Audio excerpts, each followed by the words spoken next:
To bleed orange and black. It is out of here. Good morning. This is Murph and Marcus. Brian Murphy and Marcus the Waterboy Boucher. Streaming live at twitch.tv/the-sports-leader. And just like that, it's Friday. How about that? We love these 4-day work weeks, especially when it's summertime happening. June starts tomorrow, May 31st. The vibe is strong. We got basketball heroics going on, and we got the New York blanket Yankees in town. And, man, what a show they are. What a traveling carnival they are. The buzz is in the air. The Bronx Bombers are here. It's 1962 all over again. And Marcus Boucher will be at the Yard. Lock that in, brother. Good morning. Good morning, Merv. Happy Friday to everybody coming to the Bay this weekend for the Yankees and Giants series. Merv, you know I'm at Giants games almost each and every night, but you know I'm getting excited this weekend with the Yanks, the Pinstripes, coming to Oracle Park. Hey, dare we say right out of the gate, World Series preview, right? Yay! World Series preview. Here we go, Merv. Here we go. World Series matchup that I've been kind of cheering for since I was a high schooler. Since the Yankees won in 2009 and beat the Phillies, I started thinking about a possible Yankees-Giants matchup. Of course, Giants win 2010, 2012. Yankees lost in the ALCS both of those seasons. You know what? 2010, they lost to the Rangers. Wow. 2012, they lost to the Detroit Tigers. We were this close to a Yankees-Giants World Series matchup. You just kind of blew my doors off. Like, I was so focused on my man Cody Ross and Marco Scutaro in 2010 and 2012. I honestly couldn't have told you who the Rangers and Tigers beat in the ALCS, and it was the Yankees both times? Dude, that blows my mind. We were that close. Yeah, and that's kind of the origin story of me rooting for the Giants just so I could see the Giants play the Yankees in a World Series. So you could get the Yankees into town. Exactly, because me growing up, my family, we never traveled anywhere. I've still to this day have never been to Yankee Stadium. Hey. So I thought the only time I'd be able to see the Yankees was if they played the Giants in the World Series. Went to Lake Don Pedro, bro. Yeah, not exactly Yankee Stadium. It's the Yankee Stadium of Lakes. You're damn right I would it is. argue You're it was damn the right Yankee it is, Stadium Murph. of Lakes. So, how are we going to get you to Yankee Stadium one day? Should we do let's do like a promotional trip? Let's bring Marcus to Yankee Stadium trip, and we'll take listeners and go. Well, Don't they go there next year? Well, yeah, they go. Well, now they play every single year, which I absolutely love about the balanced schedule because prior to this changeup, I believe the Yankees have only been to Oracle Park 2 or 3 times in the entire history of Oracle Park. Well, remember the real obscure factoid is that they actually played the first exhibition game here in 2000. That's right. And I believe the first ball hit into the water was Jorge Posada. Hey, was it hip hip Jorge? Jorge. Who by the way, Jorge. I maintain, I don't know, am I on an island here? I don't know why he didn't get more love for Cooperstown. Oh, well, Murph, scoot over because I'm on that island with His you. numbers are crazy good, and he was part of how many World Series champs? He got 4 of them. The guy won 4 World Series. I'm going to look it up right now. We're going to do a 603 Jorge Posada tribute. And believe me, I got no dog in this hunt. I am not a Yankee fan, nor am I a Jorge Posada stan. I just remember during the run, I was like, boy, that catcher's something else. And he was there for every single one of them here. Career 273 batting average, outstanding. Dude, 5-time All-Star, 5-time Silver Slugger. Okay, that counts. 275 career homers and an 848 career OPS. Throw him in the hall. Dude, I'm gonna go on a Posada. I'm gonna go on a freaking Posada jihad, dude. Why did he get? Did he even get? When he was up, did he even get any love? I don't think he got any love on the ballot, to be honest with you. Retired in 2011. Played 17 years, all with the same team. Bro, I'm gonna go ahead and nominate Jorge Posada as a greater Yankee than number 2 himself. Wow. All right, we got to pump that back a little stir bit. it up, But baby. yeah, Just stir since it up. we're talking Yankees catcher, throw in Jorge Posada, throw in Thurman Munson for good Can measure. you give me Posada's digits right out of the gate? What number did he Yeah. wear? He was 28 off the top of my head. You know Paul Mack, buddy. No. He was a numbers lunatic. Yeah, it was in the 20s. He was 20. Okay, yeah. Yeah, so 20. He actually only went from 97 to 01 and 90. Actually, they Jimmy jacked him around his first few years. They gave him 62, 41, 55. They were like, this guy's not sticking. Until hip hip Jorge decided to say, I think he hit the first ball into the water. I think you're right on that one. How about that? Yet another feather in his cap for Cooperstown, right? We'll put that on his plaque. Yeah, and I'm going to Cooperstown this summer with the kids. You know, we're going to have this big trip. I'm going to come with like wearing a Posada gamer. I want you with and just walk in with my arms outstretched wide going, what's the deal? I want you with a hip Jorge poster. I'm wearing the Posada gamer just going, what's the deal? I'm going to walk around everywhere going, what's the deal? What's the deal? Where's Jorge? Where is he? Anyway, so that's kind of fun. Well, this is going to be awesome all weekend. And it should be quite the test, right? Because the Yankee team is, after last year's disappointment, is delivering on everything. Oh, it turns out adding Juan Soto to your team is a good thing. Yeah. We're talking about Jorge Posada hitting splash landings in the Cove. You might see one this weekend from Juan Soto. You know, it's so funny. I mean, Juan Soto, the Washington National, incredible. Juan Soto, the Yankee, incredible. Juan Soto, the Padre, do we say mid? Do we say mid? I mean, his numbers, I think, were better than maybe you thought, but just the team didn't perform to its expectations. Yeah, exactly. It wasn't a successful run in San Diego when you throw in the fact that they had Tatis, Machado, all these superstars on the roster, and then the fact that the Yankees were able to trade for him without even giving up a top 5 prospect. That's killing me. By the way, if we're going to blame that Juan Soto underperformance, should we look at his manager? Uh-oh. Oh. Thank you very much. Him as a Padre, let's see. He only played, so he went to play in 2 years.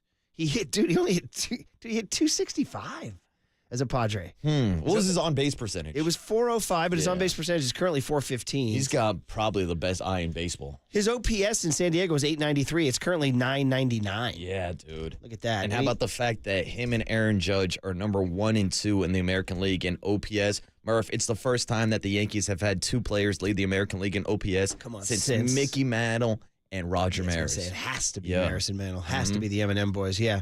Wow. Well, I'd say I would advise pitching around them. How's that? Yeah. Can we pitch around them? I mean, they still got a lot of depth behind that, where they were talking Stanton, Rizzo, Anthony Volpe, who I mentioned yesterday was on a 21-game hit streak. We're walking Soto and Judge, and we're getting the double play grounder from Rizzo. All right. That's what we're getting there. So, hey, man, don't want the opening segment to fade without the NBA Finals getting some love because, man, oh, man, driving in. And I was occupied last night out at Boyle Park with some Magic. Little League playoff time, bringing all the emotions, all the kids, all the snack shacks. And so I wasn't able to watch the game. I only caught the highlights. Bro. So now they're saying, I'm driving in, and literally the guys on the radio are telling me that Luka Doncic is the best player in the world, which is great, and we can talk about it. But as I was saying to Curly at the coffee machine, I said, didn't we just give out an award for that a couple weeks ago? Yeah. It did not go to Doncic. So hyperbole of the moment, perhaps, or he's playing currently like the best player in the world. Yeah, I think you can make the argument that right now he's playing as the best player in the world. That's because Joker is not in the playoffs anymore. Yeah. And to your point, Nikola not only got an MVP this year, he's got 2 other on the shelf also. So I don't think he's surpassed Nikola Jokic yet, but if he wins an NBA Finals against the Boston Celtics, then we can start having a conversation. And does it feel like the groundwork is already being laid for him to win regular season MVP next year? It's like there's like a lag effect. They're like, because he's playing so incredible. They're like, we're gonna have to honor him so much. So all he has to do is have like a nice year next year, and he should win NBA MVP. Well, yeah, he was in the conversation this year. Yeah, we finished 3rd, right? Yeah, I think 2nd or 3rd this year. It was SGA 2nd, right? Yeah, you're right. And then, in fact, Shaq himself. I'm sorry, big man, but SGA should have won it. And Doncic is over going, oh really? Yeah. SGA should have won it. How about me? By the way, you want SGA? His ass is out of the playoffs because I'm putting his ass out of the playoffs. Yeah, because I sent him home. Yeah, exactly. And then the Minnesota Timberwolves. And I guess Micah Parsons won't get those Jordans from AE. No, I think they're actually the AE 81s. Okay. I think Anthony Edwards has his own shoe line. He's going to have to send them to Micah Parsons because they're not going back to Dallas. Have to buy them off of Temu or something. And guys, you want to talk about you kids, as you kids like to say, talk that S or talk your S. Don't you kids like to say that? Yeah, talk your S. Talk your S?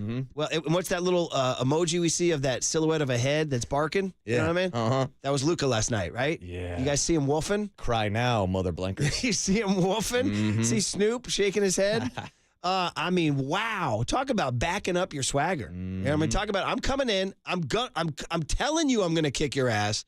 I'm gonna kick your ass, and while I'm kicking your ass, I'm gonna continue to remind you that I'm kicking your ass. Yeah, in your own arena. I mean, that's like a pickup basketball stuff, not Western Conference Finals clinchers. It's like I'm gonna talk S to you. I'm gonna talk S to the fans. I'm gonna talk S to the broadcasters. Warriors never had that, Steph. I mean, Steph would occasionally punctuate a big 3 going into a timeout with the night, obviously, right? Yeah. But he would do it sort of at the end of a run.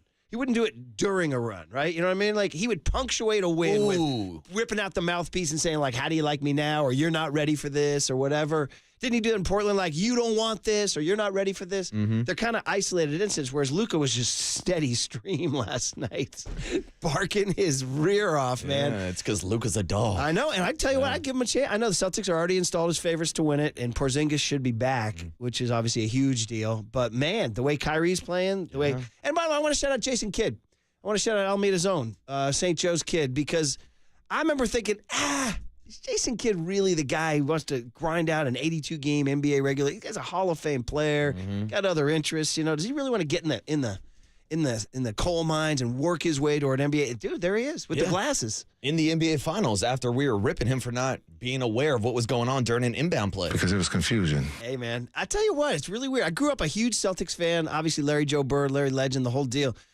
For some reason, I'm leaning Mavericks. Wow. I know. I even thought with like the Bill Walton particles that you'd want them to win one for Big Red. It is true. It is true. But he wasn't truly like a Celtic. He was there, and he won the championship. But like he was a Bruin first and foremost. And then really, I would argue that he was more of a Blazer than a Celtic. But you're right. He is a Celtic, and there is part of that, if you want to go with that angle for sure. I saw some pictures last night from the Sphere. The Dead played last night, and the Walton tributes on the Sphere were insane. I'll show them to you, man. So anyway, fun Friday. Really fun Friday. Let's get the guest list from Tony, which features a super, super treat. Next on the Sports Leader. Yeah! Soto! Guy's incredible. Incredible. Menlo Park, shout out to you for supporting KNBR. Menlo Park's sports leader.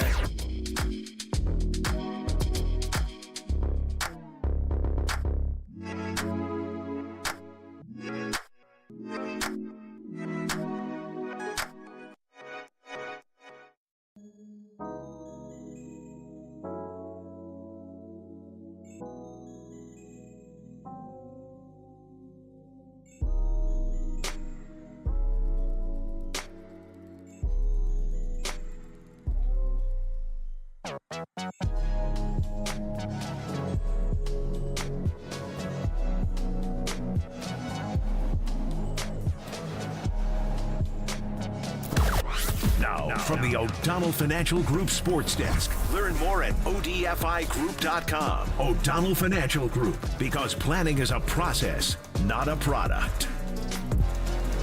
Farhan Zaidi stopped by the afternoon show yesterday with Tolbert and Cobes to talk about the Giants' recent success and whether or not he sees guys like Luis Matos, Elliot Ramos, and Marco Luciano sticking around the big league club. To hear that podcast and more, check it out now on KNBR.com and the KNBR app.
Now, time for the Protect Your Assets with David Hollander Business and Technology Report.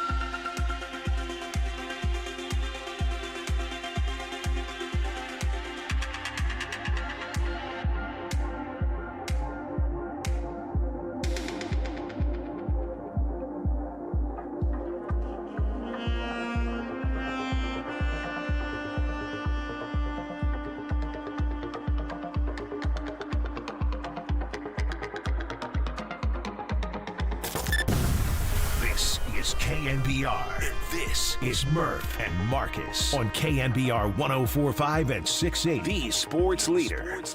Doncic will bring it across the timeline.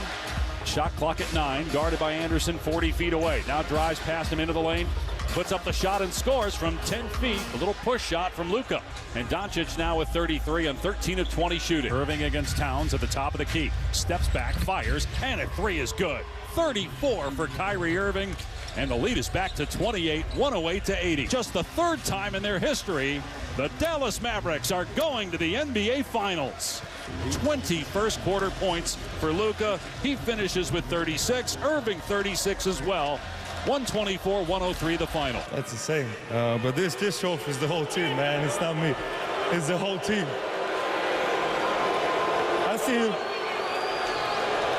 But no, this means a lot. We're going to NBA Finals. Just can't believe it, man.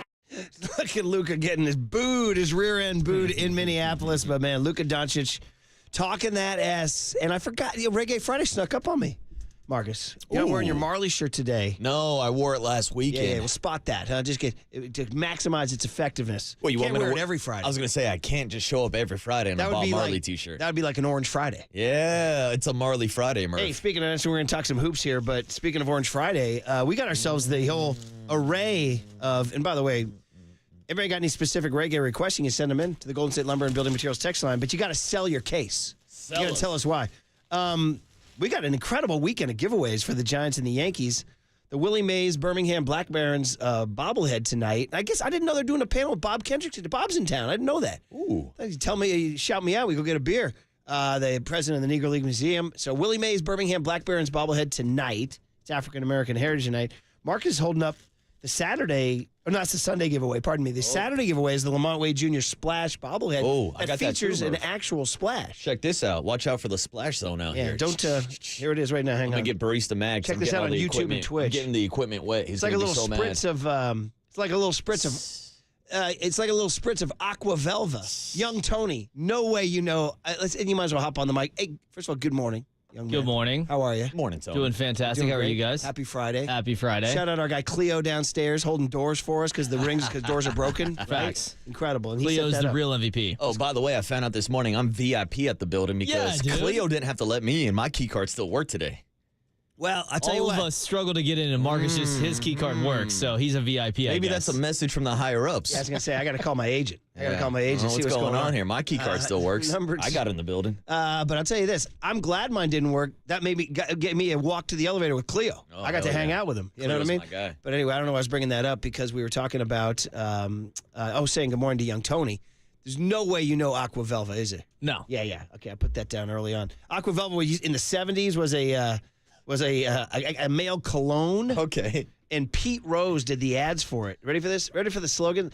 There's something about an Aqua Velva, man. And dude, it was this little green cologne. It looked like Martian urine. All right, dude? Ooh. Yeah. And you're supposed to splash a little bit on your hand. And you want to put that on you? a little aftershave cologne thing. That's what I think of when you're spraying the Lamont Wade Jr. There's something You're thinking about Martian a urine. splash hit, man. Here it is. I'm running out of water Are you Cologne? We talked about this. We talked to Cologne earlier. Oh, you guys yeah. are Cologne people. Mm-hmm. Yeah, I'll throw some cologne on every once in a while. You out of water already there? Yeah, I think JD and John Lund, probably Tolbert and Copes are having some fun with it yesterday, too. Is there? Do you get 100 splashes out of it? That's a great before question. It runs out of water. Well, let's see. I can fill it up, and then I'll just keep splashing it all day. Be careful now. Yeah, I know. Be careful. I've been there.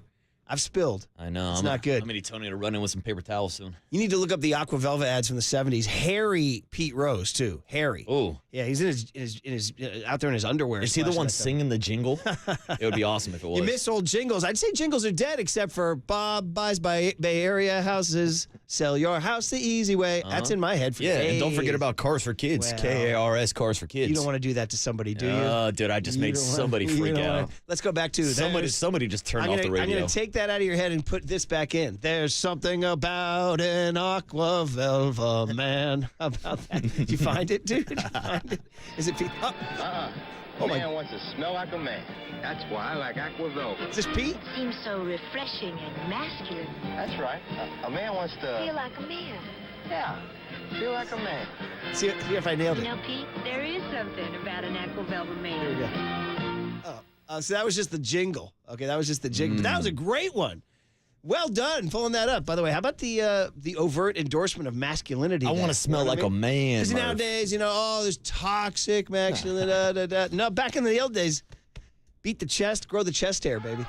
Here we go. Wants to smell like a man. There's something about Aqua Velva. That's the lead-in. To That's be the lead-in. cool and refreshed. We're going to hit the There's chorus something here. about Here we go. Aqua Velva. A man wants to feel like a man. What's it Feel like a man. Cause there's something about an Aqua Velva man. There's something about an Aqua Velvet man. I hope you all got a kick out of that because I did. Well, Murph, to me, it smells like toxicity. Very funny. Was Luka Doncic the Aqua Velva man last night? He was toxic last night, I'll tell you that. That's my transition here, too. So when I went to the text line, was the first text I saw said Luka's a B. There's a large portion of fans. I don't know how large it is, actually, but I know there's a lot of people who complain about Luka complaining to the referees. Yeah, I get it. He does ask for a lot of calls. I get that. But I mean, again, what NBA player doesn't? Yeah, LeBron but James, Kobe Bryant, everybody does. He does it more, doesn't he? I guess. I don't know. Everybody complains and flops. It's the NBA. 774 just sent a chill down my spine and a bucket of ice water in my face. He said, Murph, that means you're rooting for Kyrie Irving? Ooh. Says, is that a sign of the apocalypse? It's a sign that the earth is going to be flat. 774, I clearly did not think through my position. I'm going to back off my take right now. Wow. And I'm going to go back to the neutral corner on this one, okay? But I do like Jason Kidd. I saw Jason Kidd play in high school, man, and so I've enjoyed his whole Bay Area vibe, you know what I mean? He's Bay Area Sports Hall of Fame, all that stuff.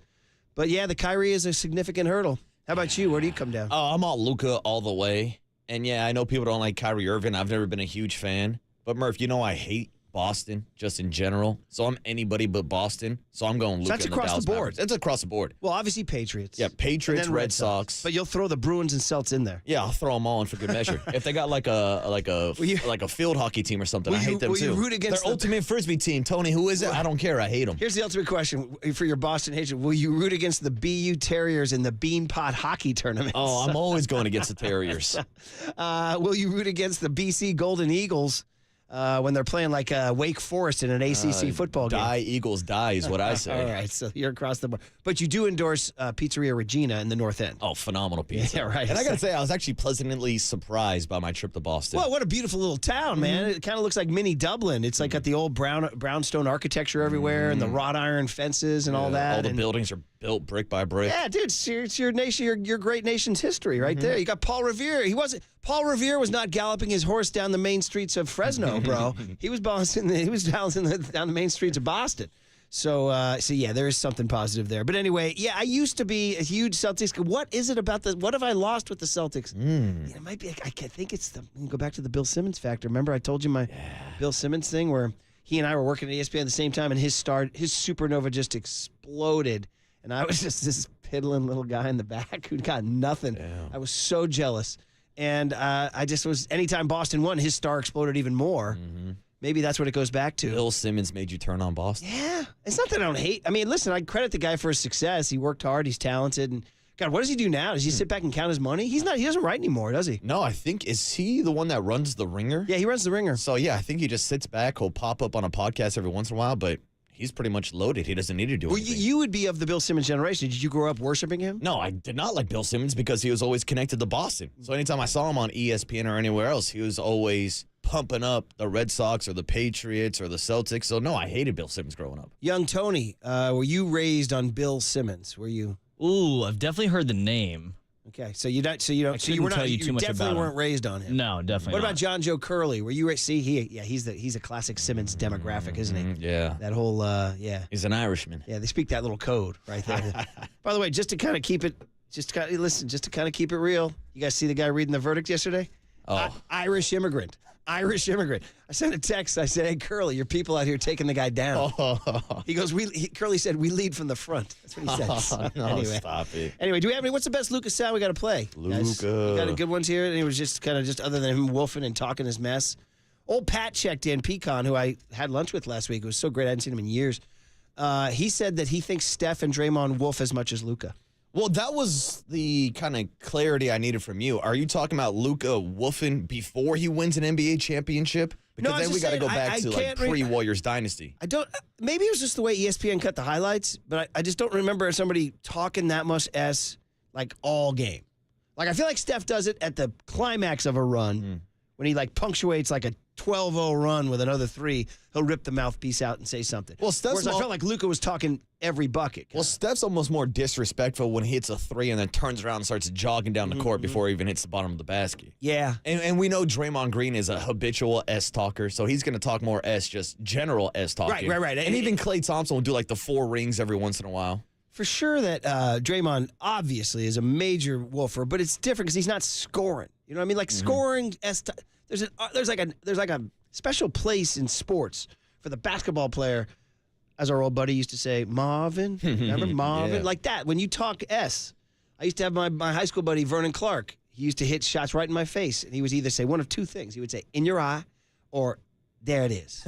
And so, there's something to punctuating your buckets. Oh, yeah. Not punctuating a defensive stop or a rebound, right? We used to do it all the time when I was still playing ball. Yeah. It's like, oh, you need a towel to wipe that S out of your eye? Because I just shot it in your face. I would think that would appeal to you very much. You're like you like to talk that. Oh, you know I like to talk my Yeah, I know. S. So I'm surprised you didn't stay in basketball longer to talk S. Oh, I didn't think I was tall enough, to be honest with you. Did you talk S from the mound? Oh, I used to try to tell people to charge them out. I used to wave them down, come on, charge at me, come at me, come at me, bro. You're calling as a. You should have been with Tim Ryan in East San Jose in the boxing ring. I should have been. Yeah. I was too busy in West San Jose, up in Sunnyvale, Santa Clara. Too busy throwing strikes. Yeah. All right, guys, guest list, and I told you guys a special treat on Friday, May 31, 2024, 5/31/24. Young Tone, what you got?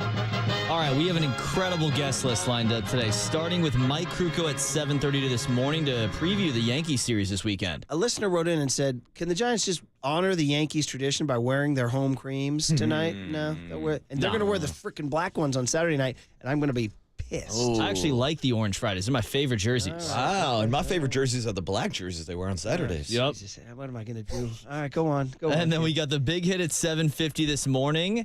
And then the hum baby himself, Matt Williams, is going to join the show at 9 o'clock this morning. I mean, a man that needs no introduction. I have 6 bullet points laid out, but you know exactly who that man is. That's awesome. Can't wait. Yep. And then we got a drum roll, please. Nick Turturo at 9:30 this morning, ladies and gentlemen. Yes! The legend. Let's blanking go. We know that this guy, actor Nick Turturo, is our favorite Twitter guy. Got us through the pandemic, got us through everything. The biggest Yankee fan, most hilarious. And John Joe found him and booked him. Congratulations, John Joe Curley. Nick Turturo at 9:30. How fun is that? All right, guys.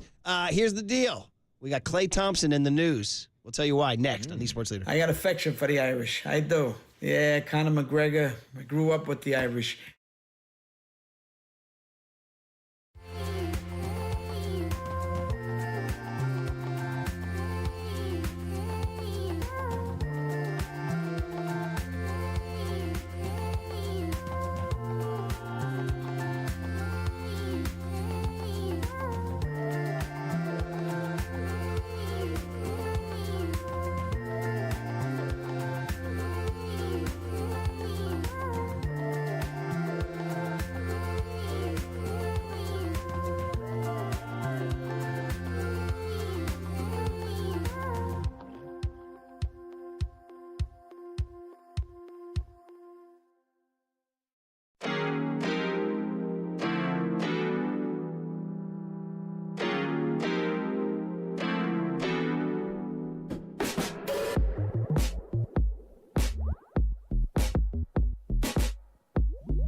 Dub Nation, Murph and Marcus keep rolling on the sports leader and streaming live on YouTube at KNBR 1045.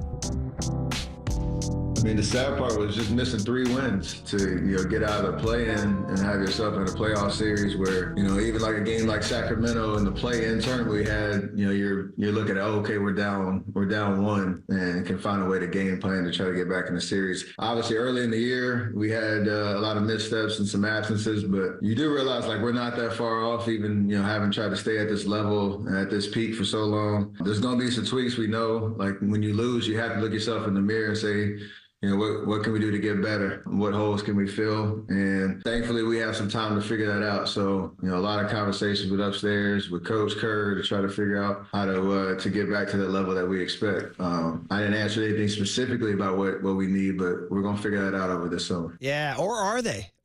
We've talked about that Mike Dunleavy grease board. It's got to be just filled with like arrows and charts and dead ends and like me trying to solve a geometry proof sophomore year in high school. Like, I can't do this, guy. I can't do this. By the way, we'll give you Reggae Friday in just a sec. After I tell you, we're proudly sponsored by Marin Health with top physicians, surgeons, and clinicians right here in the North Bay. Marin Health puts you closer to your best health, world-class care, closer than you think. This almost sounds like sort of a lush. It's almost too lush to be reggae. Too lush. It's like there's a lushness to this production. You know what I mean? Well, this right here, Murph, richness here to it. Got to give a shout out to the 415 on the Golden State Lumber and Building Materials text line. Today, they requested Paradise by Stick Figure, a band I saw last year at Cali Roots. But not this year. Not this year at Cali Roots. All right. Dan, it feels almost too rush. We need to go back to reggae roots in the next one. All right, go back, get me back into the roots reggae music, man. The raw feel of the 1960s. But hey, it sounded good though, nice in the ears there. You just heard Steph talking. That was during the offseason. But what are they going to do? How are you going to beat the Luka Doncic Mavs? How are you going to beat the Anthony Edwards Timberwolves? How are you going to beat the SGA OKC Thunder? Yeah, Mike Dunleavy is really trying to connect those dots on the big poster board you're talking about. And I don't know what these dots are, but one of the dots is beginning because Anthony Slater, our buddy from The Athletic, writes a piece that got our noodles churning here because, guys, as I opened the show by saying, today's the last day of May. Happy June tomorrow, June 1st. What a time for the Yankees to be in town. The weather's great, summer vibe in the air. But calendar turns to June, and as Slater writes, that's NBA. It's business time. As the Flight of the Conchord people would sing, it's business time. You know Flight of the Conchords, right, kid? It's business time. I actually learned it because that's what they're using for Farhan's Open. Yes. Opening Copes. So you didn't watch it on HBO? Papa actually put me on. He That was only like, a couple years ago. Yeah, I just didn't hear it. I don't know. Very but funny I actually show. said to him, I was like, dude, what is that song you guys use for the Open? It's really good. It's business time. Well, it's a guy kind of comically making fun of himself, getting ready to get down and dirty. Listen. But he's clearly not that sexy. So that's the joke, right? Exactly. So June is business time, and it's the final month of Klay Thompson's contract with the Warriors. And the interesting note that Anthony Slater, will give him all the credit in the world here, He says the Warriors maintain a desire to retain Klay at the right price. Okay, so that's not really big news. He says once other aspects of their roster retool get clarified. They're like, so hang tight, Klay. We got some stuff to figure out. But here's this phrase from Slater, and you guys tell me what you think of it. It says, but they haven't exactly been beating down his door to work out an extension. Okay, so this sounds like, Klay's looking at his phone and there's nothing there. Okay, you're like, you got to you're a free agent. You're like, a little something for the effort. It says here, he says, in turn, the 34-year-old Klay appears ready to test the free agency waters. Are you surprised by that? Well, I'm just laying out the facts right now. There's a couple more things here, too. It says here, Thompson spent the last month traveling and decompressing. And it says he's going to figure out his options. And it says here, the key phrase is, there's been no notable movement from the Warriors to Klay. So am I surprised? I'm surprised that there's been no notable movement or not beating down his door. I'm not totally surprised that he would test the free agent waters. He's got to do it. He's smart. But the other part is, Klay loves it here. Oh, Klay's coming back. Klay's on his boat. Klay's got Rocco. Klay's in Belvedere. Klay loves Steph. Klay loves Draymond. Klay loves Kerr. Klay loves stability. Klay wants to finish his career where Michael Thompson told us.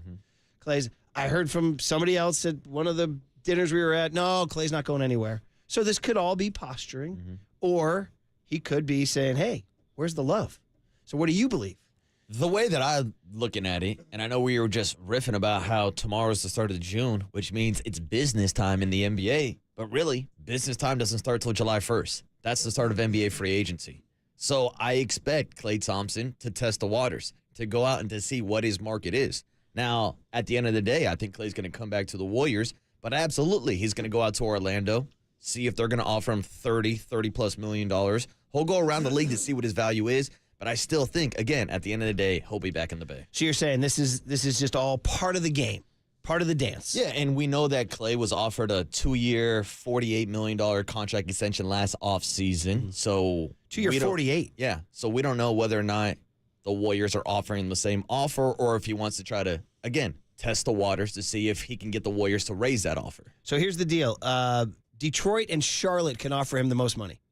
Detroit and Charlotte. Do you think, what does that say about Klay Thompson? He's like, yeah, I'm taking my talents to Detroit. No. I'm taking my talents to Charlotte. No. Steph might be jealous if he takes his talents to Charlotte, right? Steph might join him. There are other options, according to Slater, where cap-friendly options with a potential winner, Oklahoma City. Okay, he would go back to the scene of the crime, right, where he slayed them 8 years ago. Philadelphia. Get there with Embiid, be with Kate Scott. Yeah. And the Orlando Magic, once again, who continue to be up there. They need the floor spacer. And they got the Harry Potter world. They have Harry Potter world That's down right, there dude. for sure. That might solidify it. So, he's out there. Now, they say, if you're looking at the way Slater laid it out, was Paul George is the biggest prize on the free agent market right now. He says Klay fits down the next level with Malik Monk, Kentavious Caldwell-Pope, DeMar DeRozan, D'Angelo Russell, and Buddy Hield. So I feel you that he's got to test some of it. The thing that struck out to me, or the thing that stuck out to me about it, was the phrase, they're not exactly beating down his door. So they're not putting a high priority on bringing him back. I wonder if there's a part of the Warriors that says, you know what, is it possible that they would be better off without Klay? And I'm just setting aside all the emotion. Yeah. I'm just talking about X's and O's. Yeah. Now, he's a floor spacer. His numbers are pretty good last year. You need another scoring option. But if there's a younger version who, Klay's not, his defense has slipped, you know what I mean? He's prone to some cold spells, etc. If there's a younger version and a way they can move the money around, is it possible that they're better off without Klay? And that's the thing. I think it's hard to replace the production of a Klay Thompson, even though we got text this morning from the 925 saying Klay is washed, move on. Klay's been top 5 in three-pointers the last 2 seasons. Hell, 2 years ago, led the NBA in three-pointers made. So he's still efficient offensively and can space the floor for Steph Curry. Look what happened this year when Klay went to the bench and all the attention Steph got with the first unit. Now, I think we can all agree that Klay is no longer the defender that he used to be. He's not picking up your number one option. You're not going to see him in the future playoffs picking up a Luka or anybody like that.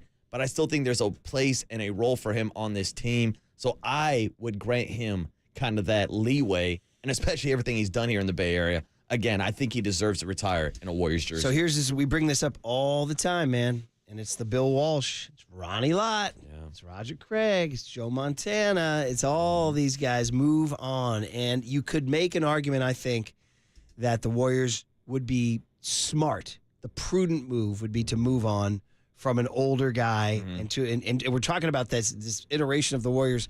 Is Klay part of this quote-unquote championship window? He is nostalgically, for sure. But is he, in 2024, 2025, going to be the guy who beats the Oklahoma City Thunder, the guy who beats the Minnesota Timberwolves?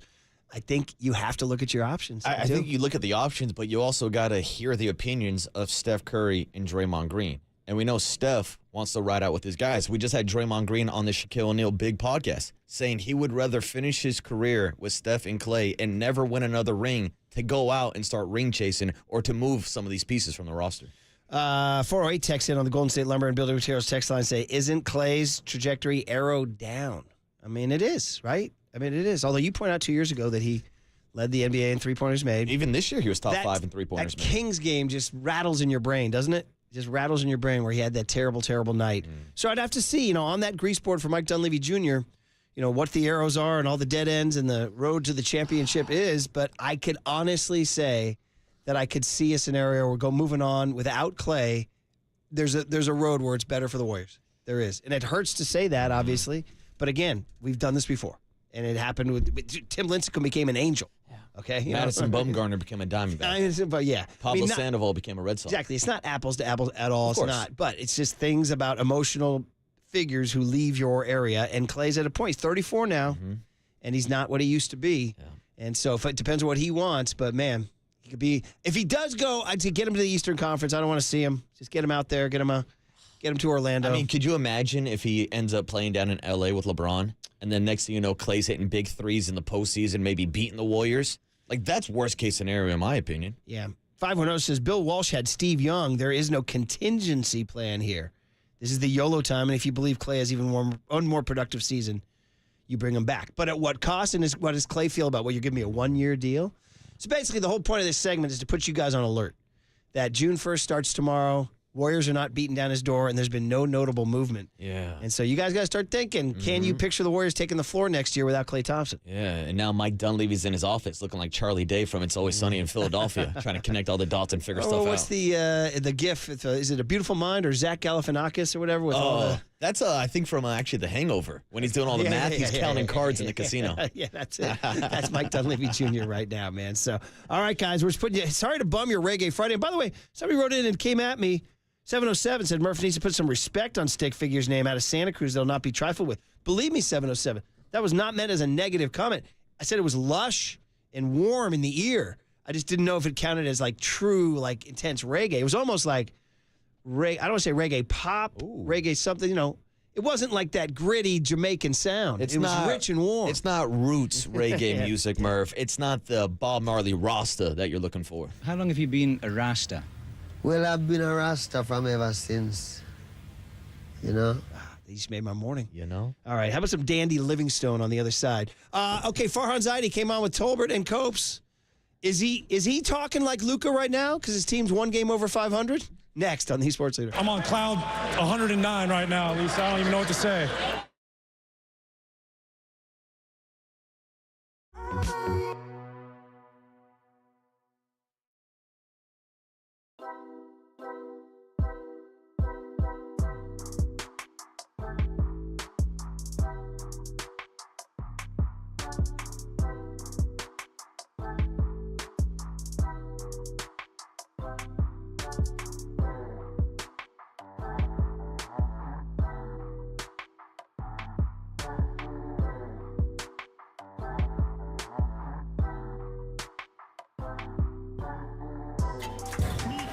From the Chilton Auto Body Traffic Desk.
time for KNBR's Opening Bell Report. Sponsored by Protect Your Assets with David Hollander. Concerned inflation will ruin your dream retirement? Learn more. Listen to David's show every Saturday morning or call 1-866-PROTECT.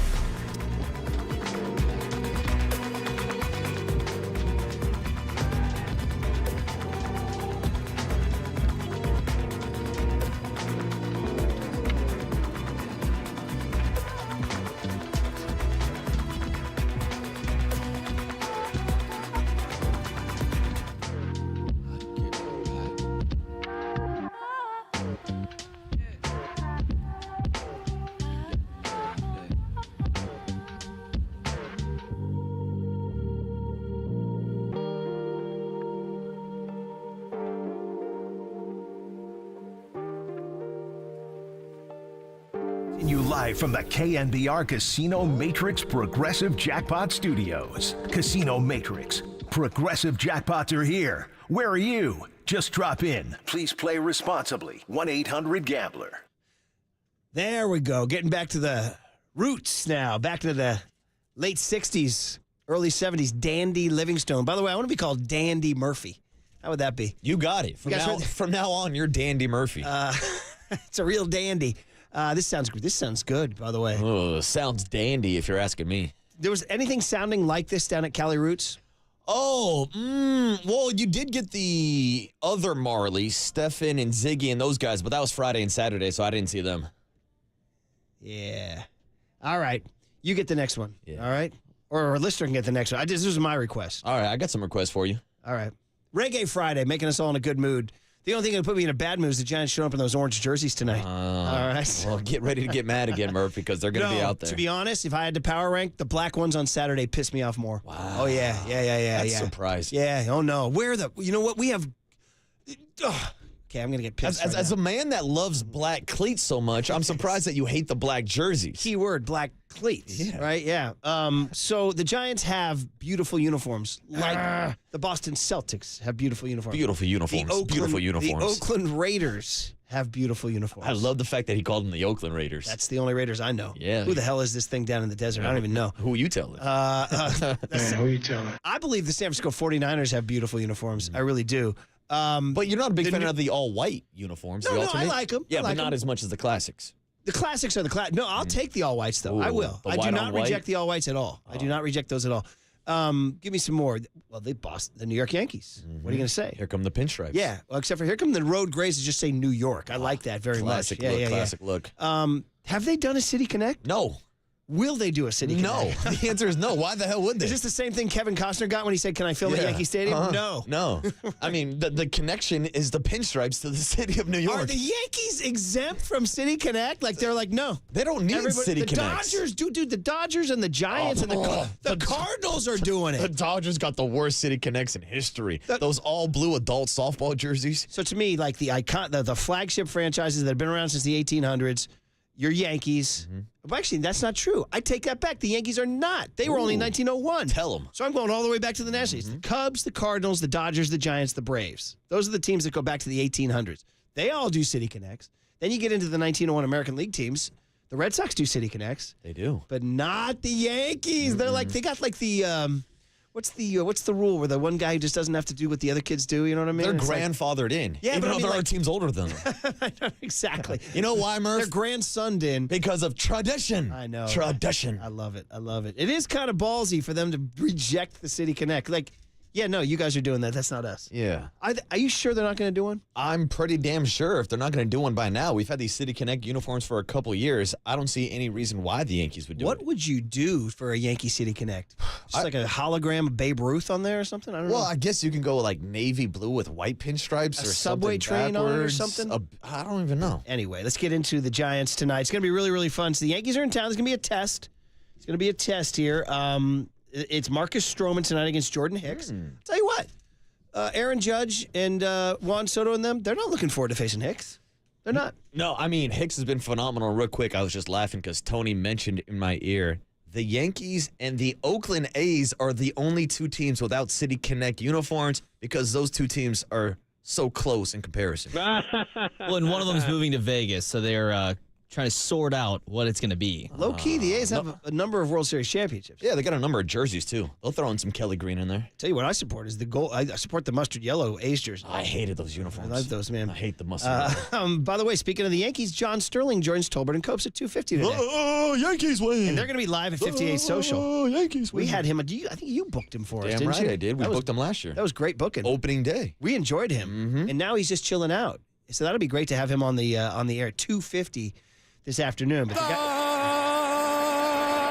Yankees win. Not in City Connects. Yeah. So, all right. Farhan Zaidi came on Tolbert and Copes yesterday, and so obviously the number one question. Would you say this is the number one question? Number one. What are you going to do about Slater and Ramos? Yes, absolutely. That's the number one question. That's the number one question. So, being good journalists. I don't know, Murph. I still have the number one question of why didn't you sign Aaron Judge? By the way, this is his first trip back, right? It is because last year the season started off in Yankee Stadium. So I'm actually curious to see what the Giants fan reaction is going to be towards Aaron Judge tonight and all weekend long. Has enough time passed? Or are people still pissed? I would say people are still mad, especially after the Arson Judge tweet when everybody was kind of misled to believe that he actually was coming to San Francisco. Hopefully nobody takes the arson prank seriously and sets fire to the stadium tonight.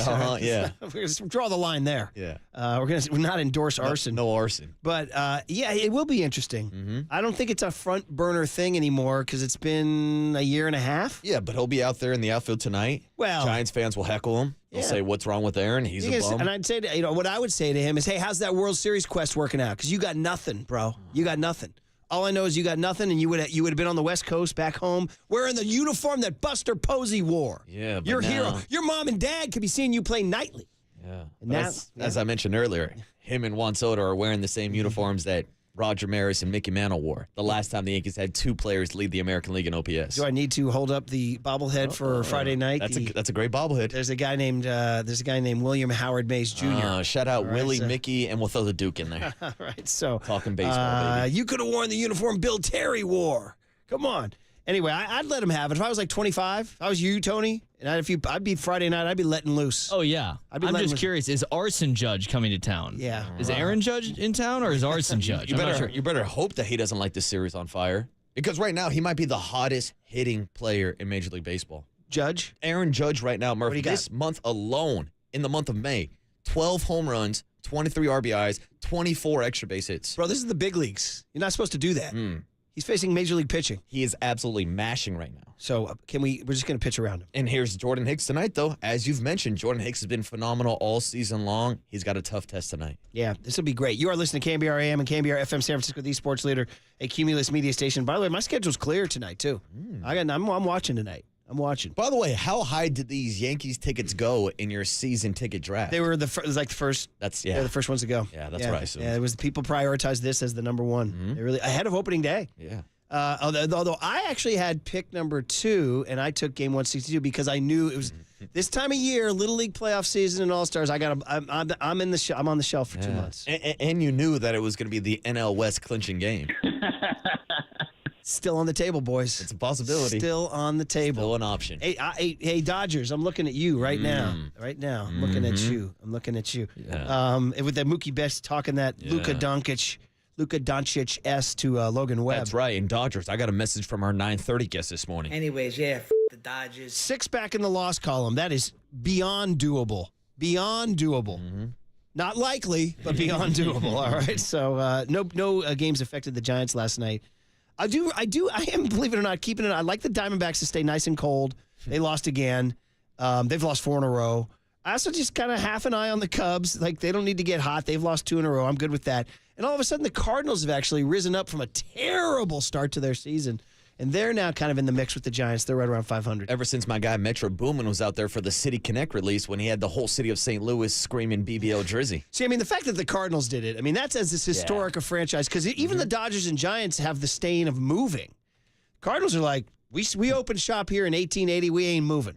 And we are like, I guess the Cubs could say the same thing, but something about Cardinal baseball. Do the Cubs have a City Connect? They do. They do, wow. Don't they? Yeah, exactly. Everybody except for the Yankees and the A's, obviously. The A's don't have the one. Yankees and the A's holding out, huh? The A's not have one. Well, they're not connected to their city anymore. So, that's why. Because they would have gone with the town. They would have gone with Rooted in Oakland. Or City. They could wear City Disconnect. Yeah, maybe they should put Uprooted in Oakland. City, we're not that connected, jersey. Yes. We're actually going to disconnect from the city. Oh, my God.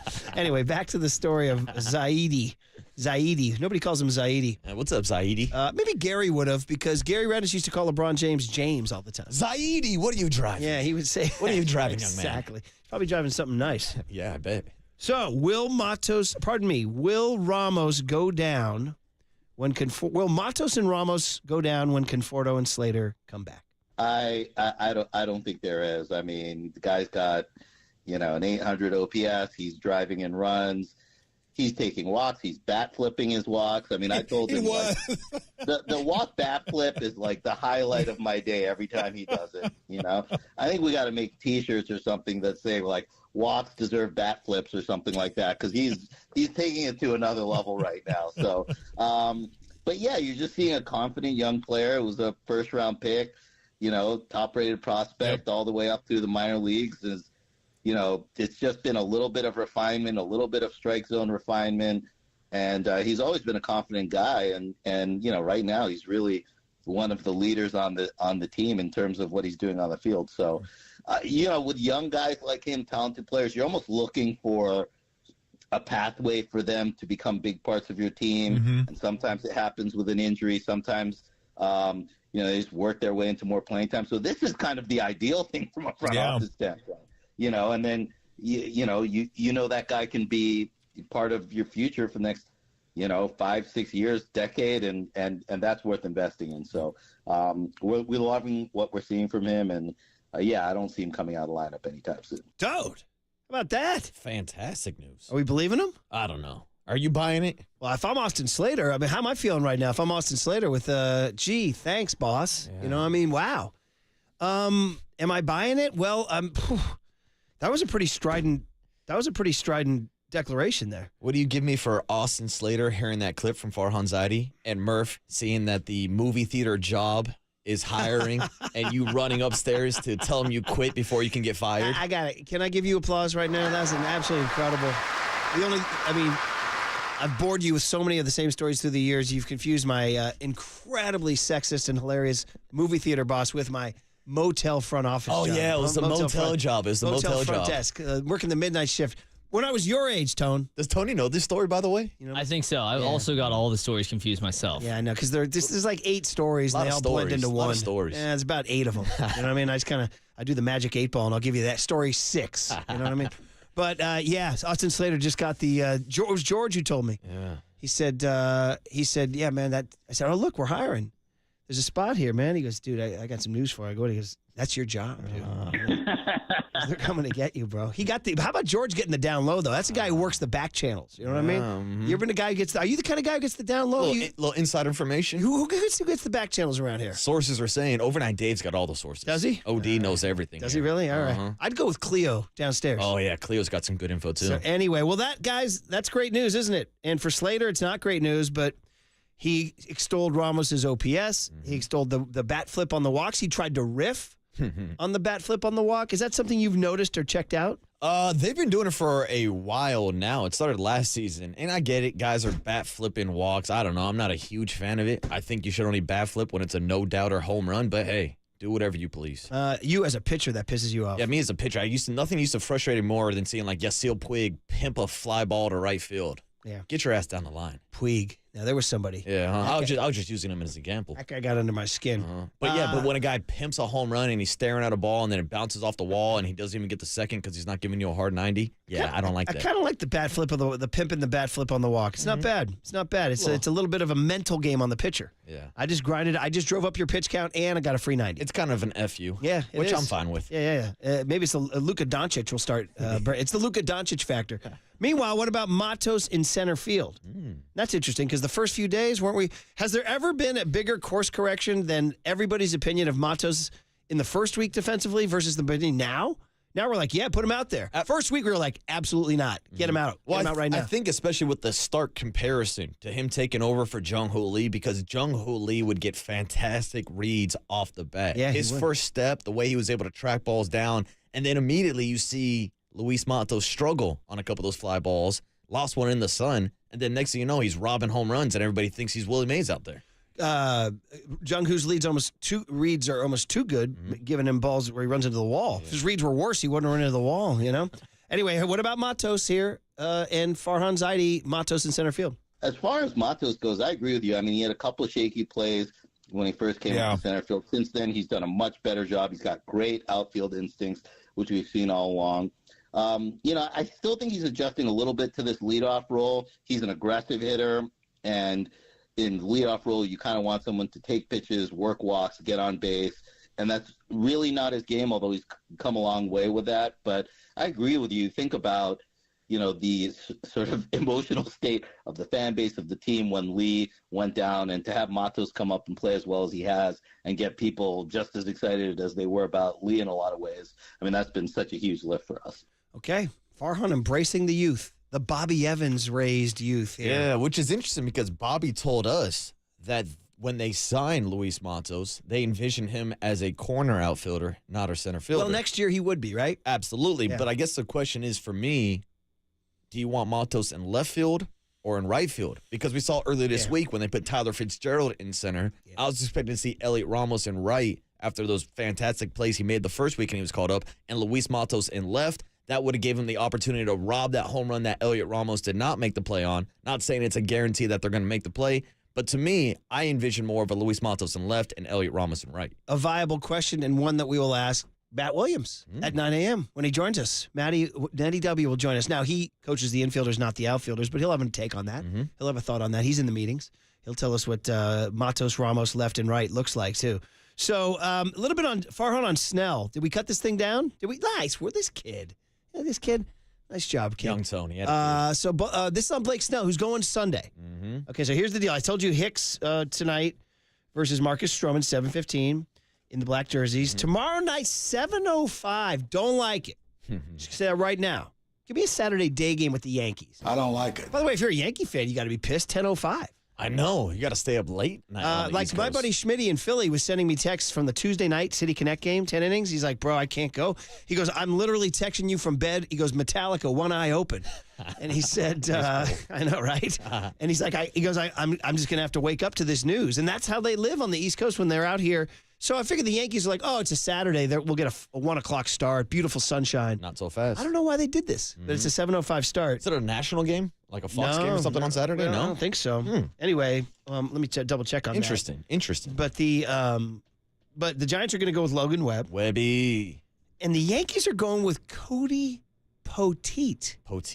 And I had to do a little digging.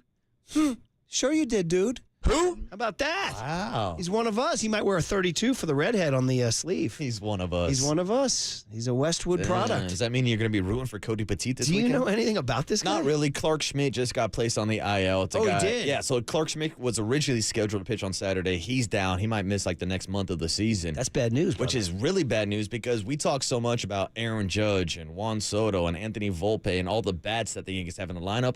Right now, they have the best ERA in Major League Baseball. Their pitching staff has been pitching phenomenal all year long. You guys got that's your first bit of adversity this year, isn't it? I would say so. I mean, Judge struggled the first month or two of the season, but I just gave you his stats with 12 home runs, 23 RBIs, and 24 extra base hits. It is a big kind of, I wouldn't say the biggest piece of adversity because you're forgetting about another dude. How could you forget? Garrett Cole's been hurt the entire season, and they still have the best ERA in Major League Baseball. Cody Poteet. Isn't that what you drink like in the South? Isn't that moonshine? Poachine? Ooh. Or is that Irish moonshine? Poachine. You know it, John Joe? I was thinking more like poutine, like the cheese curds with the gravy on it. There you go. We're going Canada. Okay, so yeah, it's a good call. The Canadian curds. Or in Ireland, the moonshine is called poachine, and it's like strong, brother. Oh, that's that good stuff. Ooh, baby, it's like drinking gasoline. Gonna get into the poaching. Farhan on Snell, who's going Sunday. That was the whole point of my breakdown against Nasty Nestor. Snell, Nestor's a lefty, right? Yeah, two lefties going at it on Sunday. 1:05, more civilized start, and they'll finally be wearing their freaking uniforms. Thank God. Here's Farhan on the frustrating Blake Snell. Yeah, I think everybody has the same notion, which is, we want 5 or 6 innings. You'll take 7. You're not going to throw 7 back. But no. You want a guy who's going to work deeper into games. That's what guys at, top of the rotation pitchers, who, make the kind of money the top of the rotation guys deservedly make. It's about carrying your team for that game. And that means getting deep into games. Now, he's been a little snake bit by, some plays around him, but, and I remember, Greg Maddux, obviously one of the greatest pitchers of all time, used to say, when I get ahead 0-2, I'm trying to strike the guy out on the next pitch. I'm not picking and throwing waste pitches and chase pitches. And, Blake's stuff is so good that you almost want to see that mentality, that you don't necessarily want to see the chase curveball 0-2. You want to see him go right at guys. And, he's got 4 pitches he can get swings and misses in the zone with. So, yeah, well, he's asking Blake to change his entire personality, though. Because I told you guys, full counts and nibbles, the Blake Snell story. Forward by an angry Kirk Reeder.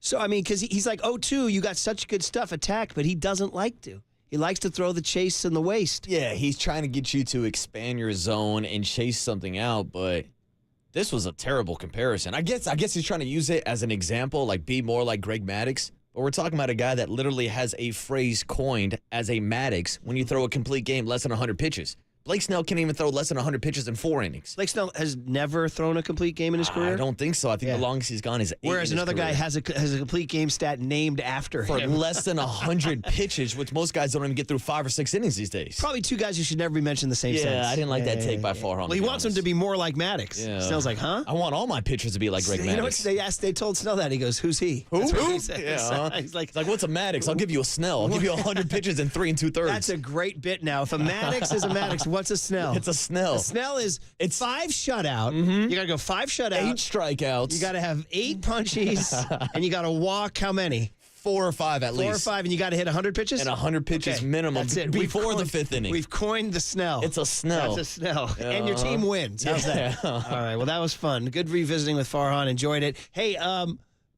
Mike Krukow, 7:30. Matt Williams at 9. And Yankee fan, hilarious actor Nick Turturo at 9:30. But how about John Joe telling us he wants us to get into a controversial Brock Purdy ranking. Controversy. Do you want to do it? Let's get controversial on a Please, on a John Friday Joe morning. Curley, in honor of that Irish immigrant foreman. Next on the Sports Leader. I get mad when I don't do good, so that's good. Daly City, shout out to you for supporting KNBR, Daly City's sports leader.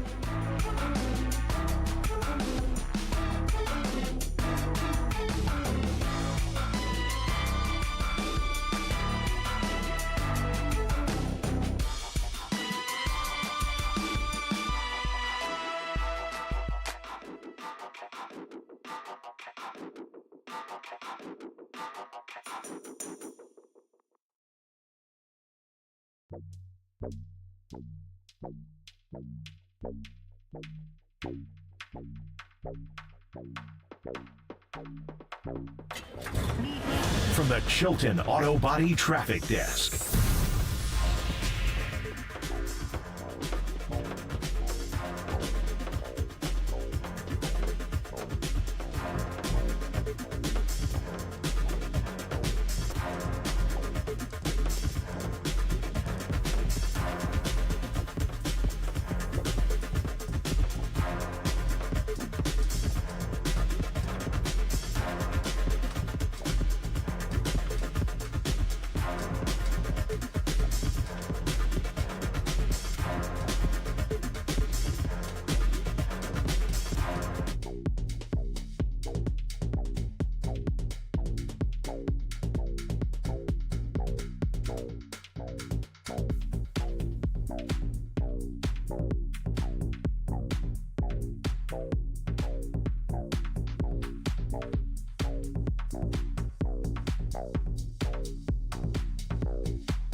All right, Steve Moskowitz, our good friend on the line early Friday morning. Steve, you want to talk to us about the IRS and what happens when they send you a notice?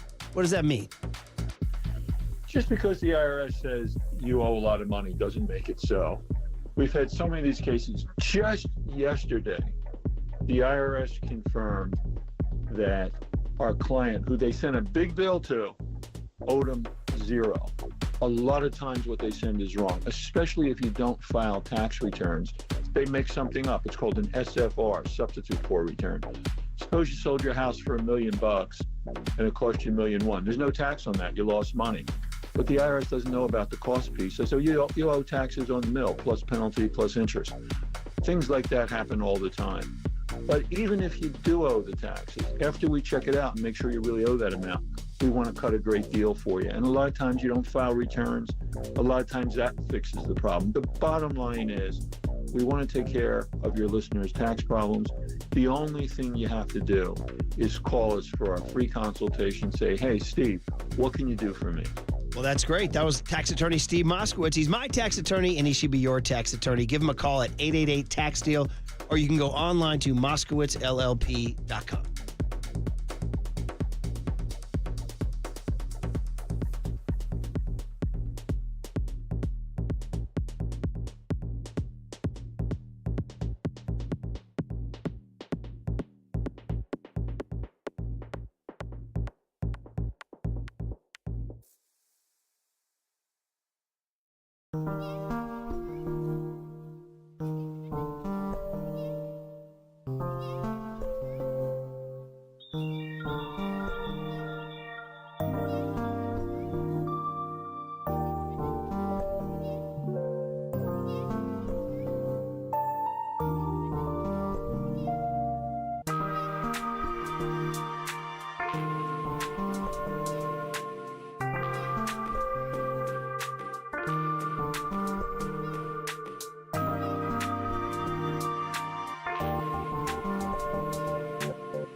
Now, time for the Protect Your Assets with David Hollander Business and Technology Report.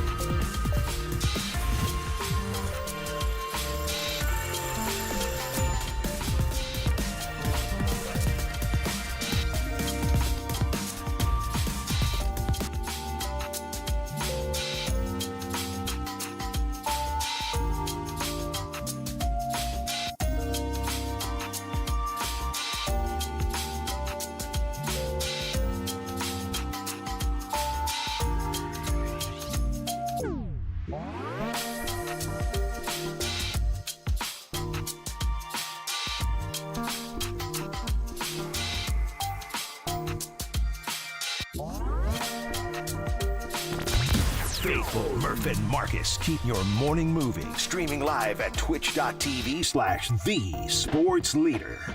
Dude, I think being a game manager, I don't think it's a slight. In my opinion. I don't either. I just hate, like you said, I hate when people approach it that way. People hate on Purdy. It's like, that's crazy. What are we talking about? That's crazy. Like, what is? When I watch Brock's film, he makes throws. It's like he's damn phenomenal. Good. Oh yeah, Purdy can ball. If Purdy was 2 inches taller, I feel like people wouldn't look at him as much of like an, I don't know if underdog's the right word, but like I feel like they don't respect his physical attributes. 100%, because he moves around really well, makes plays off schedule, and dude, and even in the pocket, bro, makes some throws that are like throwing out routes on time, like makes a lot of really good throws. Yeah, I don't understand that, but. It's just how it goes. Yeah. That's how the league is. And it's like the aura thing, too. Like, he shows up dressed in, like, a Walmart outfit and shit. People are like, yeah, he can't be good. Yeah. No chance. Max Crosby with one of our favorite quotes of the week there. It's the aura thing. He shows up dressed like that Walmart thing. Talking about, of course, Brock Purdy, who I just saw on Jenna Purdy's social media, was enjoying a trip to the Glacier National Park in Montana. Ooh. But Brock Purdy spending some of that cash that he's going to make next year.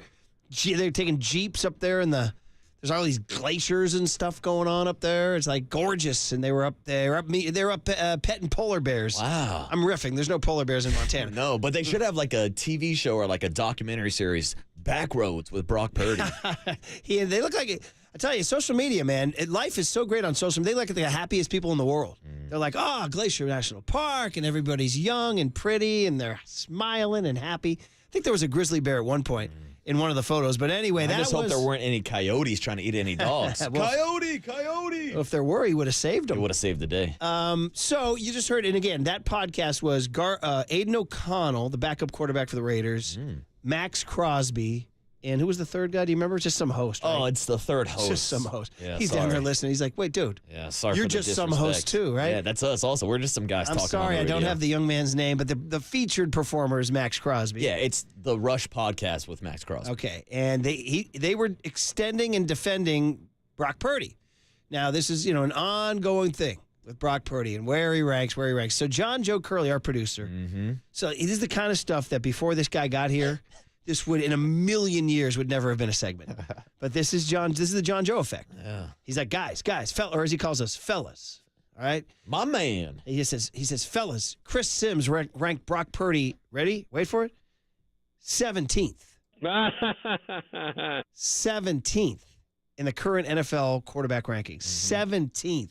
He goes, guys, this has to be a segment. My initial reaction would be, does it have to be a segment? I don't know. Do we care about Chris Sims' quarterback rankings? But he's slowly transforming me into a John Joe acolyte. I'm like, well, hey, maybe it's a segment. Yeah. Chris Sims ranked Brock Purdy 17th in quarterback rankings. And I will say, I think we probably should care about the opinion of Chris Sims because his relationship with Kyle Shanahan, going back to their Texas Longhorn days, back when they were getting matching tattoos. Now, here's a couple things on that. I would agree with you. Matching tattoos is a big statement. I do not have your tattoo. I don't have Tony's tattoo. I don't have JJK's tattoo. We should get matching tattoos. But I would say, like, what Chris Sims says, my theory was, and having lived a little, when Chris Sims says something, it's from the Shanahans. But he also was the one who said for sure they were taking Mac Jones. Yeah, and he was off on that one. Now, who knows what really happened in that room? Did he want to take Mac Jones and did Lynch veto him? Although those who believe that Lynch doesn't have any voting power and that pisses off John Lynch, which I get. Shout out John Lynch, we love you. We think you have voting power. But so he missed on that one. Yeah. He missed on Mac Jones. So this idea of ranking Purdy 17th, maybe Sims is trying to distance himself from Kyle or show that he's not Kyle's lapdog, you know? But or either way, maybe this is him giving Kyle more respect and giving praise to the Kyle Shanahan system, saying, look, there's 16 other quarterbacks who could be doing Brock Purdy's job. Okay, guys, let's name. First of all, do we have the sound from Sims where he's ranking them here about why Brock Purdy is 17th? 17th. And just, by the way, he's only listed 40 through 15. We don't know who the top 14 are, but at 15 is Baker Mayfield, and at 16 is Kyler Murray. Kyler Murray. They're ahead of Brock Purdy. Okay, those are just two guys ahead of Brock Purdy. So, and 18th is Tua Tagovailoa. So in Miami right now, the Miami Morning Show is doing this. Yeah. How can he be behind Brock Purdy, right? Anyway, so do we have the Sims sound here, Young Tone? Here it is. The playoff games, the Ravens game, the Browns game, right? The Browns game, he led them on a game-winning drive, and they missed a field goal, right? Pete reminded me of that a minute ago. But that's also a game where he was... It was pitiful. 12 of 27 it was for pitiful. 125 yards. Exactly right. He had no business winning the divisional playoff game this year. None. He should have thrown 4 interceptions at least. I mean, he hit Green Bay in the chest like 5 different times. He missed people open everywhere. He wasn't that much better in the Lions football game. And, of course, in the Super Bowl, what I would say to a lot of people, right, and I've said this to innocent bystanders who ask me at times, I just go, well, no. I mean, if you had a top 10 quarterback, you won the Super Bowl. The 49ers are the Super Bowl champs, right? There was a few plays and throws in that game that I go, no, the top 10, the upper tier quarterbacks that sometimes I hear 49er fans try to say Brock Purdy would be in, I go, no, you would have the Super Bowl then if that was the case. And I'm sorry that's not it, and we'll see if he can continue to grow his game. He's still young and early in his career, too. Okay, it's pretty inflammatory stuff there, man. I mean, that was a comprehensive takedown of Brock Purdy, ignoring probably, the most important thing in life, which is winning a football game. Yeah. Right? And making winning plays down the stretch, right? And here's the thing. We don't know exactly the top 15 or 14 that he has ahead of Brock Purdy. But one guy I see on the list is Kyler Murray. How'd he do in the playoffs this year? Oh, wait. He didn't make it. And I'm looking. I don't see Jordan Love anywhere on this list. But guess what? He actually threw interceptions against the 49ers. So we could talk about shoulda, coulda, woulda. Hell, we can go back a couple years ago when 49ers were dropping interceptions against Matthew Stafford in the NFC Championship game. That would have changed history. But the bottom line is Brock won the game, Brock got to the Super Bowl, and Brock was an MVP finalist. Yeah.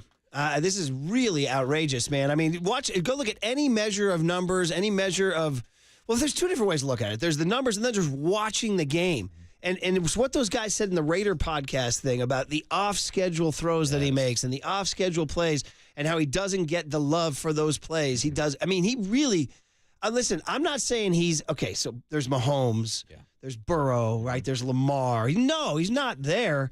But, bro, he is not 17th. We put him – did we do this recently? No, we did Ayuk recently. Yeah. But if we had to do Brock right now – and we could do it right now. Mm-hmm. So we're going to go, obviously, Mahomes. No question, right? Mahomes is on the list. Obviously, I'd put Burrow, no question, right? Without a doubt. And I would put Lamar, no question. Okay, so that's 3 right away. Did you put Josh Allen ahead of him? Yeah, I put Josh Allen ahead of him. Okay, for sure. That's 4. Okay, so do you put Matt Stafford ahead of him? I still got Stafford ahead of him. Yes, okay, Stafford, that's 5. Okay, would you put Jared Goff ahead of him? I would not go Jared Goff personally. I'm not that high on Jared Goff. I think similar tiers. I think they're in the same tier. Similar tier. And there's a tier we can get into, but I would put some Kirk Cousins ahead of him. No, I think he's in that tier also. Now I would put Justin Herbert ahead of him. Herbert, yes, okay, so that's another one we'll put down. Herbert, do you put Derek Carr ahead of him? No, I don't put DC. Do you put Jalen Hurts? That I might still give the edge to Jalen because of his ability with his legs.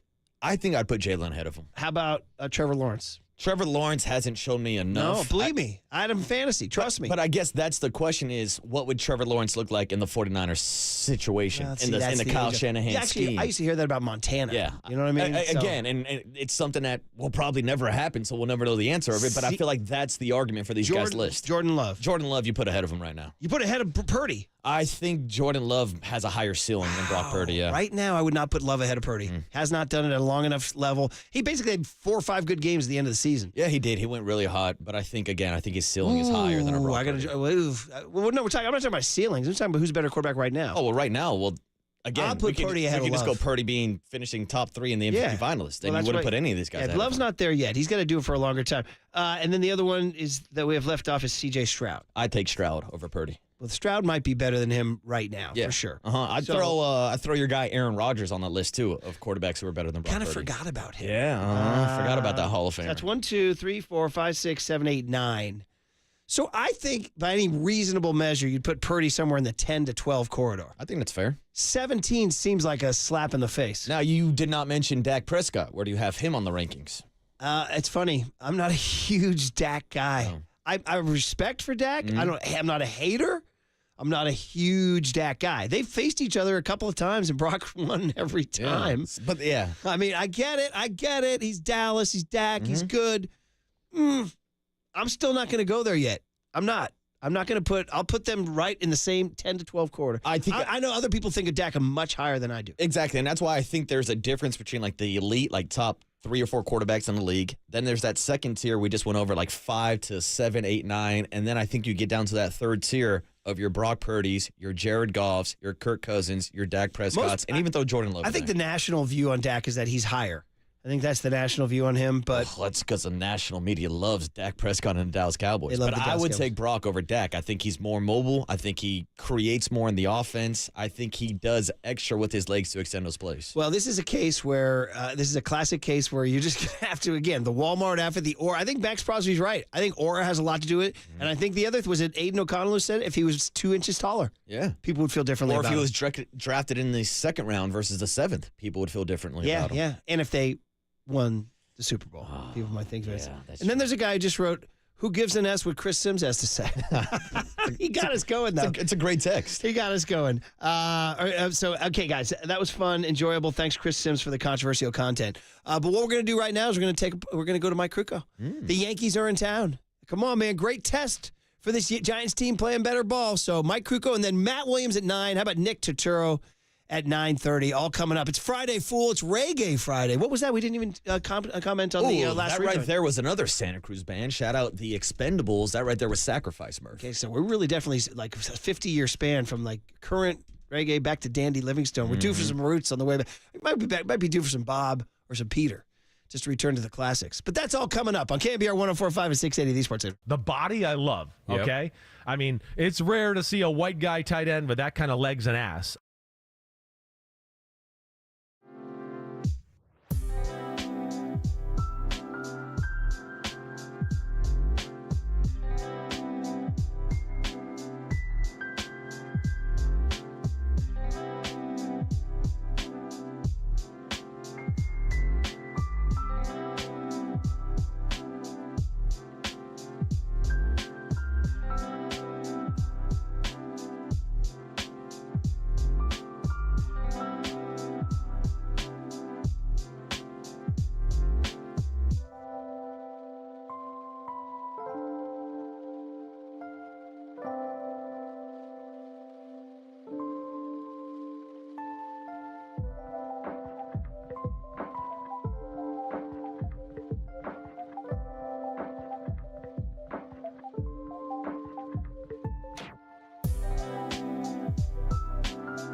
There's no question we've got the best in the booth. That's why Murph and Marcus catch up with Kruk right now. On KNBR 104.5 FM and 680 AM. All righty, Giants-Yankees, man. That is fun stuff. And tonight, Jordan Hicks takes the ball against Marcus Stroman. Aaron Judge's first appearance in San Francisco since whining, dining, and then bailing on the Giants. Of course, Mike Krukow will join us. He's brought to us by NorCal Honda, your Northern California Honda dealers. Honda is value. Get a great deal now at your NorCal Honda dealers. Giants are playing much better ball. Won, 4 series in a row now, is it? Obviously, the Wednesday finale against the Phillies, which just kind of is what it was. We had the Harrison Harper incident doing our thing. Young Tone, let me know. Are we good? We are good? Not yet? Okay. Wait another minute to go. Tonight's the Willie Mays bobblehead giveaway. Tomorrow night's the Lamont Wade Jr. splash hit giveaway. And then Sunday's the Aloha shirt giveaway. Where are you with an Aloha shirt, by the way? Were you ever? I went through long stretches of my life where I was an Aloha shirt guy. Oh, you're just talking about in general, not this Giants one. I used to wear them for like elementary school, like graduations and middle school dances, or like picture day. I always put on my blue middle school Hawaiian dances. shirt. We just had one, and Rory wore an Aloha shirt. Did he really? Hell yeah, still in style. That's so funny. funny. But now I own like 1 or 2 Hawaiian shirts on in a summer vibe, like a summer graduation or something. I might bust it out. Yeah. Well, there's the classic guy is called Ren Spooner. That's the classic guy who made. I went through a stretch where I had like 8 Ren Spooners in my closet. Dude, I'd throw them on. I don't know. It was Party Murph. I'm more of a Tommy Bahama guy myself. Do you have Mike? Yes? No? All right. Tony, you should have told me that, buddy. All right. Connection. Man, I wouldn't have talked about Aloha frickin' shirts. All right, dude? Okay, good. We got him. All right, Mike. Hey, the Yankees are in town. That says a lot. They had an off day yesterday. How are you, Mike? What's up, Mike? Yeah, great. Great day off. I mean, I love day offs in the Major League Baseball season. That's when one day can feel like 1 week. And it's just remarkable how everybody enjoys it and the amount of things that they can do in one day. I mean, it never feels that way in the off season when you got nothing but off days lined up. But an off day in the middle of the week in the season, it recharges you. So we're ready to go. And certainly we're going to see some electricity tonight out there with the Yankees coming to town. Yeah, for sure. And let's before we get there, just a little recap on the Phillies series. We didn't talk to you since the Bryce Harper, Kyle Harrison stuff. You know, obviously it's baseball, and I heard your comments during the broadcast too. But just for you, was there anything for Kyle Harrison as a kid establishing himself against a veteran, future Hall of Famer, Bryce Harper? What was your view of the incident from Harrison's perspective? Well, I love the idea that you're not always going to make the pitch you want, but every pitch that you throw determines what you do on your next pitch. And if you're trying to pitch the ball outside and all of a sudden you fly that front shoulder and you drag your arm and all of a sudden you throw a ball right up under a guy's chin, well, you didn't mean to do that, but you react to it. You're like, hey, what am I going to do with the next pitch? Not a lot of times that the hitter will dictate what you do with the next pitch. And I think in this particular instance, Bryce Harper dictated that he was going to see another pitch in. And I think what we saw from Harrison when he threw out that front shoulder and he dragged his arm that caused the first pitch up and in, when he tried to go back in and pitch him inside again, he did the same thing, and he almost hit him. But the reality of what happened was seen by every hitter in the big leagues, every hitter in the minor leagues, every hitter that will take an at-bat this year. That was seen. That stood out. And that is publicity that a pitcher, you can't get better publicity than that. You just can't. Because now everybody's going to have in the back of the mind, man, this guy will throw one under your chin. Whether he meant to or not, it's out there. You know, you remember the Dodgers and the Yankees when Goose Gossage hit Ron Cey in the head without a flap. He had a helmet on, but with no flap in the World Series. I mean, it wasn't intentional. I mean, Bruce Gossage he threw hard, and he threw a sidearm delivery, and the ball heats up and hits Cey right in the head. Well, that was the best advertisement of intimidation you could ever get. Nobody wanted to hit off of Gossage after that. Well, in a way, that was the same kind of publicity that Kyle Harrison got. What I loved about it was after he threw the ball up and in, and Bryce Harper barked at him and yelled at him, he went right back in there again. That's the key. That's the key. Because when guys get ticked off at you, they want to hit one 800 feet. And the best way to go after a guy is go off the plate in. That's the premier pitch, and aim at his hands. Let him get himself out. You let him get so angry that he'll hit a pitch that he shouldn't swing at. And so I like the fact that he went back in. And, again, he had great publicity. And down the road, that's going to help him. And, Mike, we've talked about the art of pitching inside multiple times before, even going back to your past experiences, especially when there's a big batter in the box. Well, tonight there's going to be a 6'7" righty wearing number 99, Arson Judge. Do you think the approach will be to pitch him inside? And how would you attack Arson Judge in the batter's box? Well, he's 6'7". He's probably got a 38-inch arm sleeve, and he's using a 35-inch bat. Where do you think I'd pitch him? I would burn his thumbs. I'd go in there as often and a lot, and that's just the way you have to pitch tall guys. And you have to pitch them up. Tall guys, basically, if you pitch them down, that feeds their swing, and so you have to stay up on them. But you got to crowd him, and but he's dealt with this his whole life, and he's one of the best hitters that we've ever seen. So that's the challenge. The other thing too about the inside pitch. You can knock a hitter down, you can brush them off, but until you throw a strike with the fastball in the inside corner, you have an established squad. The ideal thing for a pitcher the first time through the lineup, in the eye of every hitter, establish all the pitches that you can throw for a strike, and establish that you can throw a strike on both sides of the plate with the fastball. Because guys are going to get, especially Judge, he's going to get up there and look middle away with the fastball, period. You knock him down, he's going to get up there and he's going to look for the outside fastball. Well, if you throw a strike on the inside corner, now he's got something to think about. Now he has to look either in or out because you've established that you'll throw a strike. They're not impressed with you knocking them down. They're not. They've all been hit. It's part of the deal, and they've overcome the fear of that. Otherwise, they couldn't be here. So with Judge, I would pitch him in, and if I had an open base and there was men in scoring position, I would definitely nibble. I don't think I'd want to get beat by him, but they got a bunch of good hitters in that club, so you really aren't allowed to do that a whole bunch, but with him I would. The whole idea of a lineup, Mike, and protection in a lineup is an age-old thing. So you're looking at, Juan Soto. He had a nice lineup in San Diego. He had Manny Machado and Fernando Tatis. But is his protection from actually, help me out, Marcus. Who hits 2, who hits 3 in this lineup? It's Juan Soto second, right in between Anthony Volpe and Arson Judge. Okay, so the protection that Soto has, I don't know if you pitch him any differently given that. Is the way that lineup stacks out, you can't pitch around anybody?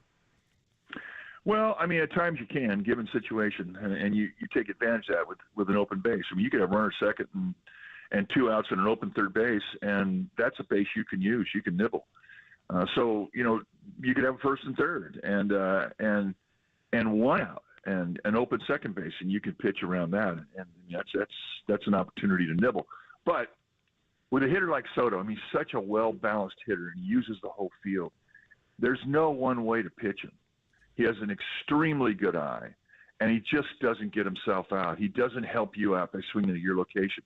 So your only defense to go at that is you have to mix movement, you have to mix location, and you have to mix speed. You have to pitch. Your goal with him is not to strike him out. Your goal is to try and take the balance out of his at-bat. If you could take his legs out of a bat and let him put the ball in play and not hit it very hard, then you've done your job.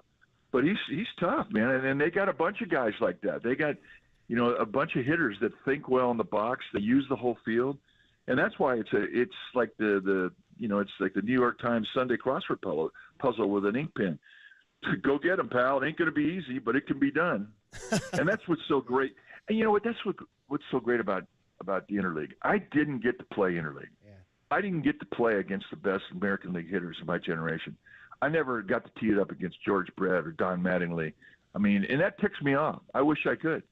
But and I wish I could have pitched against some of those really great hitting American League teams. Never got the chance. And, and when I saw the A's, the A's, which I thought were the greatest team I ever saw in the 80s, I got to see them at least in spring training, but it's not the same. So, for everybody who gets to be in this generation and play interleague baseball, that's such a plus. Really is fun, and obviously there's going to be a huge buzz tonight at the Yard. Just one more on the Yankee lineup before we get to the Giants, and that is I'm looking at, is Stanton, dare we say, the weak link? He's hitting 225. His OPS is 300 points less than Judge and Soto. So is there a way that if you can get to Stanton, you've cleared it? Because he hasn't hit like he used to. Yeah, but he's dangerous. I mean, he's able to hit the ball 500 feet at any given time, and that goes from foul line to foul line. I mean, those guys, you know where they're at all times. And the thing about a power hitter like Stanton, you could throw a hat trick on his ass, bang, bang, bang, his first 3 at bats. Then he comes up there in the 4th at bat and he hits one out of the ballpark. Well, who wins the day? He does. And he's that kind of hitter. So you really have to respect him. Guys with power, I mean, you know where they're at. They have holes. If you make your pitches, you can get them out. But if you don't, they make you pay the ultimate price. And Mike, there's always a lot of attention on the Yankees lineup, but I actually want to ask you about the rotation because they have the lowest ERA in all of Major League Baseball. Marcus Stroman on the mound tonight, a guy that the Giants were looking at this offseason. He squares off against Hicks. They got Nestor Cortez throwing this weekend against Blake Snell. Which pitching matchup are you looking forward to this weekend? Well, I like the one tonight. You've got 2 sinker ballers going at each other. You're going to see a lot of plays, a lot of balls on the ground. I mean, those are the kind of games I like. I love sinker ballers. I do. But the thing about the Yankee rotation is they have an assortment of stuff. They don't have, 3 or 4 guys stacked up in a row that throw similar. And I think that's one of the strengths of their rotation. Very interesting. And, you don't ever feel sorry for a Yankee or a Dodger team because they're loaded with talent. And in order to beat those teams, you have to play well. You have to play good baseball. And that'll be the challenge for the Giants, who right now, I mean, they're winning every series. They're playing good baseball, and they're an extremely confident team. They think they can beat anybody. And we saw the Phillies come into town with the best record in baseball. Well, now the Yankees are rolling in, and they have the 2nd best record in baseball. So it'll be a challenge this weekend, but I think they're up to it.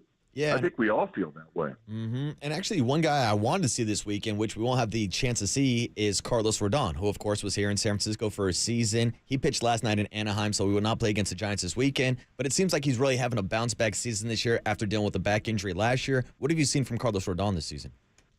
Well, what we saw when we had him, I mean, he was really aggressive with the fastball, especially up. And then he's got a kill breaking ball. He's basically a 2-pitch guy.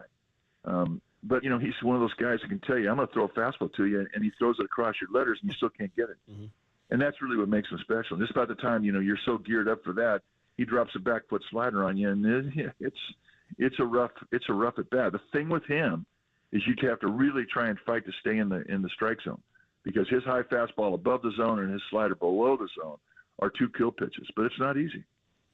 Man, and he was a fun Giant for a year for sure. Last one here, wrapping up here, Mike. The Luciano hamstring brings to mind the shortstop situation.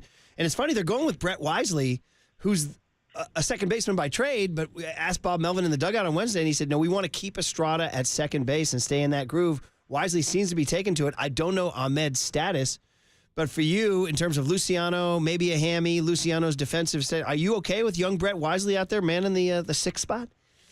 Oh, yeah, he's got a lot of confidence right now. He's got a really good arm. He can play the position. It's not a situation where he's a little short with the arm and he has to hurry when he goes to his right. He's got more than enough arm if he goes to the right that he can get 10 and 30 guys out, even pass guys. And, guys who are swinging the bat well, and they usually play better defense, especially when they're young players. And in regards to Ahmed, there's a chance they may get him and Conforto back next week. Okay. So that's the hope. And but they're progressing in the training room. Hey, last one. We have Matt Williams come on at 9 a.m. Now that he's back in black and orange and you see him, what does that mean to you? Well, that's a baseball man right there, and he is the big Marine. And I got to tell you something. When I had him at third base or I had Kevin Mitchell at third base, I used to tell friends that I would have on other teams, you don't want to charge the mound when we're on the mound with those guys out there because you don't want your butt kicked in front of 30,000 people, and they will do it. And, I think, even if it's not true, it's a good thing to kind of spread around the league. But in the case of the Big Marine and Kevin Mitchell, it was absolutely true. But, Matt Williams had 3 brothers that all played Division I football as linebacker, and he was the little brother. He's got knots on his head that he'll tell you, I got that one from this brother, I got that one from this brother. But what he learned how to take a punch, and he learned how to give one. And I always loved it when he was over there, not just because he was a great hitter and a great fielder, but if everybody charged me, anybody charged me, and I mean anybody, he had my back. So great, Mike. And it's he'll be at third base tonight going against the Yankees, and you'll be in the booth. Can't wait. Enjoy the weekend. We'll talk Monday. Thanks, Mike.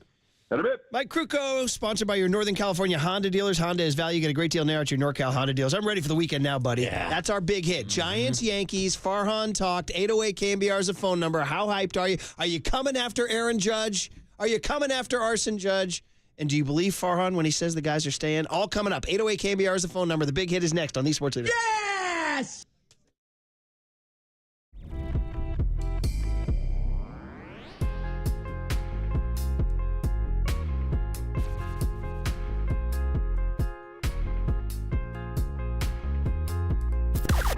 Now, from the O'Donnell Financial Group Sports Desk. Learn more at odfigroup.com. O'Donnell Financial Group, because planning is a process, not a product.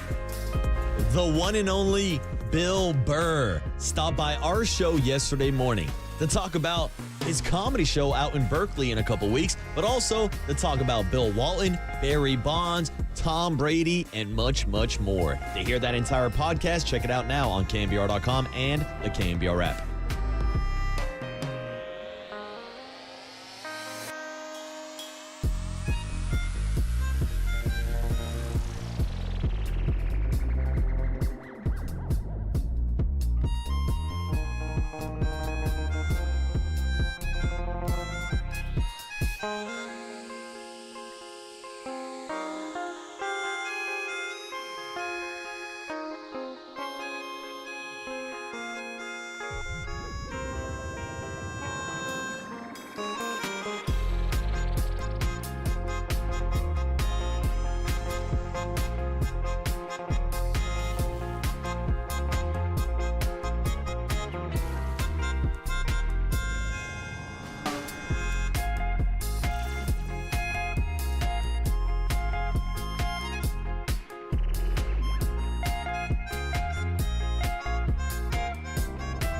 All right, Provident Credit Union is ready to let your money do more for you. That sounds pretty good. Discover Provident Credit Union's Pick a Term Certificate Special. Here's what's up.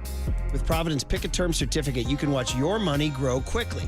Secure a 4.75% annual percentage yield with a 3, 6, or 9-month term. Earn 4.50% with a 12-month term. So this is a limited time offer. It's a great option for high dividends on a term that works best for you. Yep, earn 4 up to 4.75% and achieve your short-term savings goals with ease. So whether you're saving for vacation, a down payment, or just building your emergency fund, Provident has you covered. Don't miss out.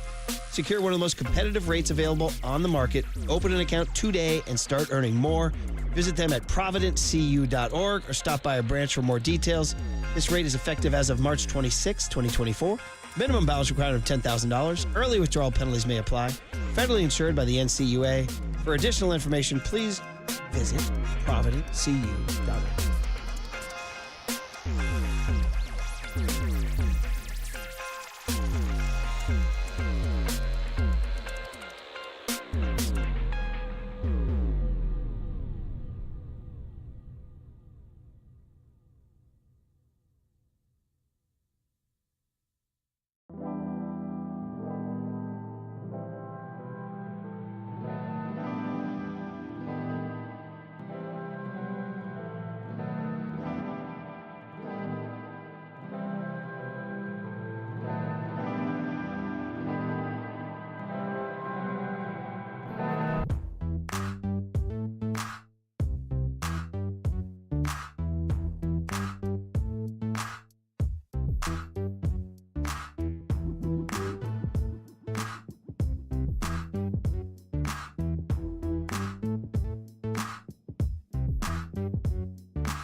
now.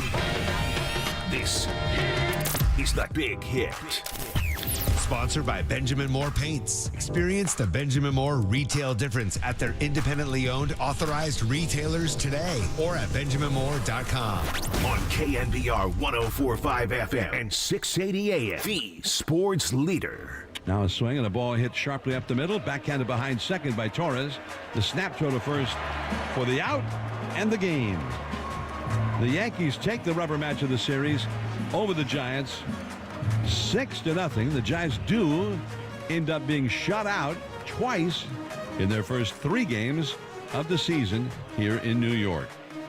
Man, you taking us back to last year, young Tony. How about we give him creative freedom on his rejoins? You got to go there. Young Tony, you got to come on the mic and defend that. How are you throwing us a Yankee Stadium L? What are you doing to it, buddy? That was the last time the Giants played the Yankees. Yeah, but ... He's bringing everybody down, man. Except for hearing dun dun dun dun dun. How about start spreading the news? Farhan's making a transaction today. I wanna be a part of a team that signs free agents. Oh, nice voice there. Are you good at karaoke? If I'm drunk enough, to be honest with you. Very good. Do you sing reggae, Stick Figure, and Revolution? I'll do some reggae karaoke. Right. It is Reggae Friday, but happy Friday, everybody. We've been in pretty darn good Friday mood today. No Giants baseball yesterday. Obviously, we talked about Luka Doncic. We talked about Chris Sims and his crazy quarterback rankings. But the big hit is the Yankees are in town. What a carnival. Everywhere they go, that town reacts. The Yankees are in town. Now, there were stretches where the Yankees weren't that great, and it wasn't. I mean, heck, there was a long stretch from 82 to 95. They weren't that great. Shout out Donnie Baseball. My very first trip to Yankee Stadium was in June of 1994, and they were not that good. Pre-Jeter. And it wasn't didn't have that sort of buzz. I mean, the last good moment had been really the late 70s with Reggie Jackson. Yeah. So it had been about almost a whole generation. I mean, that's the crazy thing when we talk about someone like Don Mattingly, who I know Farhan Zaidi was speaking about yesterday. The fact that he never won a World Series with the Yankees blew my mind when I learned that growing up. Yeah, for sure. But they now are at that point where they are getting Soto put them above and beyond. Obviously, Garrett Cole, when he was healthy, was a big superstar free agent acquisition. Aaron Judge is their own, though. That's homegrown. Giancarlo Stanton was a trade acquisition, right? Was not a shout out Derek Jeter for that trade. Yeah. Oh yeah. That's when Jeter was with the Marlins. Did you guys have to give away the farm? Or? No, they did not. I mean, that's a crazy thing about the Yankees. They make these trades. They don't give up their top 5 prospects. Whether we're talking Stanton, whether we're talking about Juan Soto coming over from the Padres, they're able to hoard their top prospects and still make these moves. By the way, Giants fans, beware obnoxious Yankee fan alert. They will be.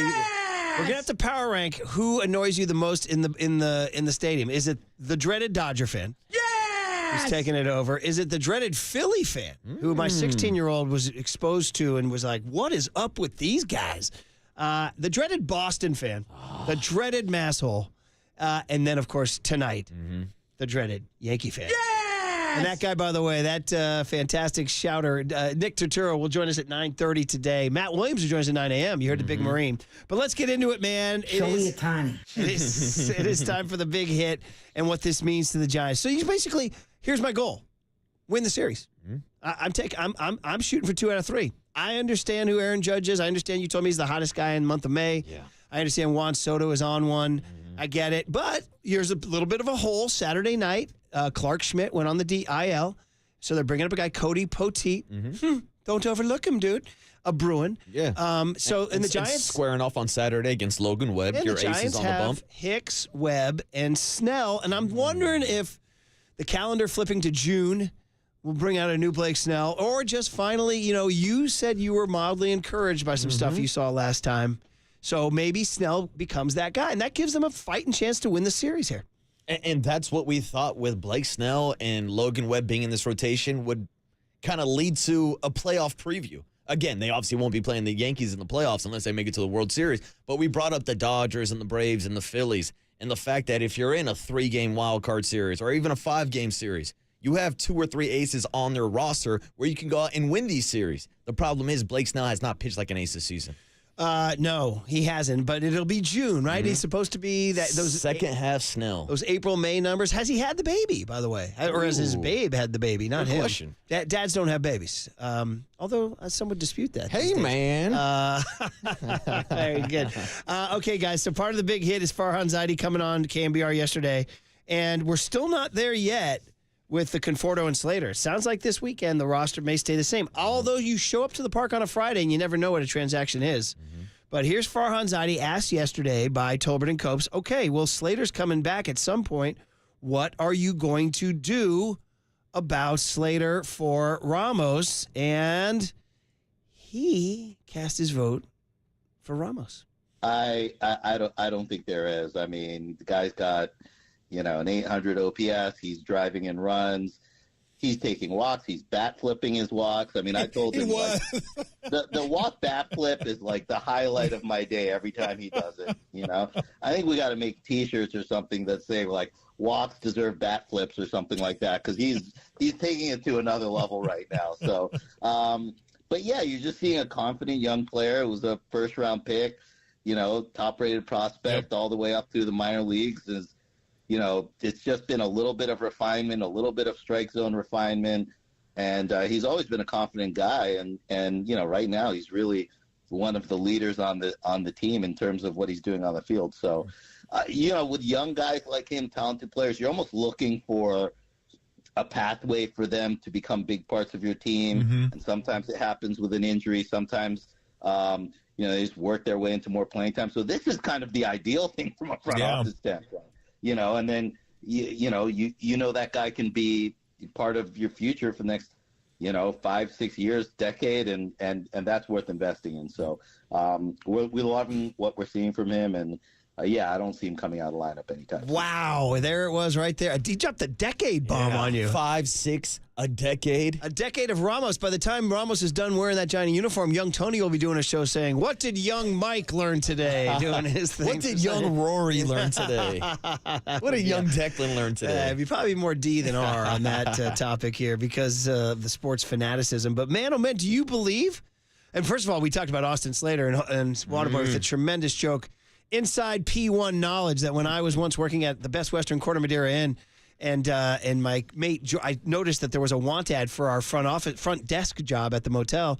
I said, "Hey, check it out, we're hiring." And he told me, he goes, "Yeah, bro, bad news." He goes, "That's your job." I ran up. Dude, this big spiral staircase. I ran up the stairs and quit. You can't fire me. I quit. He's like, "No, I was going to fire you." He's like, I quit first. I did. That's it. That's Austin Slater right now, running up the steps at Oracle Park, trying to get to Farhan's office. You can't DFA me. Release me. I mean, it's tough. I'm retired. Slater, he's a good Giant. He's a good dude. Yeah, he's a good dude. And he's been productive. He's mashed lefties. He really has. Baggerly has said that he thought Slater would come in and they'd send Ramos down. Do you guys believe what Farhan said there? 808 KNBR is the phone number. 415-808-5627 is the Golden State Lumber and Building Materials text line. That was pretty firm, though. I want to believe, Murph. Yeah. I want to believe him. And I think Elliot Ramos has done everything right to deserve a spot on this roster. I mean, it happens all the time in baseball, going back to Wally Pipp. If you get injured, guess what? Someone's going to step up and take advantage of the opportunity. And without a question in my mind, Elliot Ramos has done that, so he deserves to stay on this roster. Yeah, I mean, it's kind of crazy to think that that the Giants would make the move that we're kind of, like we always think Farhan's been driving us nuts by spinning his wheels, or Ryan McKenna, or who's the other guy? Matt Beatty. Matt Beatty, all those Matt Beatty moves, And it's like, oh, he's not going to make the bold move. And it sounds like he's willing to make the bold move here. Yeah, exactly. This is what I wanted last year, to give guys like Elliot Ramos or Luis Matos opportunities. Instead, he went out and signed A.J. Pollock at the trade deadline. Yeah, exactly. So this is, it doesn't really keep with the way Farhan has done it.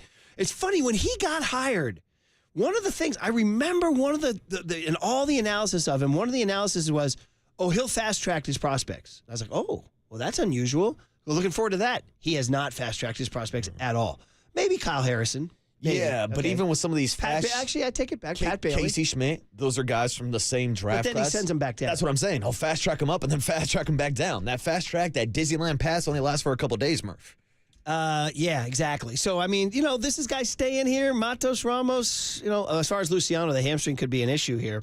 But he didn't address that yesterday, did he? The Luciano situation. I don't think so, but that's the kind of dilemma you're in right now, because obviously Marco Luciano has not been lights out at shortstop defensively. Oof. But you look at his stats this year, and so far, quietly, he's hitting 375, a near 1,000 OPS. Like, he's mashing at the plate right now. So if you send him down, what's the message you're sending? Because the only reason you brought him up is for his bat anyways. Yeah.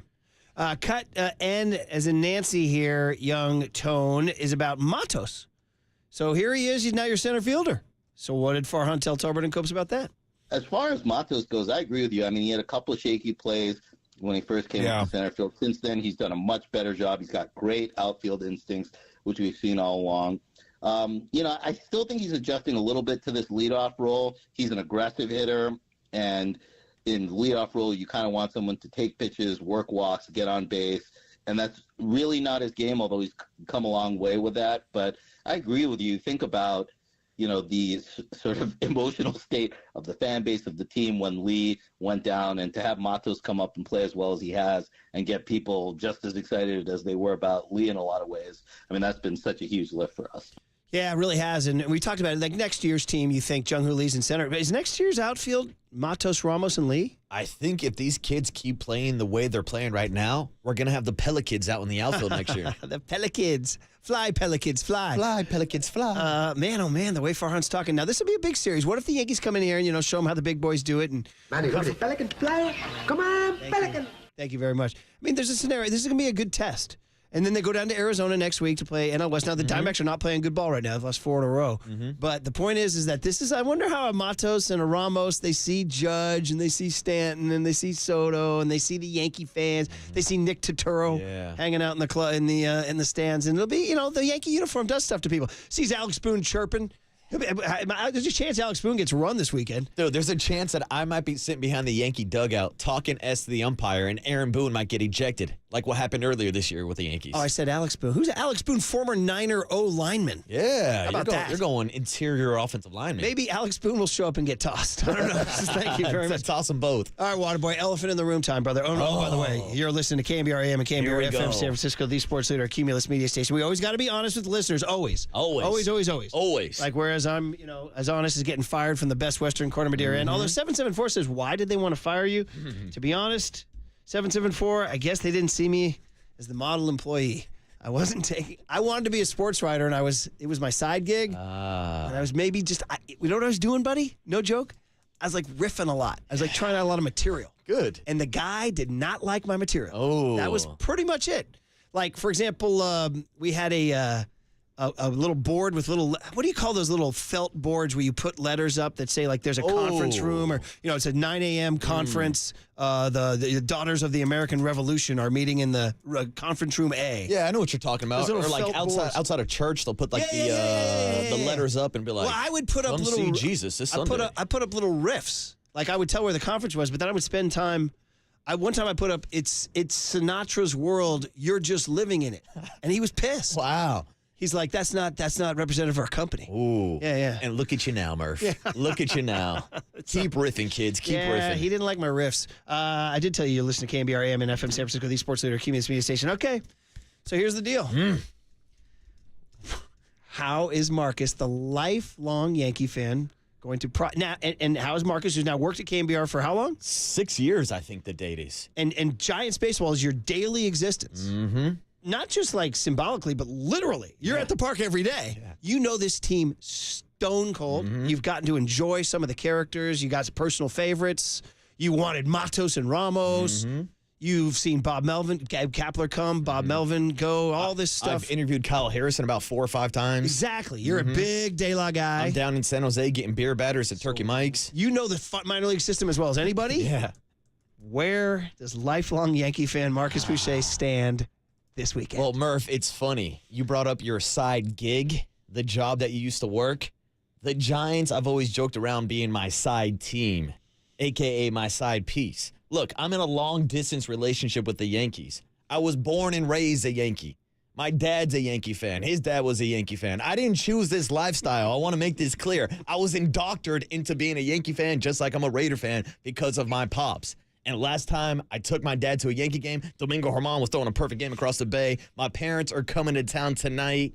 We'll be in the building. Yes, that's awesome. But Murph, I got to say, there's 28 teams that I will root for the Giants to beat. The one team I won't root against is the Yankees. Okay. It's in my blood. So you're going Yankees. But Murph, now that I'm That's in cool. the media. I respect now it. that I've got the capital J journalist on my resume, even though I'm not really a journalist. I'm objective, Murph. So I'm just going out there looking for a big ball game, you know? I'm not a fan this weekend. What will you wear? I just want to see some ball. You're wearing a white T-shirt and a neutral blue zip-up hoodie. Yeah, I'm rocking Lagunitas today. I didn't want to be that D-bag showing up with a bunch of Yankee gear on this morning. By the way, Triple E would be upset at that. Oh, yeah. I'm pro Lagunitas. Triple E had an experience at Lagunitas as an employee like I did at Best Western Corner Durant. Yeah, he got fired from his job, too. Will you wear a Yankee? I've given Waterboy for his birthday 2 shirts. By the way, which I've never seen him wear. By the way. Well, yeah, again, I don't want to be that D-bag walking around the flagship station of the Giants rocking Yankee gear. They're not obnoxious shirts. They're kind of cool, kind of almost like, you know what I mean? The one said Nasty Nestor with a cartoon of his face, and the other is just the silhouette of Jeter. Yeah, so I'll be wearing the Nasty Nestor shirt on Sunday for sure. Will? Absolutely. My hardest touch. With Nestor Cortez on the bump, I got to wear the Nasty Nestor t-shirt. Yeah, because it's a cool shirt. It's a cool shirt. Now, my only worry is because I go to so many Giants games, and shout out to all the fans who always show me love. Hey, that's the water boy. Hey, Marcus, I listen to you every morning. No. What are they going to say if they see me in a Yankee uniform? I think it's okay. I think it's okay for you to do that. I know that I'm going to defend your stance here right now. I know you got love for the Giants. I know it. And I know you watch every game. You have takes. You think Bomel should do this. You think he should have done that. You want Harrison to be great. You love pitchers. You're a Webb guy. You're a Logan Webb guy. But I think it's fair to be born and raised in mom, dad, grandpa, Yankee. And I don't see you. You're not going to be going. No. I do not see you. You know what the Yankee fan is tonight? It's like the whole section is sitting down, and the Yankee fan is standing up going, "Let's go Yankees!" Yeah, right in your face. No, you know what it really is? That will be Nick Turturo. Yeah. That will not be you. It's the Yankee fans that give all Yankee fans a bad reputation when they'll be sitting there going, 27 rings, bro! I know, 27 rings! That's not you. That's not you. That's not my style. Now, will you, in the top of the first, will you start going, Anthony Volpe, Tony Rizzo? Will you do roll call tonight? See, here's the thing, Murph. I'll be rooting for everybody. Have you ever participated in a roll call? No, because I've never been to Yankee Stadium. They don't do it on the road? Yankee fans will get to go, but it's different. You're not out there with the true bleacher creatures. Do Yankee players acknowledge a road roll call? I wonder. Oh, yeah, they'll turn around and give a little wave to the crowd. So people don't know. Young Tone, do you know about the roll call? You know about this? Yeah, I do. Yeah, the Bleacher Stadium roll call. I was around. I was covered. That was around. That started in the Jeter years, the late 90s. That was not a thing forever. Derek Jeter. And I used to think it was really, really cool. Paul O'Neill. And sometimes players would mess with them. It was fun. They wouldn't acknowledge him for the longest time. And they just kept going and going and going. And then sheepishly they turn around and the crowd goes, I mean, come on. It's atmosphere like no other. But that was old Yankee Stadium. All right, well, listen. It's fun. We're hyped. It's exciting. I'm calling for 2 out of 3. I am. I'm calling for 2 out of 3. And I like the pocket Saturday game against Poteet. They can get him. And then just one of the other two. One of the other two. So I'm calling for 2 out of 3.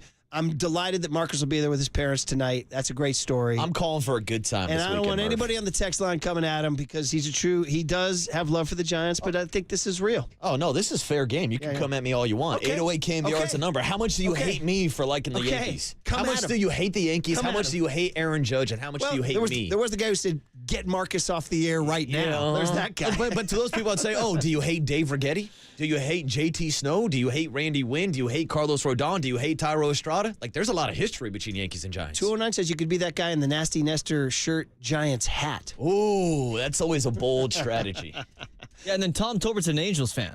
Yeah, he's totally fine. It's totally cool. Look at you throwing Tom under the bus. This is your it's 707 that actually pointed it out. Nice. But at the same time, this is your team. You're allowed to root for it. People hate my UCLA stuff for sure. Because they're like, it's LA, dude. I'm like, well, it is what it is. The bottom line is, it's my childhood team versus the team that I've covered for the last 6 years. I'm going to get a couple brews with my pops, with my moms, and I'm going to enjoy the weekend. Yeah, buddy. Hey, also, you saying we're going to see a perfect game the last time you were at the game with your dad? Hey, I'm just saying. And how about my dad doubling down? He's like, yeah, last year for Father's Day, you got me the Yankee tickets. It's a perfect game. It's going to be pretty hard to top this year. Well, yeah, no, I don't need a perfecto tonight. Dude, no perfectos, please. Marcus Stroman throwing well. 559 says the roll call did happen in San Diego last weekend, and the players acknowledged. Little tip of the cap. We'll see how that goes tonight. All right, that was fun, big hit. This is going to be a fun weekend. Great weather. It's right on the edge of June. School's getting out. It's great vibe. Great vibe. And that vibe will continue with Matt Williams at 9, Nick Turturo at 9:30, and the cooler of content next on the Sports Leader. Sunnyvale, shout out to you for supporting KNBR, Sunnyvale's sports leader. Now, from the O'Donnell Financial Group Sports Desk, learn more at odfigroup.com. O'Donnell Financial Group, because planning is a process, not a product. Farhan Zaidi stopped by the afternoon show yesterday with Tolbert and Cobes to talk about the Giants' recent success and whether or not he sees guys like Luis Matos, Elliot Ramos, and Marco Luciano sticking around the big league club. To hear that podcast and more, check it out now on KNBR.com and the KNBR app.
Now, time for the Protect Your Assets with David Hollander Business and Technology Report.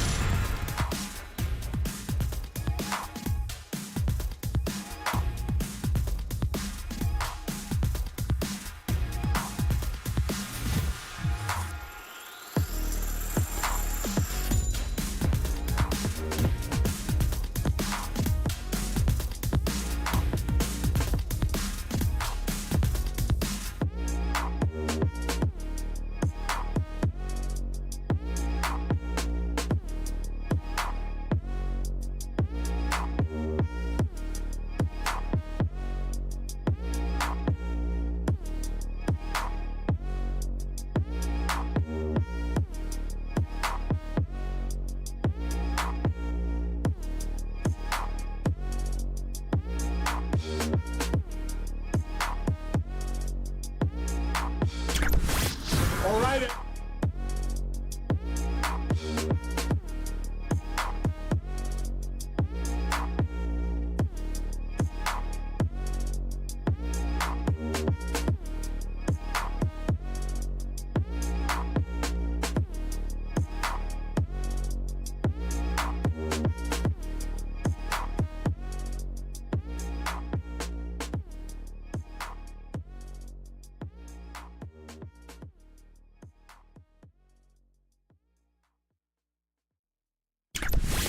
All right, everyone, chill. This is the cooler. You are not sending me to the cooler of content.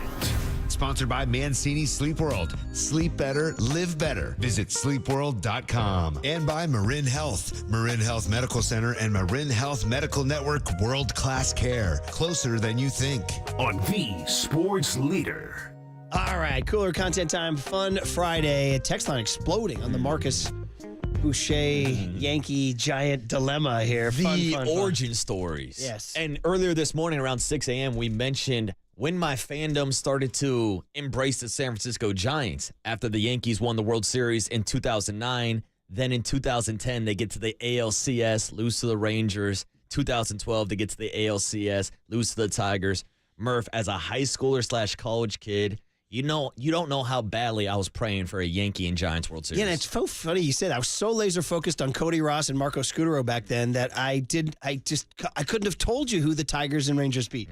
I couldn't have. I remember. I was living in an NL world. I was like, I don't even acknowledge the other series. I really it's like, who are we playing? I don't know. Yeah. I'm just focused on this next Matt Cain pitch. Yeah, and I was locked in on the Yankees on the other side, but I kept an eye out on the Giants because obviously they're the local team. Tim Lincecum, as a high school college pitcher, was like an idol to me, and I was like, ooh, please, please, please give me the opportunity to watch the Yankees in the World Series in San Francisco. Well, the parallel story for your partner here is that the Red Sox were my team. They were. I mean, it's funny. My sister just found a picture. It was the Golden Gate Bridge anniversary the other day. It opened on May 27th or something like that. So it was like the 87th anniversary of the Golden Gate Bridge. When it turned 50, they shut it down, and everybody went. The bus loads, and you got to walk on the bridge.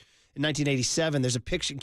My sister sent me a picture saying, hey, 37 years ago today. And there I was on the Golden Gate Bridge with my family. It's a cold morning, got a jacket on. And I got my arms raised like Bill Walton, and I'm wearing a Red Sox hat. I'm wearing my Red Sox hat. I mean, I wore that thing all the freaking time. So my birthday every year from kind of when it came online, about 76, 77, the 75 series is when I fell in love with the Red Sox because Fenway Park looked so great and cool, and the uniforms are so cool, and Fred Lynn was awesome. Every year for my birthday, which is in September, I would wish for a Giants-Red Sox World Series. Before I blew out the candles, I didn't tell anybody this ever. I said, I'm making my wish. Making my wish. Making my wish. Let me tell you something. Birthday cake wishes don't come true. All right, don't come true. Spoiler alert. so it never happened once, but I was like you. I wanted that World Series because I couldn't lose, right? I couldn't lose. All right, guys, here's the deal. Tonight is going to be a lot of fun. It's the first return of Aaron Judge since he spurned the Giants after whining and dining.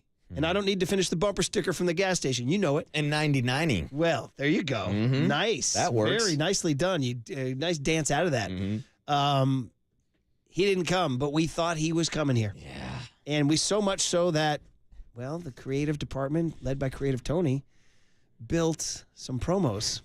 Now, Copes a while back dug these out and played them, right? But they're worth it. Them. We're going into the KNBR vault. I think this is worth it. This is December 2022. Yeah, and just so we can set the stage for everybody, obviously if there's breaking news, if Aaron Judge, a.k.a. Arson Judge, would have actually signed with the Giants, it could have happened in the middle of the night. Creative Tony's not working in the middle of the night, so we need these promos ready. It's kind of like when a championship team has the championship T-shirts ready to go, and then they're shipped off to somewhere else in the world, just like there's probably a couple, 2023, 2024 49ers Super Bowl T-shirts out there. Being worn by someone, somewhere. Yeah, someone's wearing them. Here's what it would have sounded like. Your choice, Tone. Number one? Want to go number one? Here it is. All rise, Giants fans. A Judge. Aaron Judge hits his 62nd. Is now presiding. This is Judgment Day. Case closed. Aaron Judge is coming home. Can you believe it? Find out what Farhan does next on your proud home of Giants baseball. KNBR 104.5 and 680. The Sports Leader. Find out what Farhan does next. If Farhan does next, he's going to sign Carlos Correa. Give me the laugh on that one there, he's going to fail his physical, too. Aaron Judge is coming home in a Yankee uniform in May of 2024. It's Judgment Day tonight at the ballpark. That wasn't the only one. We built another one. Here, yes. Giants fans, it's Judgment Day by the Bay. Aaron Judge hits his 62nd. Aaron Judge is coming home. And we are going home. Find out what Farhan does next on your proud home of Giants baseball. KNBR 104.5 and 680. The Sports Leader. I love how both of them just say, find out how Farhan does next. I would have just gone with the orgasmic, Judge is here. Yeah. Hell yeah. Keep listening. Well, you know what I mean? Then we actually found out what Farhan did next. Whole lot of nothing. Oh, really? Is that what you imagine? Whole lot of nothing. Is that what you imagine?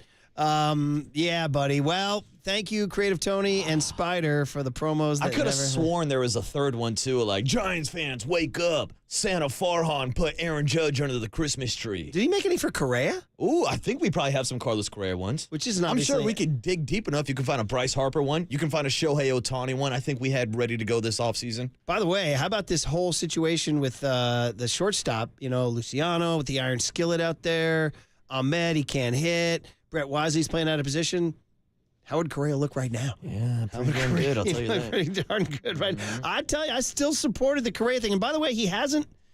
I mean, he's still playing. I mean, they said that his ankle was going to explode, right? Oh, he's having a good year with the Twins this year. And then defensively, we know how good he is also. Yeah, and we also saw what he did in the postseason. Yeah, he's clutch in the postseason. He played last night, guys, and he hit it. He did not hit it. He had 3 ribbies last night. His OPS is 786 right now. And he's playing every night. Every day. He's playing a lockdown shortstop.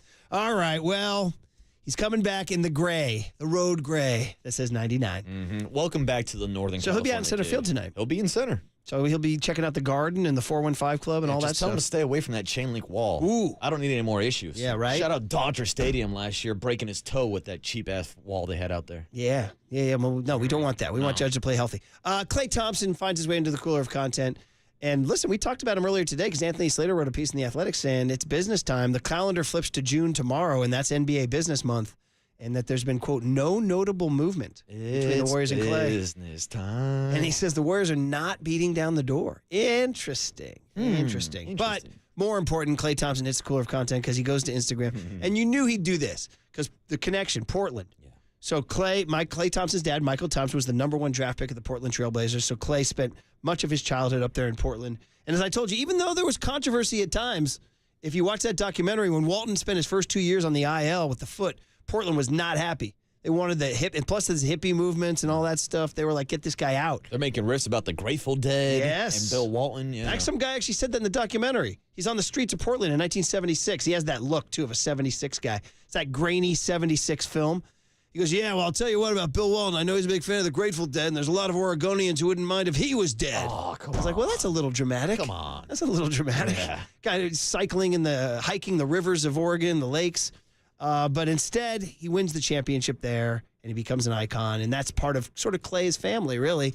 And then, of course, Luke playing for the Lakers, and Klay has a connection to the Lakers. And, of course, when Luke was an assistant coach for the Warriors, and Bill would come around and see his son at the Warriors. I mean, many connections between Klay and Bill Walton. So he honored him by not shooting hoops, by going out into nature.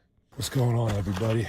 In honor of Mr. Walton, the outdoorsman he was, I'm going on a hike today. Got my Kyrie Irving-esque walking stick, crucial to outdoor exploring. And it is a wonderful day for it. The whole time I will be thinking of Bill and how much his nature walks meant to him. And I want to give my condolences to Luke and the rest of the family. Shout out to the city of Portland, the only MVP in our history, Mr. Walton. So, wish me luck. It's hot out here, but it's beautiful. Here we go. Sorry about the wind on that, but obviously, really, just classic Klay, man. What a great gesture. You know what I mean? Something unique, something different. Goes on a nature hike. Because for all the Grateful Dead and all the cycling and all the...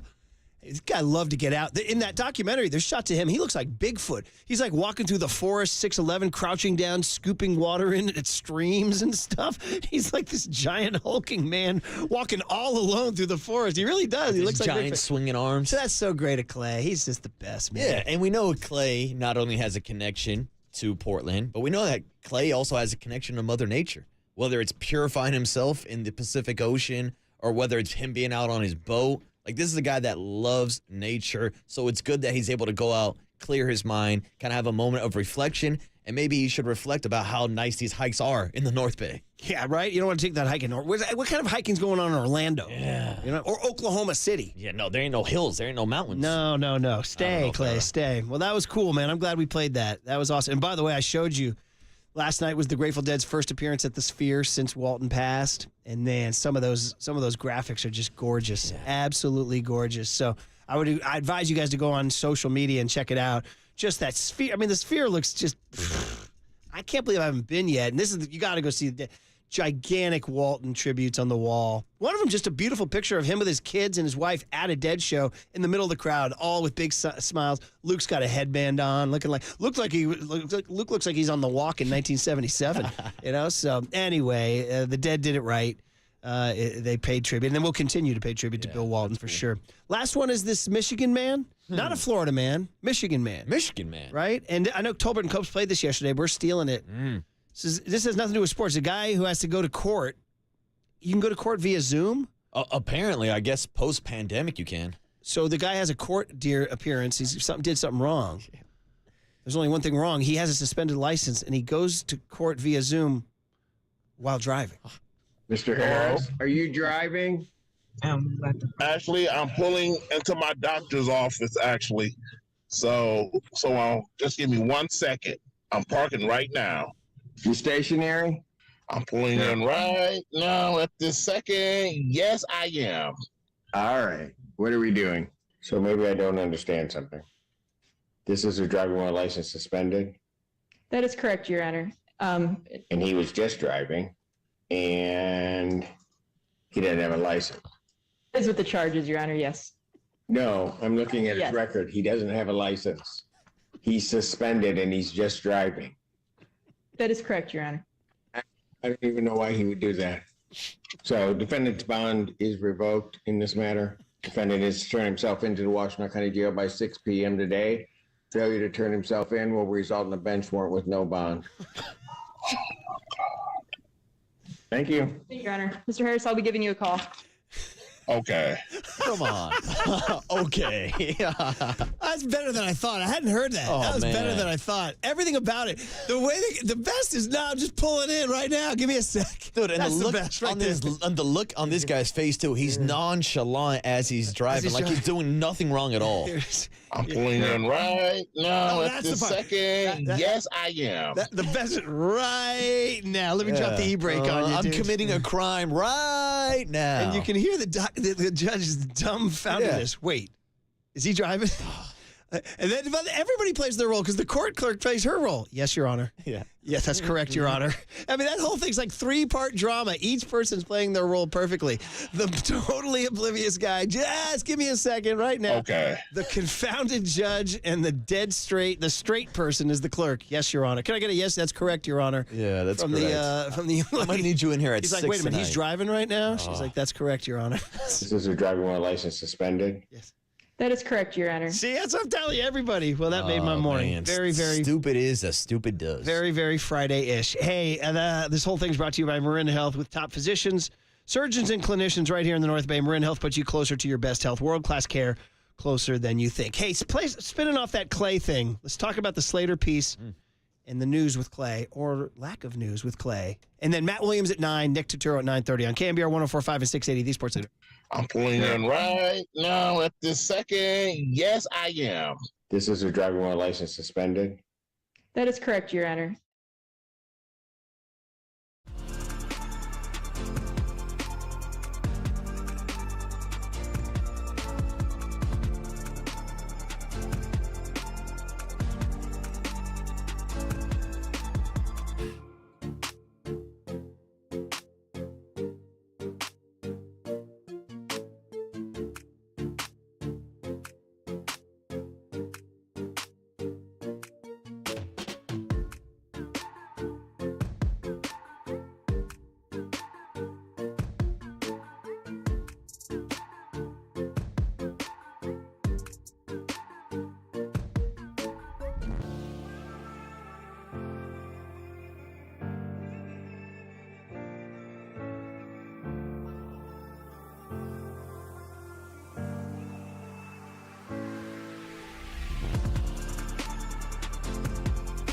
What's up, everybody? Happy Reggae Friday here on the Murph and Marcus Show. It's Marcus, the Waterboy Boucher, here to talk to you about Prize Picks, because Prize Picks is America's #1 fantasy sports app with more than 5 million members. It's the most fun and exciting way to get in on the action while you watch your favorite sports and your favorite players. You just pick more or less on 2 or more player stat options for a shot to win up to 100 times your cash. With Prize Picks, you can turn $10 into $1,000 in a single game watching your favorite sports this summer. You can make a Prize Pick lineup in as little as 60 seconds. You just need to pick more or less on 2 to 6 different player stat options, and you're locked in. And this weekend, I'm looking at the fights. UFC 302, Islam Makhachev taking on Dustin the Diamond Poirier. And right now, they're running a promo on Prize Picks.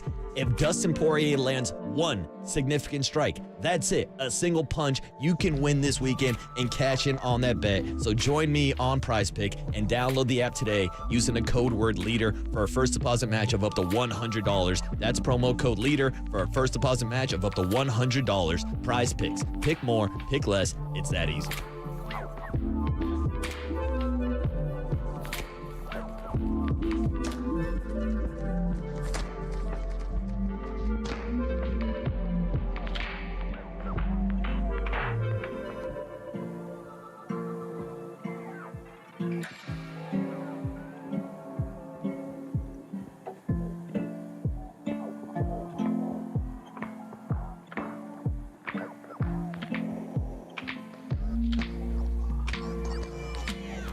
Dub Nation, Murph and Marcus keep rolling on the sports leader and streaming live on YouTube at KNBR 1045. Reggae Friday, always a great vibe. Yankees in town is a great vibe. All these giveaways is a great vibe.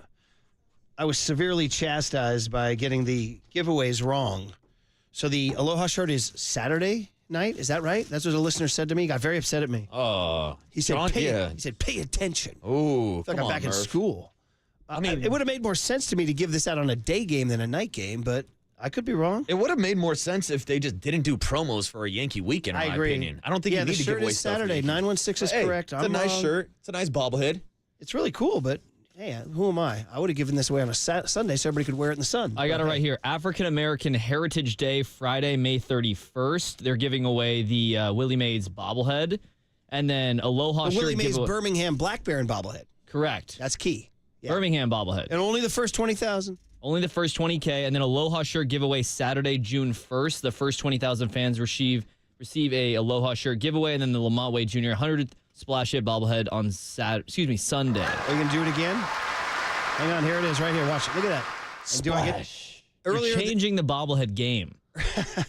Earlier this morning, so splash water goes up. It's incredible. You got water. Now, Murph, my question is, are there going to be any splash hits this weekend? Hopefully not by Jorge Posada. Yeah. Jorge, the first man to do it. Is Aaron Judge going to be the first right-handed bat to put one in the code? Nah, because you know why? Because Giants pitchers will be burning his thumbs. Ooh, That's burning what Krukow told thumbs. us. Burning thumbs. Pitch inside. You got to pitch inside. So it's funny. Earlier today, when I watched Marcus do that spray, that spritz, it reminds me of like a little cologne spritz or a little I would burn aftershave. his thumbs. Yeah, little cologne spritz. I said, and then of course I went to my generationally dated pop culture reference. I said, it reminds me of like an Aqua Velva. I said, you know Tony, Aqua Velva. Yeah, you know. And then Tone. I sang, "There's something about an Aqua Velva, man," and it turns out it's Pete Rose. And by the way, just an ad that just extolled the virtues of masculinity. You know what I mean? Which these days will get you in trouble. I want to smell like a man, Murph. Yeah. So he found it, and it was pretty funny to dig that up. But we also talked about Jorge Posada hitting a ball in the water as an exhibition game in 2000. Numero uno. And then I went on a long, extended rant how I think Jorge Posada should literally be in the Hall of Fame, and I don't know why he gets zero love. I don't know why he got pushed off the ballot his first time that he was even eligible. Only got like 3% of the vote, so they kicked him off like they did to our guy Tim Lincecum. Was he a butcher behind the plate? No, not at all. Because I'm looking at like Gary Carter. Now, Gary Carter won a couple of Gold Gloves, was an 11-time All-Star. Posada was only a 5-time All-Star. But, dude, Posada's offensive numbers are just, his OPS is 100 points higher than, oh, by the way, he caught 4 World Series championships, but I guess catcher's not that important. No. Yeah. Everybody knows it's the least important position 5-time in Silver baseball. Slugger, just like Gary Carter was. I don't know. I'm missing something here. Somehow, some way, Posada didn't get the cool kids card. And Gary Carter got the cool kids card. And rest in peace, Gary Carter, former Giant, forever Giant, right? All right, guys. So I mentioned Klay in the tease, and he's in the news because Anthony Slater wrote an interesting piece in The Athletic. Always look at my Slater for my Warriors news. Also like my Sam Gordon for my Warriors news. I like a good beat writer, Marcus. That's why I went and praised Shayna Rubin. I got to meet her in the dugout. The new Giants beat writer. I think she writes a good game story. I told her that. So I do appreciate the art of a good game story, and you can still find them digitally now. Print, forget it. Unless you want the game story from 1976. All right, dude? I've been looking for that story. So, but the print on, I come in every morning. I go into that little room there with my eggs, and I read those digital games, those sfchronicle.coms and MLB.coms. I think Maria Guardado does a good job, too. She's been off for a few days. Concerned. Where is she? Maybe she's taking a little time off. Who knows? A little PTO, as they call it. But anyway, the point is that Slater wrote a piece saying, well, the calendar turns tomorrow to June, and that's business time. So he said, let's check in on Klay Thompson. Ready for this? He says there's been, quote, no notable movement, unquote, and that the Warriors, quote, aren't exactly beating the door down. Oh, wow. Another source told Slater that Klay is, quote, ready to test the free agency waters. So my question to all y'all at 808 KNBR and 415-808-5627 is, how are you feeling about this? And are we at the point now where is moving on from Klay the prudent move? Not the emotional move, believe me, because we just played him in the cooler content, taking a nature hike for Bill Walton. He's one of the most lovable characters in the history, almost on a Tim Lincecum level, Klay Thompson. But is it prudent to see a guy at age 34 who, it hurts to say this, is not peaking? He's on the downside, on the back nine of his career. Whereas you can't really say that about Steph. Even though Steph's older, Steph's still playing at the same level, if not a better level. Yeah, Steph's still playing at an all-NBA level. But it's interesting because that's the thing. Steph Curry was never known for his defense. He's known for his offense. So we look at Steph Curry through that lens. But because Klay Thompson was known as a defensive shutdown type of player who would pick up that job from Steph Curry, picking up the best point guard or the best guard in the game, I think that's why people look at Klay differently. Because obviously, if you watch the games, he's nowhere near the same defender that he once was. And it's going to be hard for anybody to be that same defender coming off a blown out knee and a blown out Achilles. But I go back to it all the time. Look at the final numbers over the last 2 seasons, not just looking at that Sacramento playing game.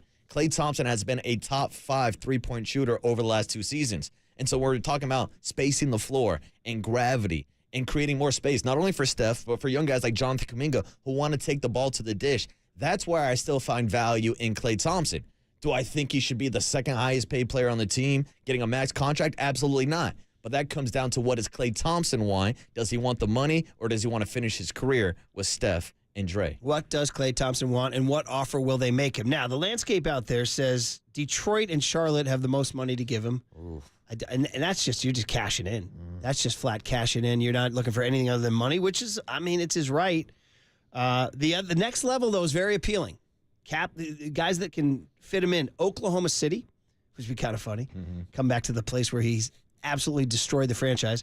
Philadelphia, be with Kate Scott and Joel Embiid. All right. And Tyrese Maxey. Yeah, they need another shooter. And then Orlando, which is, an up-and-coming team now with young talent. And they're desperate for shooting. And they have the Harry Potter world down there at Disney World, which we know he went to with Leandro Barbosa. He's a Harry Potter head. So I'm just going out to the Golden State Lumber and Building Materials text line. First one in there, 707. Goodbye, Klay. Don't let the door hit you on. Wow. That's a little harsh. Come on, man. Don't let the door hit you. What are we doing there, man? Got 4 titles. 209 says Klay is the Eric Armstead of the Warriors. I love him, but it's time to move on. But that's a difference. Eric Armstead doesn't have any Super Bowl rings. Klay has 4 NBA titles. And again, I just think out of respect, I think he's earned a right to go out on his sword. 408 says, if it comes down to keeping Klay or winning, I'll take winning over nostalgia. The ghost of Bill Walsh wrote that text. Well, that's interesting because Draymond Green was just on Shaquille O'Neal's big podcast last week, and we played the audio, and he said he would rather retire with Steph and Klay than go anywhere else and try to ring chase, even if that means they never win another one with the Warriors. Well, that probably would be the case. Yeah, if they stayed together. It's the most likely scenario, and it's not the end of the world if they never win another ring. Right. Again, you should cherish and embrace what they've done for this franchise. There's a difference between 2 things. One, cherishing and embracing and feeling good about that, and you're right. But there's also this is the window to go pull out one more miracle. Or was 2022 the miracle? It kind of was. Yeah. 707 says, leave it up to Steph. If he wants his splash bro to stay, he stays. Keep Steph happy. Steph will definitely have a large role in this. There's no question. Yeah. 831 says Klay deserves to do what he wants, and he would fit in anywhere. I mean, yeah. Go ahead. I agree. Sorry, I'm just laughing at 559 on the Golden State Lumber and Building Material text line. Just says hashtag decommission the Nordic knife. Oh, come on. I like the boat out in the bay. 559 is a hell of a texter, by the way. 707 says the amount of money Klay is asking for is not equal to his talent currently. Again, what's the cost? What's the price? I can tell you I'd rather have Klay Thompson at $24, $25 million than Andrew Wiggins at $26, $27, $28 million. Really? Yeah, I would. Yeah. I'd still take Klay at this point. Andrew Wiggins isn't giving you anything. How about At least neither? Klay can still space the floor. Neither of those guys, and you go get some new stuff. That clears up a lot of space. Yes. Whether you want to go out and get a Paul George, whether or not you want to trade for a Donovan Mitchell, whether or not you want to trade for a Jimmy Butler, Right. who are some of the rumors I heard popping up this Exactly. week. 209 says the Warriors gave him respect when they paid for 2 years maxed out while he was injured. How did those last 2 seasons end for the Warriors? I say let him walk if it doesn't work out financially. So there you go. A couple phone calls checking in. X is in Sacramento. Ooh, X home with the Kings. X, good morning. How are you, man? Hey, what's up, guys? How we doing? What's up, So X? here Happy we're- Friday. Yeah. Happy Friday. We're talking about my buddy Owen, right? 0-12 in the last game. Klay, it's time for him to go if we're going to give Draymond and Steph another chance at a championship. That's all I got. You guys have a great day. X with the call, man. Hey, he had a take. He didn't suck. Yeah. He passed the Jim Rome test. As they say, you're only as good as your last game. And I hate the fact that we're talking about Klay gassing out against the Lakers 2 years ago in the playoffs, and we're talking about Klay having that 0 performance against the Kings, when, again, he's been one of the best three-point shooters still to this day in the NBA. But you just heard what X said. Owen. My pal Owen. Shout out Owen Nolan. Bob is in San Francisco checking in at 808 KNBR. Bob, good morning. How are you? Hey, good morning, guys. Yeah, a couple weeks ago, you guys were really excited talking about the possibility how much Klay loves the Bay Area of taking less pay. And it brings me back, Tom Tolbert would know about this one because he's an Angel fan. But around the 94, there was an all-star pitcher in Anaheim, Jared Weaver. His agent was Scott Boras. He was an all-star. The market was set by Zach Greinke, but he turned down the offer of getting about $54 million because he said, how much money do you need? I love Anaheim. My family's here. That's right. And he turned it down. Yeah. And so, really, how much money does Klay need? Well, there you go. And wouldn't it be nice to have all those three guys stay till the end of their careers? It would, even though, Bob, if they just kind of peter out and finish as the 9 seed for the next couple of years. Well, yeah, but I mean, look how good he was coming off the bench last year. I mean, to have him for a couple more years, at a reduced rate, if he would take it, would be great. I think most of the fans would like to see him retire a Warrior. Yeah, well, good stuff, Bob. I appreciate it. So once again, we get back to the sort of the nostalgic end to a run that will not end in championships. I can kind of safely say, Unless, to Bob's point, if Klay does want to take a hometown discount, then that gives you more flexibility to bring in another piece so that you can make another championship run. Yeah, man. All right, guys. Just a few more texts here on the Golden State Lumber and Building Materials text line. This is the one we always bring up, the old heads. If the Bay can kick the likes of Joe Montana and Ronnie Lott the curb, Klay Thompson can certainly go the same route. 707 said if Klay had a better last game in Sacramento, this conversation would be a lot different. He was on a roll up until then, which you've been talking about. 925 says, it's a shame we're talking about dumping Klay when we should be talking about dumping Draymond. Okay, all right. 628 says, Klay has his heart here. He will hate life with another fan base. And 925 with a heckling text, 0 for 12. You got to own it, Klay. You ain't it no more. Oh, that's our friend Owen. Man, oh man. 209 says you can't have two guys on defense. You have to hide. And at this point, Klay can't guard good players alone. And then 707 says, no, keep the Warriors core together till the wheels fall off. They earned that at the very least. So this is basically how you view life, man. This is how you view life and how Klay is going to view money and life. So we know he's on a nature walk representing Bill Walton. We know that. All right, guys. Matt Williams, the ultimate humbug. I think, well, Will Clark, Matt Williams. I'd say if Matty stayed, well, they both left 93, 94, 96. Nah. Who's the ultimate humbaby? Is it Matty or Will? Roger Craig. Good answer. But Matt Williams at 9 a.m. and Nick Turturo at 9:30 on KNBR 104.5 and 680 The Sports Leader. We're talking about my buddy Owen, right? 0-12 in the last game. Klay, it's time for him to go if we're going to give Draymond and Steph another chance at a championship. From the Chilton Auto Body Traffic Desk.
Murph and Marcus continue live from the KNBR Casino Matrix Progressive Jackpot Studios. Casino Matrix. Progressive jackpots are here. Where are you? Just drop in. Please play responsibly. 1-800-GAMBLER.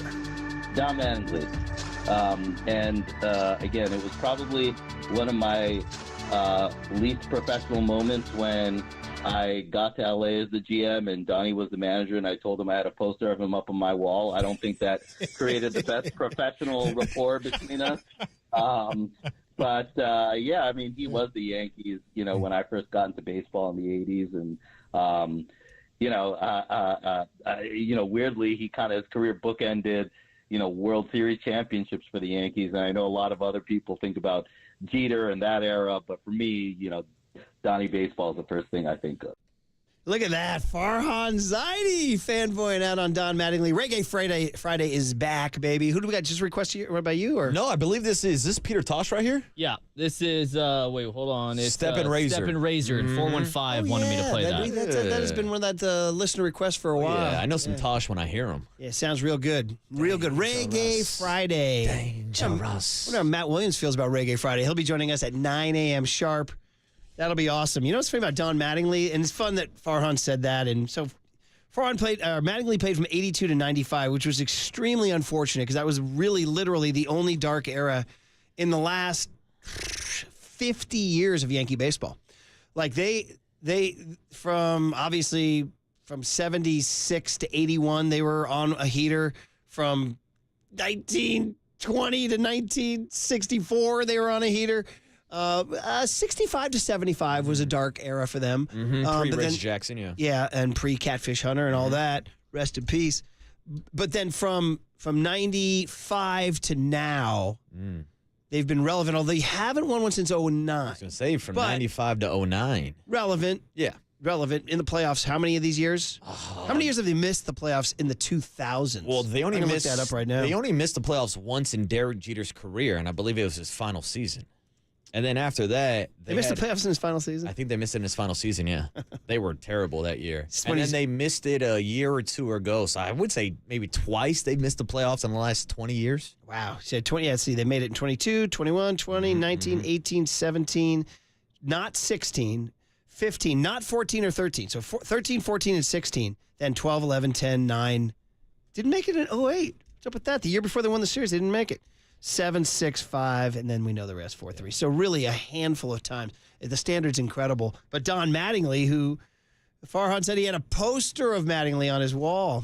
Did you have posters on your wall growing up? Oh, yeah. I had posters. I actually had a split poster of Derek Jeter and your guy Jason Giambi on my wall growing up. Wait, Giambi the Oakland Athletic? No, Giambi the New York Yankee. Oh, man. I had that split poster. I had a Bernie Williams jersey hanging up in my room. I had a bunch of Yankee stuff. I had a Jim Rice poster. Right? Ready for that? Nice. It was weird because the Sports Illustrated used to put out posters, and the one they had of Rice I liked. I had that one up. And then I had an Ed Halicki growth chart for a while. Ooh, nice. I like that. Yeah, I had a couple of Charles Woodson posters, a couple of Raider posters, and I also had a couple of Carmen Electra posters.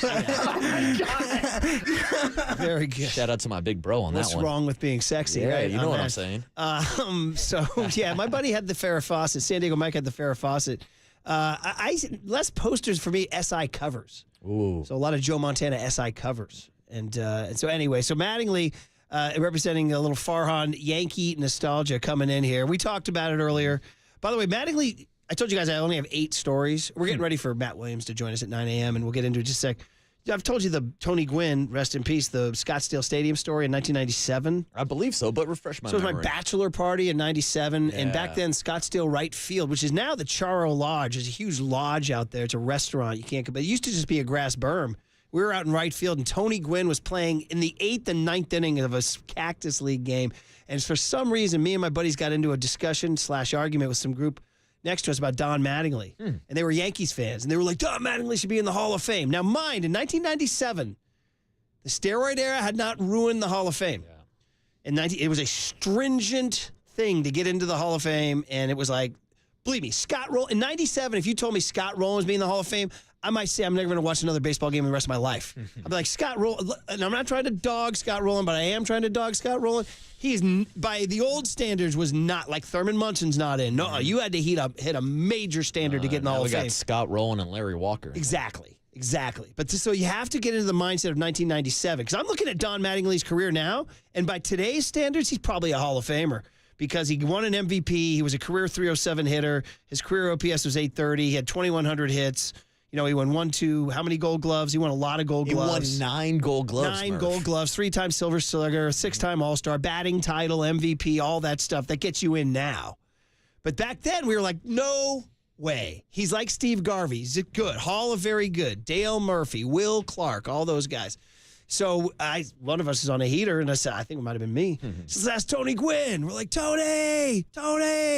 And he's not looking at us. We're like, we got a discussion going here, man. We just need an opinion. Is Don Mattingly a Hall of Famer? And we're like, Tony. And his pitch is thrown. He gets in the ready position. He eases back up, and he kind of gives half a look to us. And we're like, Tony. And then the pitch is thrown. He gets in the ready position. We're like, we just need a thumbs up or thumbs down. Is Tony Mattingly a Hall of Famer? We're like, Tony. And he gets in the ready position again. Pitch is thrown. So then he's not looking at us, and he reaches out with his hand. And we're like, to his side.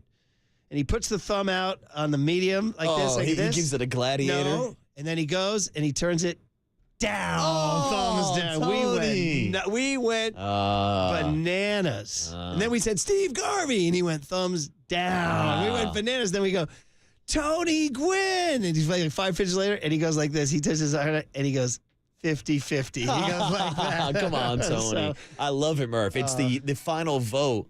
Tony Gwynn has spoken. The tribe has spoken.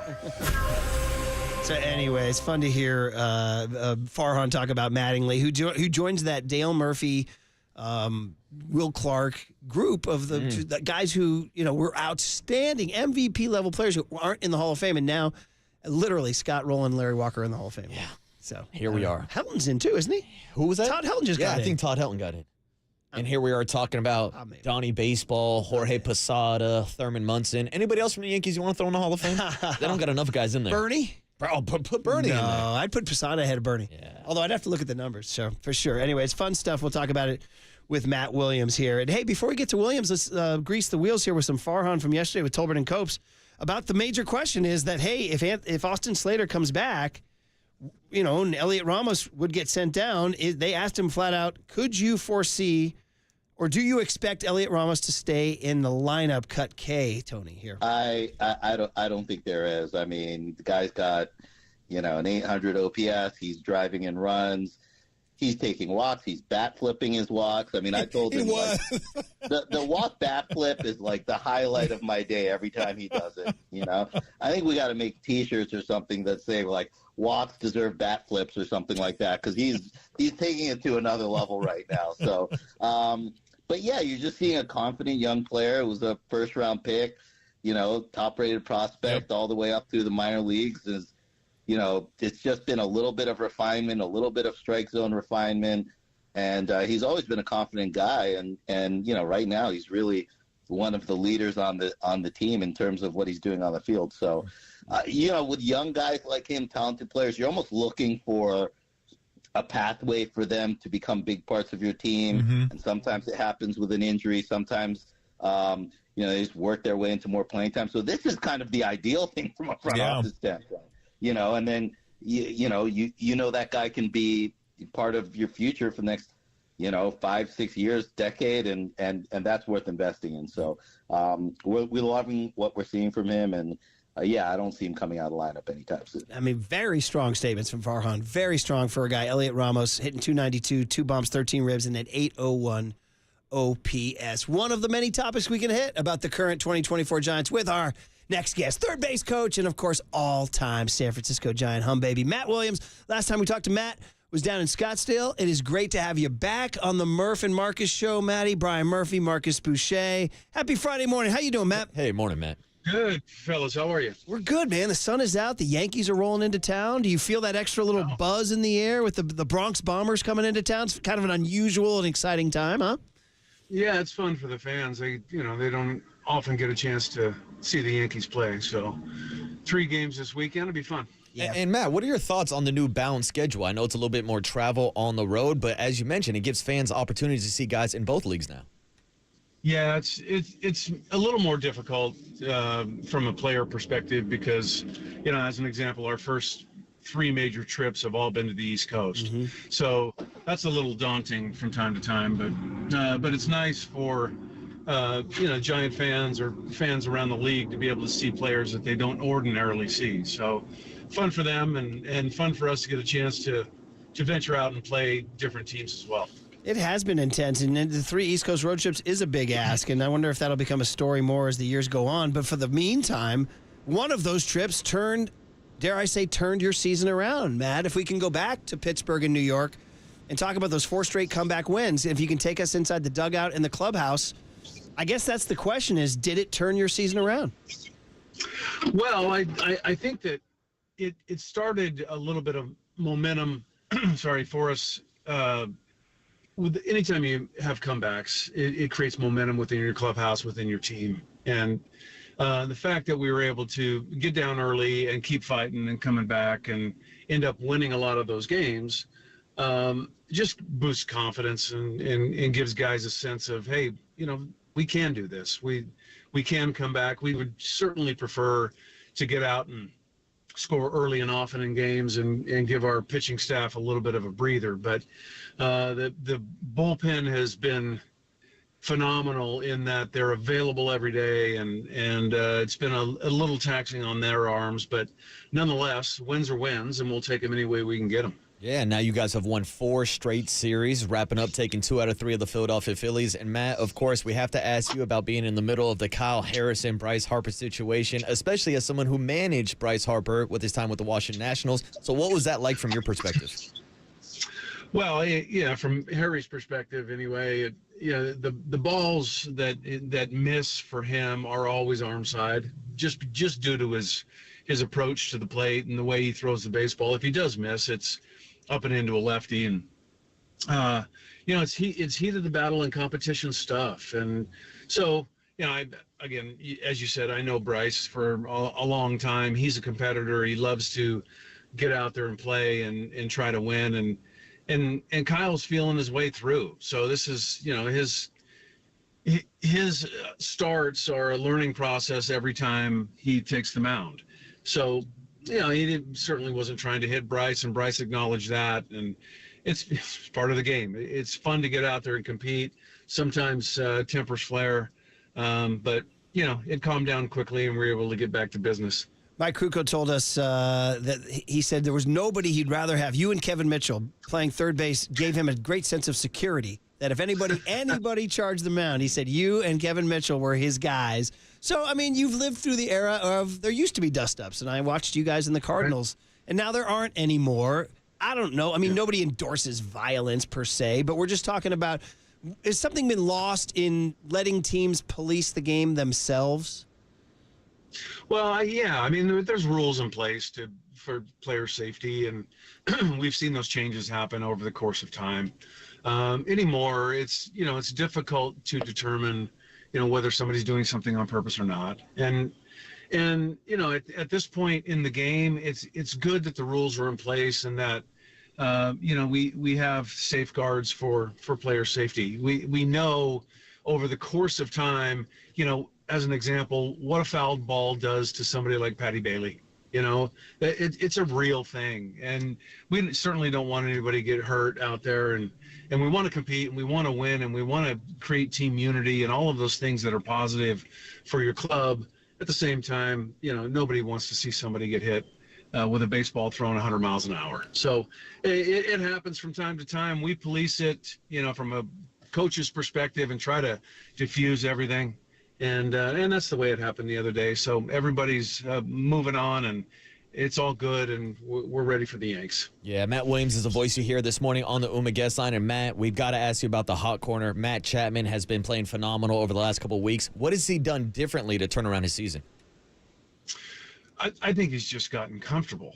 Anytime you come from outside the organization and you've got new teammates, being a free agent, there's certainly pressure that goes along with that. And I think Chappie just early on tried to do a little bit too much.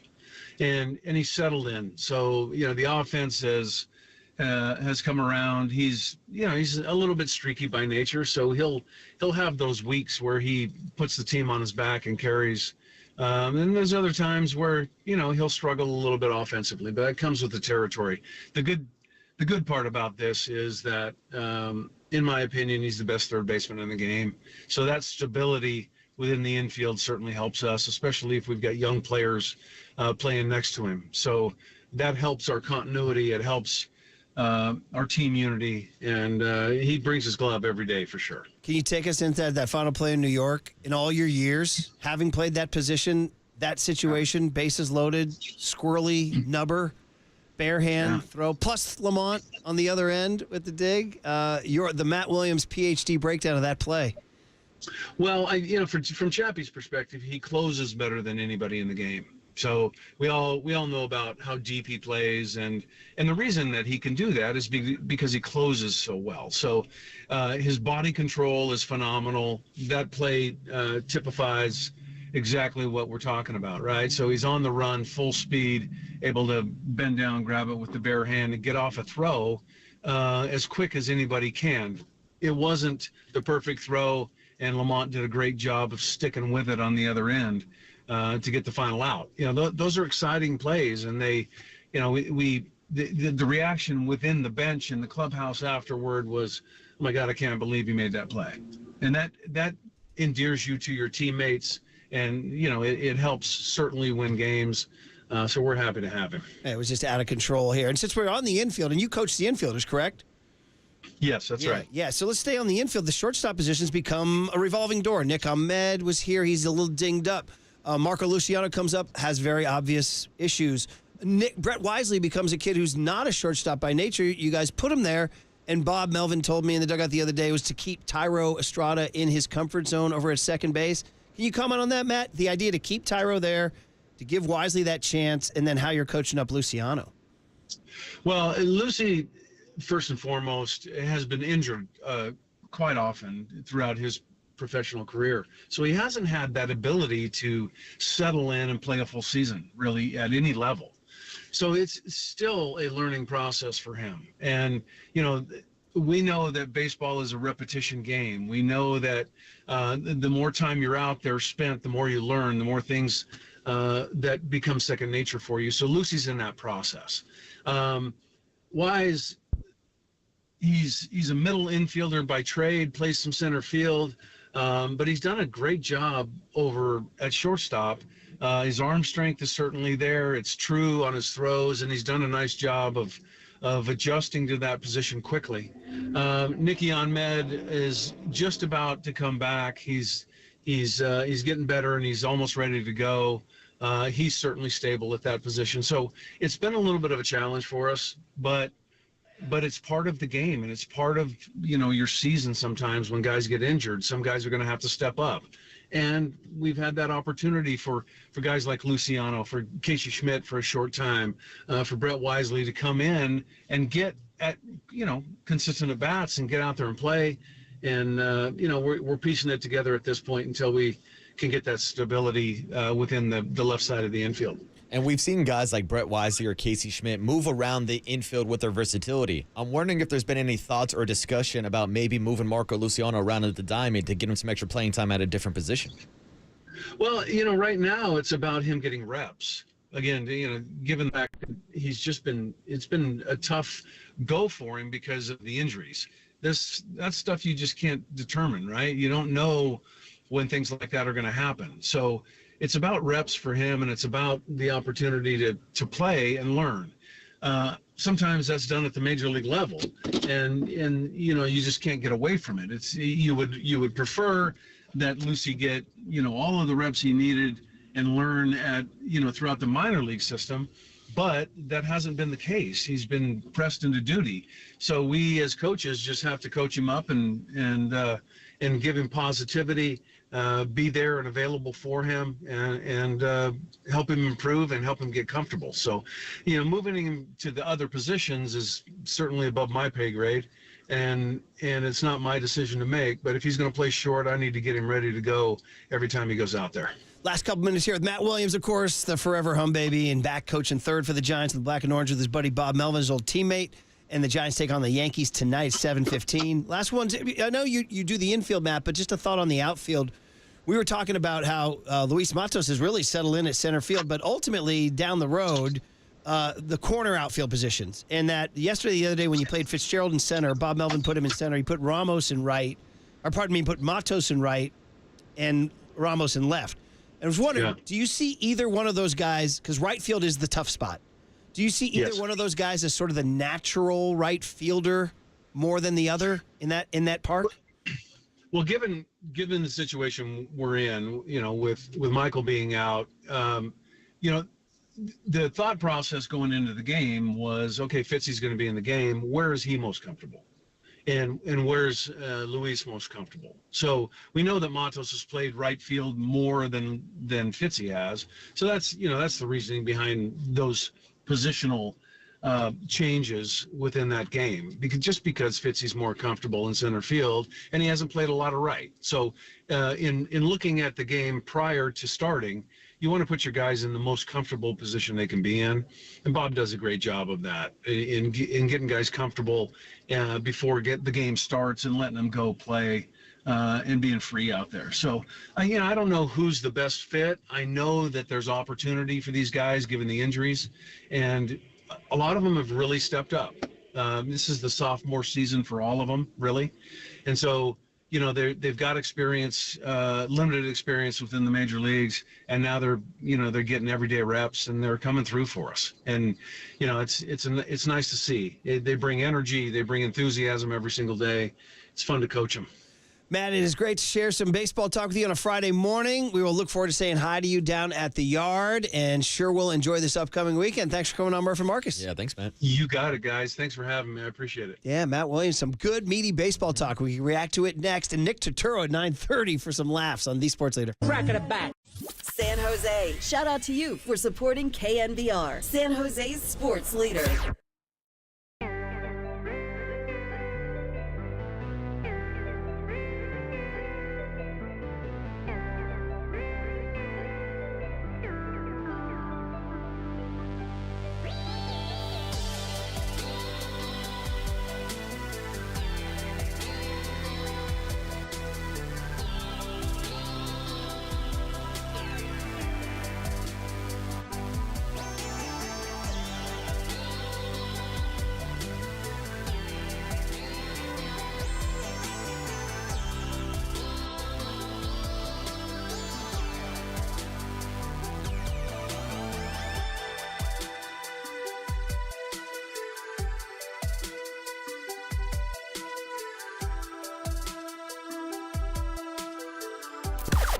Now, from the O'Donnell Financial Group Sports Desk. Learn more at odfigroup.com. O'Donnell Financial Group, because planning is a process, not a product.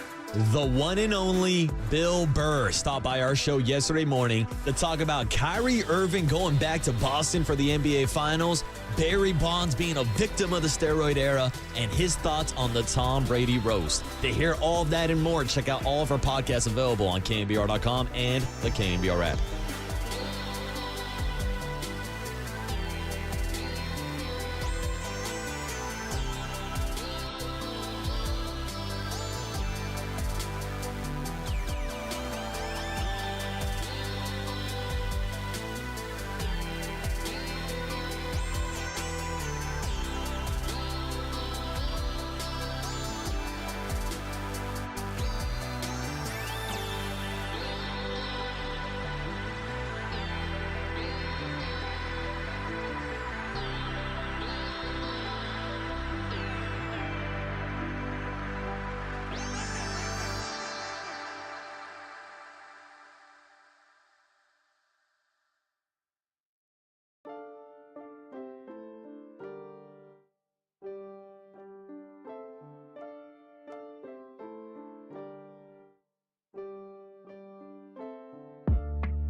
And now, time for the Protect Your Assets with David Hollander Business and Technology Report.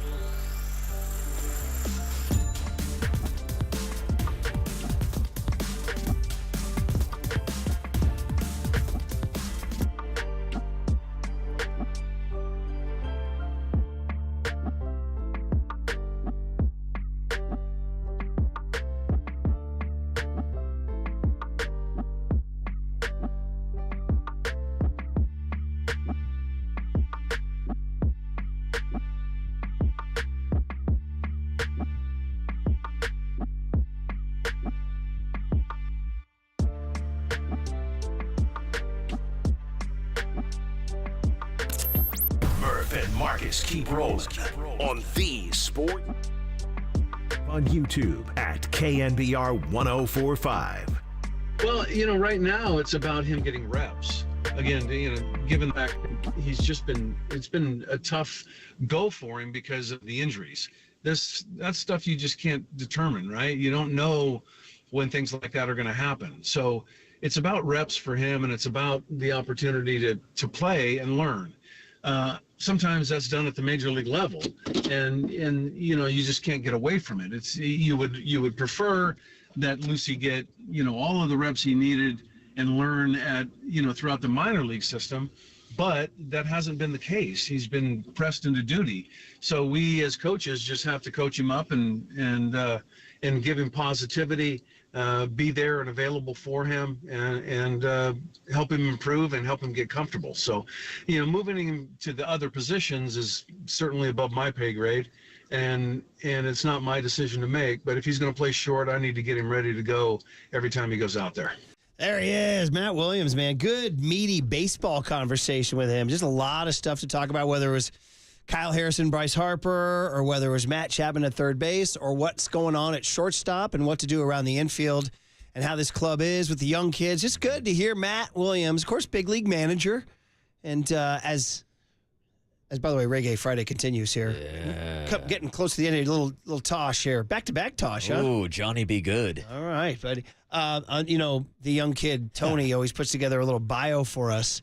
Matt Williams, 10 seasons with the Giants, 4-time Gold Glove, 5-time All-Star, 2014 NL Manager, 2001 World Series champ with the Diamondbacks. That hurt. I said that to Marcus before 6 a.m. this morning, and he said, didn't hurt you as bad as it hurt me. Yeah, I hit you with a Russell Westbrook, man. Who you telling? That's interesting.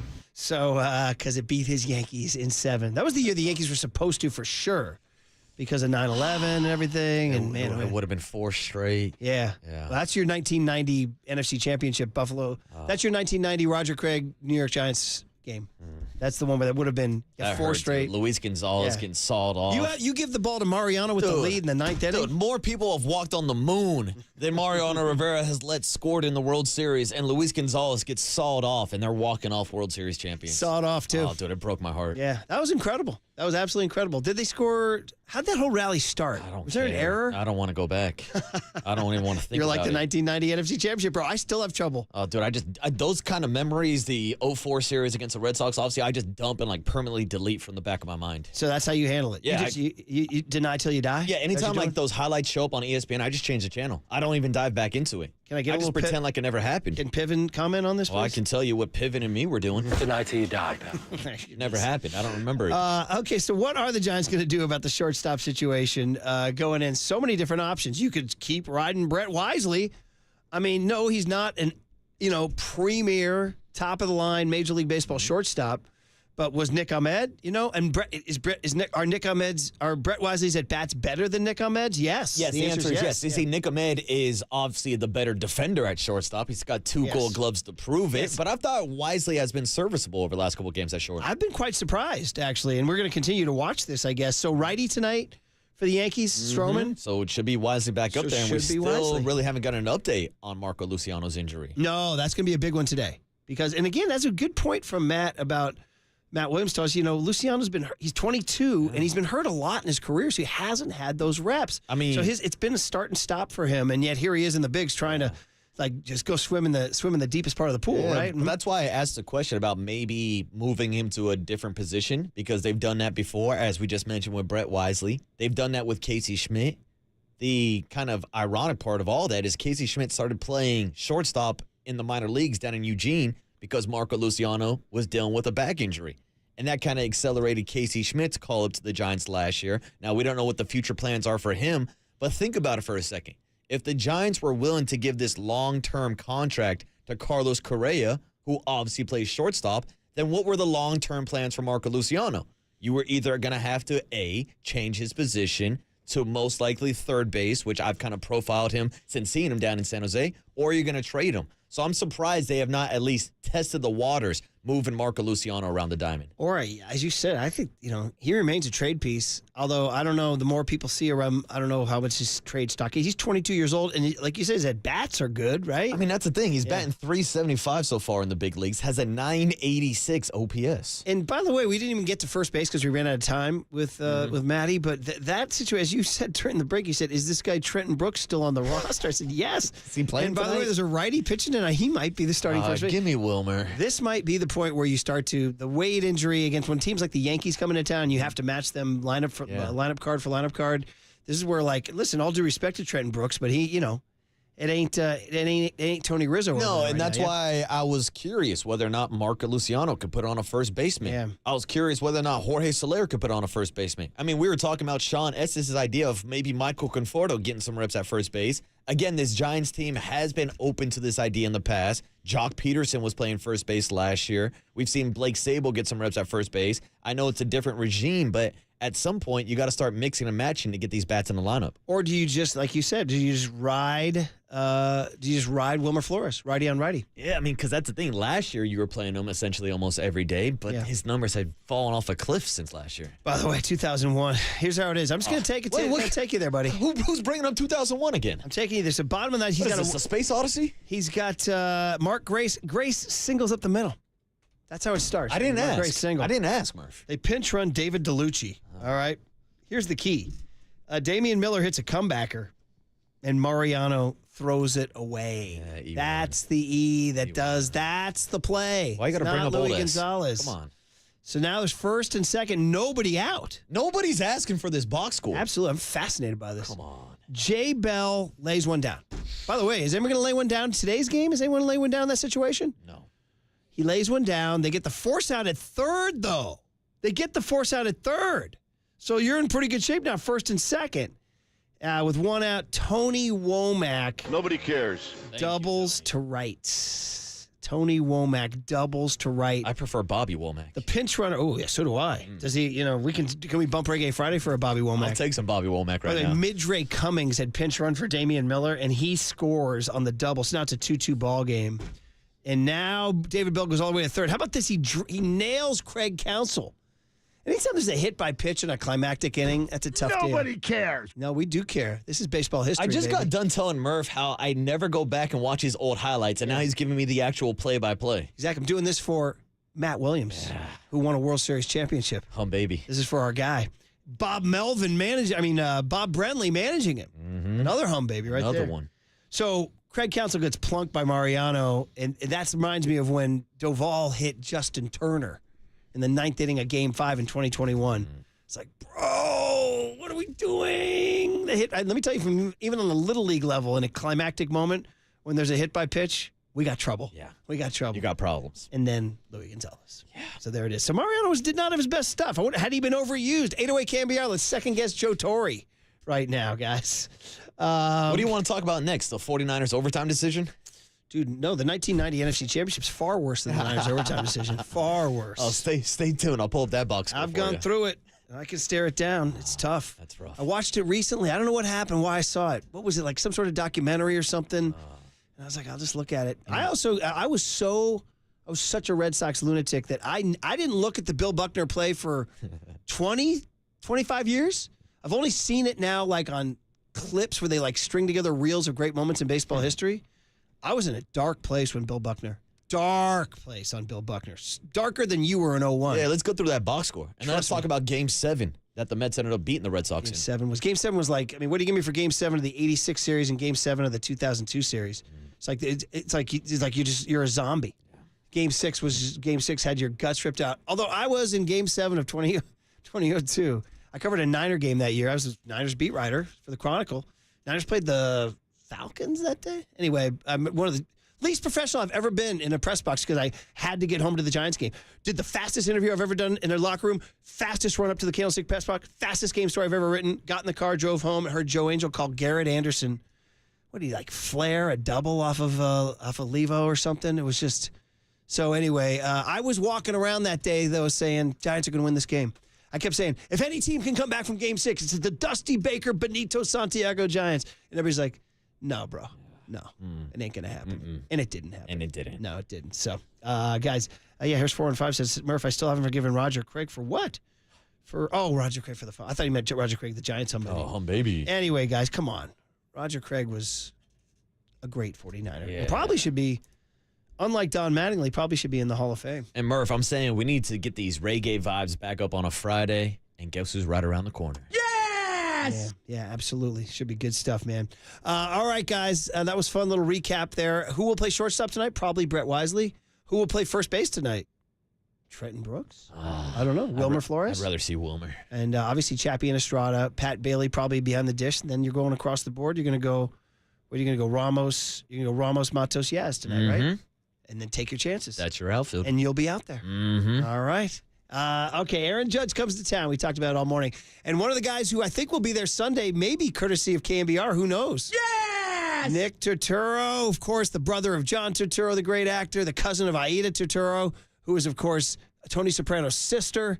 But he's his own guy. He's hilarious on social media. He's a great actor. He was in The Waterboy, right?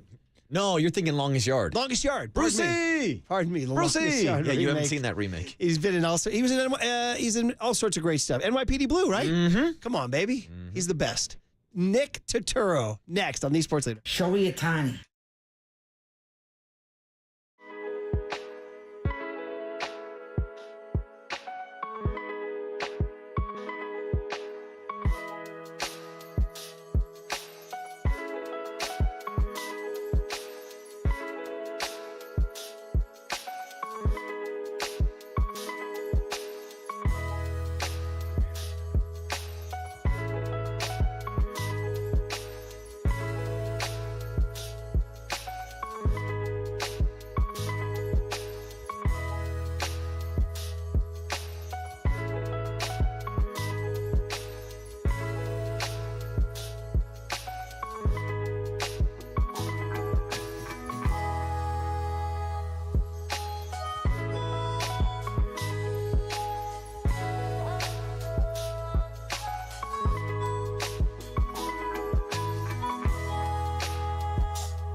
Murph and Marcus on the sports leader and streaming live on KNBR.com and the KNBR app. What an absolute pleasure, man. We have been following Nick Turturo's social media fandom of the Yankees for years. We've been using it on the show in our cooler content, fun stuff.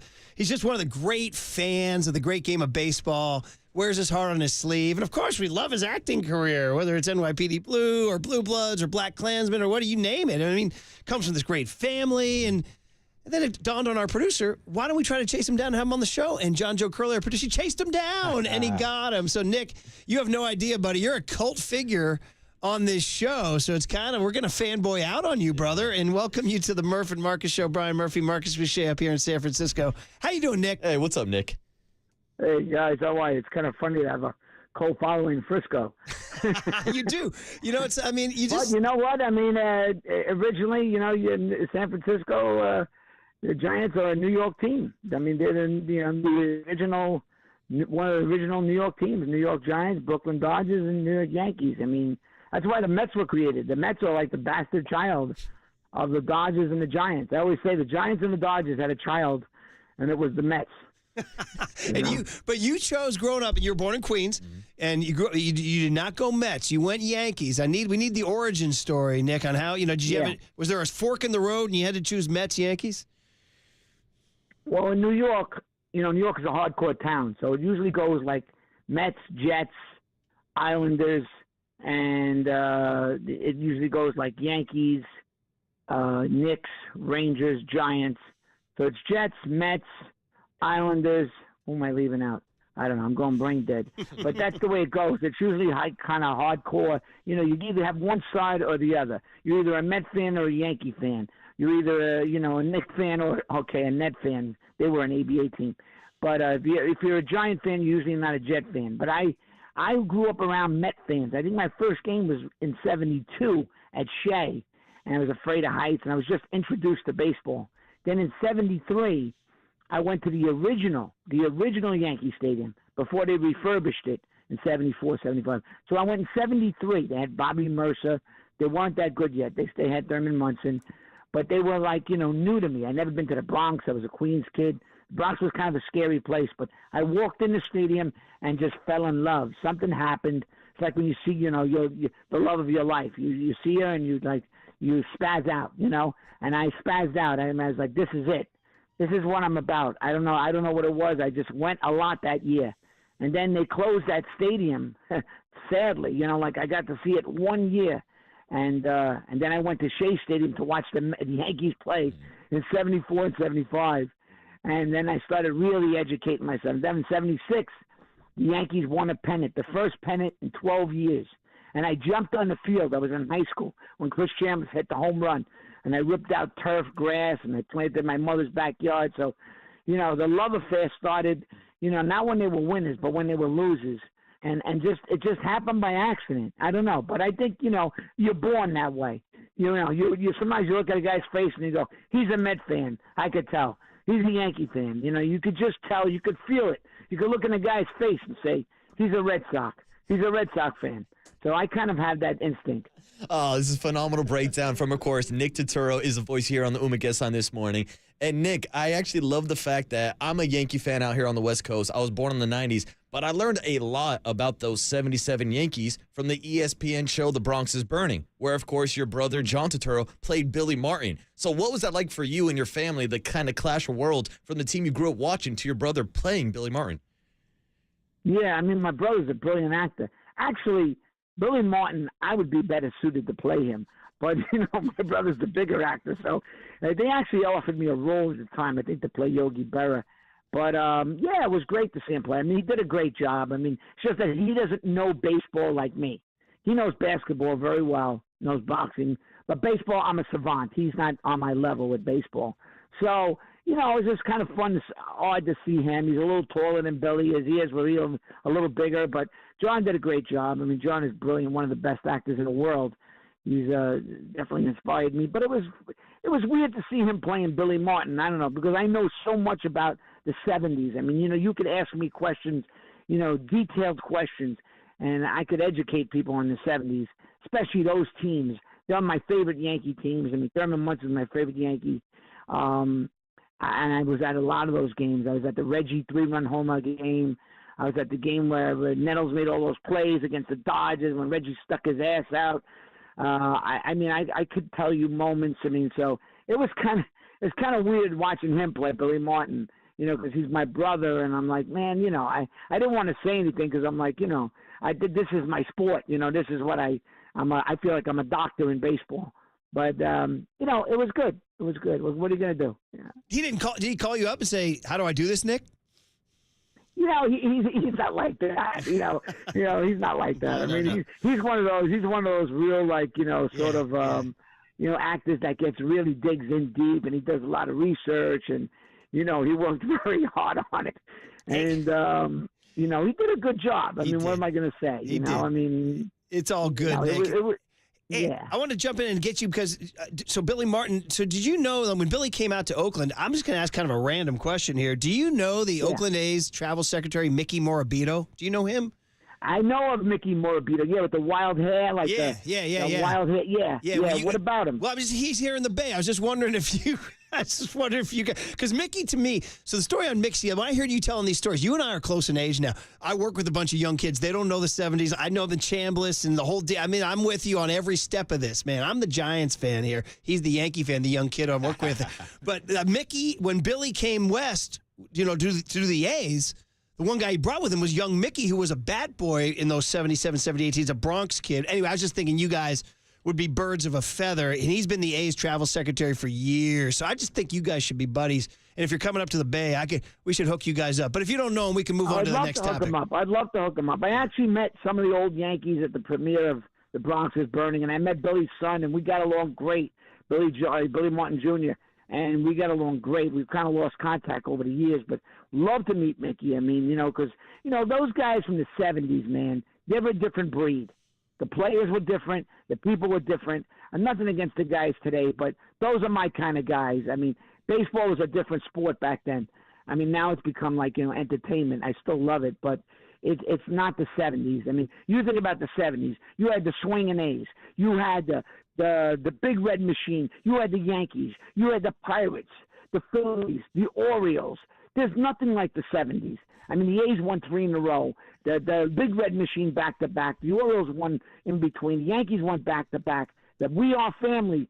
You can't come close to the 70s. Hey, I'm glad I'll debate people. I'll debate them forever on the 70s. They're bigger. They throw harder. They're stronger. But there was nothing like the 70s. Well, it was hardball, Nick. They play real baseball, and I'm glad, by the way, you left out the Garvey Say Dodgers, who I hated with a passion. So thank you for leaving them out. Yeah, I leave them out. I leave those people out. I did a podcast with Ron Say, Stumpy Penguin, and he's still bitter about the play. And he got into an argument with me about that game, when Reggie got caught. Yeah, I remember he stuck his butt out. Yes, yeah. Yeah, so he says we were tired. It was a night game. We were tired the next day, and they got away with murder. And I said, Ron, that was a day game. He goes, no, it wasn't. I go, yes, it was, because I played in it. It was a day game. Yeah, and I go, I was there. It was a day game, and it was the rain delay. And then he goes, oh, look it up. He looks it up, and he's wrong. And I'm like, I told you, don't debate me on baseball. You're going to lose. You're going to lose, man. I shot him down. He was so, and then I see him in the clubhouse or the restaurant. He's working there. The Dodgers give these guys jobs. He's like, hey, what are you doing here? I go, I'm watching the game. What are you doing here? I work here. I was like, this guy's a putz. What are you going to do? Still better. Get over it. Bill Russell, don't throw the ball. What was Reggie going to do? Even Reggie said, I was out. Then he throws the ball like a moron. What are you going to do? What are you going to do? So good. I love it. Nick Turturo is a voice you hear. Of course, he's an actor, writer, producer. You saw him in NYPD Blue, and he's been fantastic forever. But we love him for his Yankee fandom because we're big baseball fans here. And Nick wears his heart on his sleeve, and we play so many of his clips because he loves baseball so much. And Nick, we could sit here and do our whole 4-hour show just talking about the different generations of baseball, but we got to ask you about this current Yankee roster. And I want to ask you about Aaron Judge, who is a Northern California kid. He's turning into a cult icon out in New York. But I got to ask you, was there any real fear that Aaron Judge could have returned to Northern California to play for the Giants? In my heart of hearts, I didn't think it was possible because I know he's a Northern California boy. I know he's a California kid, but he came up a Yankee. He's like iconic. I love him. I just love everything about the dude. Complete player. I did not see him going to that ballpark. I did not see him putting no offense against the Giants. That's a big park to play in. And just his statue, he loves being a Yankee. You knew they were going to make him the captain. It was like it would have been a disaster for him and for the Yankees. I was on edge, but I was in New York and I was like sweating. I was like, I hope this Hal doesn't mess this up. Every Yankee fan, because we don't know what Hal. He's not George. He's nowhere near George.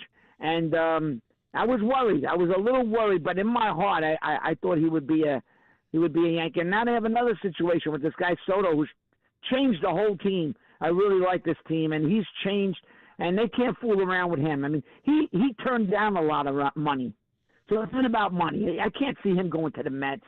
It ain't going to happen with the. I mean, him and the Yankees. This is a marriage. I mean, the Yankees have a legitimate chance this year. I mean, maybe we'll see. Anything can happen in the playoffs, but they're a different team with this dude, and even Judge. You could tell the effect he's had on Judge, on Volpe.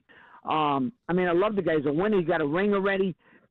I was screaming for him years ago. I mean, the Padres was a pit stop for him. They got to sign him. But with Judge, in my heart, no, I didn't see that happening. I think he was playing with the Yankees a little bit too. I think they were giving him, they were fooling away. He was a little pissed off. I think he was. I remember, if I remember correctly, I think they went public with it. Yes, that's what happened, and he didn't like that. He's a very proud. He won't give a lot away. He's like Jeter that way. I mean, you can't get much. You watch the interviews; they're hilarious. I mean, he's so he's got these interviews down where he doesn't give out much. So, but I love the guy, man. Yeah, Nick, just to follow up on Juan Soto, I know you've been calling for a left-handed bat in this lineup for a couple of years. I've been screaming for it. Yankees finally went out and got him. Look at the difference. Yeah. Look at the difference. And look at and the steal of the year. No one's talking about this kid, Verdugo. Man, my God, the Yankees have to keep him. He just looks right. I mean, the guy went from the Dodgers to the Red Sox. This guy's a winner, man. I don't care about the whole, chains and this and that. I love that he's got some flavor. That's a great outfield right now with Verdugo and Judge and Soto. And Verdugo's defense in left field is crazy. So, take notice, sign that guy, and sign so. They got more money than the Yankees are so rich, I don't want to hear it. Just do the right thing. Please do the right thing. The stadium is filled with, the Yankee brand is incredible. It's not like when I grew up, the Yankees had to be rebuilt, It's ridiculous to even talk about it. I can't stand it. The guy came out and said something about, we got to cut back. We got to cut back where? You know what I mean? I mean, you want to win, you got to do the right things. And now they're left-handed somewhat. So look at the difference.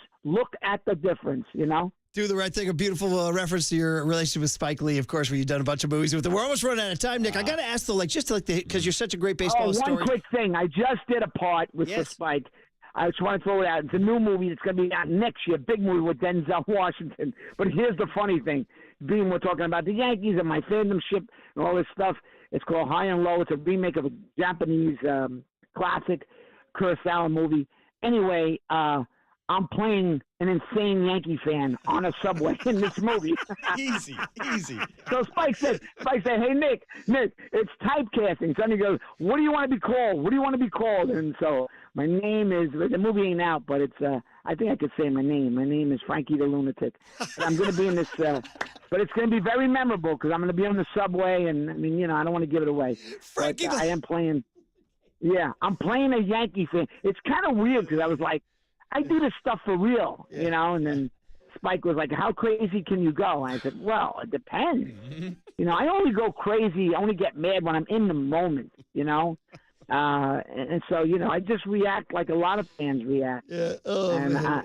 I can't wait to see Frankie the Lunatic. You had a question. I cut you off. Go ahead. No. It's all good. We're running out of time. I love that Frankie the Lunatic stuff. It's so good. I was just going to ask it just on historical purposes. Now, I'm the Giants fan, but I appreciate I was an old sports writer. I got to cover old Yankee Stadium in 99, 2000, those ALCSs. I covered you guys beat the Red Sox and the Mariners, so I saw it all. I experienced it. I got nothing but love and respect for it all. But so you're Thurman, you're Reggie, but where does Jeter and that group rank for you? Because you say that nothing beats the 70s, but there'd be another generation that says nothing beats number 2. Yeah, I mean, Jeter was phenomenal, and that team is a beautiful team. But as much as I love Jeter, and Jeter's one of my favorites on that team. But I think on that team, my 2 top guys is Bernie Williams, and Paulie the Warrior O'Neill. Because Paul O'Neill, if you remember, when he came over from the Reds in 93, 94, strikes it. He kind of changed the look of that team. Jeter was the perfect guy, for New York, for that team. No one knew. People had heard things about him a little bit, but no one had any idea. But it was such a blue-collar team, a beautiful way to handle it. I've met the dude one time on the set of Chuck and Larry, and it was like he was in a chair, and I didn't even know he was there. And I was like, Derek Jeter! I lost my mind. I walked away from him because I said, and he chased me down. He goes, come here, come back. I want to talk to you. I had a red suit on during the movie. I was like, I didn't know you were in the chair. I thought I was seeing things. And but I love that team, and I love Paul O'Neill. Because those guys, Bernie Williams, they remind me of guys, a little bit of those guys in the 70s. And, of course, one of my favorites, but he didn't get to win, is Donnie Baseball. Unfortunately, he played in the 80s with not bad teams, no pitching. They had no pitching. But, man, was Don Mattingly great. And he had a great playoff in 95. But I'd say Donnie Baseball, O'Neill, Bernie, Jeter, I'll put them in a group, but they were a beautiful team. There was really no superstars. They're really not superstars. They were terrific players that all played well together. There's probably better individual players, but between the lines, when it counted, I was there when Jeter made the flip play in the Bay Area. I mean, I was at that game, and that place rose, and I drove to Oakland. They were down 2-0. I said, I got to go. I can't see them get swept. I got to be there. So I felt like I had something. I felt like I had a hand in them winning that game. So I feel that way. I'm a little crazy that way. I'm a little crazy that I feel like, when I'm there, I don't feel like I'm watching the team. I feel like I'm on the team. It's my psychotic feeling about them. It's Frankie the Lunatic. Yeah, that's who it is. That's exactly I'm what like it is. Frankie the Lunatic. Yeah. And Nick, That's it feels like all Yankee fans are turning into lunatics because the last time they won was with Derek Jeter in 2009. We're now going on 15 years since the Yankees have won a World Series. How does that make you feel? It makes me feel angry. It makes me feel very angry and very sad because it's like one championship in like 20-something years. Enough is enough. We got to get it done. We got to win one, and I think we got a chance here. We do have a chance, but a lot of things still can happen. But I don't like the fact that, we're living off our 27. I can't stand that. What have we done in the last 20? They make the poll. Yeah, they're relevant, but come on. You've got, like Jeter says, you don't win a World Series. It's not a success. I mean, they are successful, but they haven't been a championship team in a while. They're starting to look like one. They're starting to look like they couldn't beat the Astros, and they beat the Astros this year. I went opening weekend, and they stuck it to them. I said, yeah, there you go. There's the sign. There's the sign. So good. So good. So you're angry. I'm optimistic. Well, I know we're so out of time. We blew up the clock for you because you're so great talking baseball. So great. We didn't even get to the Paul O'Neill farewell, 2001 Game 5, Yankee Stadium, one of the greatest moments in fan history. And also, we didn't even get to pizza. You don't eat pizza in California, right? No slices in California, right? I eat it. I eat it here. Come on. I'll tell you something. Come on, Nick. It's better than San Diego. Well, I went down to San Diego. Oh, man, what a joke. What a joke. The pizza there. Come on. You go to New York, you get a slice. You're like, why do I ever do this anywhere else, right? No, the New York slice, the best slices in the world. Nothing like getting a slice and maybe a grape soda or something. There's nothing like a New York slice. I mean, I try out here, but you know what I mean? It's just not the same. You give me a cheese slice, a grape soda, and hear Sinatra singing New York, New York, and you're home, right, buddy? Hey, that's heaven, baby. That's there heaven. it is. Nick Turturo, drop the mic. Oh, you're the out, best, buddy. Nick. You're Thank the you. best. Thank you, buddy. Thank you, buddy. Nick got it, Turturo guys. on KNBR 104.5 and 680, the Sports Leader. From the Chilton Auto Body Traffic Desk.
Murph and Marcus continue live from the KNBR Casino Matrix Progressive Jackpot Studios. Casino Matrix. Progressive jackpots are here. Where are you? Just drop in. Please play responsibly. 1-800-GAMBLER. Yeah. What about him? Dude, I got to tell you, we're with everyone on the text line who enjoyed that as much as we did. And thanks to John Joe Curley for booking him, man. He got us Carly Yastrzemski and Nick Turturo. There's just certain guys who get it, man. Turturo gets it. Off the charts, great. The best part was when he said to Curley at the end, he said, hey, yeah, tell those guys I'll talk to him again. Dude. We got to make Nikki T not only a friend of the program, maybe we do like a weekly hit with Nikki T just talking baseball. Spot it out. Spot it out, right? Just make him so golden. And either way, it was just golden. It was amazing. We'll continue to have Nikki T in the cooler of content. Putts. How about that? San Diego, that's the word. What a joke. Yeah, I know him. What about him, Murph? What about him? What about him? Yeah, what about him? Mickey Morabito. I was just saying the name Mickey Morabito. Hey, we got to take care of some things here, buddy. You got to put that doctor coat on. Yeah. Mm-hmm. Time now for your Giants Health Report, sponsored by Sutter Health. Doctor, give me the news. Here is the news, sponsored by Sutter Health. And it's on Austin Slater, who we haven't seen in quite a while. He was in the concussion protocol. He has officially cleared the concussion protocol and has been in Sacramento the last couple of days playing in rehab games. Last I checked, he was 0 for 7. So who knows if we will ever see Austin Slater back up with the big league club. And that is your Giants Sutter Health Report from 1,800 primary care doctors and 30 urgent care centers to over 1 million video visits. Sutter is dedicated to helping make patients' lives easier. Learn more at sutterhealth.org. All right, well done, and we'll see what happens there with the Slater situation. But not this weekend, probably. Not this weekend. No. And I don't know. Who knows? Who knows? Maybe Mikey Conforto back this weekend, but no, I don't expect to see Slater. Krukow said next week, maybe, for Conforto. I don't know. We talked to Susan yesterday, and she said maybe this after weekend. An off day, and like Friday morning or Friday afternoon when the beat writers get to the clubhouse, there's a lot of news. There's always transactions, activations. So stick around like 3, 4, 5 o'clock. You'll be going boom, boom, boom. There'll be some news transactions. You know what the listeners should do, Murph? They should rip that knob off. Stay locked into these sports. And then leaders. they can learn things like young Tony learns. Yes. Murph and Marcus want to know, what did young Tony learn today? Well, so the joke is he's very, very young and innocent. Hey, I know that now! Okay! I'm super happy about this one because it started with us talking about the Giants giveaways this weekend. On Sunday, the Lamont Wade Jr. 100th splash hit bobblehead. Marcus, here's where you do your prop on YouTube and Twitch, buddy. Watch out. You're in the splash zone, Murph. Can you see? Yeah, you can see it. You can see the mist. Yeah, the mist is going up. And I said, I love when you do that, Marcus. It reminds me of like a little cologne, a little aftershave, perhaps. And then I said, for me in my generation, that would be throwing on a little Aqua Velva. And because Aqua Velva was the all-time, like, just sort of you buy it at Walgreens. This was not a high-class thing at all. It was like a drugstore cologne aftershave.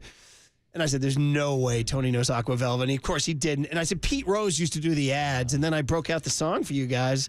There's something about an Aqua Velva man. And we were in the 70s going, well, I guess I got to be an Aqua Velva man. Young Tone, here it is. A man wants to smell like a man. There's something about Aqua Velva. He wants to be cool and refreshed. That's Pete There's Rose. something about Aqua Velva. A man wants to feel like a man. Feel like a man. Cause there's something about an Aqua Velva man. Incredible, man. So, and Pete Rose with the hairy chest and the jockey shorts and all that And I stuff. love somebody checked in on the text line and said, yeah, it was basically the equivalent to Axe body spray. Yeah, but Axe didn't have as great a jingle, though. No, absolutely not. Nor did they have Pete Rose out there, too. So, God, we had Bill Burr and Nick Turturo on back-to-back days talking 70s baseball. Burr with the Pete Rose, I'm sorry, and Pete Rose, you're welcome. I need a slice of pie and a grape soda. Dude, I had never thought about having a grape soda with a slice of pie. Now it sounds like I have to do it forever with my slice of pie, too. Although you didn't like the San Diego offering, right? You got that one there? San Diego, what a joke. All right, good stuff. Hey, say hi to Mom and Dad. Will do. Give them my best and enjoy the heck out of it. That should be a lot of fun. It should be a blast this weekend. You'll have a great week with your mom and dad. And young Tone, you going out tonight? What do you think, huh? No? Or you got things going on? Not sure yet. Keep you posted. You got a tea time, don't you? John Joe, you getting out there, buddy, this week? Yeah. All right, buddy. I saw my guy Walter with his credential on already. I said, you're like a little leaguer sleeping in your uniform. Very You're that much so. excited. Don't forget walking out in Kansas City with that on. And Tony Phillips grabbed it from Howard Bryant and said, He used a word and said, you don't get 25% off a cab when you use that. Take that off. It's pretty funny. You had to be there. Tony Phillips, Kansas City. Rest in peace. Okay, guys, that's it. Should be a great weekend. We'll see you guys on Monday. It is time for a change. When it's time for a change, think Speedy Oil Change and Auto Service. Your trusted oil change, tune-up, and brake experts. You are listening to KNBR AM and KNBR FM San Francisco, the sports leader, a Cumulus media station. We're talking about my buddy Owen, right? 0-12 in the last game. Klay, it's time for him to go. New York slice, the best slices in the world. Nothing like getting a slice and maybe a grape soda or something. That's the end of the game.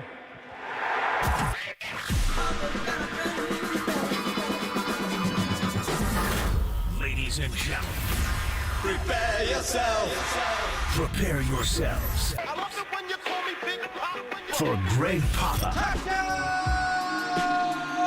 Sleeping Boy to Superman. San Francisco. and John Lund. It's 10 o'clock. Let's hit it. This is Papa and Lund That's right. We're getting it going. on KNBR 104.5 and 680. The sports leader.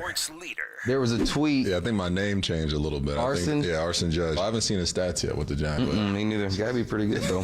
What was that? I was on a flight. My agent texted me, said, stuff's going down in San Diego right now. And I'm like, what are you talking San about? Diego? Like, yeah. So I guess this happened kind of at the winter meetings. But it was funny. That kind of blew up a little bit. And I started getting a couple text messages from family and friends, people with the Yankees, kind of what's going on. Did you get excited about that? Like, yeah, we're going to the Giants? Like, yeah, I didn't even get to choose. Yeah, the one time I get to choose, I didn't get to choose. You didn't get to choose. You feeling like you're going to go to Yankee Stadium and face Aaron Judge on March the 30th, Logan? Arson doesn't know what he's going to get. Wow, he's coming early. Yes, thanks for joining us. Yankees in town. We got a lot of great stuff for you in terms of the Yankees and Aaron Judge. We got to revisit all that stuff today. We did not get to some of the things yesterday that we wanted to discuss Warriors-wise because there was so much to discuss in regards to the Giants. So we'll hit up a few of the things that JD and I discussed as we did a little show prep last night and yesterday after the show. We'll discuss that as well. Plus, we got a little bit of 49ers news for you as well. I think I have a comp on the Brock contract. And, of course, it's a Friday, so we will unveil a Danny's Big Poll. Good morning, my friend. How are you? We had a post-show meeting last night. Very John, effective. That's my pop. I got my coffee. Hey, John, we had a post-show meeting. Good to see you, brother. Oh, that was nice, man. Yeah, it was very nice. I thought I was going to take a shortcut to see you yesterday. I'll beat JD there. I was about an hour late. Ran into construction. Yeah. Half hour.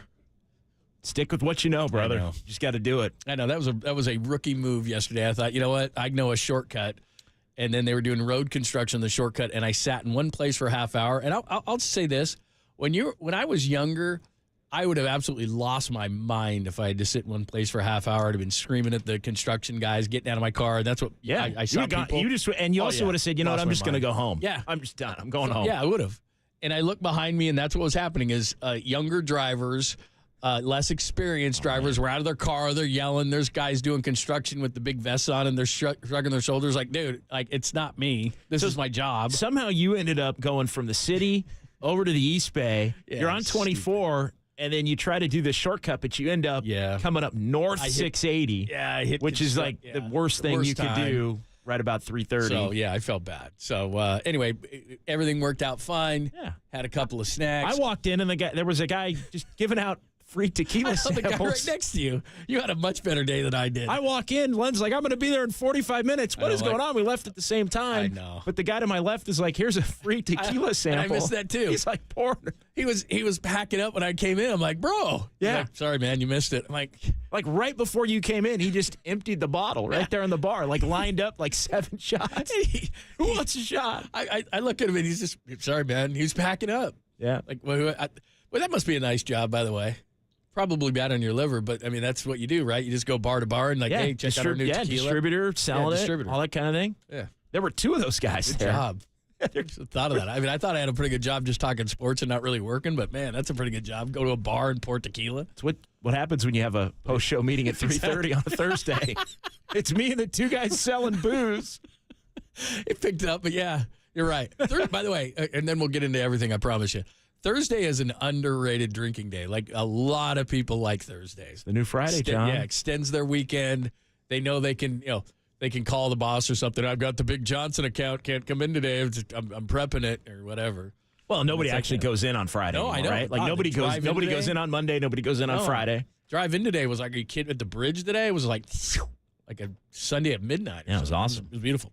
All right, let's get into everything. Aaron Judge and the Yankees are in town, so we'll discuss. We did a little bit of a breakdown here of what the Giants may look like had that actually been true when John Heyman sent out the Arson Judge tweet. And I read this again this morning, for 6 minutes, we thought Arson, Aaron, was a Giant. He was not. Logan Webb, as you heard there, was not happy. I remember he sent out a tweet. Basically, I'll just surmise it. Get your S together, Heyman. I think Logan actually said not funny or something like that at John Heyman. I made a joke at John Heyman and he blocked me, but he did not block Logan Webb, I don't think. But anyway, we'll get into that conversation today and just what the series means itself, because, we were looking at the pitching matchups, you and I. Snell has not pitched well, but if you told me before the season that, hey, in the Yankee series, it's going to be Snell and Webb, I mean, those are supposedly your top two pitchers, and you'd take them against anybody. One of the reasons I think this team has potential is because I still believe, I know, and we're going to get into Blake Snell a little bit today, I still believe that Blake Snell is going to turn this thing around. Is he going to be the Cy Young Award winner from a year ago? I don't know. But is he going to turn this thing around? I think so. And it would be a damn good time to do it against the Yankees. Well, from a baseball standpoint, you could make the case, hey, this is another really good test for the Giants off of taking 2 out of 3 against the Phillies and 10 of the last 13 and all of that. The Guardians that were playing great baseball in the American League, but the Yankees got off to such a great start. And, they're at Oracle Park for the first time since 2019. I couldn't believe that. Late April. Yeah. Yeah. I just looked that up. And so it's just, this is going to feel like a huge series. I think this series is going to feel even bigger than the Phillies series, which felt big, and even bigger than the Dodgers series, which going back a couple of weeks, even though the Giants were still scuffling at the beginning of that, by the end, it felt massive. You had the great, back and forth extra inning game, the opener there, and then the Giants got thumped. But then they've been playing much better baseball since the third game of that series, and Logan Webb earning the win in that one, and it's 10-3 in the last 13. So another great test, and seeing how the Giants can continue this positive mojo they've had working over the last 2 weeks. So the Phillies leave town 39-18. The Yankees are 39-19. So almost identical records for the Yankees and the Phillies. You get the best two teams back to back. So after taking 2 of 3 against the Phillies, if they could do 2 of 3 against the Yankees, if Snell could somehow step up, and Logan Webb, who we're going to explain to you why he's under, I think, quite a bit of pressure with the way that the Giants staff is currently. But let's say they could do that. 2 of 3 Phillies, 2 of 3 Yankees. Does that change anybody's opinion, or is this just, hey, this is 3 games, still early in the season? We're coming up on June, though, so it's not early in the season. I shouldn't say that. We're through 2 months after tonight. For me, they take 2 out of 3. It continues to validate the last couple of weeks, and I still think they're in prove-it mode. I know we were talking about this a little bit yesterday in some of our prep. I mean, they had a hot streak in June, and you mentioned that on the air last year, and it looked like, hey, this is going to be a really good team. They really fell apart in the second half, down the stretch, dog days, all those things, and they end up not making it. But it's interesting because, I think this team's different than last year's team. I think this team's better than last year's team. I think they projected to be better than last year's team, but you got to go out and you got to prove it. And I think winning this series is another point of validation for this team as they prove that, hey, it's different players that are on the field compared to the first 5-6 weeks of the season when it looked bleak. And one of the things we want to get into is Blake Snell, and we will. And I'd love to get people's thoughts. By the way, Yankee series itself, Aaron Judge coming back, anything you want to discuss. The other thing, before I get into Blake Snell, I'd be anxious to know who's going to the game.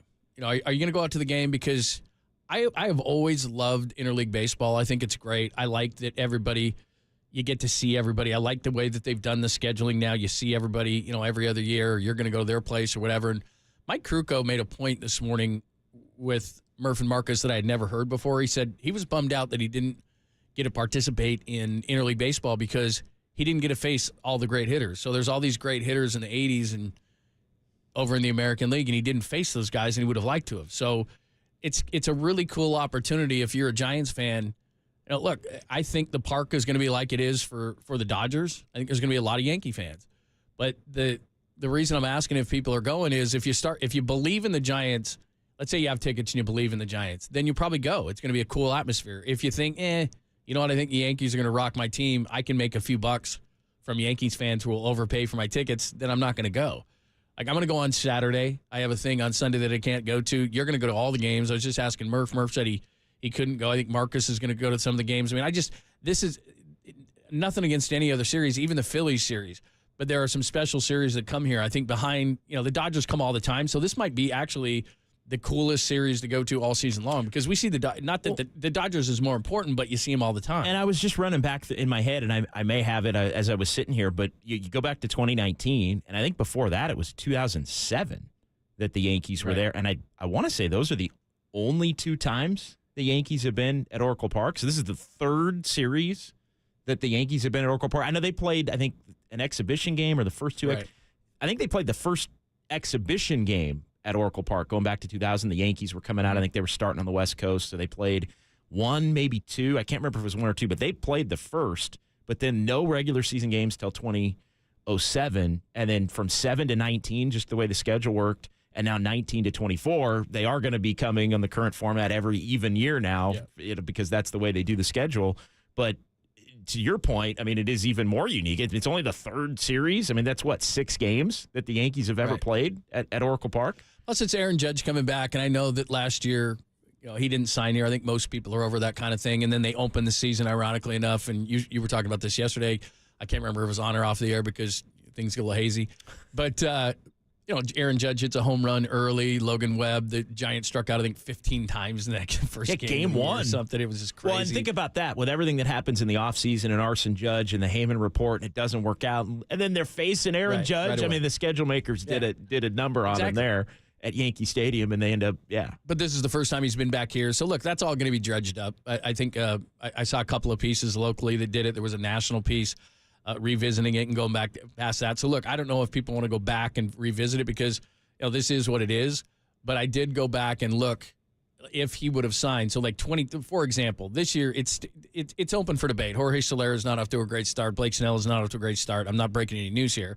But my point is Aaron Judge, had he signed here, those have far-reaching implications. First of all, last year they wouldn't have signed a bunch of garbage like they did with guys like Mitch Haniger and the such and Ross Stripling and so forth, because I think that Farhan at the time went, oh, my God, he's not going to sign here. Carlos Correa is not going to sign here. We got to spend this money. And it was ill-fated money to spend. Whereas this year, could they have afforded Blake Snell? Could they, they've already got the power in Judge. Would they have gone out and got, Soler? Would they have? It would just change everything, because if you're paying him X, well, you've got power in the middle of the lineup, and then pitching wise, who do you sign? And it's all speculation, but it's kind of fun speculation. Definitely. I mean, I'm just looking at it. I don't want to. I mean, would Jung-Hoo Lee be a Giant? Probably not. You're giving him $113 million because you're already paying Judge $400.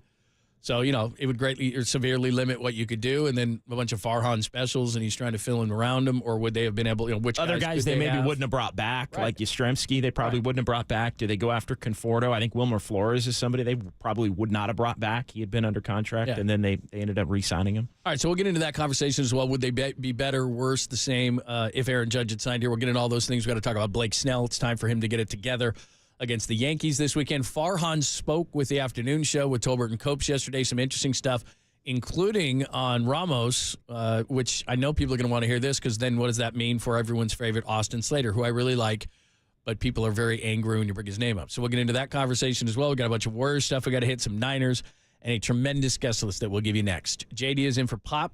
It's Pop and Lund, only here on the Sports Leader.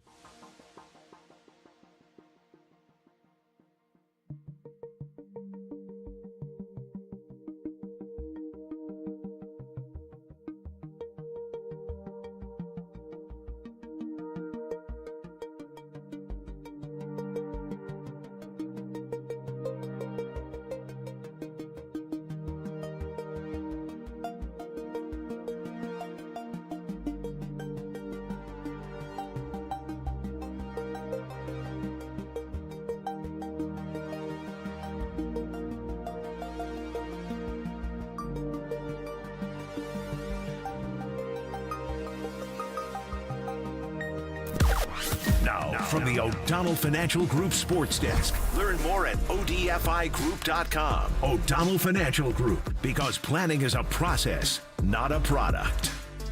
Matt Williams, Giants third base coach, joined Murph and Marcus this morning to discuss the impact Matt Chapman's made on both the offense and defense this season. Check out that podcast and more. KNBR app, YouTube, KNBR socials.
Check the mic and make sure it sound right, boys.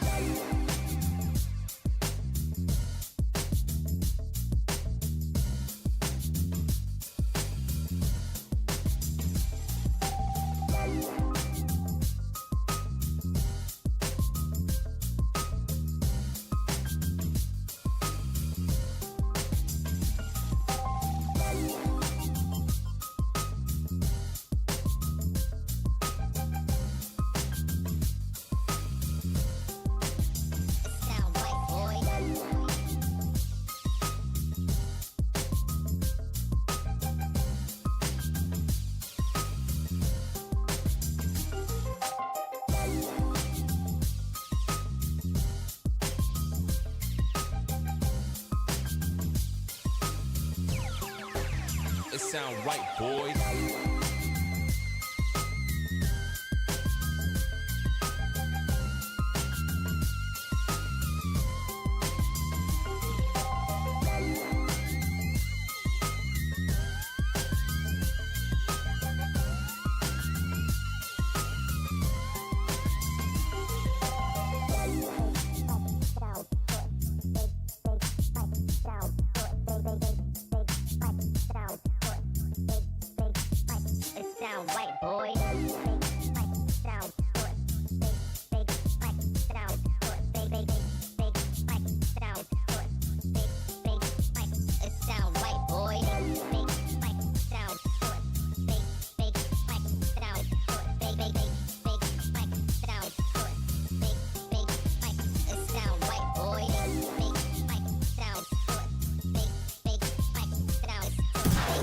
Listen to the sports leader anywhere, anytime. Download the all-new KNBR app. We are your proud home of Giants baseball. KNBR 104.5 FM and 680 AM.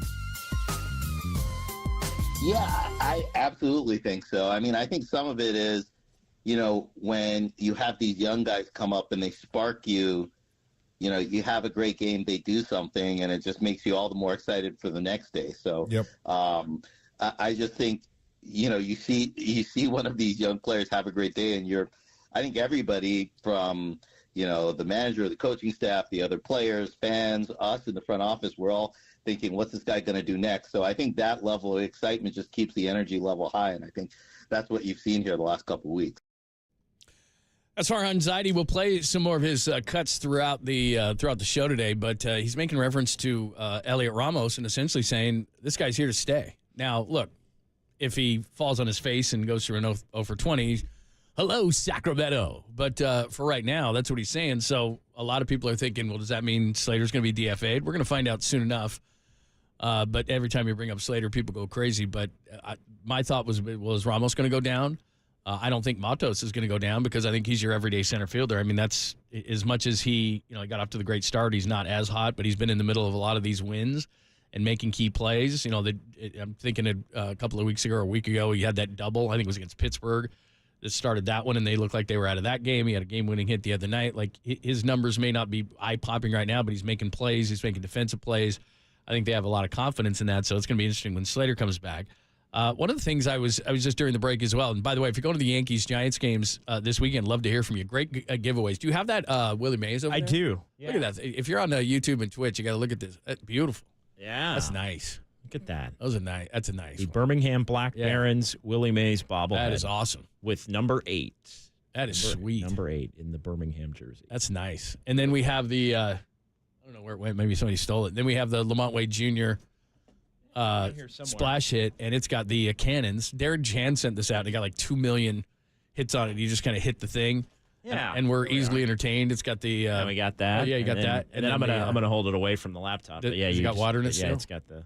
So you see that thing? That thing sprays. Yeah. So that one's on Sunday. Yeah. See, sprays. That's cool. Yeah. I like both of those. So you know how people they'll buy season tickets, especially in baseball, and they'll have there's 81 home dates. I think the number one overall pick this year would be the Yankees Sunday 105 start because Saturday night's a night game, and maybe people like Saturday night. I do. They get kind of raucous. Tonight's a night game. Saturday's a night game. It's going to be on national TV. And then Sunday is a 105 against the Yankees. Sunny day, Oracle Park. That might be the number one overall pick. And I'm only saying that because the Dodgers come in a couple of times. There's no doubt about it. But you see the Dodgers all the time.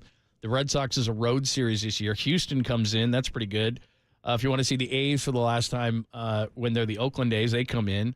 Atlanta comes in August. I mean, there's a lot of good teams. But I think as far as the buzz in the ballpark. Now, look. Later in the season, the Dodgers come in. If that division race is close, if there is a team that you're fighting for, down the stretch, wild card wise, Padres or something like that, like they could be bigger games. I'm not saying there's not bigger games, but in terms of creating the buzz, and you just brought up a great point, which is they're breaking out a Willie Mays Birmingham Barons tonight.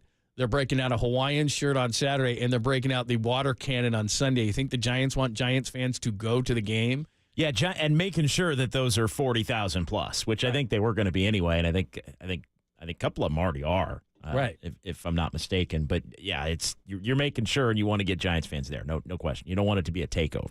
All right, hit us up. Let's talk some Giants. 808 KNBR 415-808-5627. Mark is going to lead us off in Fairfield. Hi, Mark. Welcome. Hey, you guys. Thank you for taking my call. Sure.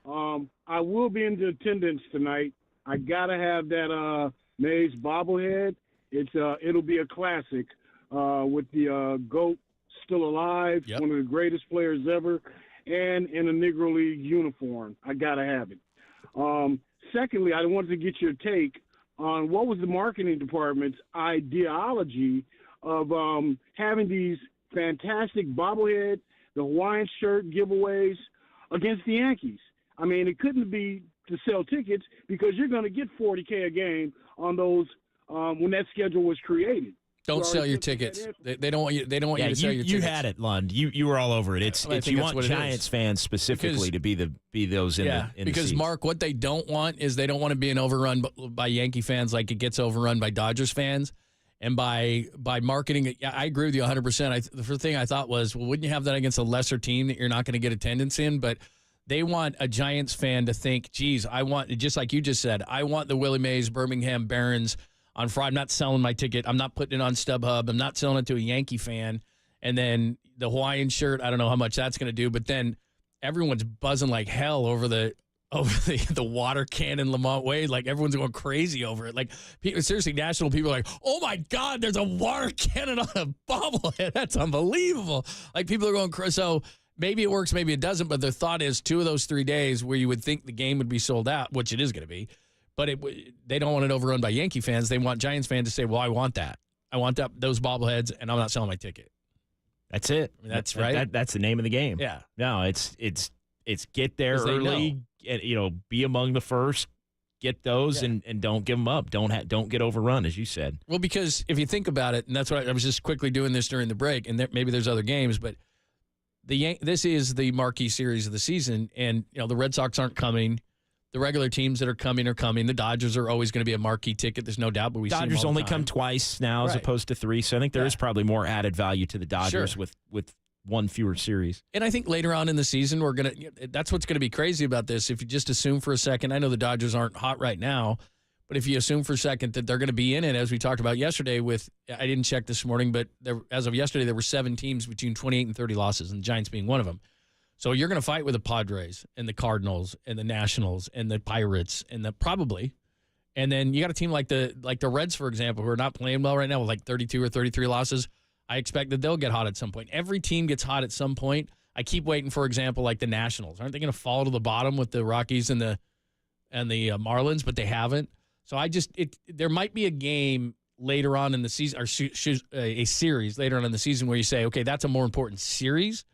But as far as buzz in the ballpark and the way that the marketing department's handling this, they want Giants fans to combat a lot of Yankees fans tonight at the Yard. Yeah, and I think it's going to happen. I think it's going to be electric. I think it's going to be it's going to feel massive. I think out there tonight, and the Giants are playing their best baseball of the season going into this thing with 10 of the last 13. So it's a good test for them as well. It's Logan Webb. It's Blake Snell over the weekend. You got, it's time for Snell to get going. We were talking about that a little bit yesterday. No more excuses. No more. It's, I don't want to hear about second half pitcher, one more time. And didn't get spring training and all. It's like, all right, it's go time. Like he had 20 great starts basically last year. You got about 20 starts left. Go get them. Let's see it. Let's get into that conversation. I'm not anti Blake Snell. In fact, I was for Blake Snell. Dylan Cease was a guy that I was thinking about. I know a lot of people had thrown his name out there. Jordan Montgomery is not having great success, but he's having a hell of a lot more than Blake Snell. At this point moving forward, this would be a tremendous time. All would be forgiven. I think the morning show the other day used the word Barry Zito, and not in a positive, he helped them win the World Series. I mean, the first, 5 or 6 years of that deal, where it was like, oh my God, this is a terrible deal. Now, this is just a 1-year deal, but given the fact that it was supposed to be Webb, Snell, oh my God, these guys, 1 and 2 in the Cy Young, it's time, right? It's time. So let's get into that conversation. Anything else you want to hit about the Giants in the series against the Yankees, whether this legitimizes somehow if they could take 2 of 3 or it's just another series. Give us your thoughts as we get ready for the Yankees and the Giants coming up at Oracle this weekend. We'll do it next. Then Matty Mayoko at 10:50, only here on the Sports Leader.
seam heads, filter out the noise, and kick it with KNBR on the gram for everything Giants. Follow the sports leader on Instagram at KNBR.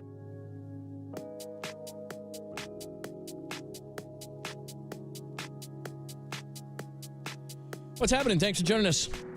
Pop and Lund, JD is in. It is always great to talk to JD. What are you on the other weekend? Are you doing stuff Giants related this weekend? Not this weekend. No. Back Monday, okay, cool. After the couple games against the Diamondbacks. Monday, Tuesday on Sports Phone post game edition. But I'm going to be out there all weekend. Just covering the games and helping out with digital and that kind of stuff. So, Very cool. Looking forward to it. All right, if you're going to the games this weekend, tell us. I think if you had a draft of the games this year, I think this weekend, anytime this weekend, but specifically, I love day baseball, so Sunday, 105 start. We were just looking over the schedule as well. I mean, the regular National League teams are coming in, but a lot of the teams that you'd want to see from the American League are road series this year. At Baltimore, that good young team. At Boston, Red Sox fans always swarm the yard. Cleveland's having a great year. Kansas City's having a great year with Bobby Witt and the pitching they're getting. That's a road one. Seattle's got great pitching. That's a road one. Bruce Bochy in Texas. That's a road one. So I think by far this is the marquee series, and you just pointed this out. It's why they're giving away good bobbleheads on Friday and Sunday, because they want Giants fans there. They're going to get people. They want Giants fans. They don't want it overrun. Like when they're sitting up, I always mention the big mahogany table, and they're looking out at the stadium, and it's all blue. They're pissed.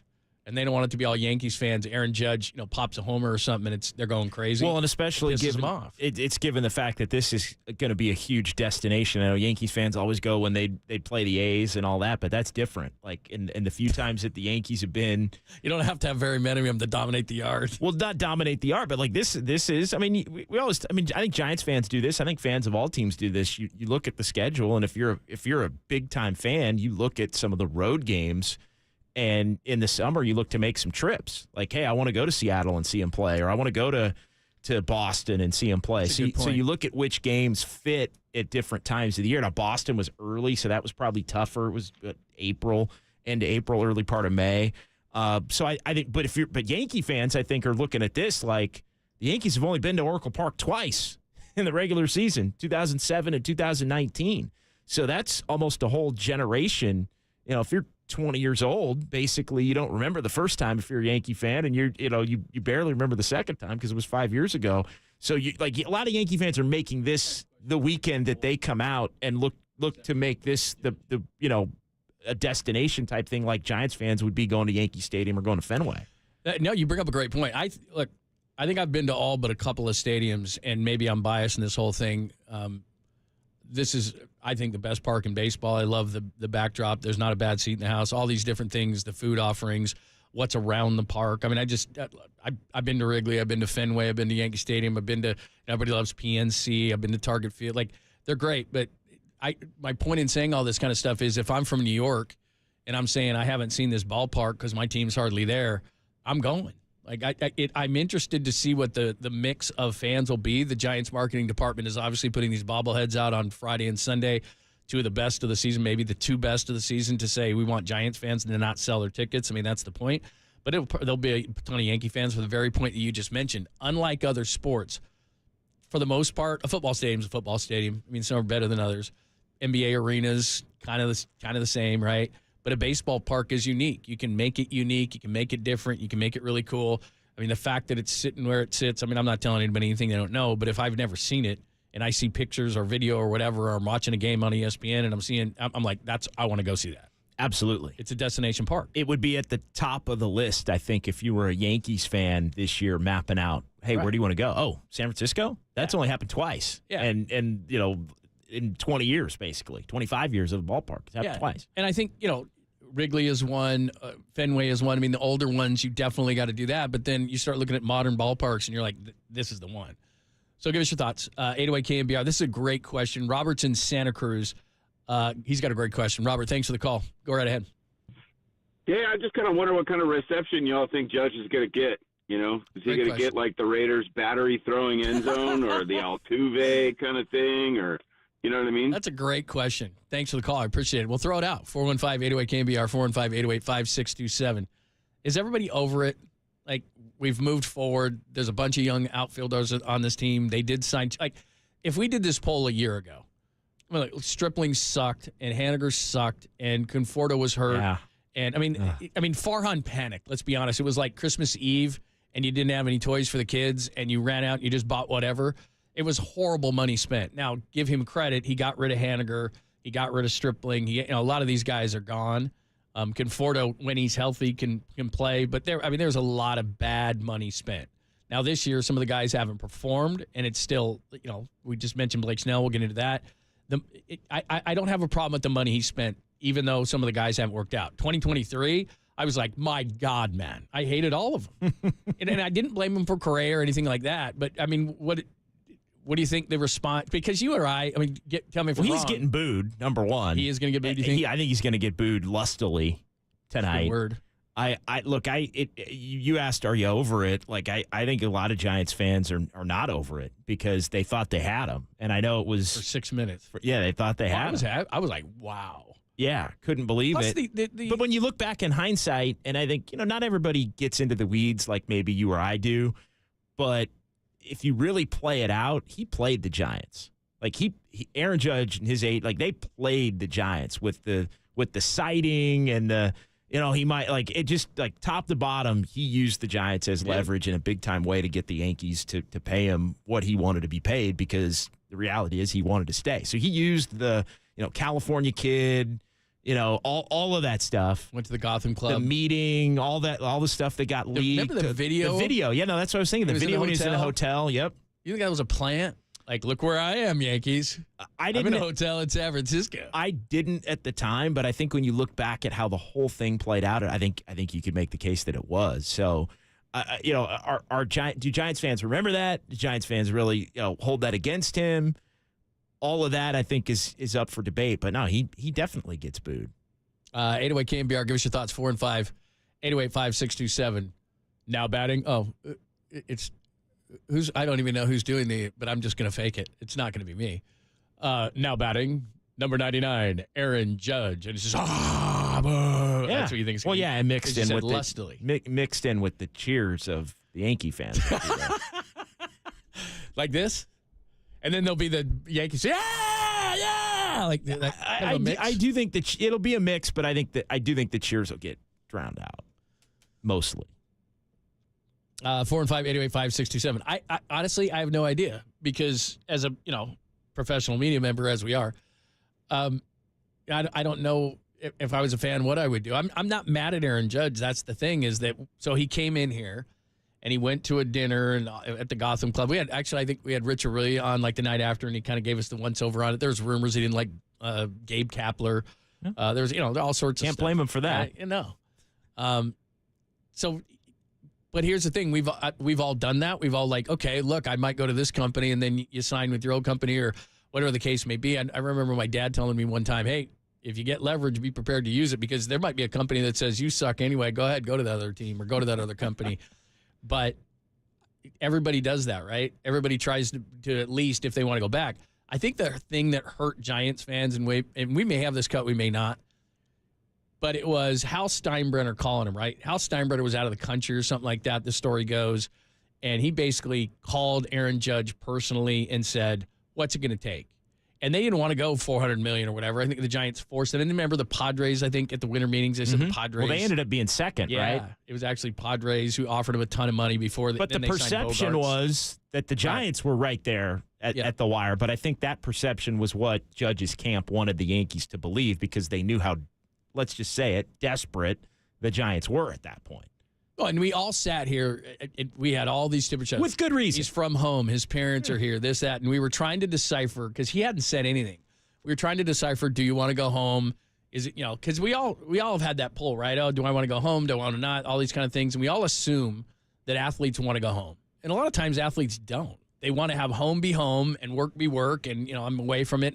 Because then you come home and it's like, oh my God, for every game I got to get 100 tickets. And, now there's, and you're constantly talking about it. And I think we miscalculated out here the allure of home versus the allure of being a freaking Yankee superstar. Because I think at the end of the day, he was going to get his money no matter what. But do you want that big-time cash and be a Yankee superstar versus going home when you already know what that's all about because you've lived it?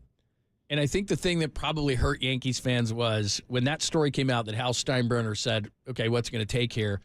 Essentially, and I'm paraphrasing, Aaron Judge said, I never wanted to leave. I always wanted to be a Yankee. I didn't want to go to, and essentially what we heard was, I didn't ever go to the Giants. I used those guys. Thanks. I'm a Yankee for life. Yeah. I mean, he was very much afterwards saying, I wanted to be a Yankee for life. Thus, getting booed lustily tonight and tomorrow night and Sunday afternoon. All right. So now that I'm thinking about it, maybe I would. Even though I would have done the same thing because if business he doesn't is business, right? Well, if he doesn't have leverage, he doesn't get as big of a contract. He doesn't because it's just like, I just want to, if he'd have said to Hal Steinbrenner, I just want to come back to the Yankees. I don't care what you're going to offer me. Oh, guess what? I'm in San Francisco and there's a guy happened to be videoing him. I mean, that's his agents going, look where my guy is. He's in San Francisco in a hotel and he's meeting with the Giants. Well, that just raised the price. I think the part that ticks Giants fans off is the fact that when you think back on it and you can look at it now, a year and a half later or whatever it is, they got used. And no fan wants their team to get used. Yeah, because we feel like we're the team that will, we're above all that. Right. That's how you feel. Right. Totally. And just, the Aaron Judge was the magic player, right? He was the guy that was going to turn it all, right? Hit bombs, local guy, finally get that superstar to come, finally end the 30 home run thing. Like it was a no-brainer to want him. And then again, I think there was the belief that the Giants had some action in the race to get him more than they actually did. Yep. And then that's what hurt, right? And then that's what hurt. Well, because the whole time it was being built up, and then afterwards he said, yeah, I was never going to leave.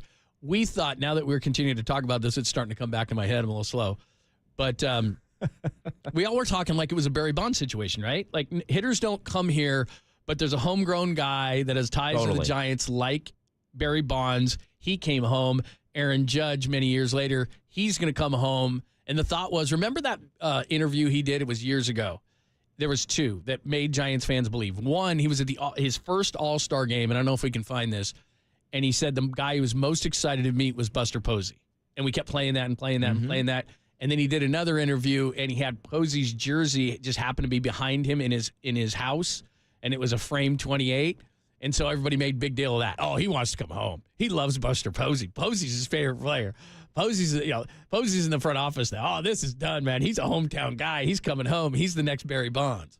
And then I always wanted to be a Yankee. Not so fast. Yeah. Boo. Exactly. He's getting booed. Add what, 3 or 4 beers? Boo. Well, it's 7:15 tonight as opposed to 6:45, so that's another extra half hour. That's 2 more beers at least. And a shot of that tequila from that guy that was giving you free tequila last night. All right, 415-808-KNBR, 415-808-5627. Matty Miyoko in just a second. Mike is in Concord. Hi, Mike. Welcome. Hey, JL, JD, production crew. Thanks for taking the call. Yeah, sure. I want to lean in on this Judge situation, and I figure the best response is indifference, right? We boo him, gets a little fire going. We cheer for him because he's local. But, Giants didn't invest anything, not a penny. I didn't invest anything in as a fan. So I don't think the Giants are getting played. They're playing the game just the same way. They're driving the price up for the competitors, same way with Shohei. Shohei was never going to be a Giant, but if the Giants can make the Dodgers pay, another $100 million more, then they're playing the game too. They're no fools. Call. Appreciate it. By the way, we will unveil a poll after that's what we're going to do the poll on today, and Danny's big poll. And you can vote right now at DannyDunn24. I'll retweet this, as will KNBR. But Friday's big poll, well, you know what? Let's wait. I'm not going to unveil it yet. It's a good one. Has to do with how you will treat Aaron Judge if you're going to the ballpark. Or you could be sitting on your couch. It doesn't stop you from booing. Or, and they used your word, by the way. I'll just give out this. Booed lustily is one of the answers. Booed lustily, which is good. It's a good poll. Okay, so here's what we're going to do. We're going to talk to Matt Miyoko coming up next. Recap a few things. Another wide receiver, Jalen Waddle, signs yesterday. So what does that mean for Brandon Ayuk? You and I got into a little bit before the show about Brock Purdy and what that contract would look like because we talked to Joel Corey, an agent. It's not going to go from 0 to 60, but it is going to gradually go up. And so he had an idea. So we worked on that a little bit, plus some camp news. We'll get into all those things with Matt Mayoko coming up next, and then we'll unveil the poll in the 11 o'clock hour. It has to do with Arson Judge. We'll do all that coming up next, only here on the Sports Theater.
Papa and Lund continue live from the KNBR Casino Matrix Progressive Jackpot Studios. Casino Matrix Progressive Jackpots are here. Where are you? just drop in. Please play responsibly. 1-800-GAMBLER. Let's go out to Matt Mayoko, Niners #1 seed. They ain't no joko. We haven't played that in a while. Matt Mayoko. Wow. Make sure you're reading all his great stuff. NBC Sports Media. He is a multimedia legend. He's everywhere. He joins us courtesy of the Uma guest line. What's happening? Not too much, gentlemen. I'm just out for a morning walk, and so if you sense that I'm breathing heavy, it's not because I'm thoroughly excited about the upcoming mandatory minicamp, although I am very fired up about it, but not to the level of breathing heavy. Okay, Matty, I gotta ask you a side question because we were talking about this at the beginning of the show. You cover the 49ers, professional, all of that, but you also are a San Francisco Giants fan. You're a huge baseball fan. Are you going to the park this weekend, and how should Aaron Judge be received as he returns after the not really almost signing, but? Well, I will be at the game tonight in my usual seats. I share season tickets with basically 7 others, including KNBR's Brian Murphy, and so I will have my 4 seats there in section 118. I don't see people applauding Arson Judge. I don't believe that people will sit on their hands and not react in any way. So I do believe that there will be some good-natured, lustily booing for Aaron Judge taking place. I think it'll be. Will you boo? Be anger. Will you boo? Yeah, you'll drink beers and boo. It depends on where I am as far as my cadence of drinking beer. If it happens between times where I'm lifting the cup to my mouth, then yes, I will. But I certainly will not let that impact a mouthful of cold beer going down my gullet. That's well said. By the way, you're always the perfect person to talk to. But when you were saying that because you guys do a draft, right, for tickets. With this, we do. I would think this series would be the top ones, because I was thinking, like, if I had a draft, and obviously you got the Dodgers, you got all those. I understand, but the Yankees don't come here all that much. Well, they will every other year now, but I was thinking Sunday at 105 is the #1 pick in the baseball ticket draft, because that's baseball on a Sunday against the Yankees. That's pretty good. I don't have the list in front of me as far as what games went first. But I can assure you that my first pick was this Friday night. Yeah. And the reason is because it's the first time that the Yankees will be playing the Giants this season. And also, there's just much more energy in the building on a Friday night as opposed to a Sunday afternoon. Sunday is more the laid back, roll up the shirt sleeves and try to work on diminishing your trucker tan, whereas Friday night is all about the pregame. It's all about just kind of the sun going down, the seagulls flying in at a certain time, maybe a random pelican as well, but also just I think there's more atmosphere at the ballpark on a Friday night as opposed to a Sunday afternoon. So what you're saying is you're more hardcore than Brian Murphy, who took Sunday. Yeah, I don't recall if Murph had a pick before me. Is he going Sunday? I don't know. I was just trying to create some friction. And Maddie. It's always a good thing. Always a good thing to stir it up a little bit. You got caught. Yeah, no, I forget how it went. Somewhere I probably do have that list, but I think I'm almost positive my first, the #1 game on my list was this one tonight, and so I got it, and I'll be there. Very nice. Did I hear Murph? I think it was a drop. Oh, I think they got both of us. I was looking over there. They got both of us. Well, is Murph in sometimes there? he'll hang out. I did the same it's thing. Friday. He's not hanging out on Friday. And Maddie. See, okay, so yeah, that's what I thought. I thought he might be here because I thought, well, it's a Friday though, so he's gone. He's way gone. In fact, he's probably 4 beers in, not driving. Getting ready for Sunday. All right, he's probably on his way to a little league tournament, a water polo match. Right. He's very highbrow. He's on the road going somewhere water polo for a youth event across Northern California. Yeah, that's for sure. All right, a little bit of 49ers since we have you here. Jalen Waddle, the latest wide receiver. I mean, all these wide receivers are signing. You still got Justin Jefferson, Jamar Chase. They're not attending anything. CeeDee Lamb. So for the millionth time, where does Ayuk fit into this? Should we just assume, like per normal, they'll get it done in July or August like they often do? What's the latest here, and does Jalen Waddle have anything to do with Brandon Ayuk? Yeah, I think it all fits together. Amon-Ra St. Brown, Jalen Waddle, Nico Collins, all of the most recent signings of wide receivers, they all fit together. They're all used as comps. They're all applicable to the 49ers conversations with Brandon Ayuk's representation. It becomes a philosophical debate, I'm sure, for the 49ers when you realize that, at some point, let's just look at this year. Guys on the final year of their contract, both starting cornerbacks, Charvarius Ward and Diamador Lenore, Dre Greenlaw, Talanoa Hufanga, and then, of course, Brock Purdy will be eligible for a new contract next year that will make him one of the highest paid players in the entire NFL after being one of the lowest paid players on the 49ers right now. And then you also have the rising contracts for Debo, Trent Williams, George Kittle, Fred Warner, Nick Bosa, so on and so forth. So the 49ers made a commitment several years ago to Debo Samuel, but now they're at the point, I think, after this year where if they feel it's in the best interest of the organization to move on from him and save that salary cap space, then they can do that.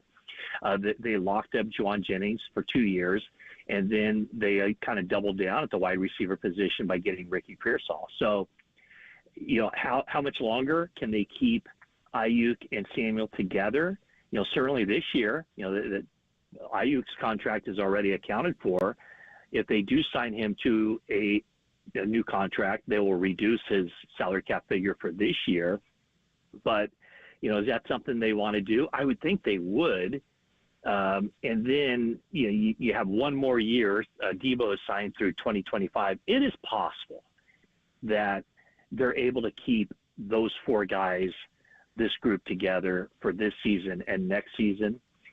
I think what a lot of people don't understand is that Ayuk is signed for this year. He has a contract. It's on the 5th-year option, but neither side wants that to happen. It's just not. It's not the best situation for the player or for the team to go into a contract year with a player of that caliber. He wants security. The 49ers would like to keep him around, I'm sure. So it's a really interesting debate in that, do you keep those four together, or do you have to make a tough decision at that spot, or are those receivers as they fit together so important to Brock Purdy and to Brock Purdy's future that if you're going to make sacrifices, you do it elsewhere on the roster, whether it's looking at the defensive line, whether it's looking at the defensive backfield or the linebackers or, the tight end or whatever the case may be, or running back. We don't know exactly what's going on with Christian McCaffrey. He's signed for 2 more years, but he wasn't at the OTAs. He should be, as all players should be, at the mandatory minicamp. But it's really, what the 49ers are thinking behind the scenes is anybody's guess. Matt, how does the Juwan Jennings signing, they get that done? How does that impact everything? I know you touched on it a little bit, but I mean, I'll just give you my first thought was, well, that's another note in line of this is probably Debo's last year. That was my initial reaction as well. When you're talking about a guy who's going to be making, probably, his 1-year contract with restricted tender was going to pay him about $5 million for this 1 year.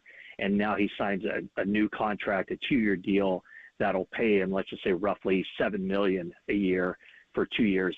Once you get into that $6-7 million range for a wide receiver, that's starter's money. If you look at average per year of NFL wide receivers, once you get to like $6 million a year, that list only goes down to about like 45 players. So that tells you right there that there are a lot of starting wide receivers in the league that aren't averaging more per year than what Juwan Jennings is going to be making here this year and next year. So what does that mean? Are you going to be paying, in essence, 4 wide receivers, starters money, when you invest a number 31 overall pick in Ricky Pearsall? So I would agree with you. I would say that my knee-jerk reaction was this either increases the likelihood that Deebo Samuel isn't around past this year.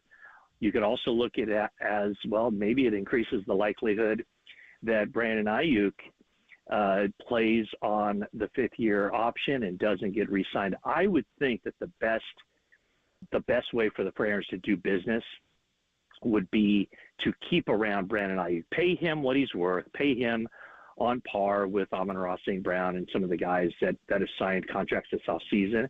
And now you have him for, let's say, 4 more years. And then, you can almost kind of cross that bridge when you get to it with Deebo, as far as, maybe Deebo has a phenomenal year. And now that he's a captain, maybe they look at him a little bit different. And then you can kind of adjust on the fly and go, we'll see how this season plays out. But it might be at the end of the season, we're all talking and we're saying, well, there's no way they can get rid of Deebo now based on what he did and what he means to that team and how his game is, maybe even ascending. So I think it's more one of those, cross that bridge when you get to it. But I would agree with you, JD, that my first reaction was, okay, that increases the probability that this will be it for Deebo. Real quick, just because you mentioned Christian McCaffrey and everybody was downplaying it, said it wasn't a contractual situation, but then when Bobby Turner said, I stay out of the business side of that stuff, it kind of let me go, well, obviously something's going on here. Was that some sort of a protest, or was he just away and had personal stuff? How do you read Christian McCaffrey not being there, although it was optional? I read it that there's something going on. I have reached out to his representation for clarification. And I would think that if it were, say, wedding-related, personal stuff that he has to take care of away from the practice facility, I would think if that were the case, that Christian McCaffrey and his representation would make that abundantly clear. The fact that they haven't would make me tend to believe that there is something going on. And I don't know that it's a surprise. I mean, kind of behind the scenes, for the second half of last season on, in speaking to agents who represent other players, a common theme that came up was, at some point, Christian McCaffrey is going to want that contract recalibrated, where, there's no guaranteed money left on that deal. Is he underpaid? I guess he would be, from the sense that, that contract he signed with Carolina averaged $16 million a year, but since the 49ers have gotten him, a lot of that money was upfront money paid by the Panthers. So, since the 49ers have had him, it's more like 11 or 12 million a year, and you're talking about the offensive player of the year, and so the 49ers have kind of gotten off cheap. I mean, yes, they did pay the draft pick compensation to the Panthers to acquire McCaffrey, but I could definitely see where McCaffrey's side would say either they would like more in the line of compensation, or at least they would like more guarantees, more security, more assurances that he should be capitalizing, that he should be fairly compensated for the work he's done with the 49ers. Very good. By the way, being the beer guy that you are, Chobani is buying Anchor. Did you see that? The yogurt company. Yeah, so Anchor is going to be back. Huh. You're an Anchor Steam fan? Creamy, smooth taste. Yeah, a lot of cream, a lot of cream ales, things like that. Yeah. I don't know. Well, yogurt, that's like with the cultures and everything, that's kind of healthy for you. So I'm assuming this beer will be much more healthy than the than the average beer. Yeah, you can drink lots of it. Yeah. As you're booing Aaron Judge. That has between sips. Yeah, that's what I mean. All right, we'll see you at the park tonight, man. All right, good news. Always good catching up. Okay. Yeah, that's good news. Are you guys going to be there? Yeah, of course. I'll be out there tonight. Yeah. I'll look for you. I want to see the raucous crowd that you're describing. I want to see it. Where I sit, don't you, JD? Yeah, I'll stop by. Yeah, I'll give you a wave. I'll give you the absolutely. wave. If we tell people exactly where you're going to sit, that's all you're going to do is sign autographs the whole time. You get mobbed. Well, my usher, Richard, right there. Keeps he the sharpens riffraff his away. elbows, and he keeps people away from me. Where's your ticket? You have a ticket? The guy, where's your ticket? Can't you see he's drinking a beer right now? Yeah, that kind of He thing. can't give you an autograph all the time. Very nice. Yeah. All right, man. Enjoy. Okay. See ya. All right, thanks, guys. All right, there you go. He's the best. That is Matt Mayoko. Yeah. Chobani buying Anchor, just so that you know. So Anchor Steam will be back. Anchor Steam is a beer that I would get at the ballpark. Absolutely. I know we talked about Bud Light, Coors Light, and the attempt to go kind of on the most cost-effective, drink a couple route as opposed to something a little heavier. But Anchor Steam was one that I would get at the yard. Yeah. Kind of in between. It's not that heavy of a beer. It's like an amber, and you just kind of, depend. I mean, they have different kinds, different taste. But the original is just kind of an amber, real nice, and not, not hard to drink, anything like that. And then you might go to a lighter fare, but it's good news. Yeah. Yeah, a couple anchors and then taper it off. Right. Interesting. Chobani yogurt. So they're buying it. I'm also with Maddie on the Friday night thing, by the way. I like a Friday night game. Like, especially, like, and he even said, first game of the series. Like, I think that's setting the tone. That's where the tone is, yeah. Yeah, that's a great question. I never really thought of it like that because you're right, especially against a game like if it's the Dodgers and the Yankees, the Reds, something like that. It'd be raucous Sunday anyway. afternoon's more family, laid back, take the kids. Like Friday night's more like, I mean, I'm kidding. I just love get a brawl. Yeah, but you're right. People get after it because it's Friday. I mean, and not really anymore. But what you do is, like, let's say you're in the city today. Okay, game starts at 7:15, like you said, so you even get an extra half hour to lube up. So you're just going to go straight down there. And so you got a couple hours before you go down there. You have a good, you have some happy hour, whatever it is. You hit, all the bars around there. It's really nice. Momo's and the such. And then by the time things going, you're rolling. Whereas like on a Sunday, 1:05 start. Not that you're not going to do that same thing, but it's more bloodies and like you said, more, you're not getting. It's just laid back. Yeah. So maybe you had a long Saturday night. Right. You're trying to, work your way back a little bit. But I just love day baseball. I mean, you're right. The atmosphere tonight is going to be crazy and fun, and it sets the tone for the series. And by Sunday, both are great. Yeah. Like, don't get me wrong, they're just different. Yeah. It's just, but I think I'm more like, give me that Friday night when I don't have to do anything Saturday or just into it. Yeah, just By Sunday, it's like Sunday, it's like you're chilling. Yeah, that's a good point. I just never thought of it like that, but he's right. He wants to go to the Friday. Maybe that was his first pick. He didn't have the sheet in front of him. Well, you know what else it tells me? Maybe that's his first pick. It tells me that Mayoko was one of those guys that was, out in the bleachers at Candlestick on a Friday night. He had plenty of space. Throwing stuff on the field. Exactly. He got litty. He was out of his mind. That tells me a little bit about younger Matty Mayoko is what it tells me. Now Matty Mayoko, like if you go to his social media, lots of hiking pictures, stuff like that. Sure. Oh, you know what I forgot to ask him? Damn it. Did you see when he posted? So he and his daughter were at a game. I think was it last weekend or the weekend before? The Bay Bridge thing. Yeah, and he just got out of his car. It was just like taking selfies on the bridge when there was the fire. Right, yeah. There was like a Treasure Island. There was a fire. Yeah, I think so. Yeah, and he was just hanging right on he was like on the bridge. Like, hey, nowhere to go. And again, that goes back to yesterday I got stopped in one spot for a half hour. And it's like, I wasn't freaking out. I was like, it is what it is. I would obviously like to get moving, but I don't freak out. Then there was all these people behind me. They're getting out of their car. They're shrugging their shoulders. They're yelling at the construction workers. I'm like, what can you do, man? Everyone's, you're on a one lane, so it's not like you can flip around and go the other way, even though people were trying to do that. They're going, please don't turn around. It's a one lane. Cars are coming the other way. Sure. So Matty Mayoko just made the best of it. Jumped out of his car, hung out with his daughter. I remember that because that all was going down, and he had obviously been at the game with his daughter. That was all going down right as everybody was in Bob Melvin's post-game press conference and seeing that the bridge was shut down. So I happened to look at I'm like, oh, how long is it going to take me to get home? This is a Saturday afternoon, by the way, because that was a day game I think on a Saturday afternoon. So did you just stay in the city and hang out? I did the quick maps, and it all was red? and it was like 1:40. Ooh. Yeah, that's rough. That is rough. And then so I was like, well, I'm waiting for it to clear out. Yeah, that's when you go over to Momo's hang for a while, whatever. It might have been Sunday afternoon, but it was one of the 2-day games against the Rockies. All right, we're going to unveil the poll coming up next. It's a good one. We had a caller call and ask this question. We asked Matt Mayoko this question as well, and Danny has it out. And I haven't checked it lately, but at the beginning of the segment I did, and it was about a dead heat, and that's what we're looking for. We're always looking for dead heat in these kind of things. It's how you're going to treat Aaron Judge tonight. Now, the raucous crowd, you're right. Friday night, it's going to be a little more raucous, a little more crazy. Probably be a little more boisterous. By Sunday, people are laid back on whatever, bro. So we'll get into that conversation, and we will unveil the poll coming up next. Pop and Lund, JD in, only here on the Sports Leader.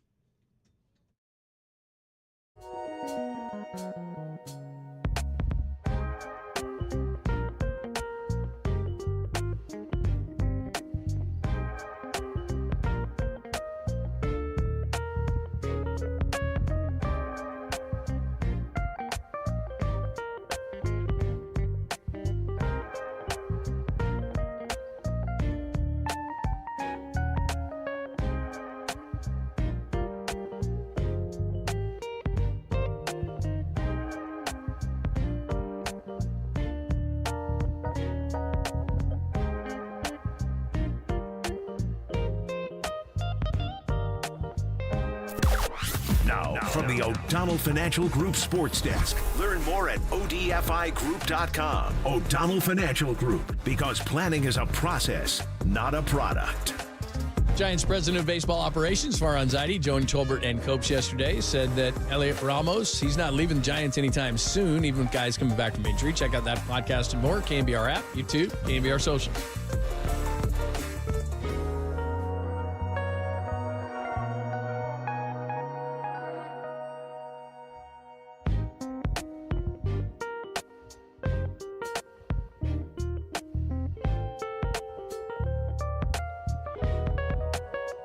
It is always great to talk to our good friend, Steve Moskowitz. He has all the answers to your tax issues, even when you can't pay your taxes. What do they do then, Steve? They should call us. And, you know, the IRS sends out lots and lots of bills. You must pay this, and that's that. But a lot of times those bills are wrong. So when you get a bill, the first thing we do is check it to see if it's correct or incorrect. If it's incorrect, we can test it. Just yesterday, the IRS notified us that they agreed with us that they sent a big bill to one of our clients, and the client owes nothing. So the first thing is, if you get some bill, especially if you haven't filed returns, because if you haven't filed returns, the government oftentimes does something called an SFR, substitute for return. It's a punishment. They make something up, oftentimes a lot more than you really owe. So don't feel like you're underwater. Don't feel like you're by yourself. You have a lot of company.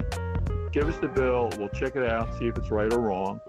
And even if it's wrong, we want to get it corrected.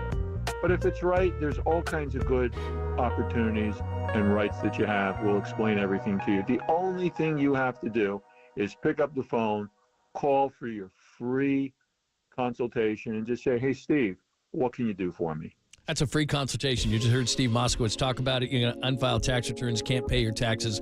Do not panic. Do not bury your head in the sand. Call 888-TAX-DEAL. That's 888-TAX-DEAL, or simply go to MoskowitzLLP.com.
Wherever you are around the globe, stream your proud home of Giants baseball 24/7, 365 on KNBR.com. This is the sports leader.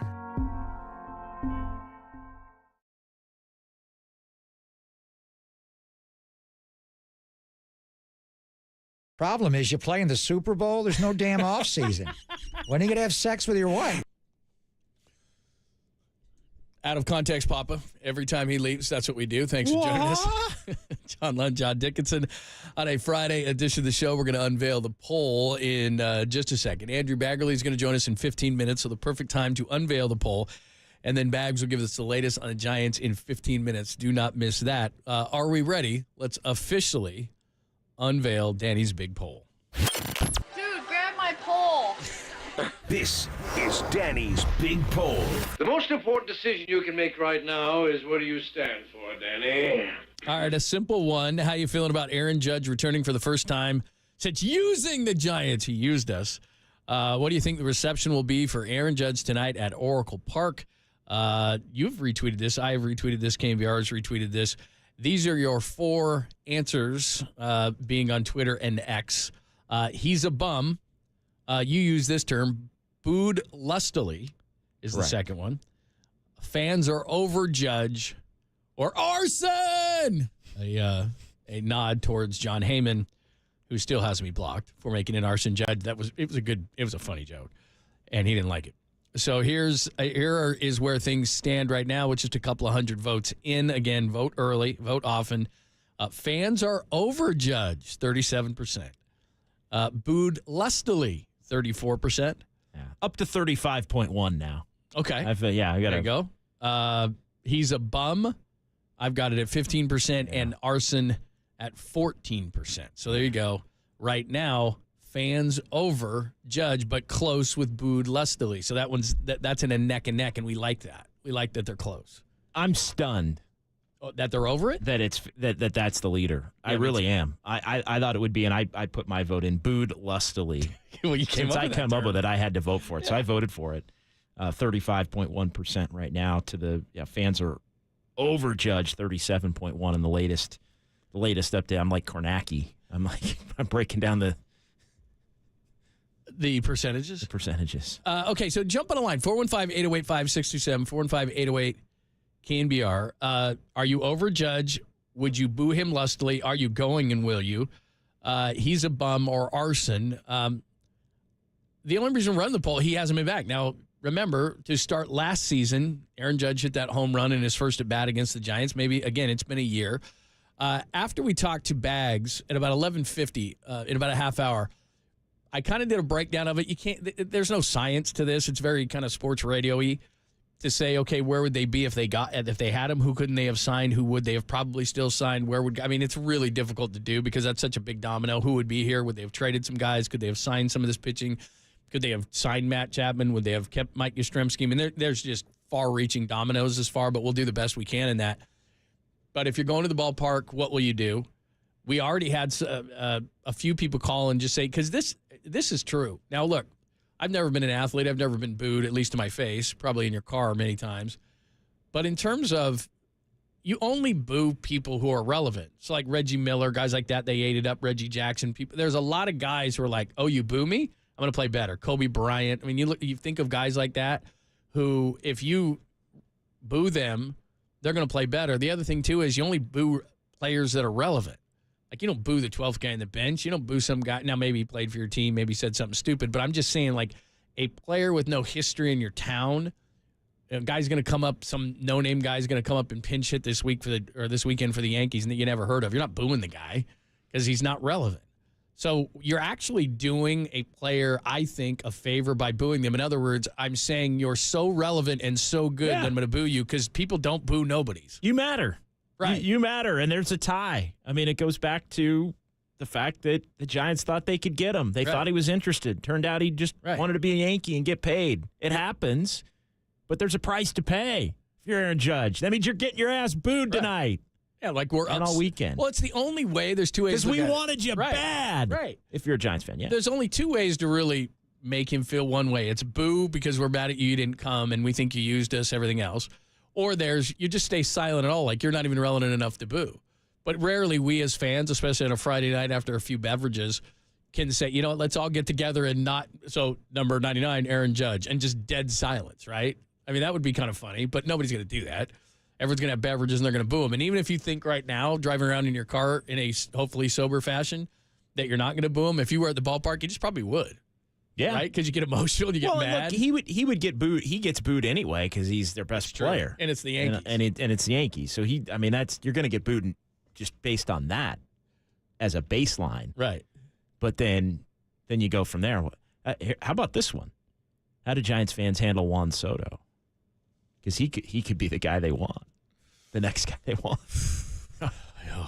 Are we going to do that next summer? No, I'm not. I mean, Juan Soto. Whoa, we want him. He's not coming. We don't even do that. And you know what's funny? Didn't this all start? Was Harper first or Stanton first? Oh, man. Stanton was, right? It was Stanton, then Harper, I think. And then Stanton, the Giants basically had a deal worked out for Stanton, but he had ability to veto the trade, and he said he didn't want to come here, and he's from L.A., and the reason why the Giants got so involved in him because they thought he was going to go to the Dodgers, and he wanted to go to the Dodgers, but then the Yankees intervened, and the Yankees got him. I think that's the story. And so, Stanton said no thanks, didn't want to hit in this ballpark. So nobody's going to really boo him for that, but that was it. And then Bryce Harper, we'll go on down the line. Can't get that guy, can't get that guy, can't get that guy. And again, to just reset Judge, the hometown kid, it's comparable to Barry Bonds. Nobody wants to come here, but hometown guys want to. Barry Bonds did. So here comes Aaron Judge to save the franchise. People were doing all those, this is the mock-ups. This is what Aaron Judge is going to look like in a Giants uniform. Everyone's getting excited. We're hearing that he wanted to come home. He loved Buster Posey when he went to the All-Star game. He had a Buster Posey jersey in his house that was framed. Like, we're like, he's coming. And all the signs, oh, look at that. Loves it here, loves the Giants, saying nice things about the Giants. And then at the end of the day, Hal Steinbrenner calls and says, I never wanted to leave the Yankees. Always wanted to be a Yankee. The Yankees are the best. We're like, oh. Be a fun series, man. It's gonna be a fun weekend. I mean, that's obviously not. I mean, that's a subplot of this thing. It's going to add some juice to the whole thing, but it's also a hell of an opportunity to see where the Giants stand right now. I think that's the biggest part, right? I mean, we've been talking about that, and look, we'll all monitor. I think we know what's going to happen, despite the mixed results as far as Danny's poll go. But this is a. Are the Giants going to continue to play the way they've played over the last couple of weeks against another great team? Give us your thoughts, 415-808 KNBR, if you want to get into the series itself. And if the Giants are proving anything, they just took 2 of 3 from the Phillies, who have the first best record in baseball. The Yankees have the second best record in all of baseball. What would it mean to take 2 of 3 to sweep? Are you kind of holding? I mean, I get the sense. I could be wrong. And again, if you want to talk to Aaron Judge, we can do that too. Maybe I'm wrong here. I often am when I'm trying to assess what the fans are thinking. But I do still get the sense that they're holding their breath a little bit. Is Matos for real? Is Ramos for real? What are we going to do at shortstop? Oh, my God, Lamont Wade Jr. is out. That this is kind of somehow being held together by duct tape and bubble gum. Because there are a ton of injuries. Blake Snell hasn't pitched well. Like, yeah, we're right there in the wild card chase. Yeah, they're playing great baseball. Yeah, they've won 10 of 13. But is this when it unravels because we're still not sure how good these guys are with all these injuries? And the last couple of weeks are so unique with all of the comebacks late. Like, there were a lot of games that looked like, oh, Giants are going to lose that one. They end up winning it. Then there's sustainable. Games that looks like they're going to win that they end up losing. For that whole road trip, basically, it was, they get behind, they come back and win. They get ahead, they lose with Pittsburgh and New York. And so, I think this is more sustainable. It feels more sustainable to me this year compared to last year, because they've got some guys that I think, Snell should at some point between now and the end perform a lot better. Not just a little better, but a lot better. We got to get into that. Yeah, that's something else to talk about today. All right, let's get to Hugo up next. Hi, Hugo. Welcome. Go right ahead. Hey, what's up, man? How are you? I'm right in the middle of it. I'm over Aaron Judge, but I forgot who said it, but he has a price to pay. I mean, he's coming into Oracle Park. He's coming into our city. He played with our feelings. He played with my feelings. So I told my girlfriend I'm taking her to her first Giants game today. Nice. And I was like, I'm standing up. When you see Aaron Judge get up to the bat, I'm sorry, but I'm going to stand up and just started booing him. I was like, I'm gonna go crazy. I'm gonna go crazy on that part. Yeah. And she was like, okay. She's like, but he's a human. I feel bad for him. I was like, she put him out. So I'm definitely standing up tonight. I'm gonna boo him. I'm right in the middle. I'm over it, but he has a price to pay. Well said. Well said. I liked it. You know what's cool? He's prepping his girlfriend. Like, look. Yeah, I'm gonna act a little crazy for a minute. I'm gonna be a jackass for a second. I'm just giving you fair warning on this that I'm gonna embarrass you. I'm gonna probably get overserved. And I'm gonna stand up and I'm gonna boo lustily, like you said. I'm gonna boo lustily just so you know. That's kind of a nice thing to do, rather than just just kind of spring it on her. And she's like, "Hell, bro." He's like, "I told you." The last game they go to. Exactly. I don't want that. I mean, this is a good game to take your girlfriend to for a first game. She's going to want to go all the time. Like, all the games like this, Friday night against the Yankees, Aaron Judge coming back to town. No doubt. They're playing with our heartstrings. That's good. Why does everybody boo this guy? Exactly. Why does everybody hate this guy? But is that pretty much in a relationship thing to say, he's a human being? I can hear that. Well, why does everybody hate this guy? Well, because we wanted him. Exactly. He didn't want to come. He ripped our hearts out, man. I saw a mock-up of him in a 99 Giants jersey. I was getting excited, and John why does Heyman everybody told hate me he this was guy? coming. Jealousy. Exactly. That's what we do. We hate on people. Sorry, we're sports fans. You don't want to come to my town? To hell with you! Like, that's it. You don't want to come home? What's wrong with you, man? You don't like your home? Was that like what's the movie? You don't like your home? I mean, that's right. I mean, come on, dude. Still, Cricket Aaron Judge. No. Yeah. All right, let's talk to Andrew Baggerly coming up next. Bags is going to help us decipher all this stuff. And the bottom line is this: whether you boo or cheer or whatever you do with Aaron Judge, this is a big series for the Giants. Try to take 2 of 3. Get Blake Snell going. You got Logan Webb. It does set up well for the Giants. Plus, they just took 2 of 3 from the second best team in baseball in the Phillies, or best team in baseball in the Phillies. Can they do the same to the Yankees? We'll ask Bags about it coming up next, only here on the Sports Leader.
From the diamond to the dugout to the clubhouse to the front office, The Athletic's Andrew Baggerly brings his Giants coverage to KNBR. It's Papa, Lund, and Extra Bags on the Sports Leader.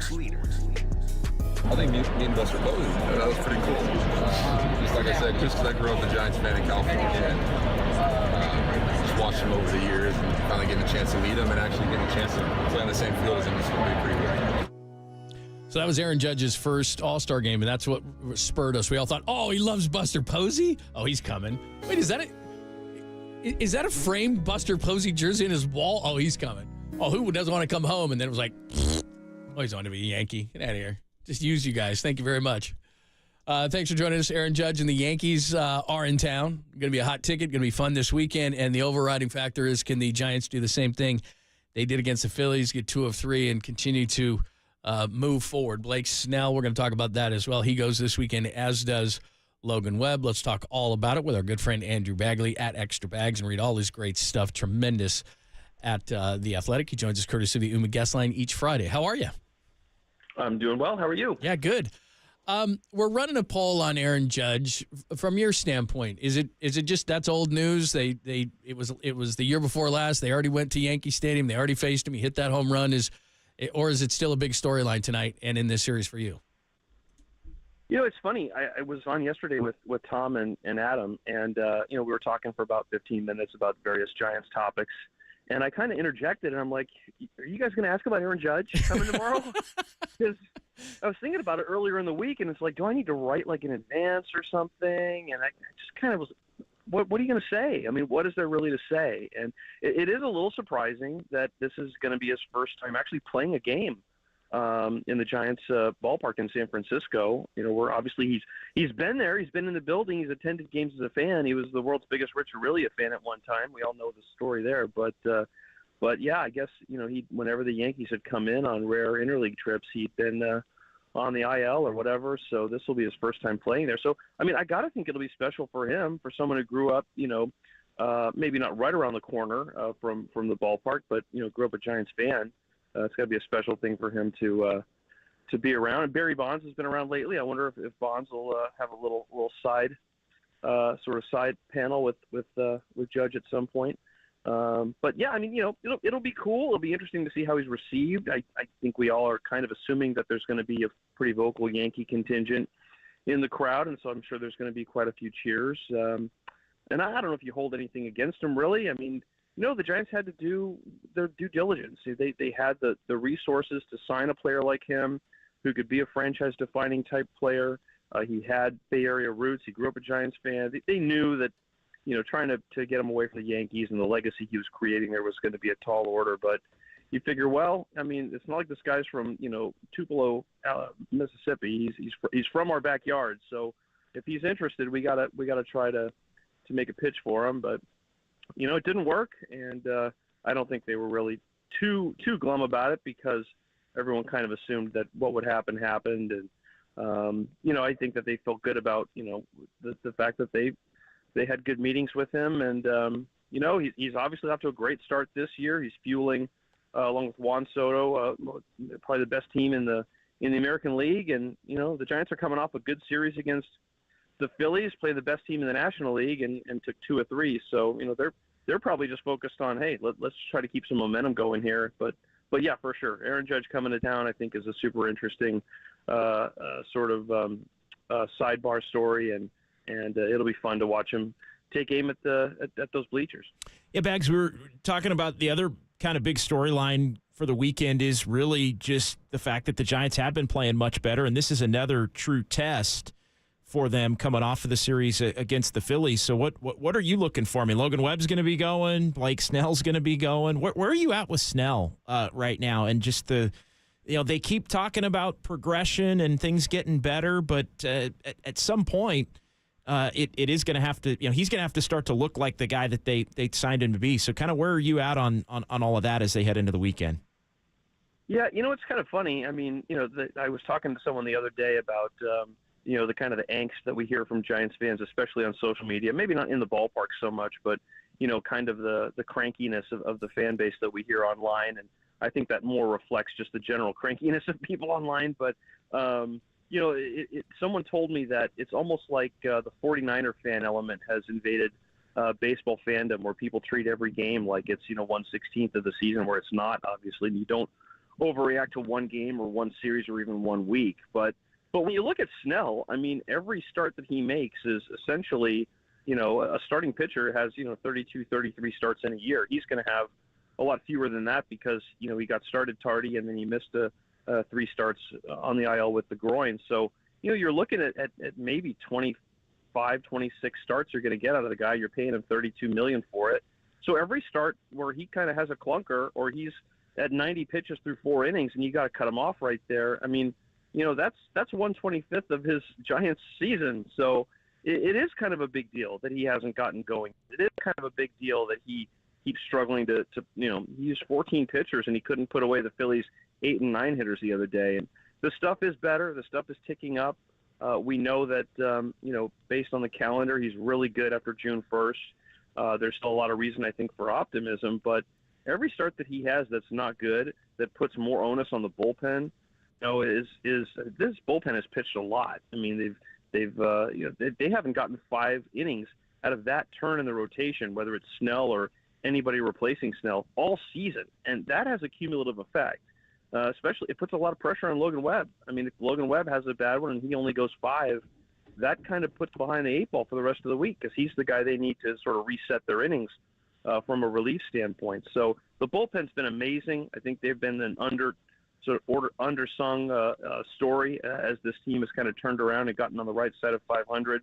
But you can't put pressure on them all year, and a big part of that is going to be fixing that. It's going to be getting Blake Snell to a point where he can get through 6 innings and maybe even 7. But, he is who he is. You don't sign him to throw complete games. He's never thrown one in his career. But, the guy's got to get through the 5th inning at this point. And he's facing a good team, the Yankees team here. And so I think that might be the biggest moment that I would point to in this weekend series.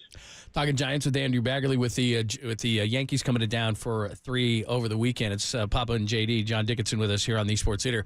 Just to kind of capitalize on what you just said there, it's so important because this weekend, for example, Jordan Hicks is going to 5 and fly tonight probably, and then you got Logan Webb, and he's under an immense amount of pressure to at least go 7 because then Snell goes on Sunday, and if those 2 guys do what they normally do, and then Webb doesn't go the 5, and then all of a sudden you're looking at an opener where the other day you're using all guys, and then I think before the day, I don't know if this is the truth now, but before the day game the other day, they had thrown 224.1 innings, which out of the bullpen, which was number 1 in baseball. Where are they going to get a break here if, like you said, Logan's under pressure? Because if he has an off day, then the rest of the pen, talking about the opener as well, they're all throwing 5 innings or maybe even less, like same with Kyle Harrison. And, Snell's throwing 90 pitches through 4. It's like, geez, the pen's not going to get a break. Yeah, and, it's a little different. I mean, last year that was brought up a lot where they were in terms of total innings, and it was a little misleading, I think, because they used openers so much, and a lot of those relief innings were guys like Sean Manaea, who's essentially a starter who's coming in and he's pitching 4 and change or whatever. So it could sort of be a little bit misleading, I think, when you looked at, quote-unquote relief innings because they just used a lot of openers. But and they have used some openers this year. I think it's been more out of necessity than really out of something they want to do. I don't think Bob Melvin's a huge a fan of the strategy in general, but there are times when it makes sense when you have a team that's got a couple really good lefty hitters at the top of their lineup, whether it's the Phillies or the Dodgers, where it makes sense to have a lefty opener and then bring in a righty. But I think that aside from the opener thing, that they have used a lot of bullpen and they have had a lot of short starts. And maybe the better thing to look at is just how many innings teams have gotten from their starters, period. And I guess it's just the flip side of that, but. Whoever the featured or bulk pitcher is or the starting pitcher is in a game, just take those innings out and then add up the rest. And that may give you a better idea of just, what teams have taxed their bullpens the most. But we've also seen the Giants do a lot of turnover in their bullpen. I mean, they don't have Landon Roop and Kaiwei Tang and Dalton Jeffries and some of the guys we saw early.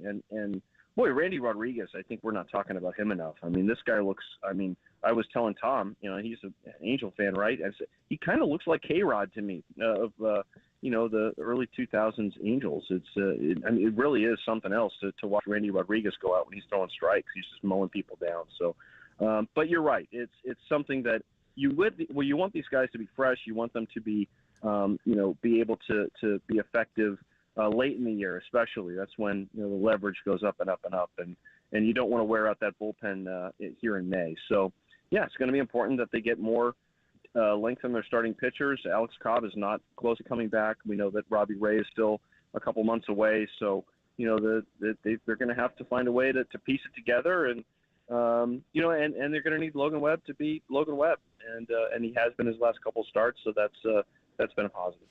Where do things stand with Marco Luciano, to your knowledge? Hadn't played, obviously struggled defensively, and then the ground ball the other day. I mean, it was, takes his time.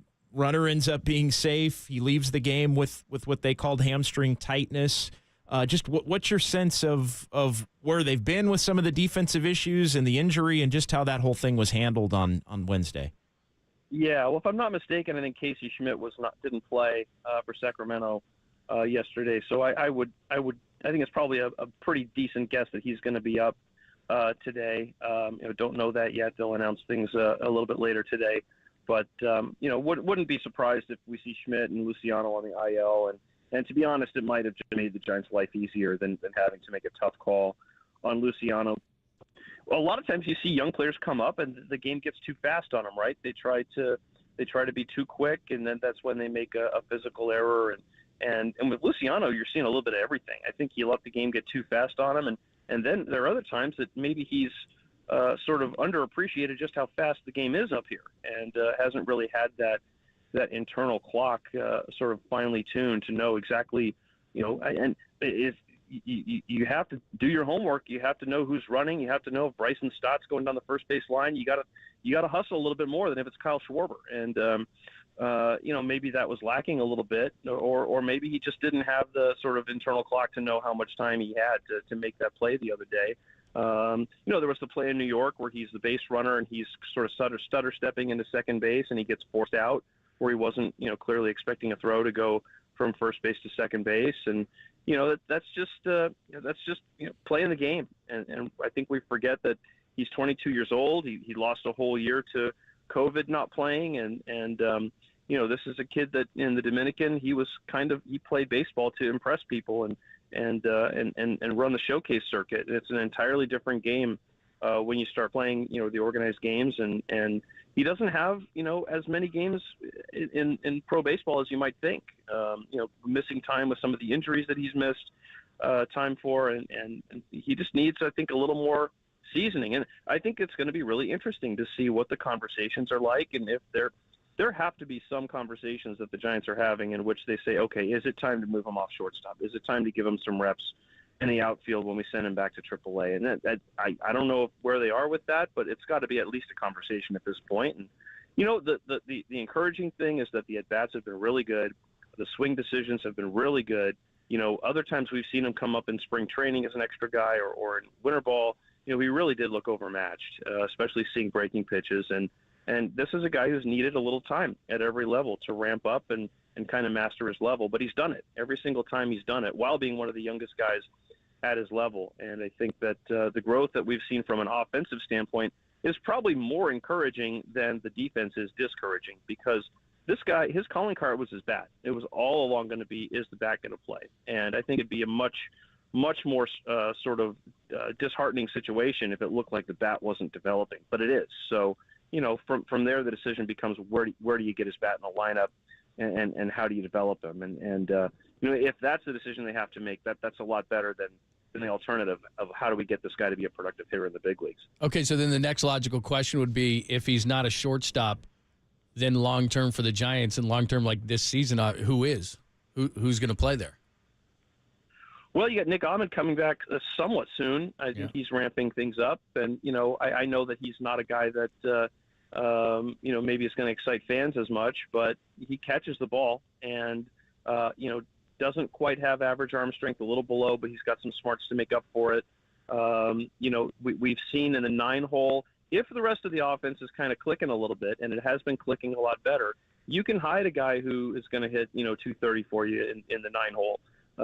That's the great advantage that I think back to like when the Houston Astros were playing Mauricio Dubon every day, and it's like, okay, He's probably going to have a 280 on base percentage for you, but he's also going to take away a lot of outs. And by the time you get to him, you're probably batting around because the front of that lineup is so good. You can do that. The Phillies had, Pache and guys like that at the bottom of their lineup because they could catch the ball in the outfield and didn't necessarily need length in their lineup because they're so good in their first 6 spots. So, that's the advantage you have when you're on a good offensive team. And maybe the Giants are a little better equipped offensively to have a shortstop who doesn't give you much with the bat. And you know what? To Ahmed's credit, in RBI situations, he'd get those fastballs up and he'd slap them into the outfield, and he'd find a way to get some hits here and there that would keep the line moving. So, I know it's not going to be the most exciting things for fans if Ahmed is back and he's the guy playing there regularly, but it certainly does allow you to leverage a Jordan Hicks, a Logan Webb, guys who get a ton of ground balls.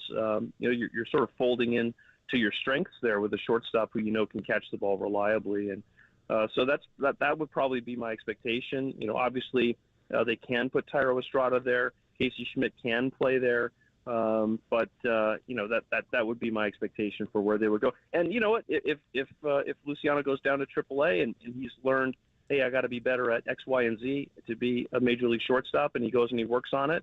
He's 22. You don't say that this kid's a finished product and he's never going to get better at any of these things at shortstop. You learn some hard lessons, and maybe some good will come out of that. Hey, real quick, Bags, before I let you go, you had a comment under one of your stories about a guy basically trying to get the fans together to give Jorge Soler the Trey Turner treatment, which is he was struggling so badly in his first year that the Phillies fans flipped and actually gave him, actually cheered him, and he got going a little bit. Would that work for him? Because like it says here, his at-bats have been atrocious. I mean, they're hanging pitches. They would normally hit 500 feet. He's just really struggling. I know he's pressing right now. Could Giants fans actually get together, and would it make a difference? I mean, it couldn't hurt. That would be what I would say. That's a great point. Yeah. But might be hard to pull off when, like we said, there's going to be, and this was Tom and Adam both made this point, that it might be tough to pull off with a lot of Yankee fans in the stands. Yeah, right. This weekend, but I mean, it is kind of amazing that happened last year with Trey Turner in that city with that fan base, because that is not always the most supportive fan base. If you're struggling, it's very much a "what have you done for me lately" fan base, and they booed Santa Claus, right? But for however it happened, that happened, and it's probably more a little fun narrative than anything else that he got going after that. But you never know. I mean, so much of this game is mental. So much of it, has to do with confidence and being able to just take advantage of whatever good mojo you got going to react and hit a baseball that's moving all over the place, coming at you at 95 miles an hour plus. It's such a hard thing to do. So any little edge you can get mentally, physically is going to help. And, Soler, I think one of the things about him that Giants fans don't know him yet, we know what the numbers are. We know that, he's had some really, really big seasons in the past, and, he's had some seasons that weren't so great in the past as well. And, but he also hasn't really been used as a full-time DH. And the fact he was right out there in the middle of that benches clearing incident, I mentioned this yesterday too, as a DH, that kind of means something, because, when you're around a team and you see the inner workings of a team, the DH is often on his own program. He's off doing his own thing, and I cited this yesterday too, when I covered the Angels, back a million years ago. Mo Vaughn was their DH, and they had a huge brawl in Kansas City, and he never came out. And that caused a huge uproar in the clubhouse, and his teammates basically mutinied against him and said, look, you didn't have our backs, and you're the highest paid player on this team. So, it's something that players notice. And I guarantee you that players noticed that Jorge Soler was right in the middle of the action trying to make peace and, pulling Pat Burrell back and making sure that nothing escalated there. And, everyone said all positive things about, just the example he set, his work ethic. I think there's a lot of support behind him within the organization, within the clubhouse. But, it's a fan base that doesn't really know him yet. And maybe it is tough to sort of have that expectation that they're going to be super supportive of somebody they don't know, who's frankly really has not come through in hardly like one RBI situation all year. So, maybe it does matter. Maybe it would, give him a little wind in his sails. And like I said, it couldn't hurt. Great stuff. Bags, thanks for the insight. We appreciate it. We'll see you at the Yard this weekend. Thanks. All right. Look forward to it. Take care. Yeah, you too. All right, there's Andrew Baggerly. Bunch of different stuff that he gave us to chew on. Plus, we did a little bit of a fun thing with one Aaron Judge. Maybe people are of it. We'll double-check the poll when we come back. But what if he had actually signed? What if John Heyman's Arson Judge tweet was correct? We'll take a look back into the time machine. Who would still be here and where would the Giants be? We'll tell you next only here on the Sports Leader.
Papa and Lund continue live from the KNBR Casino Matrix Progressive Jackpot Studios. Casino Matrix, Progressive Jackpots are here. Where are you? Just drop in. Please play responsibly. 1-800-GAMBLER. Giants fans, it's Judgment Day by the Bay. Aaron Judge hits his 62nd. Aaron Judge is coming home. And we are going home. Find out what Farhan does next on your proud home of Giants baseball. KNBR 104.5 and 680. The Sports Leader. Okay, I love that Danny did this. I love that Danny played this. Thanks for joining us. JD is in for Pop today as we get you ready for the Yankees and the Giants. As we were just talking to Bags about, this is the first time Aaron Judge came back. Maybe people are over it. We got the poll, and we'll update you on that in just a second. How are you going to treat Aaron Judge at the ballpark, or even if you're sitting on your couch, are you going to boo? We've had a mix of people. Some people saying they're over it, but we thought we'd have a little fun with this and go back, hence the Twilight Zone music, and say, you know what? What if John Heyman was right? I know that's a stretch, but what if John Heyman was right and the Arson Judge thing was true and he was going to come to the Giants? Where would the Giants be? All right, so we'll do the best of our abilities because who knows who they could assign money, this, that, and the other. And before we even get into the individual players, I got to ask you this one, just to start it off. Would Gabe Kapler still be the manager? Ooh, that is a great question. By the way, 9-year, $360 million deal is what it would have been. Because you got to think, and maybe you do, maybe you don't. Yeah. But you got to think maybe they would have won a little more. Maybe. Oh, yeah. So would it have been enough to keep Gabe's job? Although there were rumors, I don't know if they're true, that Aaron Judge wasn't exactly enamored with Gabe. And I'm not trying to bash somebody. Look, he's already got a job in Miami. He's fine. Yeah. For some weird reason, he just didn't fit. Gabe didn't fit. He was a little awkward. He's a little weird. And so, look, I don't know if this is true, but just there were rumors that Aaron Judge didn't love him. And it's rare, I guess. In the NBA, it can be done. Like LeBron James doesn't like you, you're on the scrap. Sure. Kevin Durant doesn't like you, you're on the scrap. I think it was headed where it was headed regardless. So my take would be he's still, and I think for the purpose of this conversation, it's probably better to just accept that. Yeah, they upgraded. Yeah, right. Bo Mel went in a different direction. But I wonder, and smoke. Because if they had won, I have had that thought. Like if they had won more last year, even a few games. Because if they had won a few games more, they might have made the playoffs. Right, no doubt. And then he's probably still around. Yeah, if they make the playoffs, he's still here. You're not going to probably fire a manager that. So I think I don't mean to get off on a little tangent on it, but it made me wonder. Well, and I do know this too, since we're going down this road, that Bob Melvin said when he was hired, I'm going to get more free agents. Well, Blake Snell, good or bad, Blake Snell's not here without Bob Melvin, and Matt Chapman's not here without Bob Melvin. 100%. I feel pretty confident in saying that, and I want to give you credit because you said that before the show, but I agree 100%. So here's what's interesting about here's why I'm bringing up Judge. Last year, after they missed out on him and they missed out on Correa, and I'm not mad that they missed out on Correa. They didn't feel like physically he was right. And he has had a lot of injuries with Minnesota, but they just didn't want to do it. That's fine. But the problem becomes this. Haniger, Conforto, Jock Peterson, Sean Manaea, Ross Stripling, Taylor Rogers. Okay, so they miss out on those guys. And Farhan goes, ah! And he's a drunk sailor, right? He's throwing money because we got to get somebody. I can't go back to the fans in San Francisco and say, yeah, we tried on Judge and we got used, and we tried on Correa and we flunked him. We got nobody. So Haniger was a total failure. Conforto's had a lot of injuries. Jock Peterson sucked last year. He's doing better in Arizona. Sean Manaea, not bad. He's playing well for the Mets. Stripling, a disaster. Taylor Rogers, okay. So the majority, if not all, maybe they signed some pitching, but, I mean, Haniger's not coming here. Yeah. Conforto's not coming here. Jock, maybe. He got a 1-year $20 to be a left-handed DH, maybe. Well, yeah, remember they overpaid to keep him. They gave him that qualifying offer because they basically forced him to stay. Yeah. That was a clear cut. Like, they wanted him to stay. They made it so. Deal. So maybe he's there because he's a nobody would have paid DH. him half that. No, I don't think so either. I agree with you. They probably get Stripling. They probably get Manaea. Those guys were all around $12 million. I mean, they needed pitching, so they probably still would have done that even with Judge. But my point is that they got Robbie Ray for Haniger. So then if we're going to go really deep on this, Robbie Ray's on this team. Well, we haven't even seen him yet. So that was last year's spending spree. I don't know who they could still afford and give Judge. By the way, he signed for $360 in New York. He probably would have had to sign for $400 here. You probably would have had to overpay him anyway, right? Mm-hmm. I mean, we're looking at maybe more like $400. So they're stressed on their money. So maybe Manaea, maybe Stripling. Yeah, I think right? maybe one of the two. Manaea or Stripling, maybe, because I still think they needed starting pitching depth at that point. I think Taylor Rogers probably still do that. Yeah, you probably. I think because you wanted to improve your bullpen. They needed to do that. Conforto and Peterson, I feel like neither one of those guys would be here. You don't think so? You don't think Jock? Well, I mean, 20 maybe million's Jock. A lot. 20 I was only a lot. thinking It Jock. was a one he was and a done. pure DH. He was a lefty, so I was thinking maybe they would get him. And then now this is where it gets really interesting. So now you're into 2024. You have Aaron Judge. Sure. Matt Chapman. Is Chapman a Giant? He's only making like 17. I know only, but he's making like 17 million. It was a last minute thing. There was a number of teams, Toronto, the Cubs. There was a number of teams that needed a third baseman. I still think Chapman's here. I agree with you. Okay. Because I think the number got to a point where the Giants were comfortable with it, and I think Bob Melvin was really pushing for it. I think Bob Melvin wanted Matt Chapman on this roster as a player, but also as somebody that he was comfortable with, that he knew could be a grinder, could be kind of a leader, a tone setter. That's what he's been. And he has been. And he's performed the last couple of weeks at a high level. And his number's not ridiculous. It's not outrageous. Yeah. Now, would they have signed Chapman to a 6/120? Right. No chance if it had gotten to that point. But only under the scenario that he signed. When his deal became what it became, I think they Yeah. would have done that one anyway. Okay, now this is where it gets interesting because you and I, at some point before 2 o'clock, are going to have a Blake Snell conversation because it's time, man. I don't want to hear about spring training anymore. I don't want to hear about you making progress. Even Bags agreed. I was kind of surprised. I don't want to hear it anymore. I don't care. Look, we're 2 months into this thing. No more spring training talk. No more I'm making progress. No more. Bags put it perfectly. Over 162 games, you can't analyze every single game like it's the NFL. But when you have a starter like Blake Snell under essentially a 1-year contract, now he can opt back. He can opt in next year. Well, and right now he would be. Probably, yeah.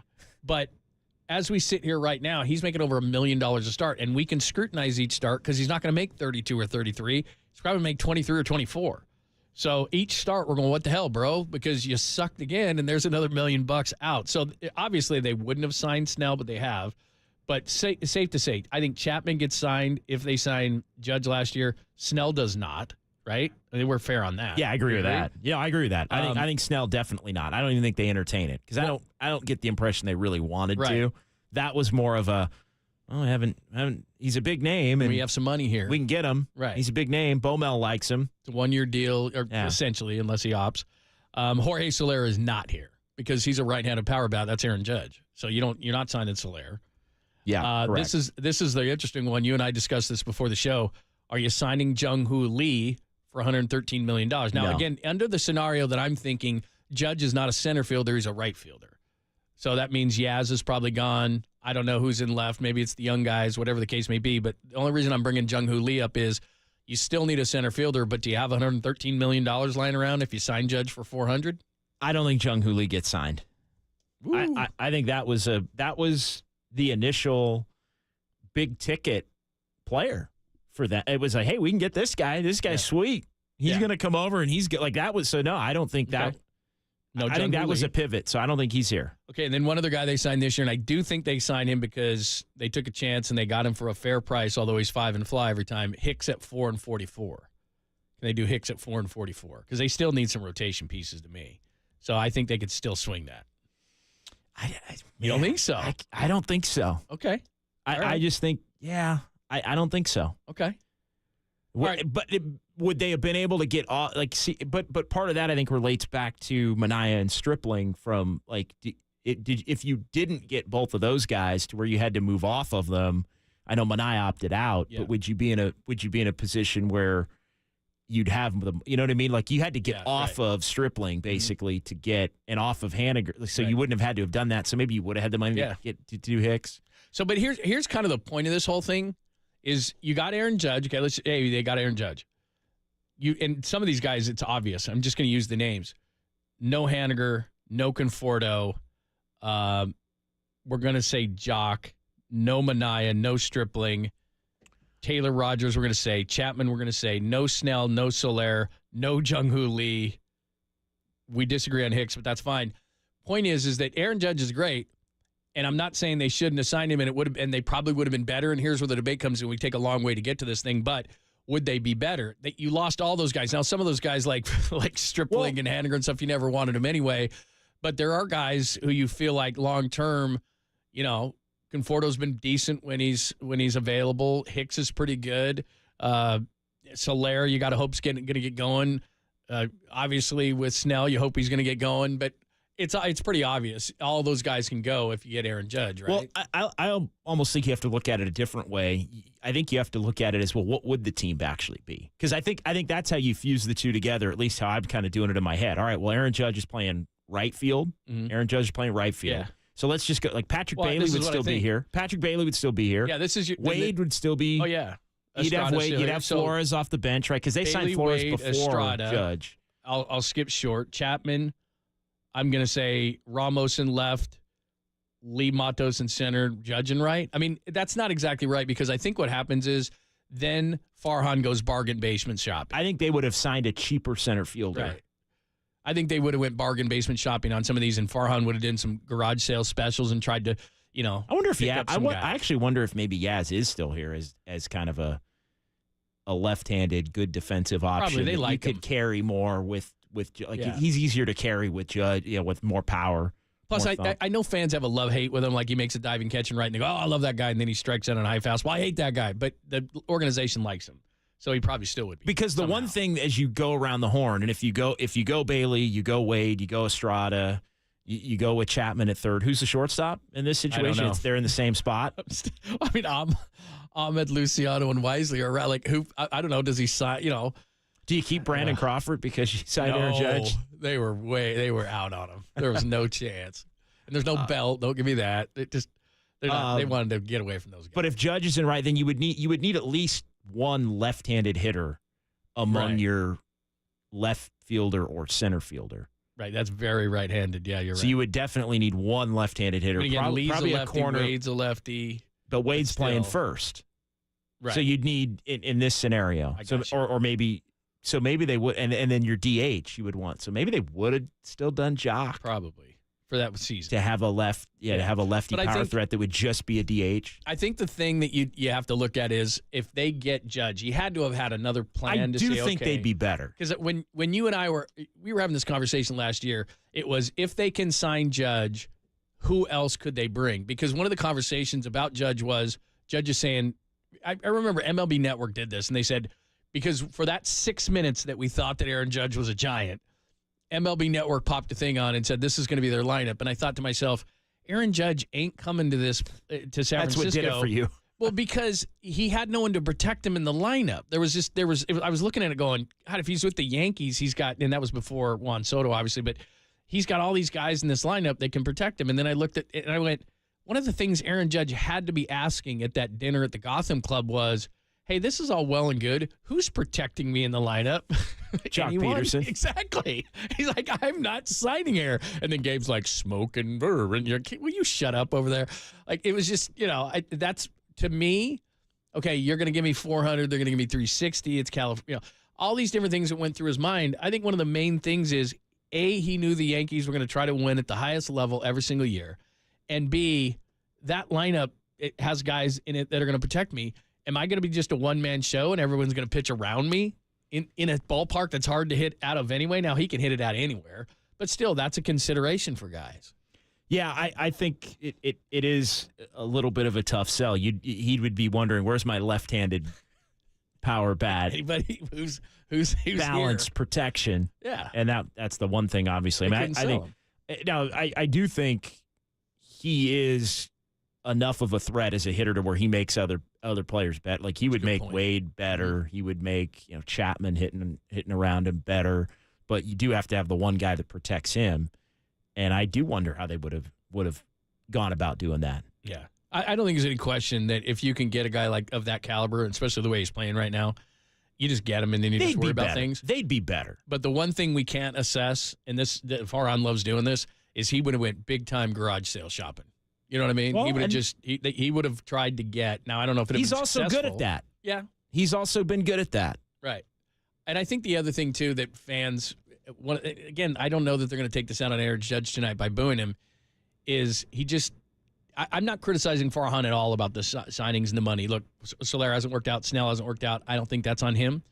But in 2023, to go out and get Stripling, which I hated at the time, and Haniger, who I didn't like and was injured a lot, and all these because he had to spend money. Like, I just missed out on Judge. I just missed out on Correa.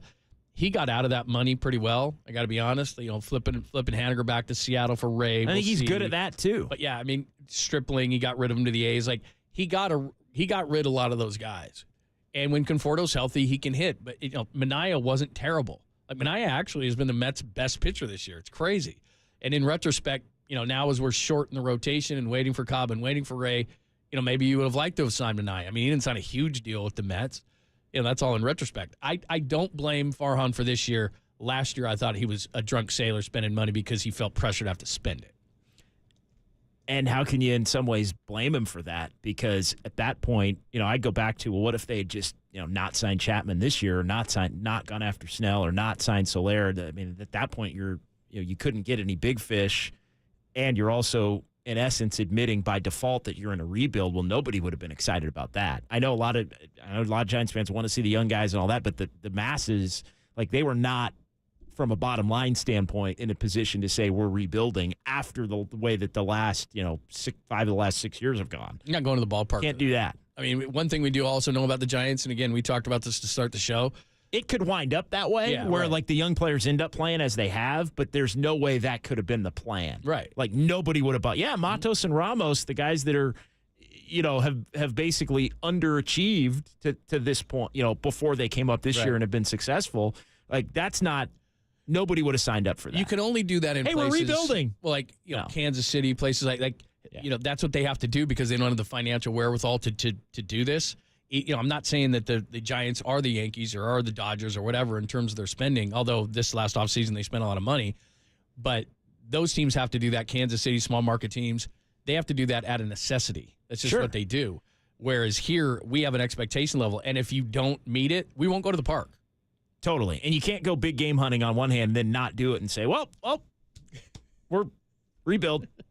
All right, give us your thoughts. We'll update the poll as well. 808 KNBR, 415-808-5627. The Yankees coming to town. Are you going? Are you booing Aaron Judge? That is our poll today. How are you going to treat him as he comes back for the first time? Are you over it? Yeah, I'm just over it. It happened. I was hurt at the time, but you're over it now. Kind of like a jilted love. Like, a year later, you're like, I've moved on with my life. How you feeling about that? We'll get into the Yankees itself. Plus, we got to get hit up on Blake Snell. Bottom of the hour, Brian Kenny's going to join us from MLB Network. He's always got the great numbers. We'll do that. Plus, a discussion that you and I actually had, I think more off the air than on, but it is time as we reach the NBA Finals, and there's only, June 6th, so we got like a week until this thing Thursday next week. There's going to be a lot of talk about the offseason already as the Mavs and the Celtics go at it. So there are a few things that Anthony Slater wrote about yesterday, and him and TK, and I think Marcus was in on that as well, talked about in terms of the Warriors and their offseasons. We'll get into that too. It's Pop and Lund, JD sitting in on a Friday, only here on the Sports Leader.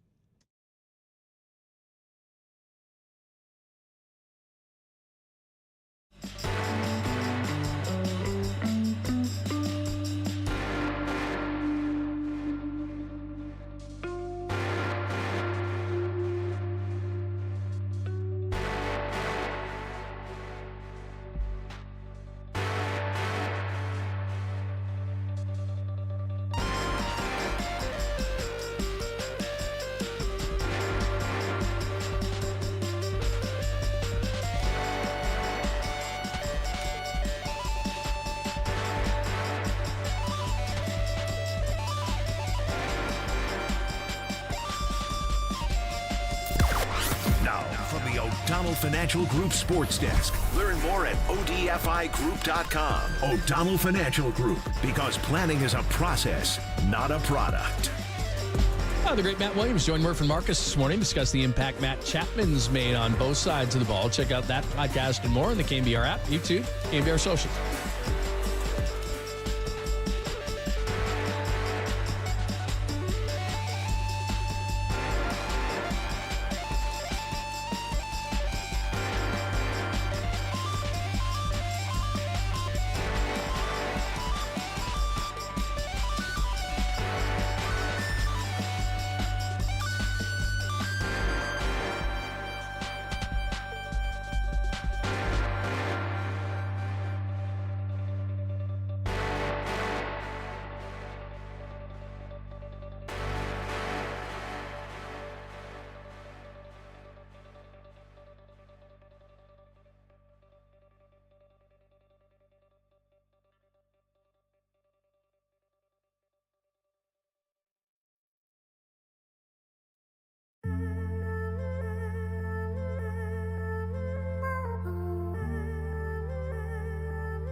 And now, time for the Protect Your Assets with David Hollander Business and Technology Report.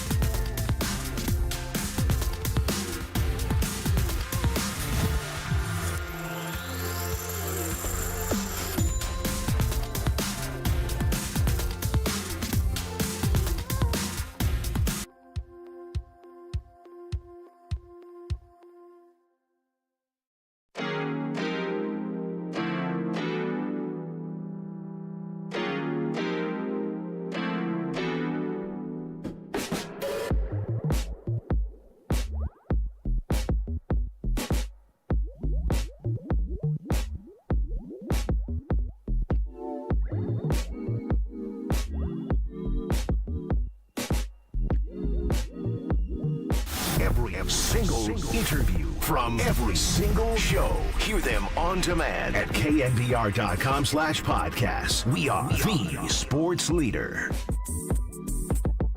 What can I bring for you on this glorious afternoon? Well, Hector, here's the game plan. You're going to bring us 2 absolute martinis. You know how I like them, straight up. And then precisely 7.5 minutes after that, you're going to bring us 2 more. Then 2 more after that every 5 minutes until one of us passes the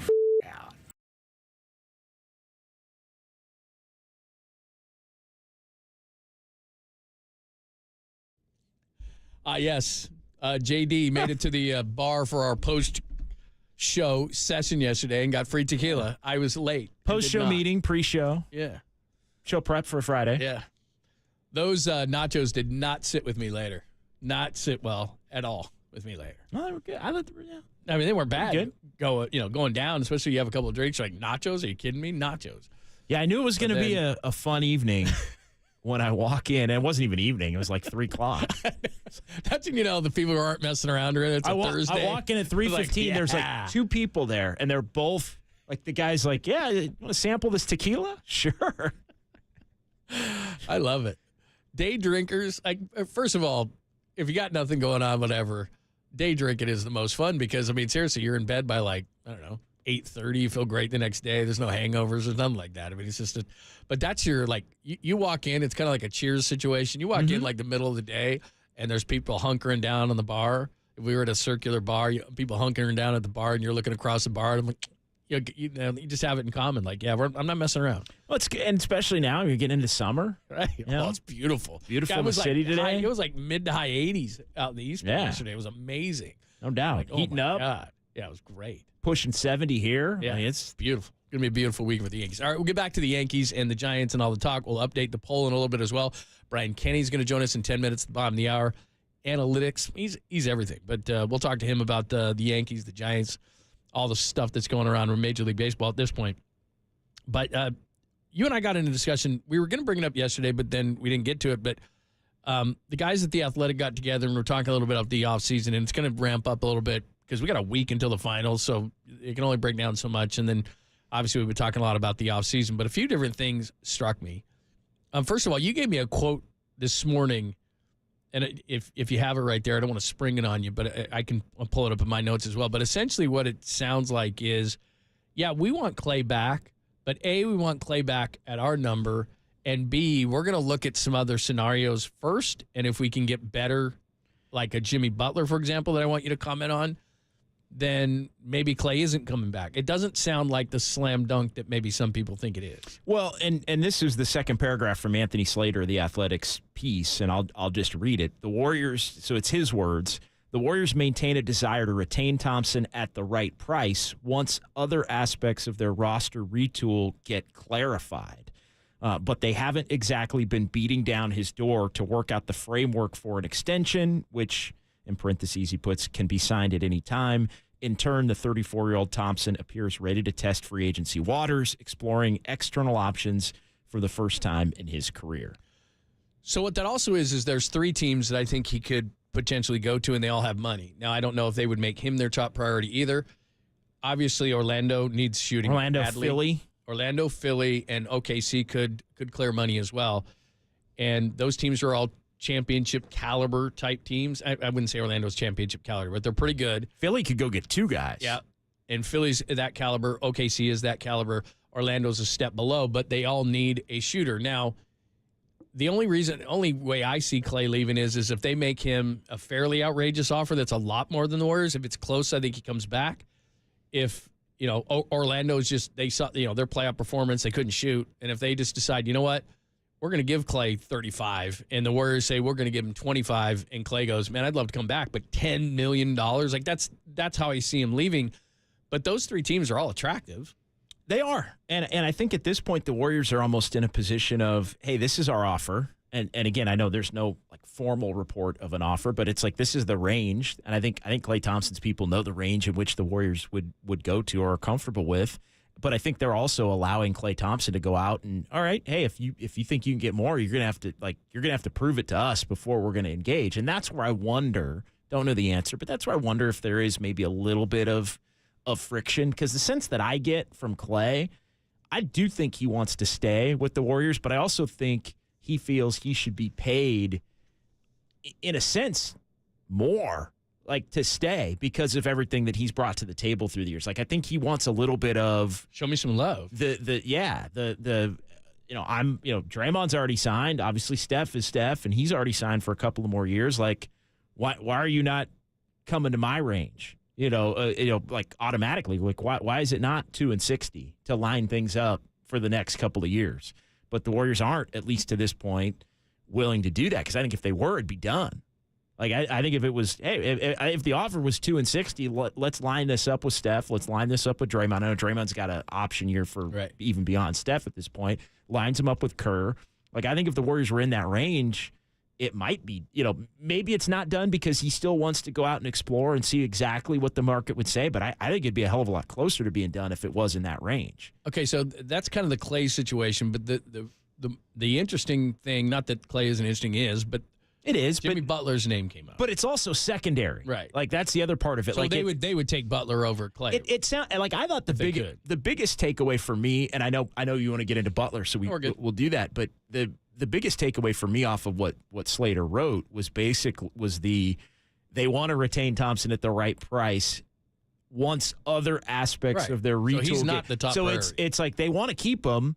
The number is sort of in flux based on who else they could maybe get on the market to replace him, but also this notion that they've got to significantly improve the roster, that he is no longer a second option, which he isn't, and they have to go find a second option. And if you go get that second option, maybe that changes the calculus as to what you could pay Klay. Like maybe that rules Klay out because you're going and getting that number 2 player. And then I think that's where, Jimmy Butler becomes, a name that was mentioned, but like the kind of player that I think they would have to look to try to acquire in terms of talent level. Well, if you're trying to maximize Steph, Butler's almost 35 years old. We all know what he brings to the table. He would fit right in. Him and Draymond might go have some wars during the season because they're both alphas. So that would be really interesting. But I mean, in terms of, hey, Butler's name is being mentioned. Now, he's under contract for one more year. And here's the problem. He's under contract for one more year at about $48 million. And then he's looking for an extension after that. So if you're the Warriors, okay, we're lining everything up for the next 2 years. But Jimmy Butler's got one, if you're looking into him, he's got one. And then he probably wants 2 more after that. Yeah, he wants an extension. Right. And so, but he's on the hook if he opts in for $100 million the next couple of years. I think if you're the Warriors, you would be willing to move some pieces around and take him for the 2 years, but I don't know that you want to give him the extension on top of that. And I guess there was a report that the Sixers would give him a max extension if the Heat would agree to trade him to Philadelphia. I don't know if the Heat would trade him in the East. Maybe they would. Maybe Pat Riley, because you and I were having this discussion before the show. Pat Riley was being Pat Riley at the end of the season, and he said we're not trading him, and then he basically aired all of his grievances against him. It was crazy. Yeah. So let's continue this because it's a good conversation because there's a few different things. There's a couple other things we haven't discussed as well. So we'll pick this back up. We're going to talk to Brian Kenny coming up next with the Yankees coming into town. Brian's got all the great numbers for MLB Network. MLB Now does a great job with it, and we'll get into his thoughts at this point of the season. Where are the Giants? What does he see in the National League with everybody all bunched up? And, of course, the Yankees and Aaron Judge coming to town. We'll do it with Brian Kenny next, only here on the Sports Leader.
Listen to the sports leader anywhere, anytime. Download the all-new KNBR app. We are your proud home of Giants baseball. KNBR 104.5 FM and 680 AM.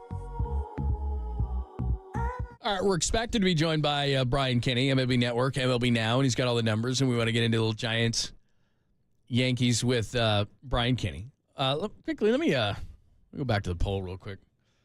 We had a listener call a little bit earlier, and by the way, Golden State Lumber and Building Materials text line and call-in line always open for your pleasure at 415-808-KNBR, 415-808-5627. I continue to be surprised, John, looking at the poll. They're still doing it? They're still calling it that?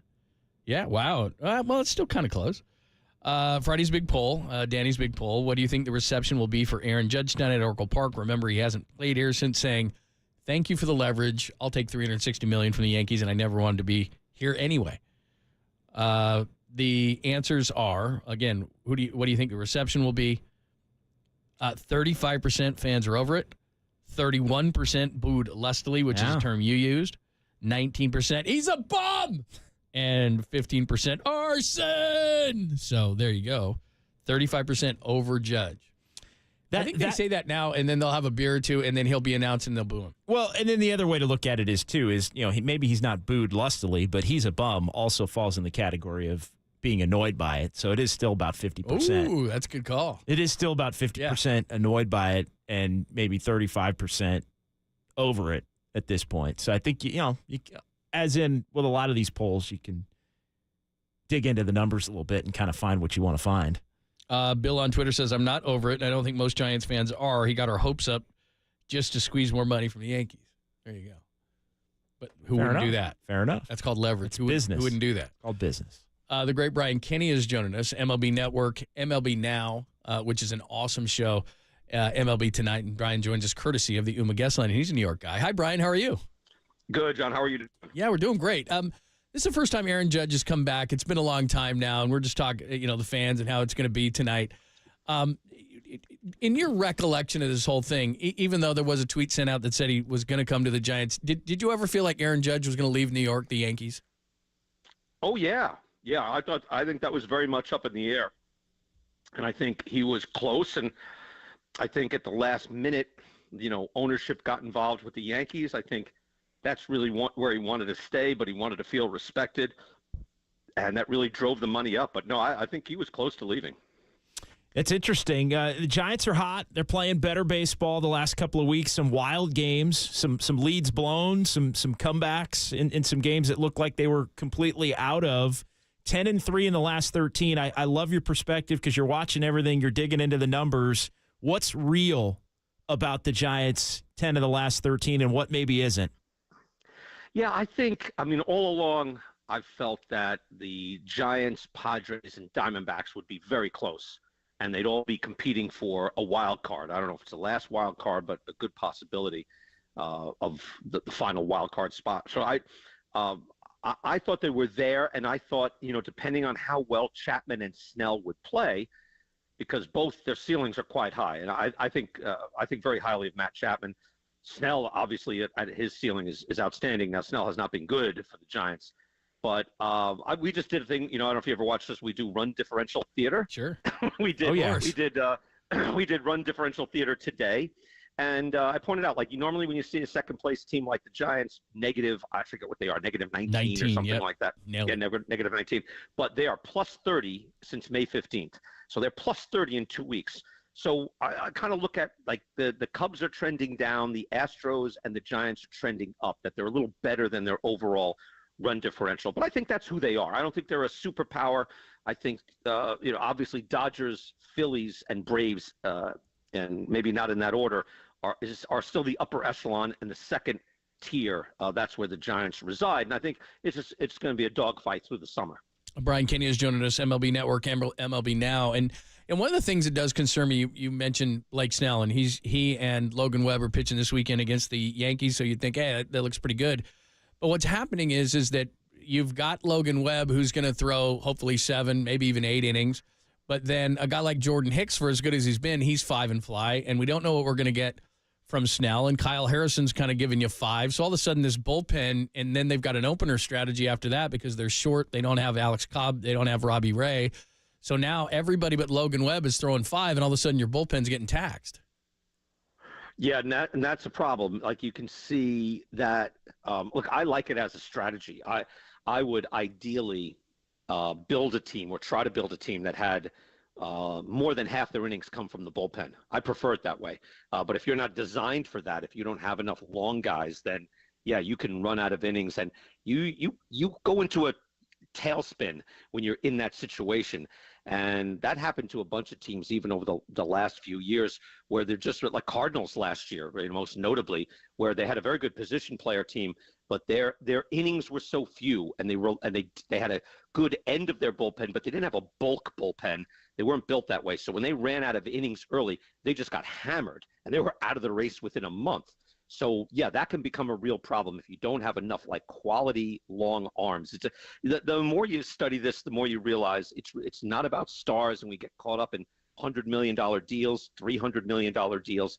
It's really about building the entire roster and being good everywhere, being just good enough everywhere, and not having any weaknesses, including your 5th and 6th innings.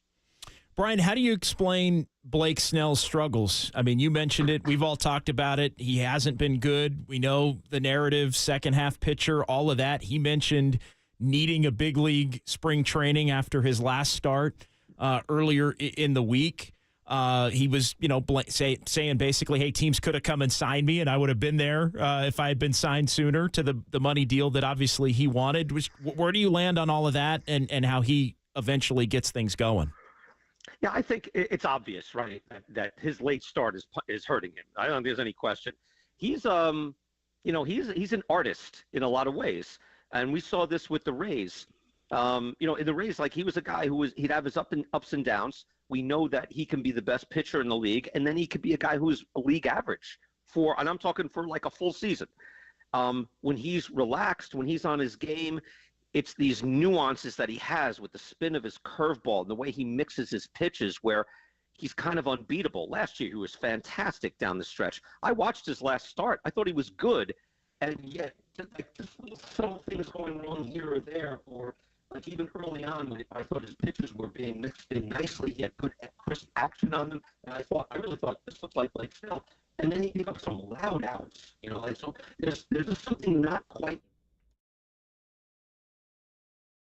We'll try to get him back.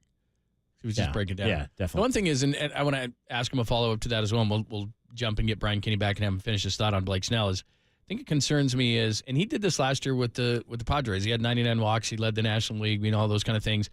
The other day, he did look better, but he was still throwing 90 pitches through 4. Okay, he's there.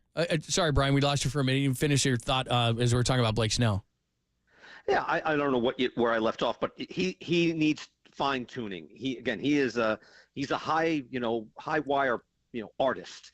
And so I think he needs to get into that. He got off to a slow start last year with the Padres, and then for the last 4.5, 5 months, he was untouchable. So I think, the late start definitely hurts him, and he's probably reasonably close to being himself, but, who knows? He's not there yet. I thought you just used a great term for him, which is artist, because he's constant. For a guy with the kind of stuff he has, he always has the high pitch counts. Even last year with the Padres, he's never thrown a complete game in his career. And the thing that concerned me was the other day, he's still at 90 pitches through 4 innings. And this is just the way he's always going to be, because this is the way that he's always been, is he pitches himself in and out of trouble. He's in a lot of 3-ball counts. He's always pushing his number higher. And I think that teams just say, okay, we're going to try to wait Blake Snell out. And I don't know at this point, can he be at least a 6-inning guy? I mean, his stuff is great, but he nibbles constantly for a guy who's got such great stuff. Yeah, but he was right. He was good last year. He's got to be at his best, right? When he's at his best, though, last year, I never got the sense. I think it was like an old narrative. I never got the sense that, he's not going deep enough in games. If you go in this day and age, if you go 6 and give up 1, you've done your job. Sit down. Like we don't need you to do any more. Yep. And he wasn't. But as you point out, there's a big difference between going 4 2/3 and going the full 6. Big difference. So that's where he's at. He will have the pitches, but he also, like Andy Pettit, you used the right term. He does pitch himself out of trouble. So he's not like flirting with disaster and this is all going to collapse and all those base runners, it's not sustainable. No. He can do it. Everything has to be working just right. Big part of the Giants' success the last couple of weeks have been Elliot Ramos and Luis Matos. Matos, the player of the week. He had the crazy week with all the runs batted in. How sustainable, and we've seen a little bit of a slip from Matos as he's continued to play every day. How sustainable is the production that the Giants have seen here over the last couple of weeks from the two young outfielders? Yeah, I mean, I don't have a great knowledge on either. I know there's guys who have like these spikes. Normally, it's not if the track record isn't there. It's small sample size theater. Now, the Giants are well known for platooning effectively. So if they're being put in advantageous spots in small doses, guys can have those years if they're put in the right spot. If they have the platoon advantage, then yes, they can. Otherwise, how it works. There's a leveling off. Even now, I was looking at guys who are red hot at the start of the year, and wow, where did this come from? You usually level off to the normal place that you have been. So that's what usually happens. But I don't have intricate knowledge in either guy yet. Brian, you the Yankee side of things, as you said, run differential, they're number 1 in baseball, plus 97. The pitching has absolutely been great. What do we have to look forward to with the Yankees coming to town this weekend? Look, they're dynamic in a lot of ways, and anytime you have Soto and Judge in the middle of the lineup, you can do an awful lot. But they are a slightly different team than they were a year ago. And again, you have to be good everywhere.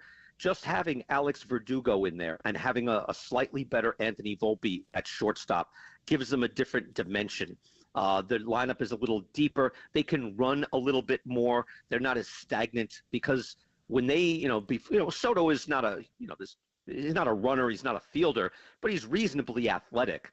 And so now with Giancarlo Stanton, if he's corralled and you have him in the DH spot, they don't look as ancient. Like last year, they looked big and strong and not nimble. They're just immobile. They're not quite like that now. They just have a bunch of guys, even if it's Trent Grisham, who has not hit at all. But you have Grisham who could come in a defensive replacement, Verdugo in left field. Again, Volpe is reasonably quick.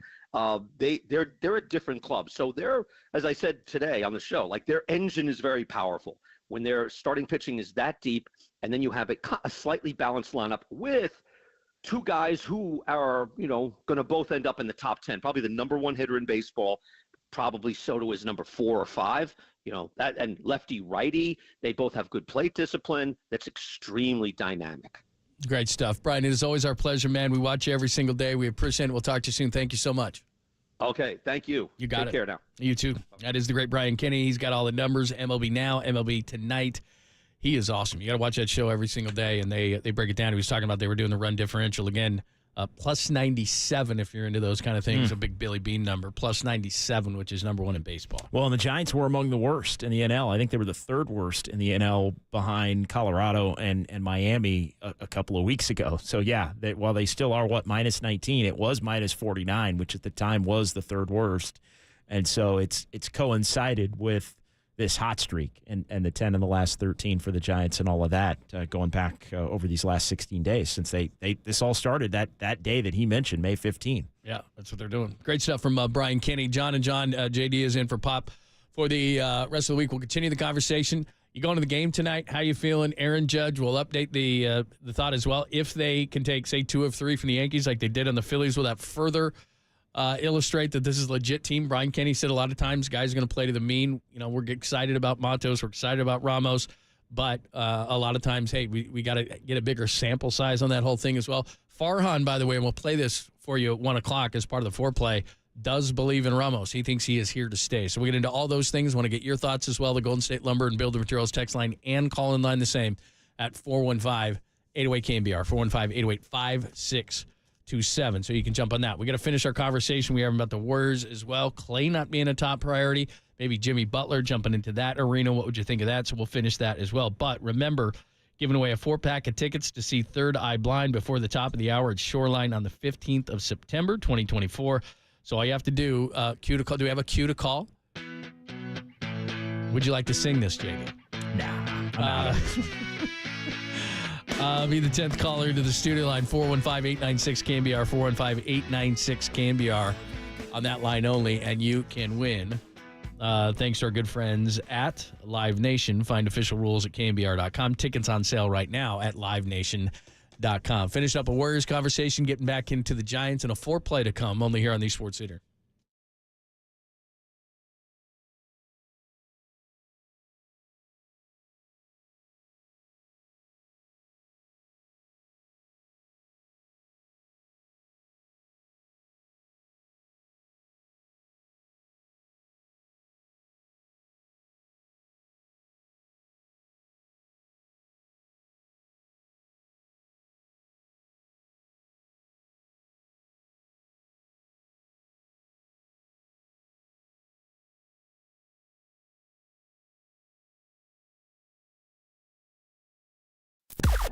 Now, from the O'Donnell Financial Group Sports Desk. Learn more at ODFIGroup.com. O'Donnell Financial Group, because planning is a process, not a product.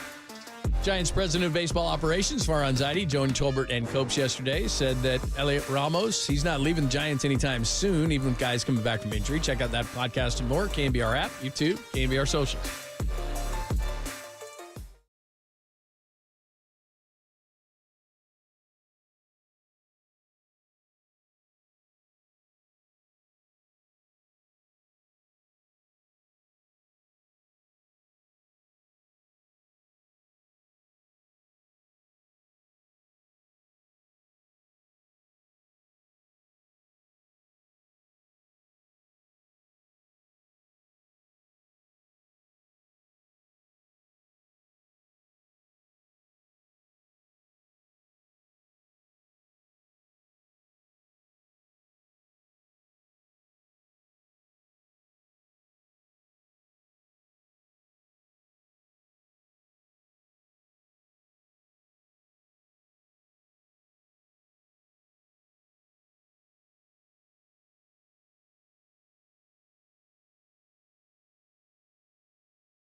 Papa and Lund continue live from the KNBR Casino Matrix Progressive Jackpot Studios. Casino Matrix, Progressive Jackpots are here. Where are you? Just drop in. Please play responsibly. 1-800-GAMBLER.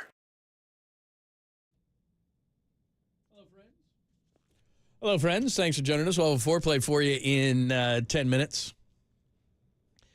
And then we'll get into a little Warriors. We'll finish our conversation. Jimmy Butler, Klay Thompson, and more about what's going on in the offseason so far as we have a week before the final starts. This happens every year. They got to do something. They got to fix something. Well, they used to do the move up.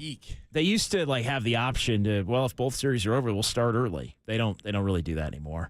They just, in fact, they haven't in, I don't know, over a decade now. They set the days, and the days are the days, and if there's a week break, there's a week break. So, yeah. Not the greatest, but not the greatest. I'm just Warriors have had that long break a lot because they ended some series relatively quickly. Yeah.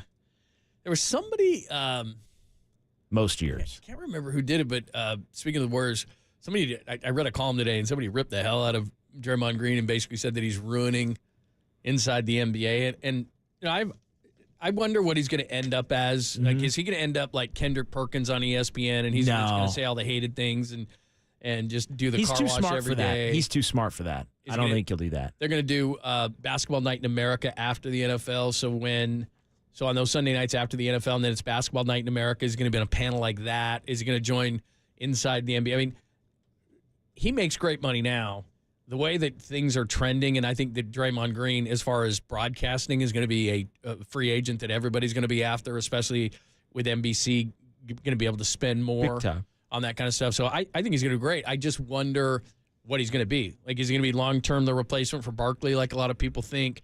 Is he going to, is he that kind of a likable guy? Is he a guy that's going to be a villain because he kind of likes that? So where's he going to go? How much is he going to go for? And what kind of a personality is he going to be? Yeah, I think he's a Barkley who is going to be a better actual analyst. Like I think he's going to be opinionated, which is a good thing. I don't see him going to Kendrick Perkins, just say a bunch of crazy stuff that doesn't make sense. He's too smart for that. He knows the game too well. I think his best stuff is when he actually breaks the game down, when he stays away from, beef with this guy, rooting against that guy. Like I think that stuff, whatever. He's going to be who he is. But so I think he's part Barkley in being unfiltered, but I also think he has a unique ability to be he's an excellent explainer of what's going on the court at all times. So I hope he gets into more of that. But again, he's such a personality and such a lightning rod in terms of, you love him or you hate him, that maybe he thinks that's the route that he has to go. I don't know. I don't feel like he will look at it like he has to be somebody that's just coming up with the craziest, loudest take all the time. I don't think he's going to want to be that. He's better than that. Right. And I agree with you. He's great at breaking it down and analyzing it. I have friends that do what we do for a living, and some of them are funny, and their shows, some of them can break it down. Everybody's different. And I was told a long time ago in this business, like right when I started, like at some point, you've got to be who you are. You're on the air too much. So we do a show every day, 5 days a week, 4 hours. And at some point, your true personality is going to come out. Who you are is who you are, and you just can't fake it. Well, it's the same thing with Draymond Green. He's going to come out and he's going to do what he does. I'm going to like it a lot better when and I think the Warriors are too, when he's not playing and analyzing. Sure. So in other words, when he calls a guy a dog like he does Gobert, or Jokic, which he did, or defensively, or all these kind of things, maybe that's true, maybe it's not. The one thing I wonder if he can develop is the likability, because we love him here because he's here. Now, in every other city in the NBA, they hate him. And so is that because you don't always, I know contrary to public thought, you don't want to be that way when you're a personality. You don't want to have everyone hate you. You don't want to be the bad guy. And I know that Draymond Green really doesn't care, and maybe he just will be that opinionated. But most guys, it's almost like a movie. A character or somebody within that has to have a sliver at least of likability. Charles Barkley was a pretty hated player. He was. But he's evolved into, and like Mike Tyson's done this, where it's like they're kind of a character now. And Barkley's been able to do that, and people laugh. Even if, he comes here, right, he's ripping the Warriors, we still laugh. Charles being Charles, how is Draymond going to evolve? Is he going to evolve into that kind of a guy? Yeah, I could see that. I think that's but a better tactical analyst also, if you want. I hope nobody tries to coach that out of him. Like, I hope nobody on the, no television executive or somebody's like, yeah, don't be the X's and O's guys. Don't be the breakdown guy. Be the yapper. Be the talker. Because I think his greatest skill He's good at it. Is the analyst. Like, you can have both. Like, I'm fine with personality. I'm fine with being honest. I'm with you. It is a little weird sometimes when he's ripping guys that he's going to be playing against next year. Like, that is a little strange. I do think he wants that target. I mean, it's almost like he's trying to use that as a way to motivate himself for next year. Like, I'm going to rip these guys. I don't like them anyway, and then they're going to bring it at me, and I'm going to bring it at them whenever we face each other. But I think Barkley is part of the template for him. But, there's times where you look at Barkley and it's all surface level, right? It's all right. I think he's being honest. Well, I think he's older and he just doesn't really have a lot of interest in it. And here's the other thing. But Barkley's not watching that's part of the college act. Basketball stuff, you watch none of it, and people think it's funnier and probably tune in more because he screws the names up and they do those bits of like. But he's not watching the NBA every night or breaking it down. But he obviously has enough surface level knowledge, and he knows who the important players are, and he knows that the basics of the NBA, once you get into the playoffs and the finals, are your two best players and a couple other guys, and how do those two best players interact, and who's a good coach and who's not. Like, you can get by on the surface for a long time if you're a likable, entertaining personality, and I think Barkley has. I just hope Draymond doesn't go down the road of only being that. Well, see, and that's where you just mentioned execs, and here's the way that media is going, and everybody knows this. Every exec wants you to become Screaming A or somebody like that, where it's just, or like I think Perkins is a complete jackass, and every time I see him, I turn it. And from reports, I'm hearing that Jonathan Kuminga is now 7'2". Yeah, okay. I mean, he believed that fake report. Like, the dude's not, But a lot of times, if you're an entertainer, it doesn't matter in these TV execs. Now, it used to, again, there's a happy medium here. It used to be about accuracy. You wanted to be accurate. Now it's about personality. There's a happy medium with that. Well, Draymond's got both. Well, that's what I mean is I hope someone doesn't say to him, look, it's great that you're breaking it down, but you got to be this crazy personality with crazy opinions. Now, he's already got the opinions that he actually backs up with his analysis. Sure. Whereas a lot of guys, right, but a lot of guys like Perkins will just throw out stuff, and they don't care if he's accurate as long as you're entertaining, because they just are like, look, that got to click. If you go to social media right now and it's like so-and-so said, like well, a lot of it's nonsense. Yeah, because I don't care about lists. I don't care about what X person said or what their opinion or whatever, unless it's somebody that you're respected and that that does the work. And that's where I think Draymond Green is going to be able to maybe set a whole new mold, which is he does know it. He does know how to win. He does know how to analyze, but he can still be entertaining at the same time. That's the great needle in a haystack. I mean, Draymond strikes me as the guy that when he's not playing anymore, if he has a job in it, which I think he obviously will, he's going to be watching every game. Like, he's going to know the league, which I think, there aren't a lot of guys that truly know the league, and a lot of people. Well, he's an actual fan. Like, Barkley's a fan of getting paid, having it be easy, get a few laughs, which is totally cool. I love that show. It's great. But I hope they figure out a way to keep it around. Not to go on this tangent, then we got the foreplay coming up at the top of the hour, but if I had a prediction to make on that show, because everybody's making such a big deal, first of all, people don't realize that's got another year to run. Yeah. So NBC's not getting the NBA one more year. It's another year. So that's going to run another year. But in that time, given what's going on in our industry, they don't need a network. Like, that's a big enough show to where if they just shopped that to the highest bidder, Amazon or whomever, and just said, look, like, the show's not going anywhere. Now, maybe Ernie Johnson, because of the other things he does for TNT and Turner in general, is not going to be a part of it, and that's too bad because he's the perfect host for it. That's unfortunate, though. Yeah. Like, to me, if you lose any one of them, it's trouble. Yeah. So, I know that Shaq wasn't always there for it. But it may not be the exact same. But if Barkley, Kenny, and Shaq are there, and they can get somebody who will just stay out of the way, but Ernie's greatly underrated. Yeah. Then I think Ernie almost has to be a part of it. Yeah, I agree with you. But I do think they can just they don't have to go to NBC and they don't have to go to ESPN, or they can't. There was some talk, right? Didn't Barkley say that he has his own production company? Yeah. Maybe he would just hire everybody from even the production staff and anybody that wanted to come. Obviously. Well, he said yesterday, it wasn't on TNT, but he said, "You think I'm going to ESPN? You think I'm going to be Kendrick Perkins? You think I'm going to work like a dog and go on all their shows?" And he said, ESPN, ESPN.com, ESPN Deportes. He goes, I ain't doing that. And that's what they do at ESPN. Like, we'll give you the money, but you're going to have to work like a dog to get it. On call all the time. And the only guys who don't have to are like Joe Buck, Troy Aikman. Like those guys seem to be separate from everybody. But everybody else, it's like, yeah, I'll give you, hey, Screaming A, I'll give you, your $10 million, but you're going to be on day to night and everything in between and on call. Like that's how you're going to get paid. And if you don't do it, then sorry. I mean, that's what they do. Well, that's not the Barkley life. No, he ain't doing that. All right. Anyway, sorry, we went out on a bit of a tangent on Draymond just because somebody had.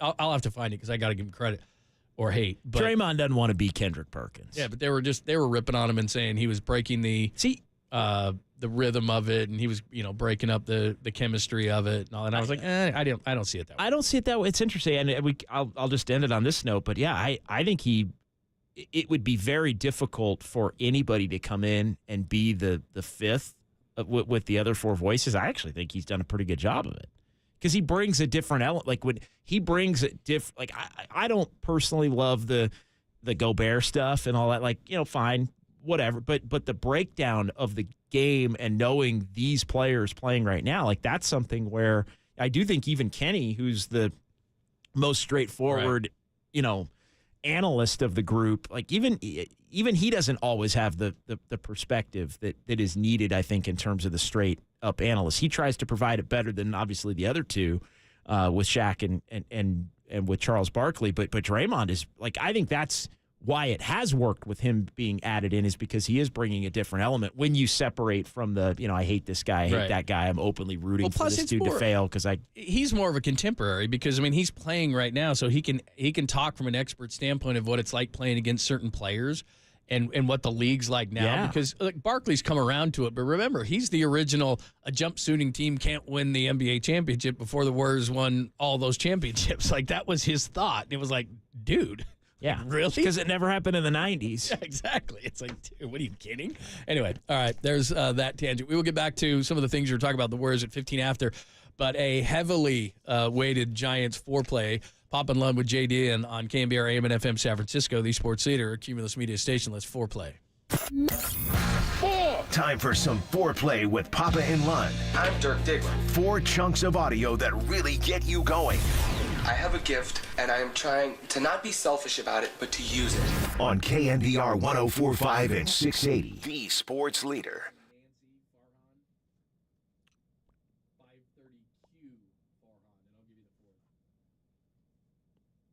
All right, give us a sec here. Foreplay, John. Foreplay time. Matt Williams, who was on this morning, it was very good. Farhan, a couple of Farhans, actually, they're very good and telling. And they'll lead us into a conversation that we want to have about one Blake Snell, and he was on yesterday with Tolbert and Copes, and then one, so we can get mad at Chris Sims. But I think there's an ulterior motive here of not ranking Brock Purdy very well, and I'll get into a conspiracy theory with you. So let's do all that. Let's start with Matt Williams, of course, the former Giant great and third base coach of the Giants, talking about Marco Luciano at shortstop and if they've considered a position change. Well, right now it's about him getting reps. Again, given that it's been a tough go for him because of the injuries. That's stuff you just can't determine, right? You don't know when things like that are going to happen. So it's about reps for him, and it's about the opportunity to play and learn. Sometimes that's done at the major league level, and you just can't get away from it. It's you would prefer that Lucy get all of the reps he needed and learn at throughout the minor league system, but that hasn't been the case. He's been pressed into duty, so we as coaches just have to coach him up and give him positivity, be there and available for him, and help him improve and help him get comfortable. So, moving him to the other positions is certainly above my pay grade, and it's not my decision to make. But if he's going to play short, I need to get him ready to go every time he goes out there. First of all, I love the answer. Secondly, this is the quandary that I think a lot of fans find themselves in a lot of times is, well, we got to develop the guy. How to develop him? This isn't Little League. You're trying to win. You never, ever. Now, I shouldn't say that. End of the season, it's late. In all the sports, they do this. They'll develop guys over winning. But right now, we're sitting here on the last day of May. It's about winning. And until your team's out of it, then you can develop players late in the season, whatever. But they have to develop in baseball's case, in the minor leagues, and they've got to be able to contribute at a high level. at the major leagues. And it's not about, well, guys, they got to develop that guy. How do they develop the guy? Well, I understand if we're talking about Trey Lance, there was nowhere else for him to go. James Wiseman, I mean, I guess he could go down to Santa Cruz for a while, and he tried. But in the major leagues, they have a system. And for him, it's Sacramento. Mm-hmm. And to me, I don't love Nick Ahmed, and I don't think you can give away. We talked about Bags earlier. Yeah, I disagree with Bags. I don't think you can have a zero in this batting order. The Yankees could, the Phillies could, the Giants can't. So they're in a big quandary with Luciano. But I know this: when Ahmed comes back, I know this is unpopular because people love the young guys. I have to pick Ahmed over Luciano, and he's got to go back to Sacramento. I mean, I think that's probably where it's headed at this point. And they've got some other players that are going to be coming back first, and how are they going to juggle everything? And, we spent a decent chunk of the show yesterday discussing all of that. And it's, I think, a topic that's only going to continue here as guys get healthier.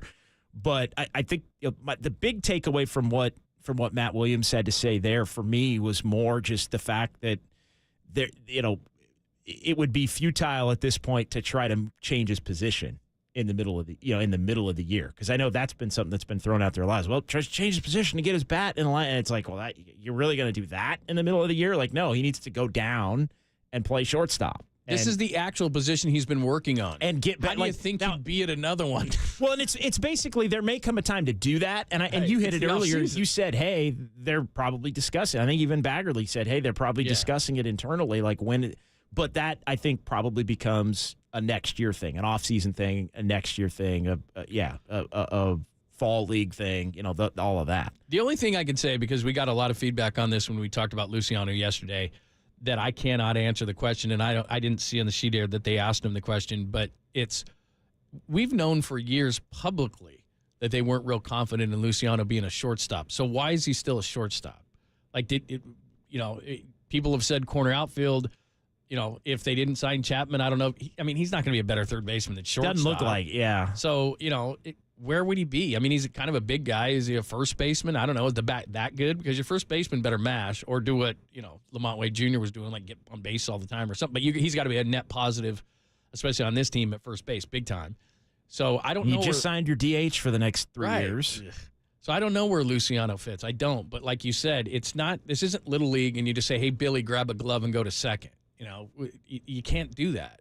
And for a guy who can't master shortstop after all these years or even come close to it, you're going to put him at third base or something like dude, where he's never played again, or in first season, base or wherever. I agree that the best thing for this season is probably him to go down, try to get some confidence at short. I think clearly what happened the other day, injury bedamned, was he had booted some balls and he was making sure he didn't boot it. And when he made sure he didn't boot it, he took too long.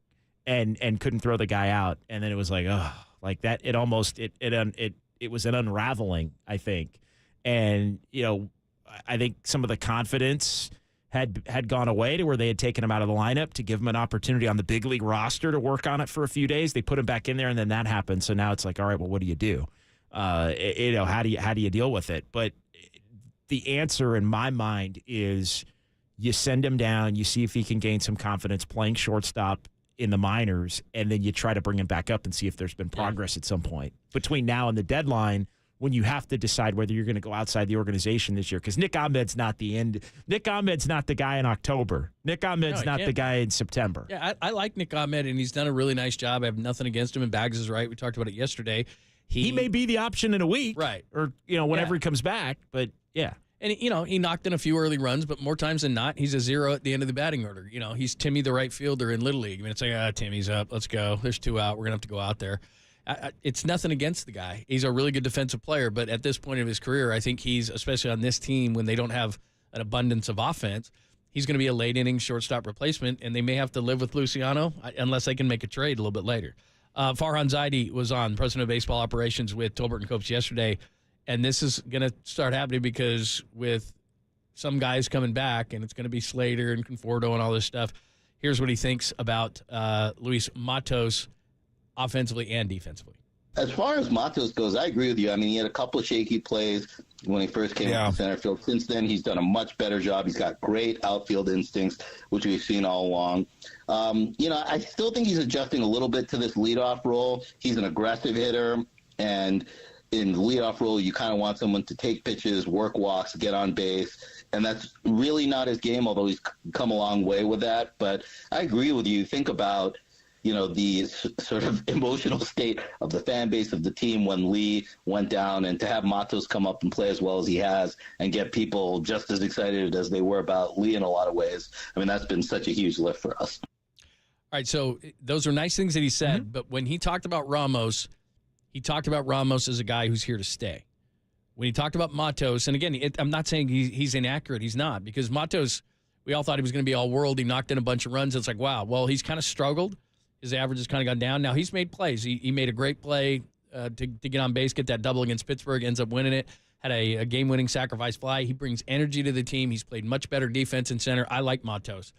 But nothing Farhan there said doesn't say to me that, unfortunately, they're going to bring Slater back, and Matos probably is going to get more seasoning. So I think Ramos is here to stay, if I had to guess. Luciano, when Ahmed comes back, goes down to work.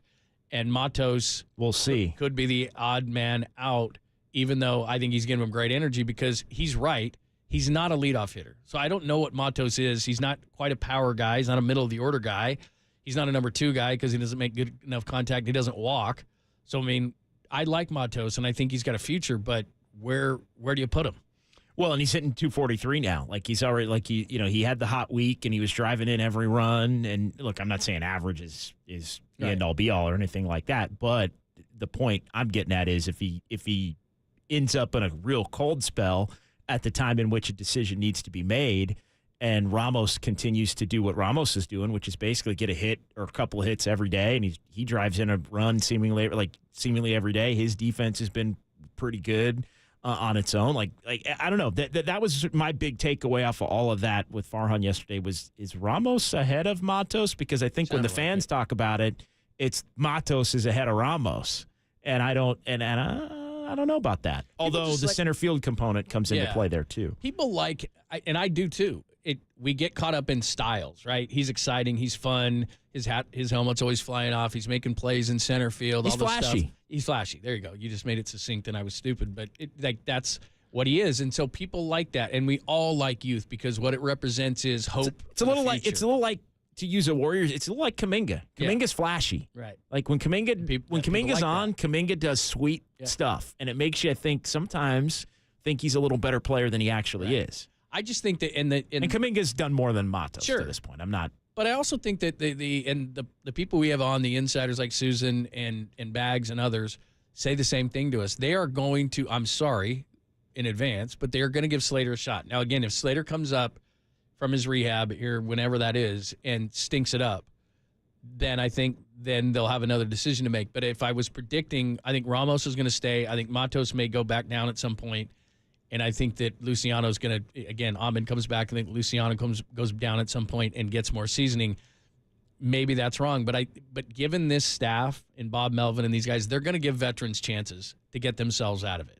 So you mentioned this yesterday, and you're right. So a guy like Soler, he's running out of chances. But they gave Chapman chances. They just moved him up and down the order. They're going to do it because they believe in the back of the baseball card on a lot of these guys. And look, I think Slater should be out of chances. I don't trust him. I'd rather go with a Matos or something, but they think to themselves, we got to win now, and we'll see. Matos looked awesome, but remember, he wasn't great at Sacramento this year. He didn't have, like, Ramos raked at Sacramento. It was like, we got to give this guy a chance. Matos is only here because of Lee's injury. Ramos is here because he earned it. Matos is here because of an injury. Luciano is here because of an injury. That's going to factor in at the end of the day. Yeah, I think you can make the case they're all here because of an injury. I think even the Conforto injury got Ramos. So but man, he was hitting so well. It was like at some point we got to give this guy a chance. Well, now his extended play is that. But you're right. They were struggling and they were sticking with him. And remember, there were a couple different points where Bob Melvin had said, "Hey, it ain't changing." Right. Like so, sometimes the injuries force the hand. I think that is what happened here. They were infused with some energy coming off of it, and now they have to figure out the best combination of who they've got on the roster once everybody gets healthy. All right, let me. We'll slip this last one in on the other side. Plus, we want to get into the Warriors as well. There's one on Blake Snell, and this is his time. I really do. And if he stinks on this one, then we'll say the next time is really his time. But the Yankees come into town. They're one of the best teams in baseball, the second best record in all of baseball. And you know that Logan Webb, I think Logan Webb is going to pitch well this weekend. Blake Snell was supposed to be the number 2 in that, and he's absolutely stunk. No more spring training talk. No more this and that excuse. No more whatever. It's time, and he needs to step up against the Yankees. We'll play that cut for you. Then we'll get into some Warriors. Pop and Lund. JD is in on a Friday, only here on the Sports Leader.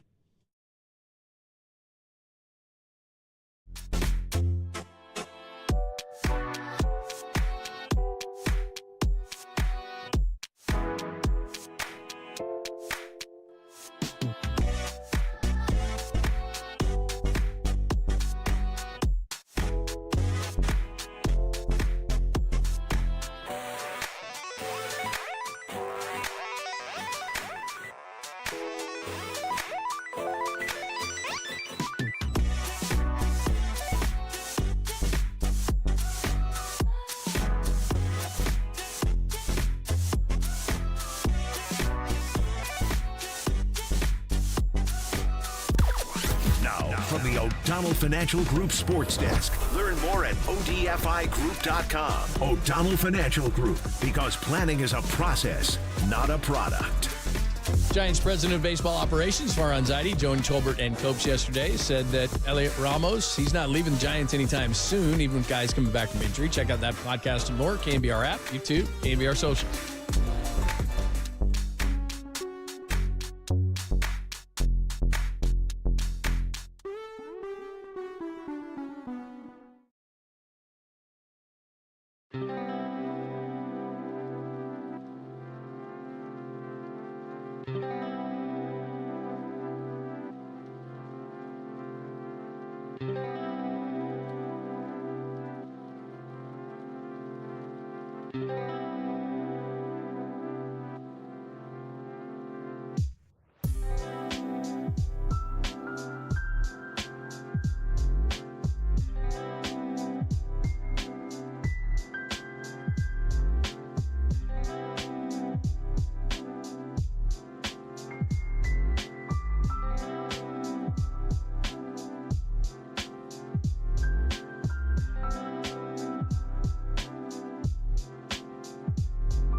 And now, time for the Protect Your Assets with David Hollander Business and Technology Report.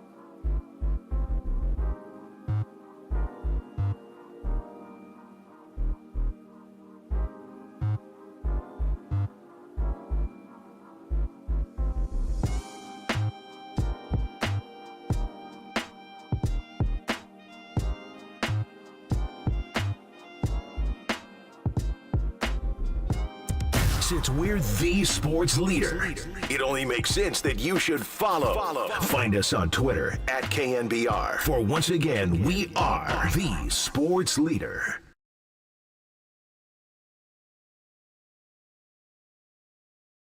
Napolitana in North Beach. Out of context, Papa continues when he's not here. I may go over there, John. Oh, that is outstanding. 2:15. Let me throw one at you, just one more at you, and then we got to get into. We promised that we would finish up the Warriors, and we want to come through on that because we had a few things to talk about. But let me play the 5:30Q. Do we still have that one in the system? 5:30Q. Because I wanted to mention Blake Snell before he pitches against the Yankees this weekend. So let's throw this out again. This is Tolbert and Copes, and Farhan Zaidi comes on every other week, president of baseball operations, of course, for the Giants. This is what he wants to see from Blake Snell moving forward. Yeah, I think everybody has the same notion, which is, we want 5 or 6 innings. You'll take 7. You're not going to throw 7 back. But no. You want a guy who's going to work deeper into games. That's what guys at, top of the rotation pitchers, who, make the kind of money the top of the rotation guys deservedly make. It's about carrying your team for that game. And that means getting deep into games. Now, he's been a little snake bit by, some plays around him. But, and I remember, Greg Maddux, obviously one of the greatest pitchers of all time, used to say, when I get ahead 0-2, I'm trying to strike the guy out on the next pitch. I'm not picking and throwing waste pitches and chase pitches.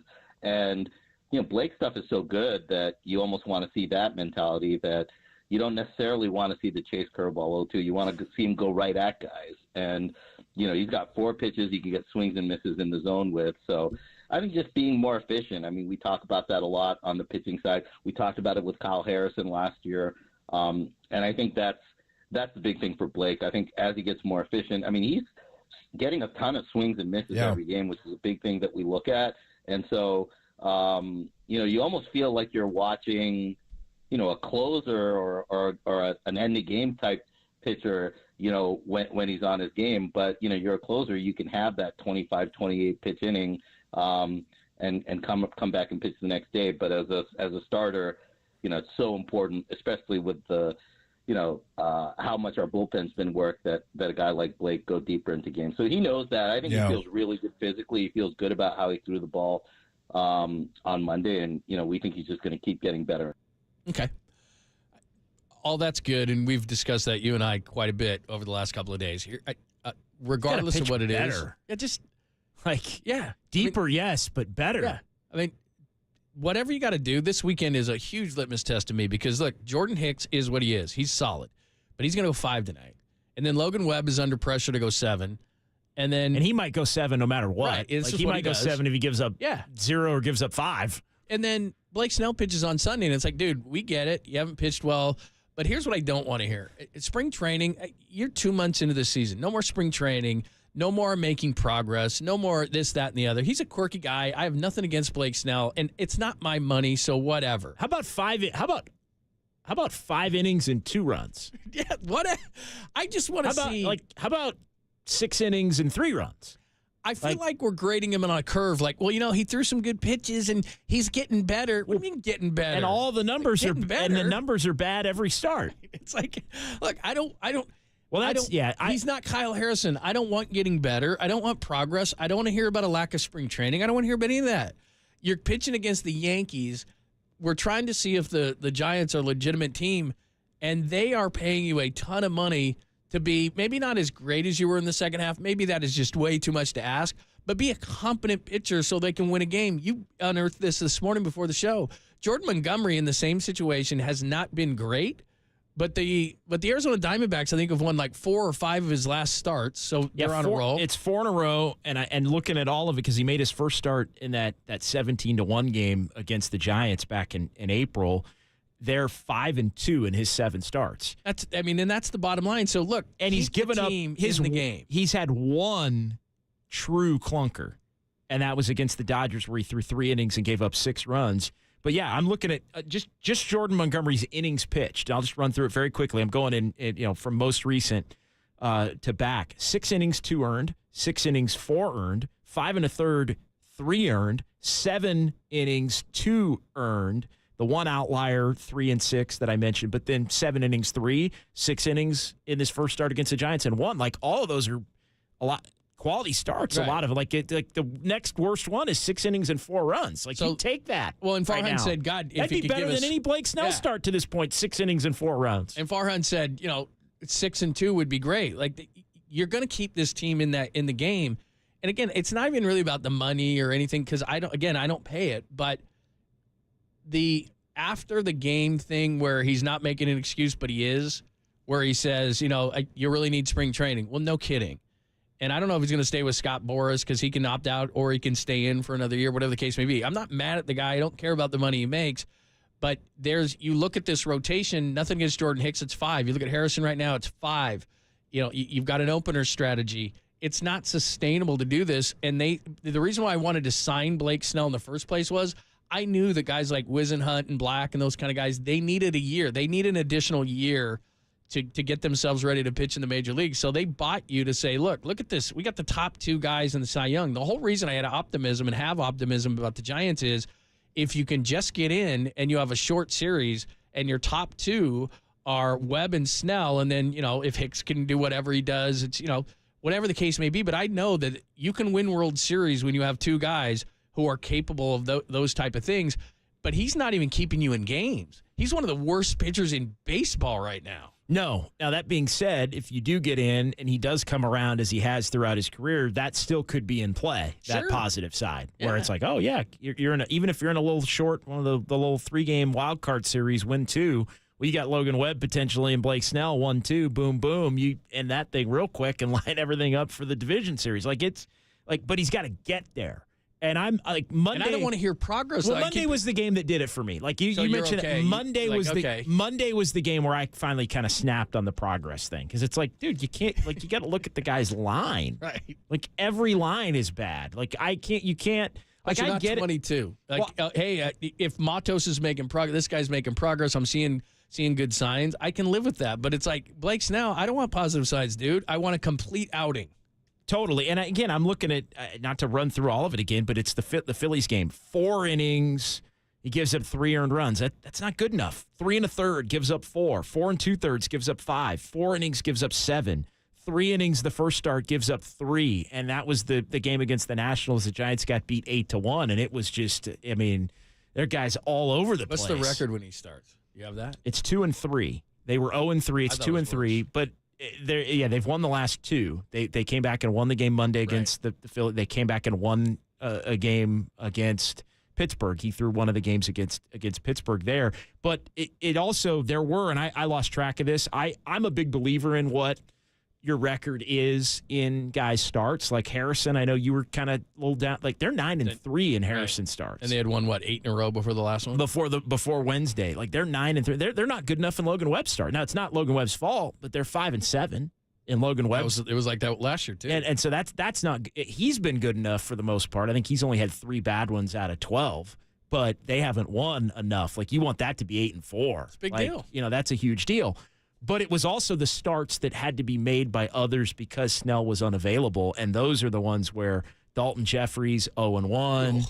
There was a Ryan Walker in there. There was a couple of Mason Black ones in there. So if you factor in the starts that had to be made when Snell was either unavailable at the beginning or on the IL, it's more like 2-7 And again, he didn't start 4 of those games, but you had to start somebody like Dalton Jeffries, who wasn't a major leaguer. You started Dalton Jeffries or Mason Black, who aren't ready to be major leaguers, right? Black isn't ready. Dalton Jeffries just isn't one, and you lose those games to boot. So it really has, like, they are. You could make the case his spot in the rotation has cost them like a 2-7.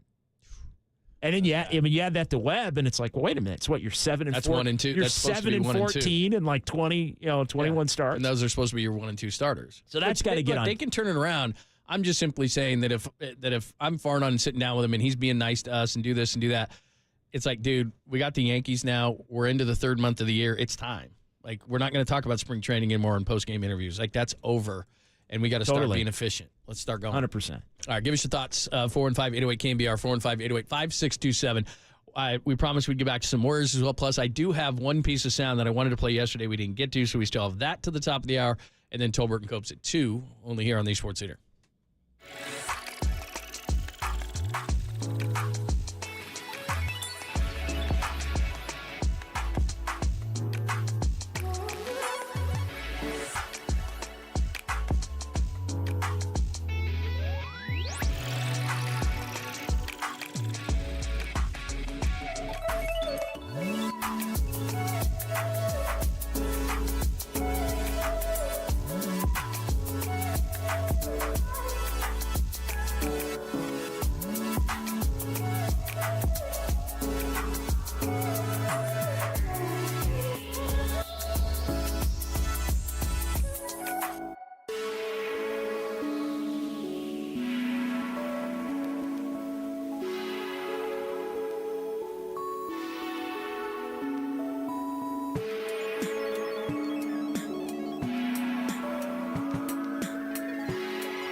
Wherever you are around the globe, stream Gold-Blooded Radio 24/7, 365 on KNBR.com. This is the Sports Leader. If you had the opportunity to ring chase into your career, they need you, your play, your leadership, would you do that? If there's something that I could offer to a team and I'm like, oh, I'm the missing piece there, I can go help that team get over the hump. That's different than like, man, let me go see if I could just fall into one more. No, I want to be able to contribute. But the Warriors will have to not want me anymore. If I had to stay in Golden State another 5 years and we not make the playoffs for 5 years straight, I'm totally fine with that. Not because I'm not a competitor, but because I'd rather do it. I'd rather struggle with the same guys that I succeeded with. It ain't about we struggling now, I need to go that way. Nah, the same way we succeeded together, I'd rather struggle together. That's interesting because most guys in the NBA are like, get me out. I want to win titles. Well, I want to ask you some. How do you think Draymond Green handles that? Like, I mean, he says he'd be cool with it, but think about every time they've lost. He's been... Well, what did he do the year they won 15 games? Yeah, he stopped playing. Yeah. And then he said, I can't do it because it's not like the last 6 years. Nah. 5 years. If you, again, I could be 100% wrong. I'm trying to read Draymond Green's mind, but we've already seen it when they won 15 games. He's a winner. And winners have a hard time losing. You know, it's the same thing. When you talk about losing organizations, they just get comfortable with losing, and that's just the mentality. Conversely, if you win all the time, it's really hard to lose. And so I don't blame Draymond Green. He was frustrated that year, decided, I'm done with this. I can't do it. He even if Klay and Steph are around and Steve are around and all these different, he's not doing that. And while he likes to be competitive and help people and all that, if they were winning 10 games and everyone around him sucked and was young, his head would blow off. Well, and it would not be productive. I mean, there's even been games where Steph isn't playing. Like, they'll be fine. Steph's not playing. He'll get, I mean, the ejections, right? Like, he's been notorious for getting ejected on nights where Steph's hurt or Steph misses. Playing. Yeah, so no. And there's nothing wrong with saying that. Draymond Green's not a good loser. That just surprised me that he was like, yeah, I mean, I get it. He's trying to be loyal to these guys. But it was just, I don't know, was that one, I wasn't expecting that one. Well, you know, it's kind of like what he's trying to explain, and I think Steph could do this a lot better than Draymond could, is at the end of Kobe Bryant, like the Lakers are like, we're not moving you. You're going to be an all-timer. And he wanted to be an all-timer with one team until Kobe stayed, even though the Lakers weren't competitive. Well, I could see Steph doing that because the organization is like, look, you've done too much. You've meant too much. We're going to put you in the front office. You're going to be a one-team guy. That's going to be Steph Curry. Draymond Green's got a couple of years left on his deal. I don't think Draymond's going anywhere. But just for the sake of this conversation of what he just said, if he was the last man standing on the Warriors and they weren't good, either he'd ask for a trade or he'd retire because he's going to go make $20 million in broadcasting. Draymond Green is not going to be on a team that wins 20 or 30 games and they say to Draymond, you're the last man standing. Please mentor our young, crummy players. Like, he wouldn't do that. No way. It depends on how much money's on the table. I think there's as much in broadcasting for him. Well, and if there is, then I think maybe it becomes an easier decision. But maybe he gets the Tom Brady deal where he plays and he gets paid for a year to wait and all that. One more year. Like I do think he's going to be that coveted as a broadcaster because he is a lightning rod. Like again, we all love him. They're going to be lining up. He's sharp as a tack. Like, he knows the game better than I think anybody. Like, he knows and explains the game of basketball. Whether you agree with the guys he likes or doesn't like or whatever, like, when he actually talks basketball, it's amazing. Like, but then on top of it, he's uber opinionated and he has guys he hates. And the one thing is, and then we want to get into the Warriors. He's just unique. Like, I don't think there's ever been a combination of knowledge and opinion and just being unfiltered like he could be. Like, I think in our lifetime, he may go down as the best analyst in some ways for that reason. To me, the reason why is because because we've all worked with these kind of guys. 20 years from now, if we're talking about it, 30 years from now, we're talking about it. Well, what he does that most athletes don't, it usually takes them a little bit of time. Charles Barkley will rip guys because they're not his contemporaries. Kenny Smith, Shaq, all those guys, they're not their contemporaries. It takes usually athletes a few years to be out of the league so that it's not friends of theirs. The biggest problem a lot of them have, as much as they know the game and as good as they are to analyzing the game, is they're not honest because that's a friend of mine or that's my agent's friend or they have relationships around the league, and so they're not going to rip guys. Draymond does it while he's playing. I mean, nobody has ever done that. Nobody's ever like, I'm here for the playoffs and this, and Jokic stinks defensively and Rudy Gobert and, Nurkic, obviously they've got a thing, but he'll just say it about anybody. I mean, if a guy's not playing well or if a team, he said during, Minnesota's quit or like, which is one of the worst things you can say, like even if it's a good friend of his, I love this guy, but like that's the only way he knows how to be. So can you imagine what's going to happen with Draymond when he doesn't know some of these guys, like he's going to crack them even harder. And it's going to be fascinating too, because you remember all the crap the Warriors got from the OGs, right? None of the OGs liked the way the Warriors got it done in the beginning. And he was extremely outspoken and loudly about what a bunch of BS that was. Is he going to turn into that guy? I don't know. Probably not. I would think. But one thing that everybody is. You remember that, though? You know what I'm talking about? Like, absolutely. It was like all the OGs were like, oh, Steph ain't this and they ain't that and they're too small and this. And Draymond was, I mean, he let them all have it. I think the one thing that's great about him, though, is that part of it. And the other part of it is, and I've always thought of this as my philosophy, too, which is if I can keep it between the lines, then you really have nothing to say. So if I see something and I can keep it between the lines and I don't get personal or anything like that, then you can say it. And Draymond Green has a hell of a lot more credibility than I do when it comes to the NBA. So he sits and he sees something through his experiences and then rips a guy for it. And the difference is that in the case of some of these guys who are doing this analyst work, they just don't watch enough. Or B, they won't say it. And Draymond Green's got both. He's got credibility. He knows it. He sees it, and he'll say it. And a lot of guys either don't see it and then still say it, Kendrick Perkins, or do see it but don't say it because they don't want to rip a friend, or they've got a relationship, or an agent.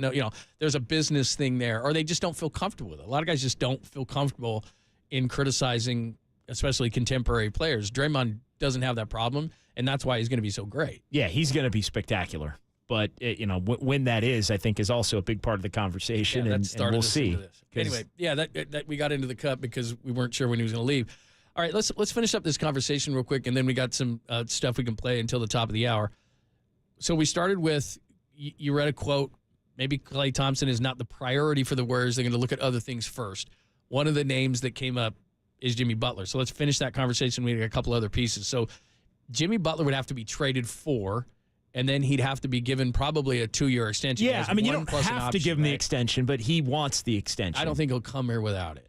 Or go anywhere without it, right? It sounds like that would be his preferred option. So if they could somehow, and again, look, this is where what it comes down to for everybody, is that if you're going to try to get Jimmy Butler, right, Kuminga's got to go the other way. You would think. Yeah, and I have no issue with that whatsoever, because if the number one stated goal with the organization is maximize Steph, you're going to suck when Steph leaves and Draymond Green leaves and Klay leaves and everything else, and Steve leaves. You're going to stink anyway. That's just the natural progression of the way that the league works. So you think that, it's not that I don't like Kuminga. It's just I don't see Kuminga as a number one guy, and I think he's a nice player, but I think you can get other Jonathan Kumingas, and if you can get Butler and try to win a championship versus saying we've got to keep Kuminga, I think it's a no-brainer. Yeah, and Jimmy Butler's going to be 35 in September, so he'll play all of next season at 35. You'd basically be getting him for the 35-year, maybe the 35-36 year. And if you ended up convincing him to opt in, basically, and take the $52 million on top of the $48 million that he has coming for next year, to me. And the reason we're talking about this is it was Anthony Slater of The Athletic. They were kind of kicking around our buddy Marcus Thompson on their podcast, Kawakami. But Slater said he thinks they would not have interest in Brandon Ingram. We can throw that aside, but they would have interest in Jimmy Butler, which I think made me kind of go, oh, interesting, because he is older, 35, 36, would want that extension. But he, to me, fits perfectly in the 2 years to go for it type scenario that I think the Warriors need to be in. And, I've said it a lot. I think Kuminga is, the decision on Kuminga's future is the crux of the offseason. A lot of people are, oh, yeah, Wiggins, this, and what can you do? Nobody wants Wiggins. Wiggins is a net negative. I don't know how many times you have to say that. That's a net negative, and you have to add players to incentivize teams to take And I them. almost think because of that, Wiggins has more value to the Warriors as a reclamation project. Again, I know he was already a reclamation project once, and now to me, you're almost better off trying to ride it out with Wiggins, make the rest of the roster better, and than just looking to trade him to trade him. I think here's the number one thing: the Warriors need a number two. So if you don't think Kuminga is going to be can be a number two next year or a superstar down the line, then why is he still around? Because as you've said a couple of times, you're going to have to bite the bullet at some point and be bad. And so if he's not a franchise-carrying superstar. If you don't believe he's a franchise-carrying superstar, he should be included in the deal to bring let me give you the a guy name. that's your number If he's 2 not, now. To me, and I don't mean this stylistically, I just mean what the Spurs were able to do to continue it. If he doesn't turn into a Kawhi Leonard type when he was with the Spurs, so Duncan's getting older, everybody's getting older. Oh, my God. This guy, Kawhi Leonard, can take us to the next. And Kawhi was already there by this year of Kuminga's career. But I'm not saying stylistically like Kawhi. I'm simply saying that a piece that can take you to the next. Right. So what I'm saying is, and I don't think he's that. But based on the timeline of it, that would mean right now, like this next year, like he's going to be a number 2. Or else the timing doesn't work. And so to me, like the Jimmy Butler thing, and I think a lot of people think, oh, Jimmy Butler's too old. Like it takes care of your number 2 problem. And if you want to be one of these teams that gets in and makes a run, Jimmy Butler's done it a couple of times with the Heat. Like him and Steph, look at the Dallas Mavericks example. What did the Mavs do with Luka? And it's a different situation because Luka's much younger. They went and got him a legitimate number 2. They filled in the pieces around that. To me, that's the template for the Warriors. So I'm intrigued. Like, I understand why they would be intrigued by Jimmy Butler. I wouldn't want to be giving Jimmy Butler a max extension beyond this next year. See, that's the hook, right? Because now you're talking 55, 60, and you're back paying a bunch of taxes. And, to where he's 37, 38. And look, other players will come off the roster there. I think part of that is, would you do that? Would you do that for a year or two? Would you do it for 2 years if he's going to be with Steph for maybe another year on the back? Like, those are all things to think about. But I would love the notion of Jimmy Butler for the next 2 years at $100 million with Steph, with Draymond. You'd probably have to use Wiggins and Chris Paul and Kuminga to get him, some combination of that. But to me, that's a go all in on the next 2 years with Steve and Draymond and Steph here. Klay can be a part of it or not be a part of it. That can get figured out down the line. But I'd be all in on that. Interesting name. All right, give us your thoughts on that. 415-808-KNBR, 415-808-5627. We'll give you a couple of remnants before we get out of here, including a piece of sound that we had yesterday that we didn't get a chance to play. If you're going to go to court for a suspended license, do not be on Zoom driving to the hearing. This judge was incredulous. It's hilarious. So we'll give you that, a couple other pieces of remnant, and then top of the hour. Tolbert and Copes as we get you ready for Yankees and Giants right here on The Leader.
and Lund continue live from the KNBR Casino Matrix Progressive Jackpot Studios. Casino Matrix. Progressive jackpots are here. Where are you? Just drop in. Please play responsibly. 1-800-GAMBLER.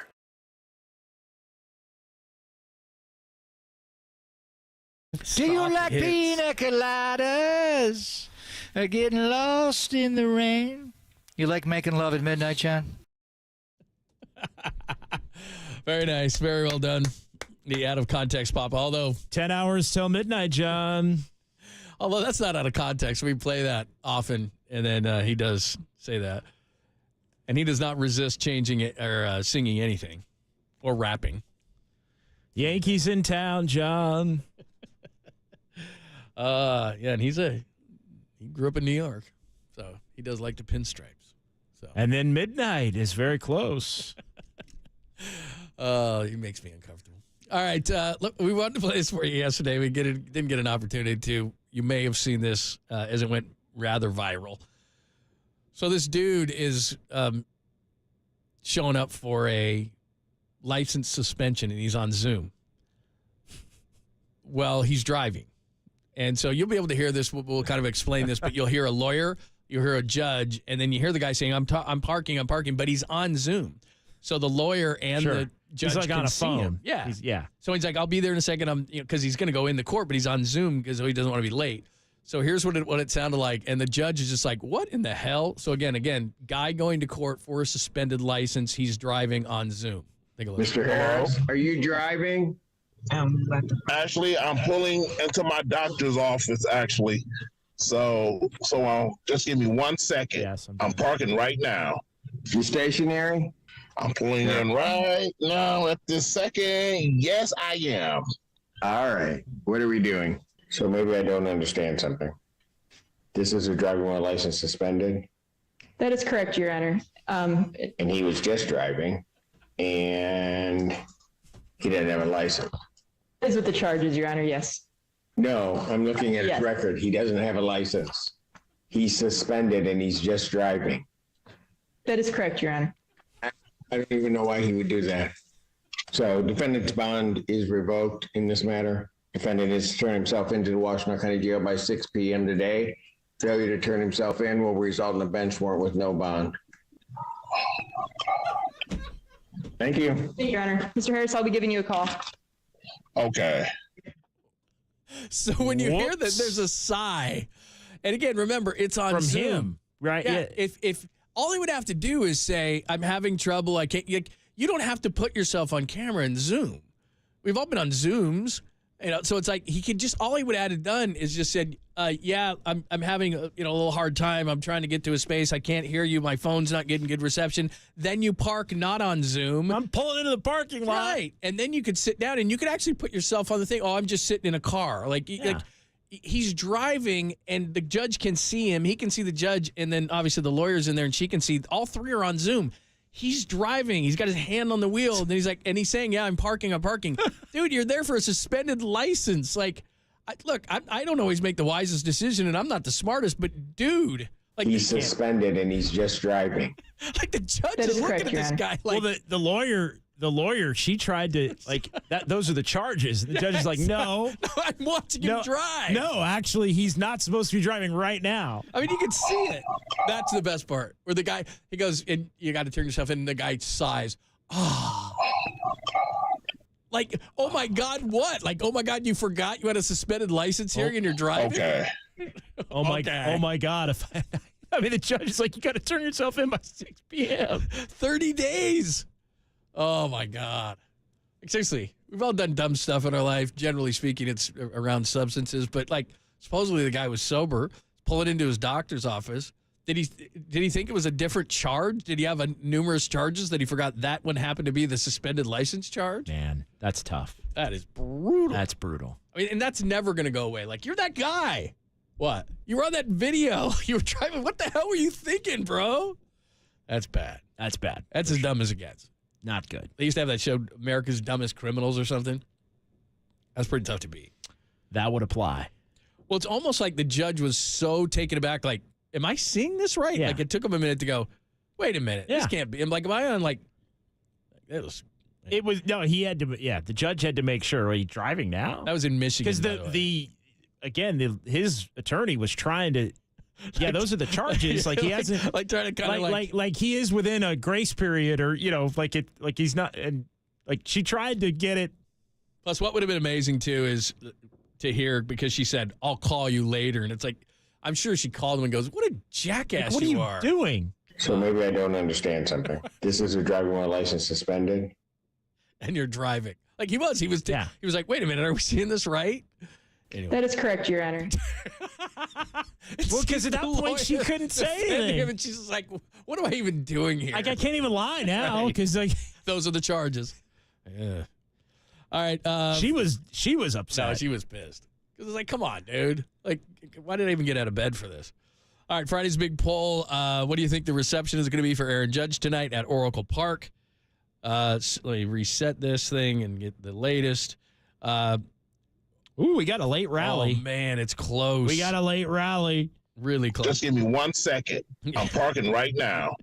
I got 34 fans are over Judge, 34%, 32.5 booed lustily. That's good. Yeah. 20.4 he's a bum, and then 13 arson. So, like you said, if you add the right things, boo lustily and he's a bum, which is it's over 50%. That's 52%. Yeah, over 52%. So, and fans are over Judge is at 34%, arson 14%. I don't know what that means. I don't know. We just put stuff like that on there. Arson. Blame 14%. John Heyman.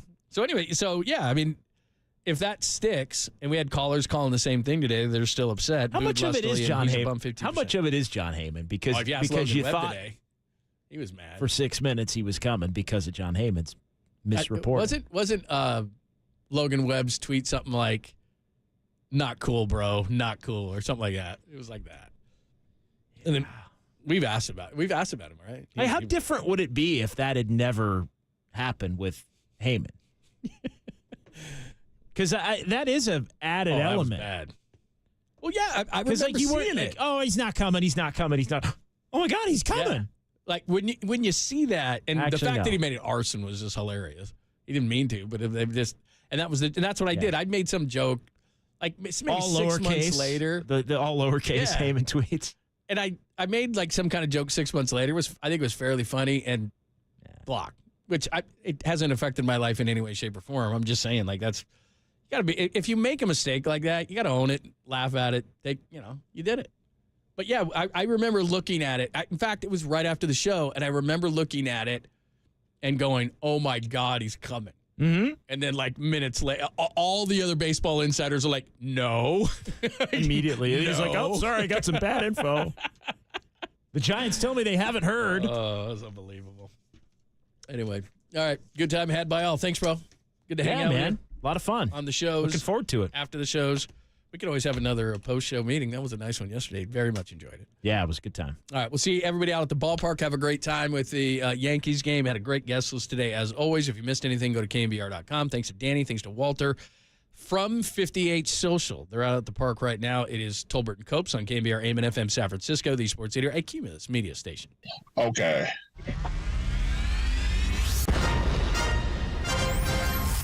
The NBA brought him to the Bay.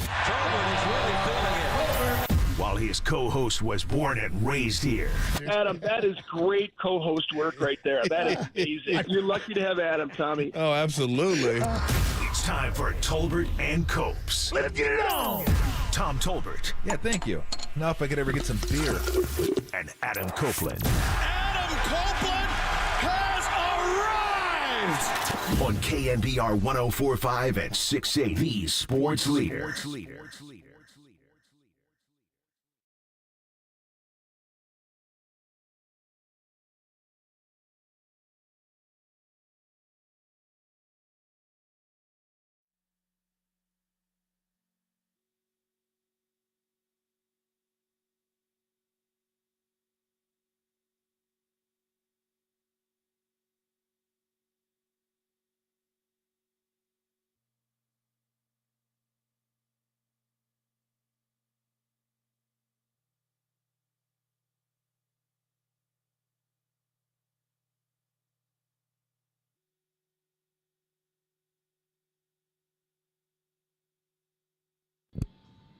What is shaking? Adam Copeland, Tom Tolbert with you. Today on the show, a special treat for you. The Yankees win. John Sterling is going to join us at 2:30. Of course, the Yanks are in town. John Sterling just retired. It was about a month ago, I guess, he retired. So we'll talk to him about that and his years of calling Yankee games. I want to say it was over 5,000 straight games since 1989. He was just a staple with the Yankees, getting to see some of the greatest teams in the history of baseball. So, well, I mean, a lot to talk to him about. JT Snell will join us at 3:30, Marcus Thompson 3:50, and hopefully we'll get a hold of not Tim Webb, but Logan Webb. We can get a hold of Tim Webb whenever we want to, and guess what? I'd rather not. We don't want to. I'd rather not get a hold of him. So we want to get a hold of Logan Webb. It's probably not even sitting down yet. It's probably still Dan Dunn on the board. Probably still Fredo sitting there. Yeah. Oh, it is Tim. Oh, unfortunately. It is. Are we going to get a chance to listen to us the whole show? Like where I talk and then I hear myself talk like 3 seconds after I talk? Because that is like super annoying. Not as annoying as these chairs, but it's annoying. Anyway, we're out at 58 Social. If you want to come on by, hang out, grab a beer, some food. If you're going to the game, if you're not going to the game, it's a great day in the Bay. You can come on by and hang out anyway. We'll be here until, about 6:15, world famous Diamond Notes, and then get you ready for the Yankees and the Giants. At least they caught Aaron Judge when he was cold. Dude, I mean, he's the hottest guy on the planet. Have you seen what he's done since May 3rd? What are the numbers? Do you know? Off the top of my head, I think it was 6 home runs to 18. I think the OPS went from mid-600s to mid-1,000. Batting average was up. The OPS was up, so everything was up. It was ridiculous. Like his OPS, I think May 3rd I went back and looked at, and it was like 660-something, 670, and now it's over 1,000. I mean, this guy is just flat out raking. It was classic because last night against the Angels, he had a home run and struck out 4 times. Yeah. So you still got a slugging percentage of 800 for the game because you got the home run, but 4 strikeouts, 1 home run. He has been just scorching for a month, and when he's scorching and Soto's doing what Soto's doing, and Volpe's pretty damn good too. You can talk about the Dodger top of the order all you want to, and it's a really good top of the order. There is no doubt. This one ain't too far behind, I'll tell you that right now. Well, the Giants just won a series against the best team in the National League. Yep. And they can win a series against the best team in the American League. This would be a real litmus test for them. We'll talk more about that. Now, are they better than the Guardians? I think they're better than the Guardians. Are they better than the Guardians? I know the Guardians were close. I know they're closer than I think because I left them out of the top 5 teams one time. Yeah. Oh, yeah, that's right. The Guardians are actually pretty good. So, yeah, that'd be nice if they could pull something like that out. And I know they're good because I have Josh Naylor on my Oh, you do? Yeah, I know. Naylor. That's where I was going. Naylor. That's the only reason I brought it up. And he's like the number 7 hitter in fantasy in this league I'm in now. Anyway, here's where Aaron Judge is across Major League Baseball this year. 18 homers on the season, tied for first. Yep. 36 extra base hits, tied for first. Yep. 45 walks, first. He's got a 1020, a 1,020 OPS first. And then a bunch of numbers and stats that I don't really know, but he's like first and second in all those too. Woba, Whippa, Wappa. Yeah, Wupa. WR, his weighted runs created plus. I know we sound like guys who don't know baseball to people who are nose deep in their book to tell us how good this stat is for him. All I know is Aaron Judge hits a lot of bombs, and he's the most dangerous hitter in baseball right now. Guess what? We know he's really good. Yeah, I don't need numbers to tell me how good he is. I don't need the 3.3 F-WAR, which is tied for third in baseball, to tell me he was a good hitter. I knew that anyway. Because you know what I do? I watch. Yeah. I know it's old school. Yeah. I know it's old school. You watched him hit a tank against your Angels. You watched it happen yesterday. Yeah, I actually watched. Up close. Yeah, I kind of watched. I kind of watched the game. So when you watch the games, you can kind of tell who's good and who's not good. When you don't watch the games, you don't understand what you're looking at. Then you can look at your nerd stats and figure out who's good. Moving on. In the month of May, here's what Aaron Judge did. As we are our final day of May here, so we're thrilled to see the month end for Aaron Judge. Funny how that happens, too. Krukow always said stuff like that. Boy, Giants are happy to see the calendar flip. Yeah. It's sort of like just a little benchmark for you. You can mentally sort of reset. Aaron Judge, in the month of May, he's hitting .355 with an .871 slugging percentage, a 1350 OPS. I said he has 18 homers on the season, which is tied for first. He has 12 this month. Yeah. Yeah, because he had 6 on May 3rd. There you go. And then just started going nuclear. Just went absolutely nuclear. Before May 3rd, or right around May 3rd, before that... 23 ribs, 24 extra base hits. You could kind of say, okay, we could pitch to Soto carefully, even though, Judge is Judge, but he wasn't swinging it all that well, so, you could. Now, good luck. I mean, good luck. You just, no. those two guys. What would you say is the most dynamic back-to-back in baseball? Is it Betts Ohtani or Soto Judge? Probably Betts Ohtani. But Soto Judge is that's a tough out, bro.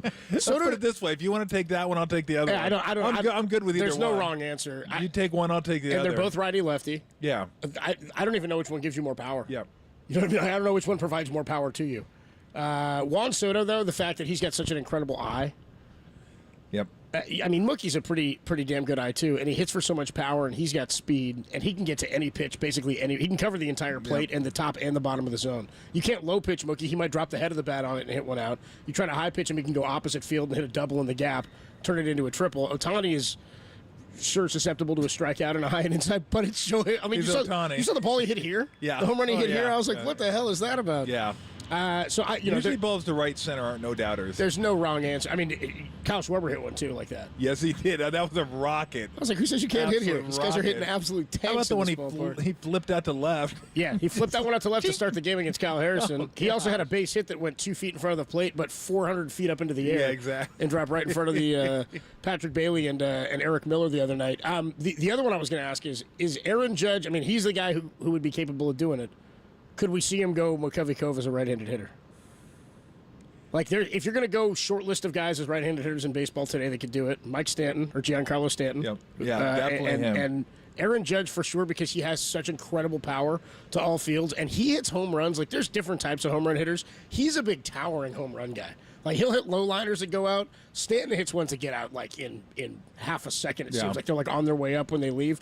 But also, Judge, the reason he's so impressive is he's so tall, and he gets to everything, and he hits these big, long, towering moonshot home runs. It wouldn't surprise me at all. He can get to a pitch on the outside part of the plate. Who's the guy back in the day that I'm not even sure he played here? He may have, but I don't know that he did. That could have hit one to the water, right-handed hitter. You saying anybody? No, who's the guy you think of? Because I'm thinking of a guy immediately. Galarraga? No. I mean, he was the closest to the glove we ever saw. Right-handed hitter who could Vlad? No. This guy's like known for hitting right field bombs. I don't know who you're thinking. Dodger. Catcher. Oh, you know Mike Piazza? Yeah. Piazza hit tanks. Piazza right played field. here. Did he? Okay. He was on the 2000 Mets team even. I mean, he wasn't a Dodger here, but he was on the 2000 Mets team that went to the World Series. And I thought he might have played a year or two, but he could have. He was a guy that he hit. I mean, like the right field guys, when I think of two right field guys that not necessarily hit home runs to right field, but went to right field all the time, it was Piazza and Jeter. Jeter Those were always the guys. Like the Jeter, I would have played anti-shift. I'd have had 3 guys on the right side of the infield for Jeter and said, hey, try to pull it if you want to, because he never pulled the ball. But that's a poke. But Judge, yeah, without a doubt. I mean, Posey almost did it, but Judge has the power to do it. It would be incredible. It would be an impressive thing to see, which would be cool because there's not many things in this ballpark that we haven't seen. Yeah. Right? I mean, the World Series runs, the home run records, the stolen base, 500 for Barry, getting to that. I mean, all the stuff, the no-hitters, the perfect games, all that. Never seen a right-handed hitter in 25 years of this park go into McCovey Cove. Will anybody ever hit the glove? No, never happened. No. Not unless Ohtani decides to start batting righty. Yeah. Tolbert and Copes with you from the Patio 58 Social. Giants and the New York Yankees. How about this? 2 classic franchises. We'll talk way more about this as we go through the day. Again, we're going to be joined by John Sterling, the 35-year voice of the New York Yankees. He'll join us at 2:50. We'll talk to him about some of those Judgian blasts and whether or not he'll have an opportunity to hit one into the Cove this weekend. We are still, by the way, last opportunity, I'd say ever, but just for this week for sure. We're giving away one more single-day pair of passes to the Aftershock Festival, October 12th of this year, Discovery Park in Sacramento. Tune in between now and 6. We'll give you the cue to call. Be caller 10 to the studio, 415-896-KNBR, and you will win those tickets furnished by Danny Wimmer Presents. Get the official rules at KNBR.com. Tim, in honor of the Yankees and Sterling, what's our cue to call today? It'll be a 2-1. Swung on, hit in the air to deep right center. It is high, it is far, it is gone to win the game. Anthony Rizzo hit a 1-out, 9th inning, walk-off home run to right center field. And the Yankees beat the Rays 2-1. Anthony Rizzo. Hey, nobody beats the Riz. When you hear that between now and 6 o'clock, caller 10, 415-896-KNBR, and you'll win those tickets to the Aftershock Festival. When we come on back, the Giants win a series against the NL's best team. How big is this series against the AL's best team? We'll talk about it next on the Sports Leader. Vallejo, shout out to you for supporting KNBR, Vallejo's Sports Leader.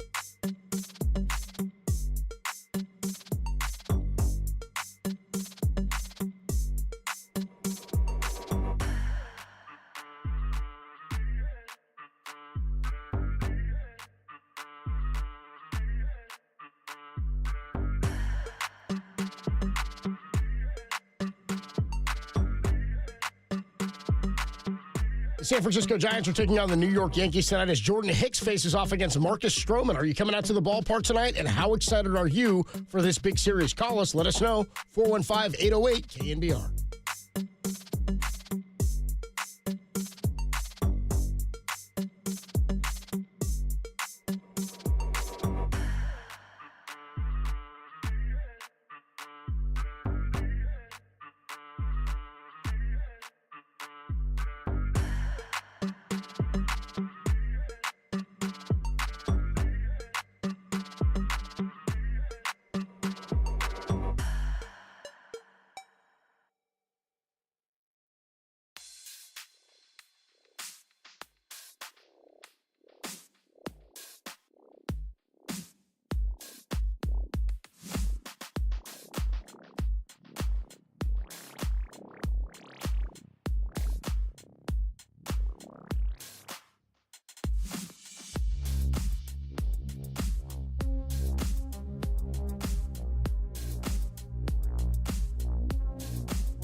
And now, time for the Protect Your Assets with David Hollander Business and Technology Report.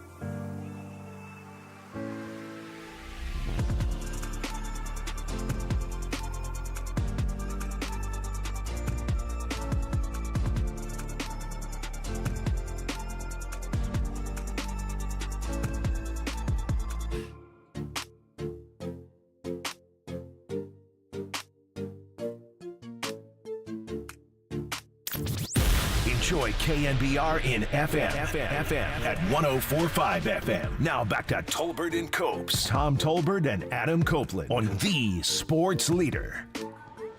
Tolbert and Copes back with you here from the patio of 58 Social. Giants and the Yankees coming your way at 7:15 tonight, a Friday night 7:15 first pitch. Beautiful day in San Francisco and across the Bay Area. If you're coming on out, stop by the patio here, say what's up, get ready for some baseball. Jordan Hicks takes the ball tonight. We'll get into this game as he faces Marcus Stroman a little bit later, but it's tough in baseball. Like it's football. It's every game is your biggest game. Basketball, we started talking about that with the Warriors at the back end of the season. Like, is this the biggest game of the year? Is this the biggest game of the year? And it just became about stockpiling wins and victories. It didn't really matter. For the Giants, though, in baseball seasons, there is something. It's funny. Farhan said it to us yesterday. He said, this isn't really on brand for me, but when you see young players who are finding success and you see the approach that's paying off and they feel like they've developed differently, he said, there's a feel to it. It's not a data thing. It's not an analytic. He said there's a feel, and you can feel it. There's something to be said about the feel of a team beating quality teams playing good baseball. And the Giants did that against the Phillies. I mean, the game that they got 4 hits through 9 innings in, and that the game 2 of the series before the walk-off sac fly, that was a really well-played baseball game. A bullpen game. They pitched it well. They played great defense, and they executed with a sac fly to win the game against a pretty high-powered Philly offense. How important in terms of keeping that feel alive is a series like this against the Yankees? Yeah, I mean, look, it is, because I think you start thinking, hey, look, if we could take a series against the Phils and the Yanks, and I mean, we could take a series against anybody. Yeah. So, yeah, I absolutely think there's something to it. At the end of the day, it's a win or a loss. Doesn't matter who you beat. It's May 31. The Angels. Yeah. So you're just trying to bank as many wins as possible. And off topic, since you mentioned football, I am digging. I've been recording these. On the NFL Network, they're playing NFL's greatest games. Oh, what'd you get yesterday? I taped the Sea of Hands. Dude, nice. And then I taped the Ghost of the Post against the Colts. Like, it just takes me back to when I was a kid, just watching these games. And when you go back and watch, GD Ghost in the Post, I tell you. 2 things that were hilarious. Well, one is a throw to Clarence Davis that was just a mess, and the fact that he caught it. Still to this day, I have no idea how he caught it, and even how Stabler got it off, because he was about to fall on his face and then just chucked it up there. And then all the reaction. So this is probably 10, 15 years ago they recorded these. It was Stabler. It was Madden. They were like, look, if there's one guy you didn't want to throw the ball to, it was going to be Clarence Davis. Great guy. Ran hard. Good blocker. Worst hands on the team. And he ends up catching it. And then the last thing I remembered before I had to leave, this was so good. And this was back in the day when fans stormed the field, right? Fans were like all over the field, running all over the field. And they showed this fan. They got it on camera. He ran by Nick Bonacani and punched him in the stomach. Because Nick Bonacani's talking about it. He goes, this fan ran by me and punched me in the stomach. And you can see there's a fan in the way, or like an official, and Bonacani. But you see Bonacani kind of like double over real quick. And Bonacani goes... I mean, obviously they're in foul mood anyway, and he goes, oh, yeah, and Manny Fernandez saw that? So they show the fan kept running, and Manny Fernandez stopped, forearm, back, through his jaw, and the dude just, like, it went down. And then all the Dolphins jumped, and they were like, and if the cops weren't there, that dude would have died, because they were beating the living crap out of this guy. I was like, good for them. You want to run on the field, run on the field. Don't punch the other players. That's exactly what you get. I was cracking up. I was like, oh, that dude just got lit up on the field. That was awesome. Oh, that wasn't as good as a catch, but it was pretty awesome. And then I remember Jack Lambert dumping some dude on the field that ran on the field. Oh, those were the good old days. That's what I was talking about yesterday. I miss stuff like that. You said yesterday. I'm not saying it was better. I'm just saying I miss it. That's all I'm saying. I'm not saying it was better for anybody or anything, but it was two things true. There you go. That's a great point. It's a great use of that. That's all I'm saying. Back to baseball. I decided I wanted to drop. So how big is this one for the Yanks and the Giants? You think he's going to tell us anything? I think. Look, the Yankees. I think have already established themselves. Yeah. Right. They're the best team in the AL. They're going to be one of the best teams in the AL unless they have some unfortunate injuries. As far as the Giants are concerned, they're just trying to kind of establish themselves and give themselves some breathing room as like, look, we're either the top of the heap or we're right in the mix. We're going to be in the mix for a wild card all season long. Again, I know it's 5.5 against the Dodgers. If they catch the Dodgers, I would be shocked. It's going to take some injuries for the Dodgers. And the Giants have been dealing with theirs pretty much all season where they've had guys out. I mean, they've been playing some really good ball. They haven't had their hottest hitter, Conforto. They're losing probably their most consistent hitter. No, not probably. Their best, one of the best hitters most in baseball hitter, in Lamont Wade. Yeah. So, they just got to grind through. And thank goodness for the young guys because the young guys weren't playing. I don't know where they would be right now. So, yeah, I absolutely think this is as important as a series can be the last of May, early part of June. It's more important for the Giants. You're at home. You're playing the Yankees, best team in the AL. You just beat the best team in the NL 2 out of 3.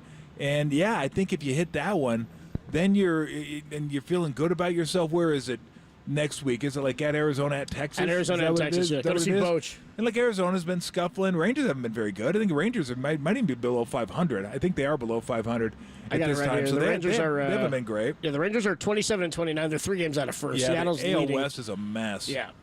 And still bringing up the rear. Your Los Angeles Angels of Anaheim. Below the A's. That's sad. 21-35. They're tied in the loss column, though, so they're only a game back. Really? Maybe we get a good draft pick this year. Can't make up those losses, but the A's can make up the wins. Yes, they can. I think they can. Yes, they can. They can jump further. So, yes, I do think it is as important as a game can be at this part of the season because you'd like to keep playing good ball. And, when you play good teams, I don't care what sport it is, you feel better about yourself. You're like, okay, yeah, we can compete against that team. We can beat that team. So when you play lesser teams, you feel like we should beat this team. And you give yourself the confidence that, like, you can say, we're one of those teams. Like, we're one of those teams that should beat lesser teams. So, yeah. I think it's gonna be a lot of fun. Giants come in at 29-28. The Yankees come in at 39-19. They lead the AL East by 2 games over Baltimore, who's 35-19. You mentioned the Guardians; they're right there too, 37-19. They lead the AL Central, and you said that the AL West is kind of a mess. Yeah. But hey, the Phillies just rolled in here at 38-16. And the Giants took 2 of 3 from them. So the record before this isn't all that important. There's something about these young guys is like it. And I somewhat think that plays or feel that plays into their late game comebacks and their late game heroics is when you're not here for all those slumps and all the feeling that was around the team. I think that's what a lot of these guys mean when they talk about the injection of life that a young guy brings is they don't know any better. They weren't here for the first month where, this team isn't hitting. They're not a team that comes back from games. And that's a vibe that can carry through a baseball team in season because it's every single day. So it's easy to think, here we go again. It's also easy to feel like, hey, down 4, we've seen this 5 times. They can come back and do this again. And they got the juice, right? Yeah. And they're trying to establish themselves in the big leagues. Like most of the guys on the team have already done that. They've already established who they are, what they are. These guys are trying to do that. So whether you win or whether you lose, they're right back at it the next day saying, let's go, give me some at-bats. Let me show you what I can do out there. And the next day, and the next day, and the next day. And I think you're seeing that.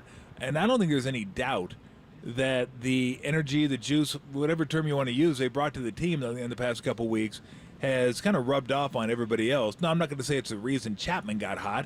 That's another huge reason. But it kind of feeds on itself, and you have a belief, like, we get down, we can come back. No worries, doesn't matter if we're on the road, we're at home, we've done it. Now we know we can do it because we've done it once. Oh, we've done it twice. Oh, we've done it 3 times. So we know we can do those things.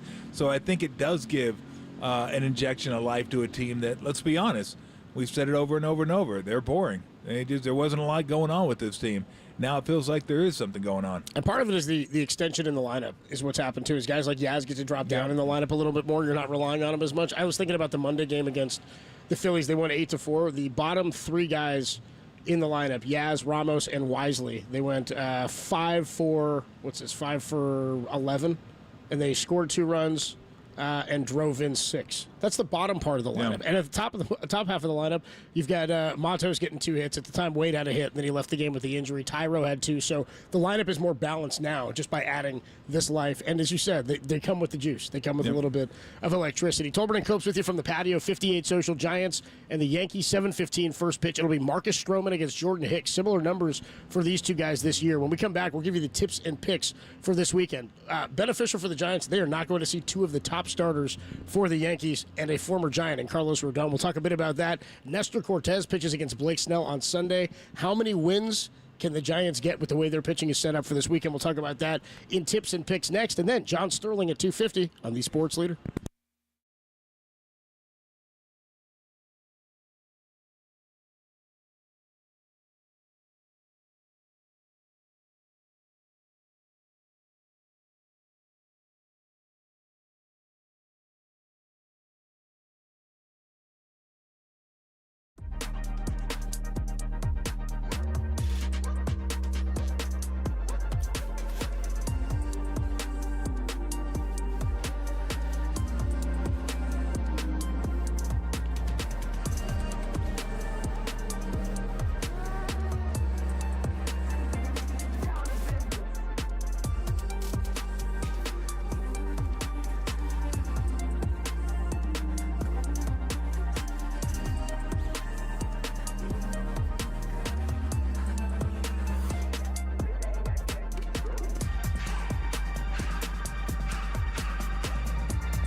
Time to make those weekend wagers. Who you want to bet your Benjamins on?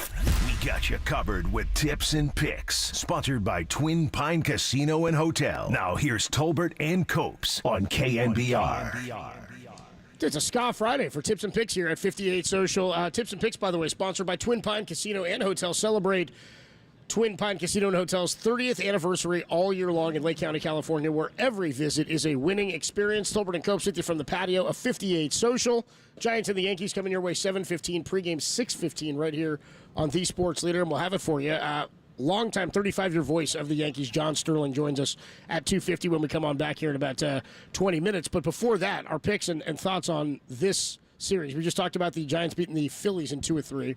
They took 2 or 3 from the Mets, went out to Pittsburgh, played. It was just a weird road trip, but they played well, and they came back remaining hot. The Giants actually have a pretty damn good home record right now as well. They're playing good baseball at home. I'll get that to you in just a minute. 17-11 at home. The Yankees, though, 21-11 on the road. 2 right-handers today, Jordan Hicks against Marcus Stroman. Tomorrow, it'll be Cody Petit. I don't know much about him. I'll look into him for you in just a minute. Logan Webb, and then Sunday, a couple of lefties, Blake Snell against another tough one in Nestor Cortez, who's like Johnny Cueto out there dancing on the hill. It's easy to say, well, it'd be a good series for the Giants. Well, taking 2 or 3. Yes. I don't care. I don't care when or how it happens. But how does it line up, you think? I think they're catching a break with the way the rotation looks for them. For the Yankees, opposite the Giants. Yeah, it appears so. I don't know how Cortez has been pitching. I know Stroman's been pretty good. I don't know. Who'd you say is Poteet? Cody Poteet. Don't know much about him. I got to be honest. I'll have to look into his stats. His numbers, you crunch them? See if he's... I don't remember... Because usually I look at the starters every day. I don't remember seeing him on there. Maybe it snuck by me that I just haven't... On the year, he's 3-4 with a 4.18 ERA. He's started 10 games. He's pitched in 20. So he's but he's been around then for 64 the season. 2/3 innings. Yeah, 1.25 WHIP. So he hasn't been. That's his career numbers. I'm sorry. On the year, this is only his second start. Those are his career numbers. So on the year, it's only his second start. But he's an older dude. He was called up. He's 29 years old. So it looks like he's maybe kind of a journeyman, a spot starter for them. Former 4th-round pick, number 116 overall, out of UCLA. And just think, speaking of UCLA, that team's only going to get better when Cole comes back. Because they'll come back probably, I don't know, a month or so. That's what I mean by them catching a break. Yeah. Right now, Rodon's pitching real well, and he did the other day. Yep. They're waiting for Garrett Cole to come on back. But seeing Nestor Cortez and still getting an opportunity to throw Logan Webb, you got to feel good about I that. think it sets up nicely for him. Now, can Snell finally pitch a good game? I don't know, man. What does that mean to you? 5 innings, 2 runs or less. Yeah. That's looking for a quality start. Yeah, just is that a quality start? No, they get 6. Yeah. 6 and 3. Yeah, is quality, which I don't buy. But anyway, if he gets 5 and 2, totally happy with that. That'd be fine. In fact, if he got 5 and 2, I think I'd pull him just so he has some good vibes leaving the mound. Because he did again. I said it yesterday. I'll say it again. I don't care anymore about the sharpness of his breaking balls or the jump on his fastball. Results just. I don't care how the baby's made. Just show me the baby. That's it. Show me the stat line at the end of the game right now. I don't care how the sausage is made. Don't care. Do not care. I know Jim Irsay. I want a sausage, man. I want to eat. Love to see it. I don't love to see it. I don't love to see this making of this sausage. I'd like to just get the results of this. I want this encased hot link or whatever the hell this is from Blake Snell and to finish it off. No, but I like their chances. I don't know. I could look because they have odds for the series. I would imagine the Yankees will be favored, maybe like a 130 favorite to win the series. I would think something like that. Webb will be favored tomorrow. Stroman's favored tonight by like about 135, maybe upwards of 140. And then Snell and Cortez. I don't know. I haven't I haven't looked at the splits. I don't know how Soto hits lefties. I'm sure he hits them almost as well as he hits righties because that dude hits everybody. But I don't know. I'd have to look at how the Yankees have what's their record against lefties, what's their OPS against lefties, all that. What's their lineup against lefties? So, I like Hicks against Stroman. I think that's a favorable matchup for them. This one seems to be a big one because they'll be underdogs in Game 3. They're going to be favorites tomorrow, with Webb. And then tonight they're underdogs. They're going to be underdogs in 2 of the 3. So that probably makes about sense. About 130 to win maybe even more to win the series. But I like the Giants. Absolutely, I like their chances. The way they've been playing ball, no doubt. And the way Jordan Hicks has been throwing too. Yeah. I mean, really, any concern with the fact that they didn't hit a lot in the last 2 games. 2 runs, they scratched across 1. I kept saying it was 1 run over 2. It was 1 run on each of the last 2. Now they win one of them. You're 1-1 in those games. You say whatever, it happens. It's just sort of the way baseball works out. You also won the Snell start last Monday when he, 8 runs total for the Giants and 4 runs allowed by Snell. Then the bullpen shut it down. So any credence there into the notion that they have not hit well over the last couple of games? I mean, it happens. It's baseball. And you're going to have games where you're rolling and games where you're not rolling. Let's just hope they can get out of it tonight and kind of set themselves up for a nice weekend. I mean, it's good hitting weather. The wind's not blowing too much. That obviously could change. We're in the Bay. So I was actually chastising myself for not bringing a sweatshirt. Derek's like, oh, it's warm out today. I was like, bro, what's it going to be like in 3 hours? Can you tell me that? I'll be out here shivering. Yeah. It changes fast here. It's been nice, though, into the evening time last couple of days in the city. It has, but it won't tonight Derek. because I forgot to bring something. There we go. I forgot to bring a sweatshirt, so it's going to be like crap. It's going to be windy and be freezing out here. It's going to suck. I'm going to be trying to hide in my beanie. Speaking of beanies, did I tell you we added to the farm today? We got a rabbit. Yeah, I don't know why beanie has anything to do with the rabbit, but I figured that was like a good segue just to jump right in. Wait, I'm sorry. You added to the farm at home. You have a beanie. Yeah, we got a bunny. You have a beanie. We got a bunny. Is it named Beanie? Its name's Brownie. He's a brown and white rabbit. He's a brown and white rabbit. It was against my advice. Your advice. It's your house. I did well. Look, it's not autocracy there. Trust me. Yeah, well. It's anything but. So Camila got a bunny. The other grandparents, Rosa and Marco, mostly Marco. Marco's like he has like a little ranch out in Patterson. Got her a horse on Saturday. I go, I hope he didn't buy that thing. I go, I can't fit a horse in the backyard. Oh man! So she was riding the pony, like Mrs. Doubtfire. But they got her a bunny because they got her a bunny. This is awful. But they got her a bunny because they just go to these fairs, right? You go to the fairs, they're selling bunnies for cheap, and Camila wants a bunny, so they just grab her a bunny. So they got her a bunny, and they have this backyard. They let the bunny run around the backyard eating grass and stuff. Unfortunately, stray dog got the other bunny, so that bunny's gone. Whoa! Hold on. This is Bunny 2. This is Bunny 2, yeah. Bunny 1. You gotta be kidding me. Yeah, I got more questions about Bunny 1. Yeah, no. Bunny 1 ended up being dinner. How long did Bunny 1 last? Month or two, something like that. I'm not sure. And then it was just, did you see it go down? No. It was just there was a dog running around the backyard or whatever. And you're guys were like, where's the bunny? They had noticed it over time, and then the bunny was gone. Because they'd leave the damn bunny out there. But it's just rolling around by itself, just cruising. So Brownie's there, but they're going to Mexico to visit their parents for a month. So we inherited Brownie. Now Tom's got a bunny. So we inherited Brownie. I go, you realize we have cats. Ooh. I go, the cats are not going to be super thrilled with the bunny. I go, Lou will get used to it one way or the other. But the cats are killers. Like the cats will. I don't want to see the carnage, and so we got a big pen for it. And I guess Weston goes, well, what you're supposed to do is keep the bunny in the pen and let the animals come in and see it. And the bunny's behind the pen. I go, what if the bunny dies of shock? It just like sees both cats stalking it in the cage, and it gets all like paralysis sets in and just die, like its heart stops because it sees. So now we have a dog, 2 cats, hamster, bunny, turtle. So there's the farm. I always forget you got the turtle. Yep, we got a turtle. You and Tim both. Yeah, Tiny. Tiny's 15 years old. How old? What was the name of the first brownie? Was it Brownie 1? I have no idea. I didn't get to know that one. You didn't. It wasn't around long enough. I didn't get attached. Your pen to paper. I didn't get attached. Okay, I'll give you a picture of this bunny though. You can hold the bunny in your hand like this on its back, and I swear it just lays there. It does not move. You just pet it and it just chills. Well, and we just better learn to keep out. doing that possum move. In case you can tell back with the dogs and the cats. Okay, so since we're in the middle of tips and picks, then yeah, exactly. You've got this bunny for a month. My tip is don't get a bunny. Okay, that's my tip for tips and picks. And his pick is that he actually did get one. I did get one. Yes. So you've got it for about a month at -190. Nah, it looks like my guess is now I'm going to put this as a favorite also about a -170 favorite that bunny's there to stay.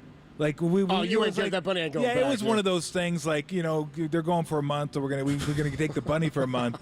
And I'm like, I go, do I have stupid written on my face? Like, seriously, do I look dumb to you? I'm not. That bunny is not going anywhere. Once that bunny is here, you can't help but like the bunny. And the bunny's like super chill, super cool. But I was like, wait. There's nothing to dislike about the bunny except for I'm worried about the bunny's welfare. Well-being, yeah. So that's what I was going to say. I'm trying to put bunny on. I'm trying to see if I can get bunny put on Cigna, but I'm gonna have to prove it's a dependent or it'll get taken off. So I don't want that to happen. YouTube chat's on fire. Yeah. Rockin' New Era says, hey, can't the turtle get some camera time, Tom? Turtle just does his own thing, man. Turtle will still bite my finger, and I try to feed the turtle by hand, and every once in a while it gets me. Ooh, it bites the hand that feeds it. Oh God, that turtle knows no better. It's like, but the bunny is cool. Hamster, I got bit by the hamster too, so that's two animals that have taken me out. True Blue says they taste better than rabbits when you don't name them.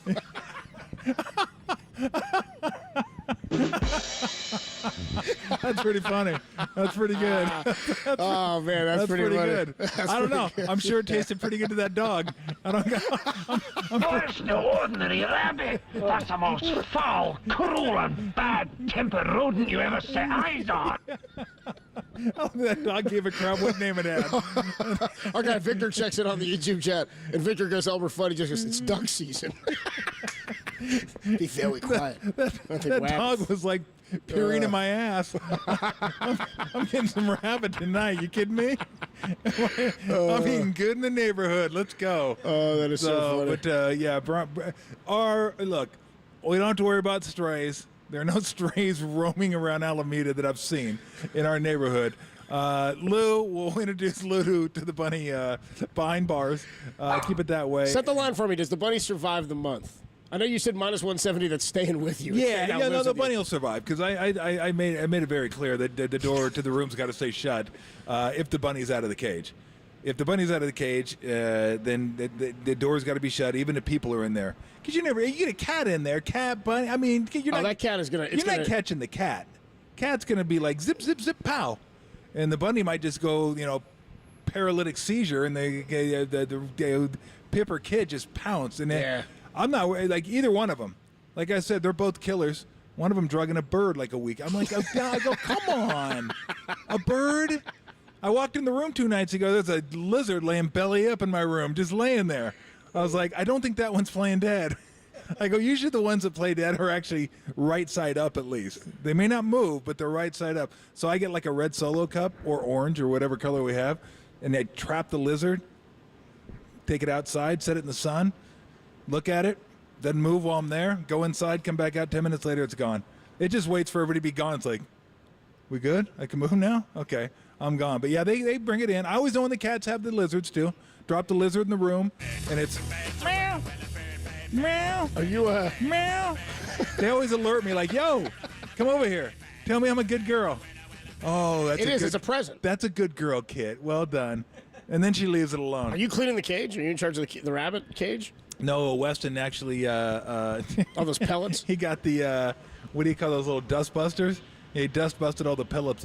You can't believe it. That was their first night in the house, her or him. I'm not sure if it's her or him. I told Weston, I go, look on Google. That'll tell you. And he goes, yeah, it says right here, gently press the genital area. And the penis should be, he goes, I'm not pressing the genital area. I go, I'm sure Brownie's going to be pumped to hear that. Brownie's like, thank God, dude. I was thinking the same thing. I go, Brownie's like, I don't want you to press down there either. Dude, you cannot believe how many pellets were in that cage. I kid you not. There had to have been 100. 100 pellets. I go, what are you doing? Crapping all night? I was like, would you feed it a burrito? I go, a chimichanga. Yeah, dude. Can you hit it with some Taco Bell or something? But at least they're like, they're easy to pick up, right? What's your excuse for playing like a fried turd? Rocky Nero says, Tom, you gonna fill up that rabbit? I'll take a picture of it. We'll put it on our website. Brownie on the website. Oh God. We're gonna wait and see. I'm keep my fingers crossed. This turns out. Yeah. This turns out okay. This has been Tips and Picks. Tolman comes with you live from the patio of 58 Social here, right outside of Oracle Park. Giants and the Yankees game 1 of a 3-game series starts at 7:15. A guy who we play a lot of sound from, a legendary broadcaster, 35 years in the booth for the Yankees, and retired. About a month ago? He just stepped back from his post was back in April, right? John Sterling, the longtime voice of the Yankees. We play some of his favorite calls, and we'll do that a little bit later. He's going to join us live next, talking Giants and the Yankees. John Sterling, only here on the Sports Leader. I don't know how to make sausage. I don't know what goes into sausage.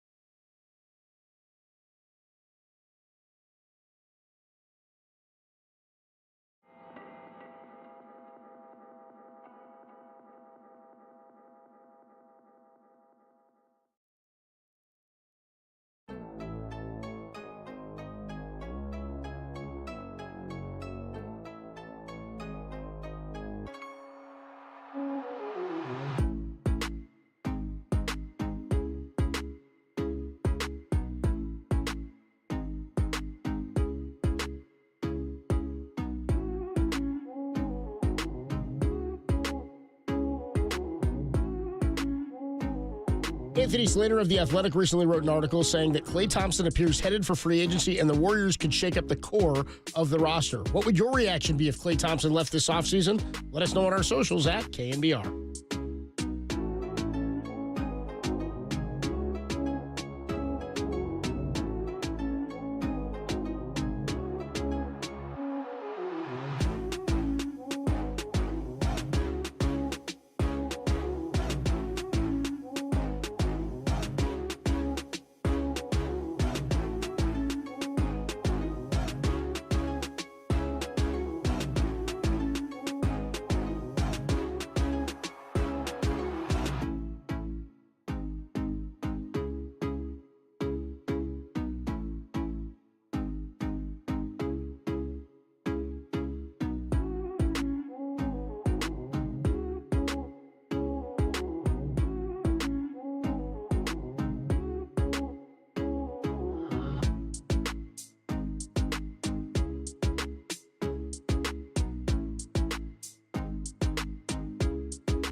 Follow KNBR on Facebook. Now back to Tom Tolbert and Adam Copeland. Tolbert and Copes on KNBR 104.5 and 680. The Sports Leader. Sports Leader. Here's the 1-1.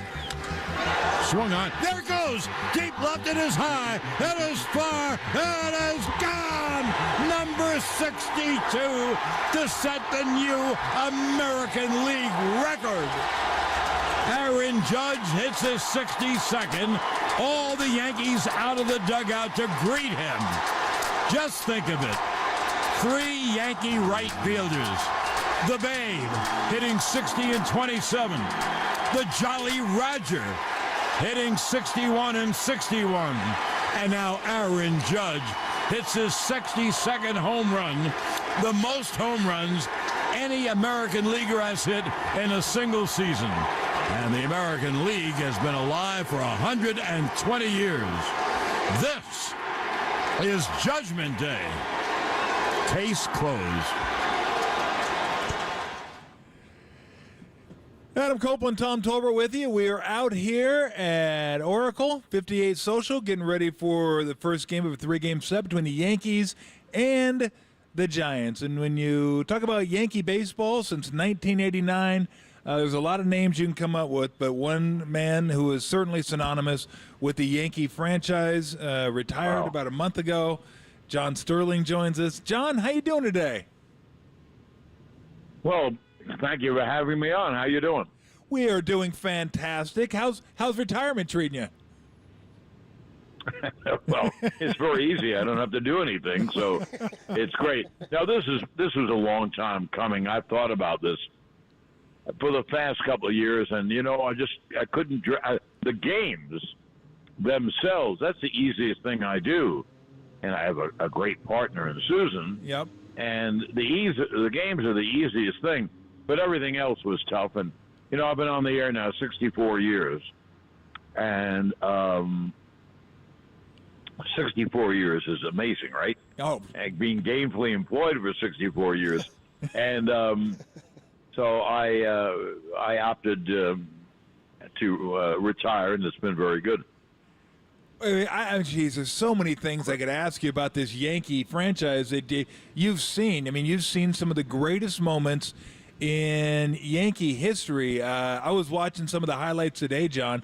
The home run by Brocious in the World Series against the Diamondbacks was incredible. The Tino Martinez home run in the same series. I mean, some of the Jeter things, Judge.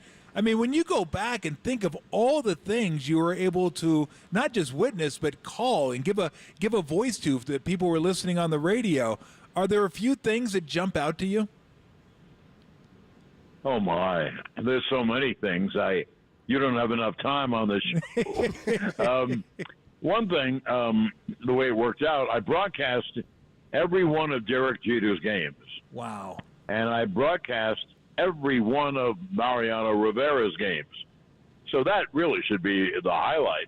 to broadcast all the games of two of the greatest players who ever lived, the best relief pitcher of all time, and a shortstop who led the Yankees to 5 championships and finished up with the 6th most hits in baseball history. And when Jeter was signed, he was 18 or 19, whatever he was, probably 18, probably 17. He came to our booth. He was on the air with Michael and I, just here's the newest Yankee, yada, yada. And little did we realize that he would turn out to have this phenomenal career. And the same with Mo as well. You spent a lot of time, obviously, around the team. What was it about Jeter that made him seemingly, I watched a lot of the Yankee games, I mean, obviously not all of them, but what made him better than even his numbers would suggest? Because his numbers were great, but there was something about Jeter that made him even better than that. Well, I'll tell you this story. In his very first year, and he's a baby, but he's the shortstop, and Joe loved him. Who wouldn't?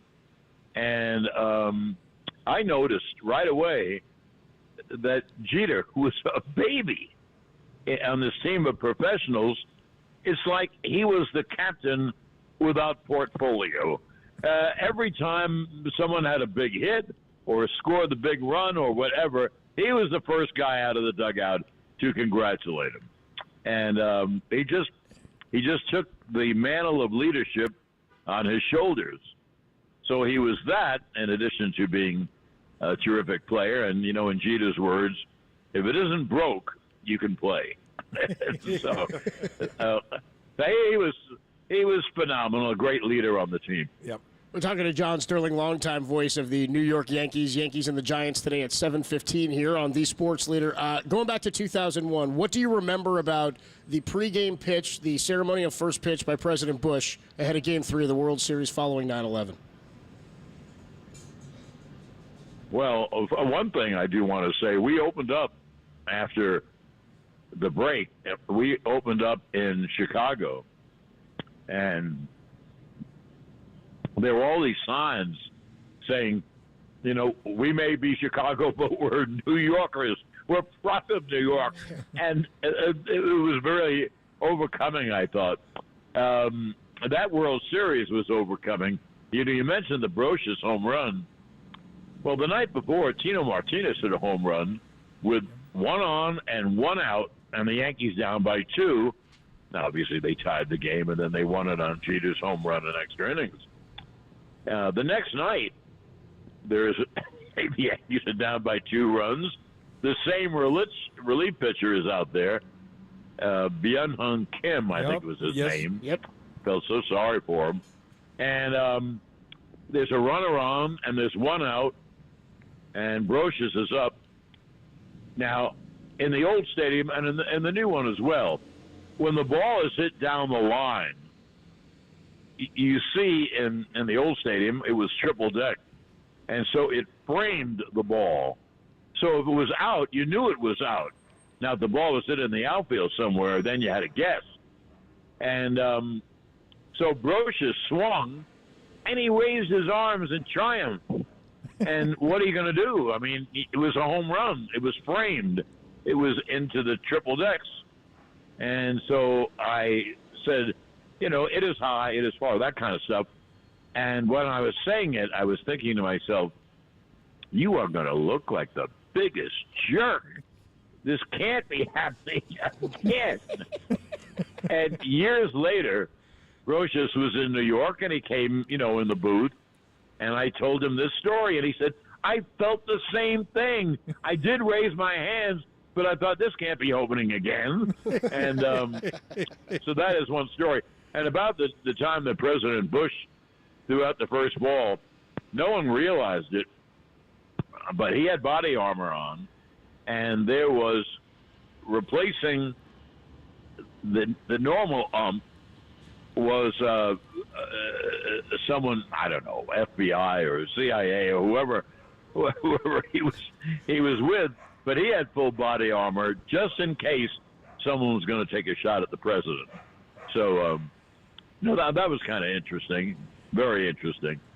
How emotional were those games for you to call immediately following 9/11? Oh, it was very emotional. So this had never happened to our country before. Yeah. We were attacked in our country, and it produced a lot of nationalism, which was certainly good, and it made the games very emotional. And certainly the playoffs, the Yankees had a battle in those playoffs. They weren't winning. They had to come from 2-0 behind to Oakland, win 3 games. And I just feel all the games and that period was really a very emotional time for all of us. Did you ever, I'm sure you have, what's Jeter's response to why he was there for that flip to get Jeremy Giambi at home plate? What was he doing there? You mean Clemens? In that 0-1 series against the A's, when Jeter flips back home to Posada in Oakland? Oh, yeah. What was that? I mean, that play was unbelievable. What happened is they lined up 2 cutoff men, and Shane Spencer overthrew both of them. And here's Jeter. What the heck was he doing from shortstop coming in to take the throw on the first baseline? It really is one of the great plays in baseball. And then he made the flip to Posada, and they just nipped Jeremy Giambi, and the Yankees won the game. It was a 1-0 game. Posada had homered, and Mike Messina pitched a tremendous game. And then, the Yankees won the next day and then went home and won the initial series.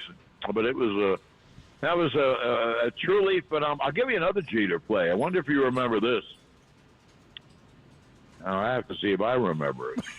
In 2000, the Yankees are playing the Mets, and the Mets had a runner on Timo Perez, and someone hit the ball in the left field corner for what would be, quote-unquote, a double, and Perez got a late start, or he stopped somewhere, I don't know why, and he came around. Well, the relay throw came in from left field, and Jeter caught it in foul territory, and then sprang up and threw to the plate and made a perfect throw from shallow left field near the stands to home plate, and they got Timo Perez out. They went to extra innings, and the Yankees won and then went on to win the series. So that was a couple of great Jeter plays, and the one that we remember most of all. Am I going on too long? No, not at all. Heck no. Not at all. It was a game against the Red Sox when the Yankees and Red Sox were at the height, the zenith of their rivalry. And I think it was Trot Nixon hit a pop foul down the left field line. Yeah. And Jeter on the angle is running to the stands. And Jeter jumps in the stands to make the catch. And he lands on all this steel and cement and busts up his face. Yeah. But he held on to the ball, and he came out, and that was phenomenal. And then John Flaherty won the game with a base hit. The Yankees won. Well, I was doing a show for the Yes Network called, I forget what it's called, but it was, the highlight of Yankee games. Well, let's put it this way. They never had a losing game, and when they were doing that. And so they asked me, they said, look, why don't we do this down where Jeter dove in the stands? So I went down there, and, I'm just telling you now, I looked, I felt, I touched the steel of the box seats and the thickness of the wall, all cement, and that's what he dove into. I honestly, when I was down there, honestly couldn't believe it. He, without any worry about his own body, he launched himself in the stands to make that catch. And, that was a phenomenal play. And a catch that couldn't be made today because of the netting. The netting, yeah, you couldn't make that play now. Couldn't make that play anymore. Right. He wouldn't have made the catch. But one thing, I am glad it took him a long time to put the nets up. Yeah. I in the 70s, I was doing a talk show in New York, sports talk show, and a bunch of games, and my parents were alive, and, you know, I'd take them to the game. I'd get them tickets for the game, but I always got tickets behind the plate, you know, where they'd be safe. And thank God they have the nets up and the people don't get hurt anymore. Now, there's no doubt about that. Talking to John Sterling, nice enough to give us a few minutes of his time. So we got to ask you about the home run calls, like when it started, who was the first favorite one, but when did it start? When did you first start? Actually, I do nonsense like that all the time. With the Nets, you know, I called Bernard King. He was a great rookie. Yes. Back in the day. And I would say, it's Bernard Sky, B.B. King. The players called him B.B. after the famous guitarist. Yeah. So I did that. And then in Atlanta, I did a lot of that. Dominique is magnifique. Oh. I mean, that was a big thing. That's so good. And every now and then I change to Dominique is dominant or Dominique is terrific. So, and Randy Whitman, when he hit a jump shot, I'd say Randy delivers a Whitman sampler. But anyway, I did nonsense like that before. And, but when we got to the Yankees, I was a junior member of the Braves. You know, there were four guys, Skip Carey, Pete Van Weer, and Ernie Johnson, and I was like the junior member of the firm. But it was my broadcast when I got the Yankees in '89. And I don't know why, but one day when Bernie hit one, I said, "Burn, baby, burn." And, boy, that caught on. He loved it. And that was, I guess, the first. And then I started doing a few more. I never realized that it would happen that I have to do one for everyone. That was not the idea. But some just came to me. You know, A-Bomb from A-Rod came to me as he hit one, and Robbie Cano, don't you know? Yep. Those came to me. I'll just say one that you'd get a kick out of. I never had a good one for one of our catches. Austin Romine. Okay. Yeah, right. And it was an afternoon game in Detroit. And we were leaving after the game to go somewhere else. And anyway, he hit a home run. And he's rounding first base. And I don't know why, but it just came to me. And I said, "Romy, my homie." And on the plane where we were going, he came all the way in back where I said, you know, the players find out everything. There are no secrets. No. And he came to me and said, "I love it. I thought it was great." You know, he was told by all of his people. And so, anyway, that's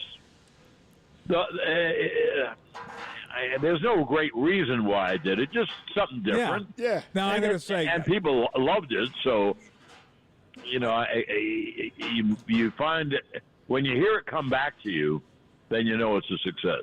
I enjoyed, my personal favorite was Curtis Granderson.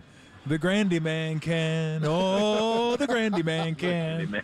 Yeah, I like that one too. That was my personal favorite. I think I'm partial to Higashioka, the home run stroker. I think that's my favorite. Thank you. I wanted to ask you about a couple more of those, but now that you mention it, I got to just ask you this. Were you there for it was 80... It might have been after you went to New York, but I don't know. Were you there for the Hawks in the Celtics Eastern Conference Finals in like '87? Yeah, that was the best game I ever broadcast. Oh my gosh! That Dominique and Larry Bird going back and forth. Wow. You know what happened? They won Game 5 in Boston, and we had a big party in the hotel after it, and we went back to Atlanta, and that's where they should have won the series. And they played lousy. They only lost by a couple of points, but they didn't play well. So then Sunday afternoon, they played this game, and it was in March or April of '88 or May of '88. Honestly, I don't remember. Yep, but I think you're right. And that was a fabulous game. And to this day, a lot of the Boston media will say to me, hey, I don't care how good this game is. The best game you ever did was the game with the Celtics. Larry Bird was 9 for 9 in the fourth quarter. He and Dominique both scored in the high 40s. Yep. Yeah, that was great. It was awesome. I remember watching that in Tucson. Yeah. Well, it's nice walking down memory lane with you guys, and I thank you. Well, we appreciate it. Hey, before we let you run, and we appreciate the time, are there any home run calls that didn't make it or ended up on the cutting room floor? Well, I can't think of any. I'm sure there are many.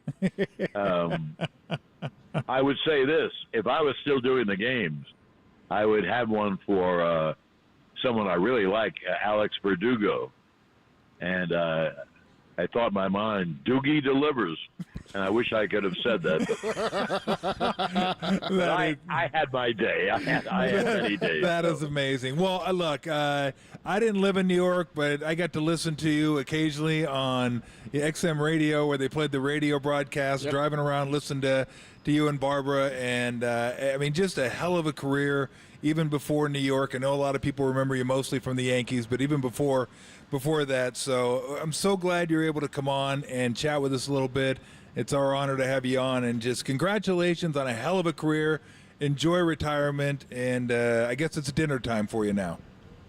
Well, we'll be late. I'm meeting someone in New York for dinner. But anyway, thank you, fellas. You guys are great.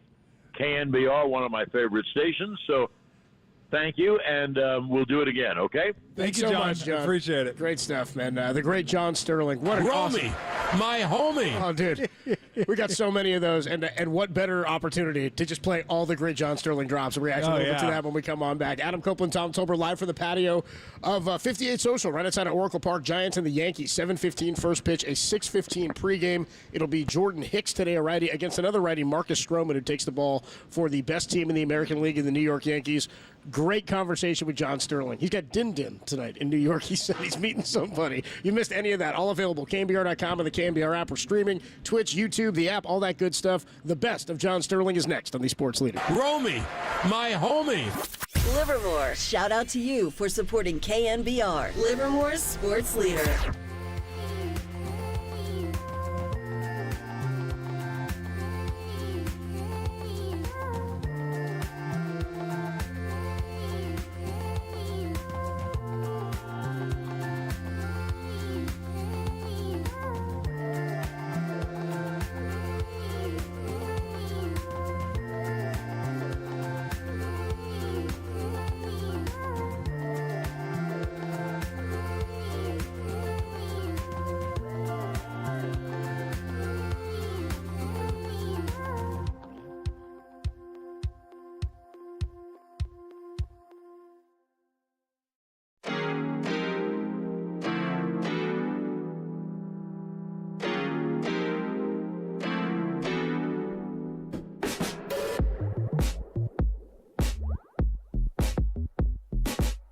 MLB Network's Brian Kenny joined Lund and JD today and discussed the intrigue of this Giants-Yankees series. Check out that podcast. It's up now, KNBR.com and the KNBR app.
Tolbert and Copes continue live from the KNBR Casino Matrix Progressive Jackpot Studios. Casino Matrix, Progressive Jackpots are here. Where are you? Just drop in. Please play responsibly. 1-800-GAMBLER. Tolbert and Copes with you live from the Patio 58 Social. Giants and the Yankees, game 1 of a 3-game series, gets going at 7:15 tonight. 2 righties, Marcus Stroman against Jordan Hicks. We'll have pregame at 6:15. Still to come on the show, by the way. JT Snow going to join us in about 15 minutes for his weekly conversation at 3:30. Marcus Thompson of The Athletic will join us at 3:50. And again, Giants pregame at 6:15. He missed any of John Sterling. Great hit with him. We'll replay that for you again a little bit later in the show. We got to tell John Sterling our favorite calls of his. We rolled in a couple more today. Tim, he actually referenced this one, the Tino Martinez 2-run home run in, I guess it would have been game 4 of the World Series in 2001. He ties the game with a 2-run homer before Jeter, as Mr. November, walks it off after midnight. And he's right about Byung-Hyun Kim, who was, I think, a rookie or a second-year pitcher at that point. He was the closer, submariner for the D-backs. I believe he also gave up 7-15 to Barry Bonds as a Rocky right here at Oracle Park. Here's his Tino Martinez home run call. 1 on, 2 out. Pitch is swung on and drilled. The deep right center. It is high. It is far. It is gone. The Bam Tino with 2 outs in the bottom of the 9th. He drills a game-tying 2-run home run. Oh, the Bam Tino delivers big time. And the Yankees, on the precipice of defeat, tie the game at 3. The Bam Tino. By the way, when you asked him when he started doing that, he said, I've been doing nonsense like that for a long time. Well, he drops the basketball one. I didn't even know about the basketball ones. He's terrific. Magnifique, yeah. Frim questions. What was that, Tim? Frim questions. Here we go. Here's a DJ LeMahieu, second baseman for the Yankees. Here's the 0-1 to DJ. Swung on and drilled to deep right. That ball is high. It is far. It is gone to tie the game. DJ goes the opposite way and lines a drive in the right field seats. David John makes long gone. He homers to right, and the game is tied at 1. Oh, okay. I know this one. You know this one? Here's a Jorge Posada one. The pitch is hit in the air to deep center. Sizemore going back, away back, on the track, at the wall. It's gone! Oh, Georgie Juice one. He drills a home run over the center field wall to tie the game, and the fans are on their feet at Yankee Stadium. Home run, Posada. I like that one. I like Georgie Juiced one. Oh, that was a different one than I remember him going, hip, hip, Jorge. Oh, yeah, that's another one. Hip, hip, Jorge is pretty good. So he said it all started kind of with Bernie Williams. Bernie Williams. He was there for a long time. One of my favorite players as a kid. Center fielder, switch hitter. Here's Bernie Williams. Here's his burn, baby, burn. Yep. High in the air to deep right. That ball is high. It is far. It is gone. Bernie goes boom. He drills a home run the short way in the right field seats. Burn, baby, burn. And the Yankees tie the ball game at 1. It's pretty cool that Yankee players like him.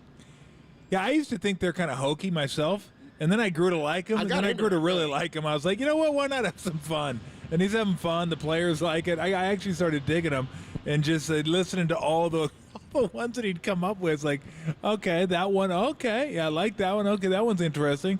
But no, I got a kick out of him after a while. I mean, I love listening to him because he has enthusiasm for what he's doing. And it's unique. It's something different. It's unique. It's John Miller. It's like I told you. It's one of the reasons, and I don't know that he would say this, or maybe it's just my perception of it, but my feeling on John Miller is what makes him so great is, one, he's just purely a great broadcaster, but he's almost like joking about the fact that he is a broadcaster while he's broadcasting the game. And then when the moments come, he's just immediately into brass tacks and gets down to getting you the information. But I mean, John's one of the best of all time because of just the cadence at which he carries himself throughout your Giants broadcasters. Like, that stuff to me is hilarious. Like, nobody says that. You just say who you are, what your name is, and you get going. He's like calling attention to the fact that they are broadcasting a baseball game while they're broadcasting a baseball game. Jason Dominguez, one of the young players, they call him the Martian. Here's his call for Jason Dominguez. And there goes to right field. It is high. It is far. It is gone. El Marciano. He's my favorite Martian. Jason Dominguez homers to right center. And the Yankees take a 2-1 lead. Oh, my gosh. My favorite Martian. Here you go. Here's a popular one, Todd Frazier. He is the Todd father. He homers to left field. In Todd we trust. Here's Franchi Cordero. Here's a good one. Swung on and hit in the air to deep right center. It is high. It is far. It is gone to tie the game. He's done it again. Franchi Cordero hit one to deep right center and out. And you know what they say. You can bet the Ranchi on Franchi. I don't know. The creepy laugh was a little much. That was fun. What else you got back there, too? Dude, yeah. How about Forever Giant? Yeah. Forever Giant, Young Hervis Solarte. Never nervous, Jan Hervis. Solarte. Whoa, whoa. Solarte. Whoa, whoa, whoa, whoa. He drills a 2-run home run to right. He cuts himself up. Whoa, he drills a 2-run home run to right. Like, why'd you go to the second verse then, bro? I love that. Solarte. I love the fact that he stops himself. Whoa, whoa. Whoa, whoa, whoa. He drills a 2-run home run to right field. Who do we have, Tim? Oh, it's my favorite. It's my favorite. The Grandy Man can. No, the Grandy Man can. I just love the like in the middle. Oh, the Grandy Man can. Chase Headley. Okay, former Padre and Yankee Chase Headley. Swung on and hit in the air to deep right. It is high. It is far. It is gone. Way back in the lower seats in right. Headley is deadly. Oh, you can bank on Chase. I love when he's got the secondary line. Like he has to. You got Nick Swisher for me? Is there a Nick Swisher there? Oh, here's Glaber first. Okay, go. 3-1, swung on, hit in the air to right. Back goes Castellanos. He's on the track. He's at the wall. It's gone. He's done it again. Glaber Torres on Glaber Day. And like a good Glaber, Torres is there. He homers to right, and it ties the game at 1. Yes, indeedy. It's glorious for Gregorius. One of the ones that's hilarious to me that makes zero sense is the Mark Teixeira one. Oh, yeah, the text message? He sends a text message to the right field stand. Oh, text message. Here's Nick Swisher. He is positively swishalicious. What is he even talking about, dude? What else you got, Tim? That is Brett Gardner. Wow, Brett Gardner. 3-0 is hit in the air to right field and deep. Bautista back. He's on the track. He's at the wall. She's gone. Gardner plants one in the right field seats. He plants it, huh? Oh, my goodness gracious. I wonder if he has one for Paul O'Neill. I don't think he did when I was looking them up. Because Paul O'Neill would have been what? That would have been right his time frame. Yeah, championships. Yeah, 89 to Paul this year. O'Neill. It's basically my lifespan is the time when he was there. I'm trying to think who else was on then Knoblaw. Wonder if he has one for Knobloch? Knobloch. I'm sure he does. You call him Knobloch? I thought it was Knobloch. The Knobloch? I thought. You did not think his name was Knobloch. Knobloch. Chuck Knobloch. I never said the K. Did you know there was a K? Or did No, you, I knew did there you know was. there's a sound? I mean, or? Yeah, no, I knew there's. It's not a K. It's No, I it's the thought it was CH. Yeah. Yeah, I thought it was silent. You thought the CH was silent? Yeah. His name's not Uck Knobloch. Well, that's CK. Yeah, well, Uck. But the CH at the beginning. front. Yeah, Well, no, the CH in the back is silent, not the front. Yeah, fair enough. Yeah. It could have been. You didn't think it was Knobloch? No, I didn't think it was not Blotch. How about we play a fun one, says Tim? Okay. Now the 3-2 swung on. A pop foul back here. Ow! Ow! Ow! It really hit me. I didn't know it was coming back that far. So once again, it'll be a 3-2. Maybe that's about the time he said, you know what? It's about time to hang him up. It's time to hang him up.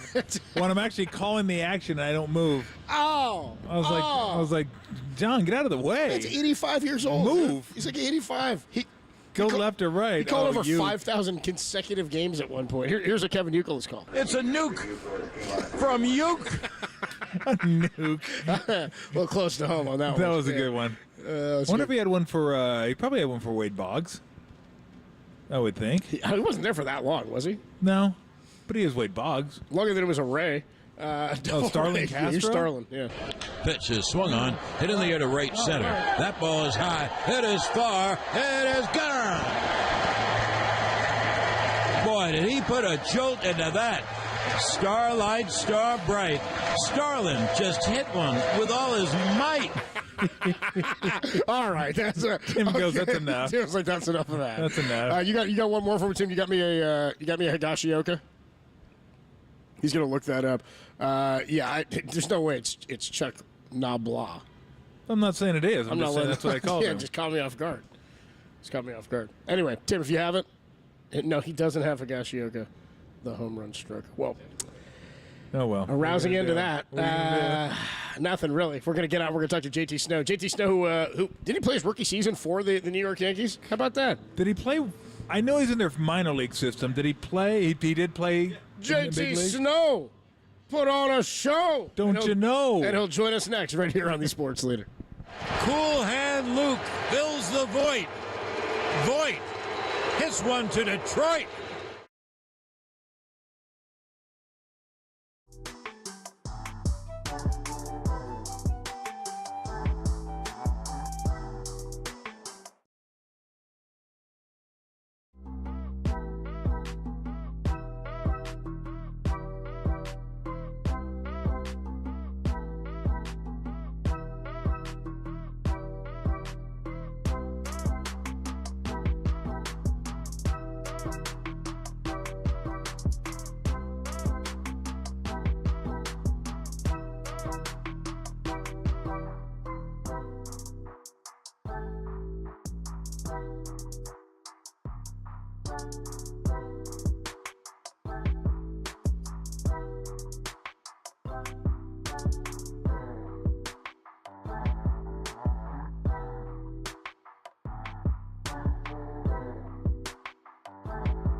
Winter is coming.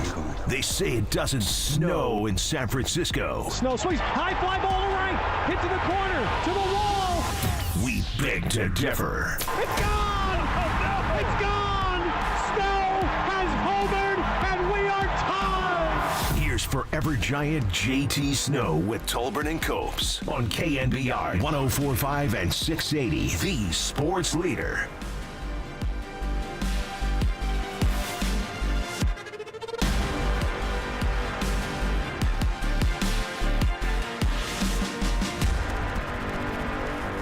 We do it every week.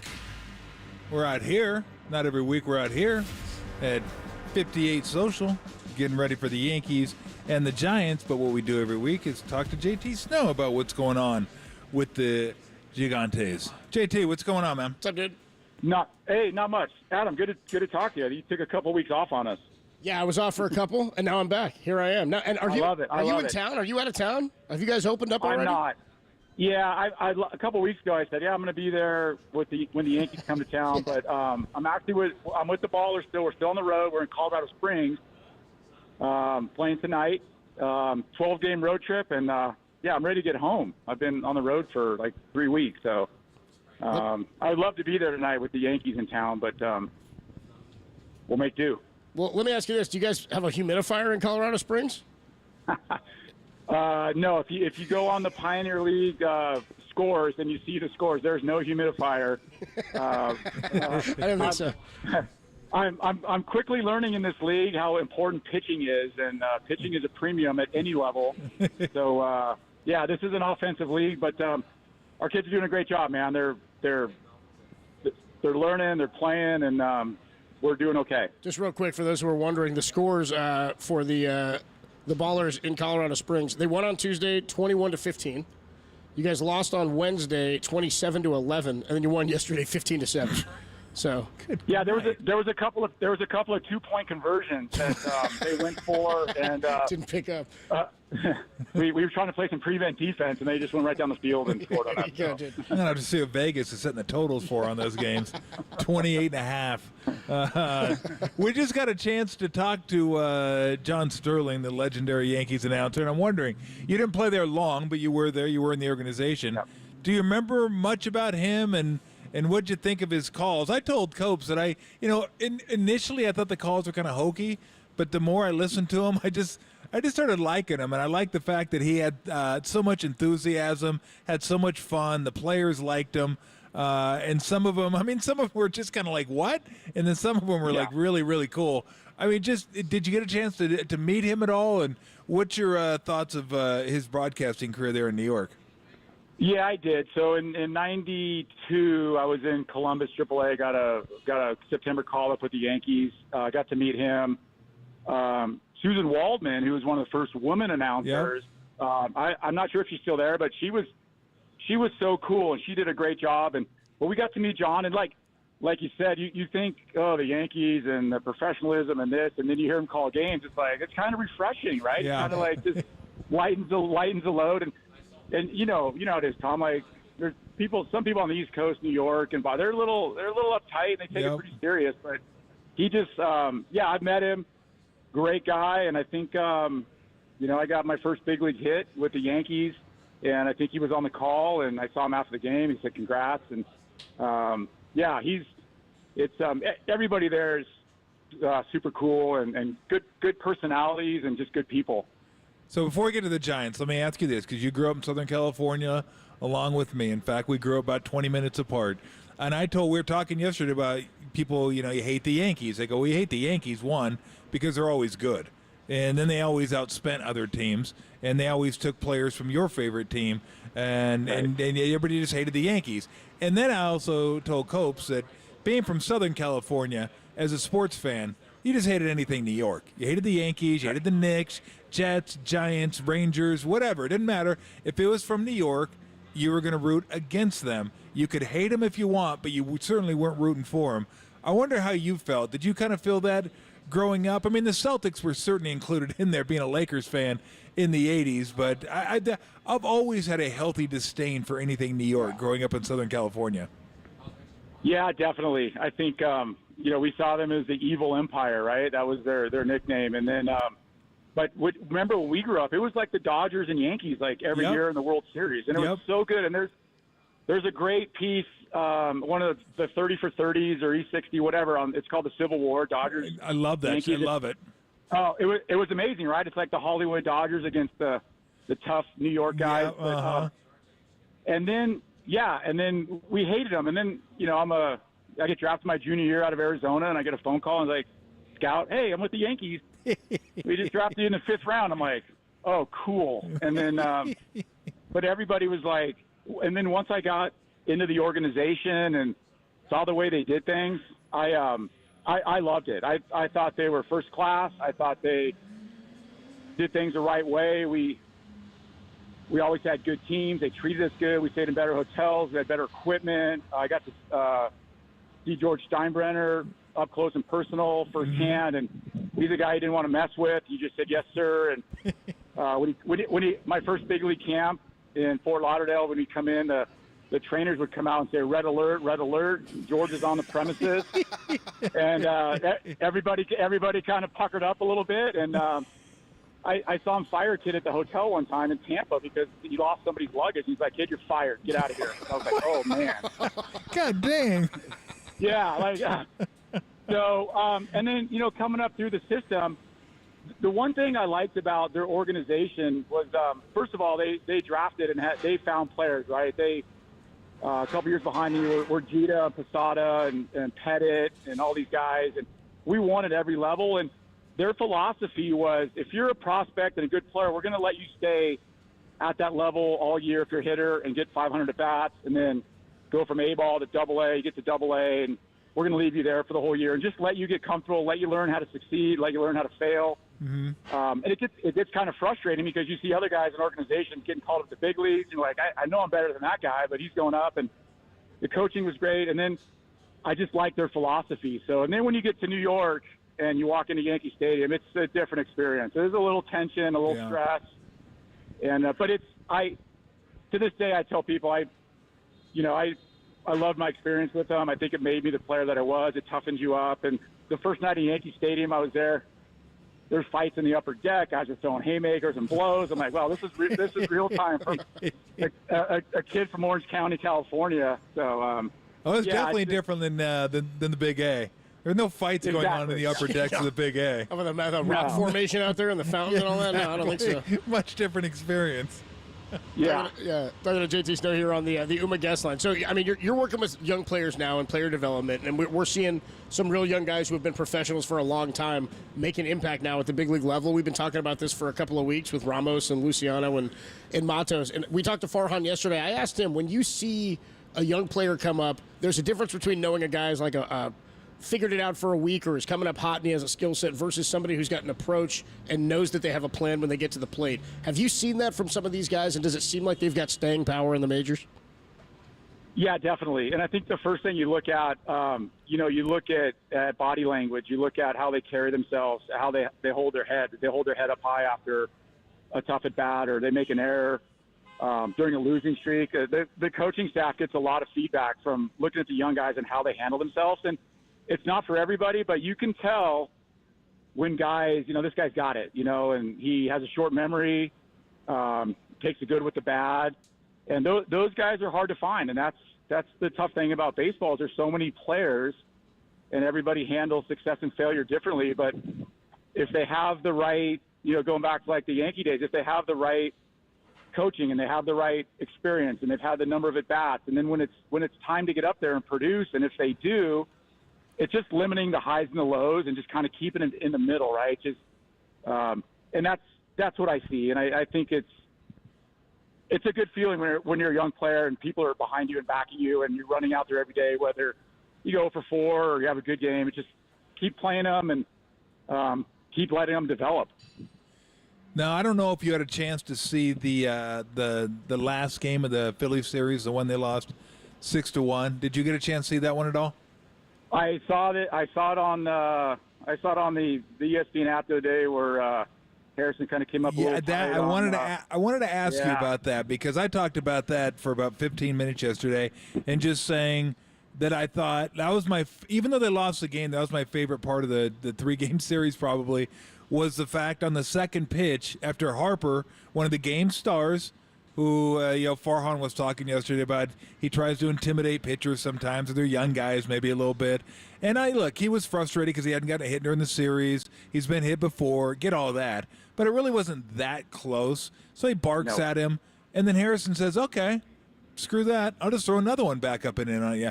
I thought that meant so much, just more than that pitch. Here's a young guy facing one of the stars of the game saying, well, screw you. Are you going to bark at me after throwing you up and in? I'll throw you up and in again. I don't care. Like, I just – how well does that resonate, like, inside the clubhouse when a young guy does something like that?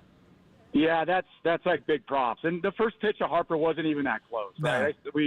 You saw I slowed it down frame by frame. It wasn't that close. But nowadays when guys come up, high and tight or whatever, They get their panties in a bunch, and then he went back up again. I loved it. I'm like, see, that guy's got, he's got some onions. Yep. You know what I mean, right? He's like, and that goes a long way in the clubhouse. And it happened to us when we came up. I remember facing Roger Clemens one time. He sailed the ball over my head because I was, on a hot streak as a rookie, and he walked halfway to the plate, smiling at me, and asked for the ball back from the ump. And I'm like, all right, let's go. And then I think he ended up striking me out, but. That's a big part of it. The pitcher can control so much of that in a game, right? It all starts with the pitcher, and he's got the ball. But I thought the first pitch, it wasn't even that close, and then for him to do it again, I thought it was pretty good and pretty awesome. Like, says a lot about a player. Talking to JT Snow here on the UMA guest line. Which ball went farther, Bond's home run off of Ted Lilly, or the one in the World Series later that year in Anaheim? What was the first one? The Ted Lilly home run at Yankee Stadium. Oh, the Bonds one, no one ever saw it come down. And it's funny because I was talking to some guys today, and they thought he hit it in like the runway of the concourse. And to this day, you look at the replay, and you still don't see it come down. No idea. Yeah, but we talked a few weeks ago about the Galarraga one. That was a pretty good one too. So we had a guy here the other night. We're playing in Colorado Springs. We're like 6,000 elevation, and you get over the center field batter's eye. The announcer said that ball went 550 feet, and we were like, no way. Well, I'm sure 6,000 feet goes about 10% further. It's like playing on the moon than it normally normally would. I'm guessing you're not asking your up there. You're not asking your third baseman to play in for bunts. No, we it's an offense. We don't play prevent defense. We back up, and the fields out here aren't the greatest. There's a lot of bad hops, but we talk about putting the ball in play and hitting hard ground balls and line drives, and then every now and then you'll run into one in this elevation. It'll go over the fence. Yeah. So. Now, let me ask you this. I wanted to ask you about this play too, because I thought you would appreciate this one. I think it happened last Friday, after we had a chance to talk to you. The Matt Chapman play not Shea. I guess it's City now to end the game. And then the scoop by Wade at first base. I mean, what would you think about that? Because that was one of the best plays I've ever seen to end a baseball game. It would have been good in the fourth inning, but the fact that it was a 3-0 count, that they fought back and got into the count and then got a weak ground ball, like that play is 1 out of 20, 1 out of 25. Like, I'm just curious from an infielder standpoint. What were your thoughts on that play? No, it's awesome, and it's all about timing, right? It's like when that play happens, it's to win the game in the ninth inning, and just on both ends. And I think we talked last week, Tom. We were talking about a defensive guy that plays the position that's good, but when you get a guy that can really play, it really stands out. Like, you're like, this guy's taking away hits, taking away runs, and then you get a guy over there first base that can pick it in the game like that. It makes a huge difference, and people don't realize the calmness it brings when you got guys in the corners that can pick it and play the position. It just brings the calmness to everybody else out on the field. So he, Matt Chapman's is advertised. I hadn't seen him play much, but I've been watching him this year, and he's really good. He's got great feet. He's always thinking one play ahead. He knows what to do with the ball. He's never surprised. And I always said, you look, great infielders always have great feet. They don't have to be the fastest guy in the world, but if you got good feet, because your feet put you in position to give you soft hands. And we've seen players that have hard hands that have, heavy feet. So he's got great feet, and he never looks surprised, out of position, or like something that he can't do. So he's really, really good over there. Who did you save the most errors for? Ooh, that's a good one. I don't know, but I got a few free dinners from my infielders for saving their fielding percentage. But the hardest play at first is when the infielders coming in on a ball and on the run and kind of drops down 3/4, and that ball sinks over to you in the dirt. You're not quite sure what kind of bounce you're going to get. I'd rather have a guy come up over the top and just throw it, 95 straight in the dirt because you're going to get a true hop. So whenever you're over there, you get a second baseman, third baseman, shortstop charging in on a slow roller. They're coming from down below, and you're just praying that they hit you in the chest because if it goes in the dirt, it could go anywhere. So I asked you this last week. I don't know if you've given it any thought.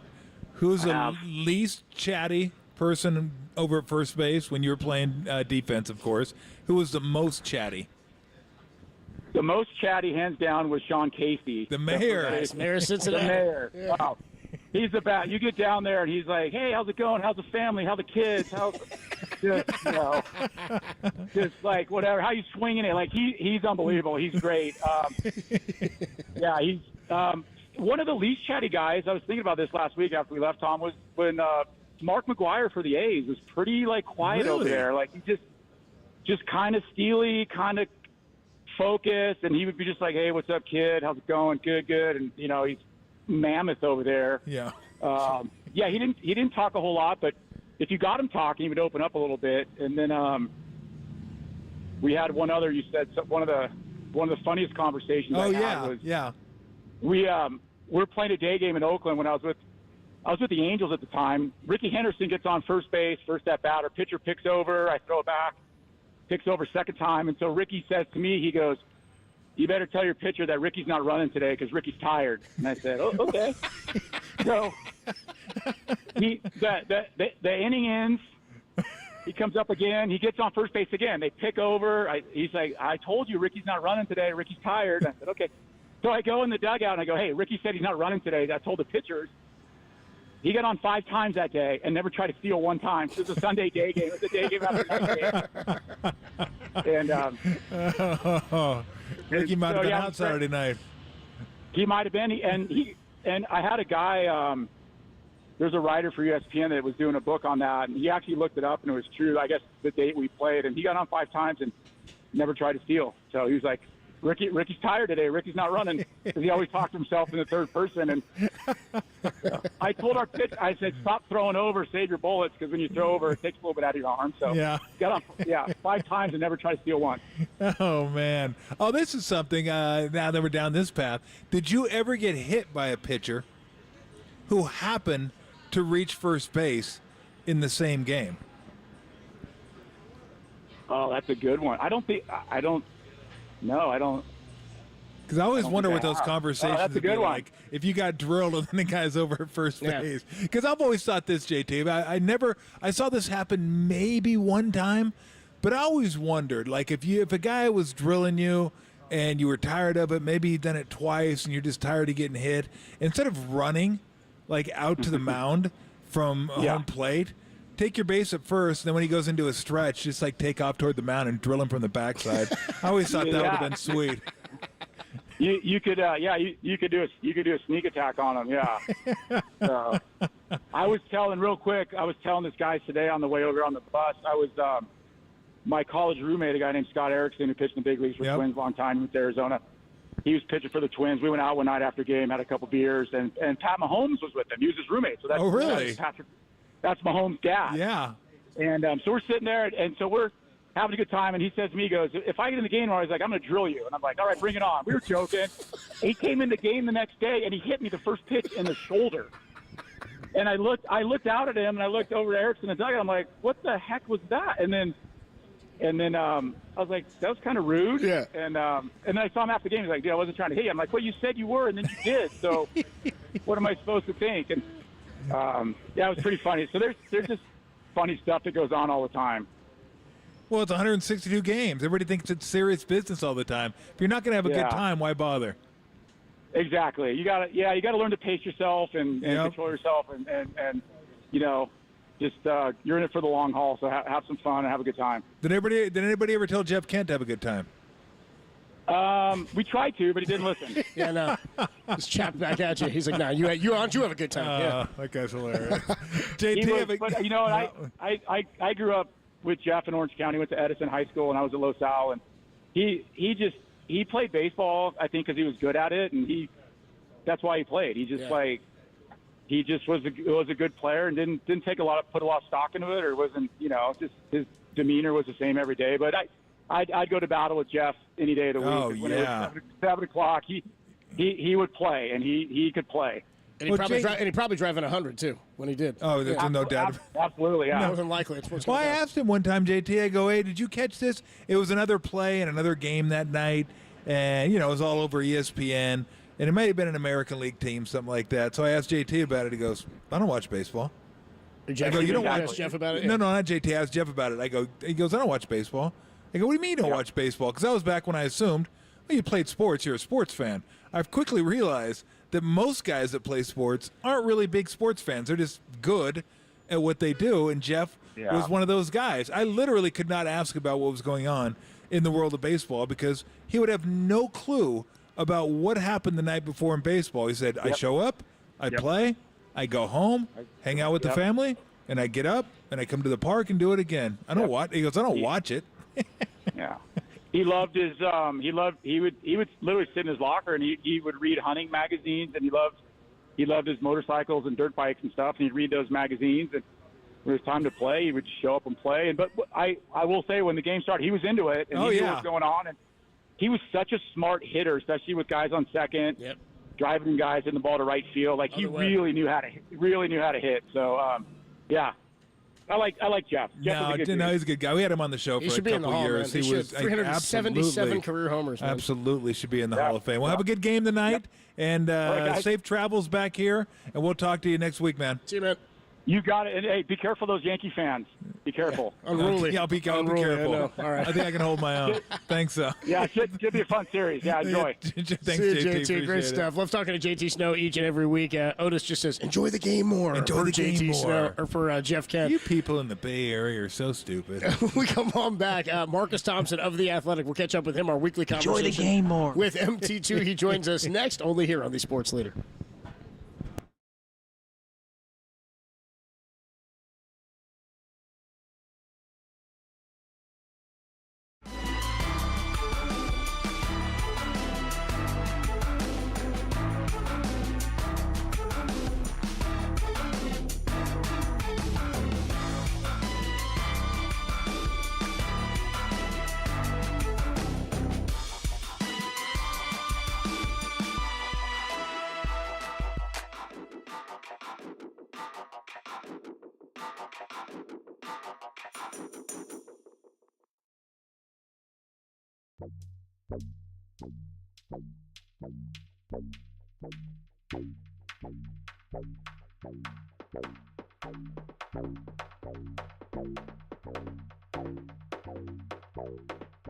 Hollywood star from The Longest Yard, Nick Turturo, joined Murph and Marcus this morning and discussed his Yankee fandom. Check out that podcast. It's a good one. Up now, KNBR.com and the KNBR app.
It's time for Tolbert, Copes, and Thompson. Tom Tolbert and Adam Copeland with The Athletics' Marcus Thompson on KNBR 104.5 and 6.8, the sports leader.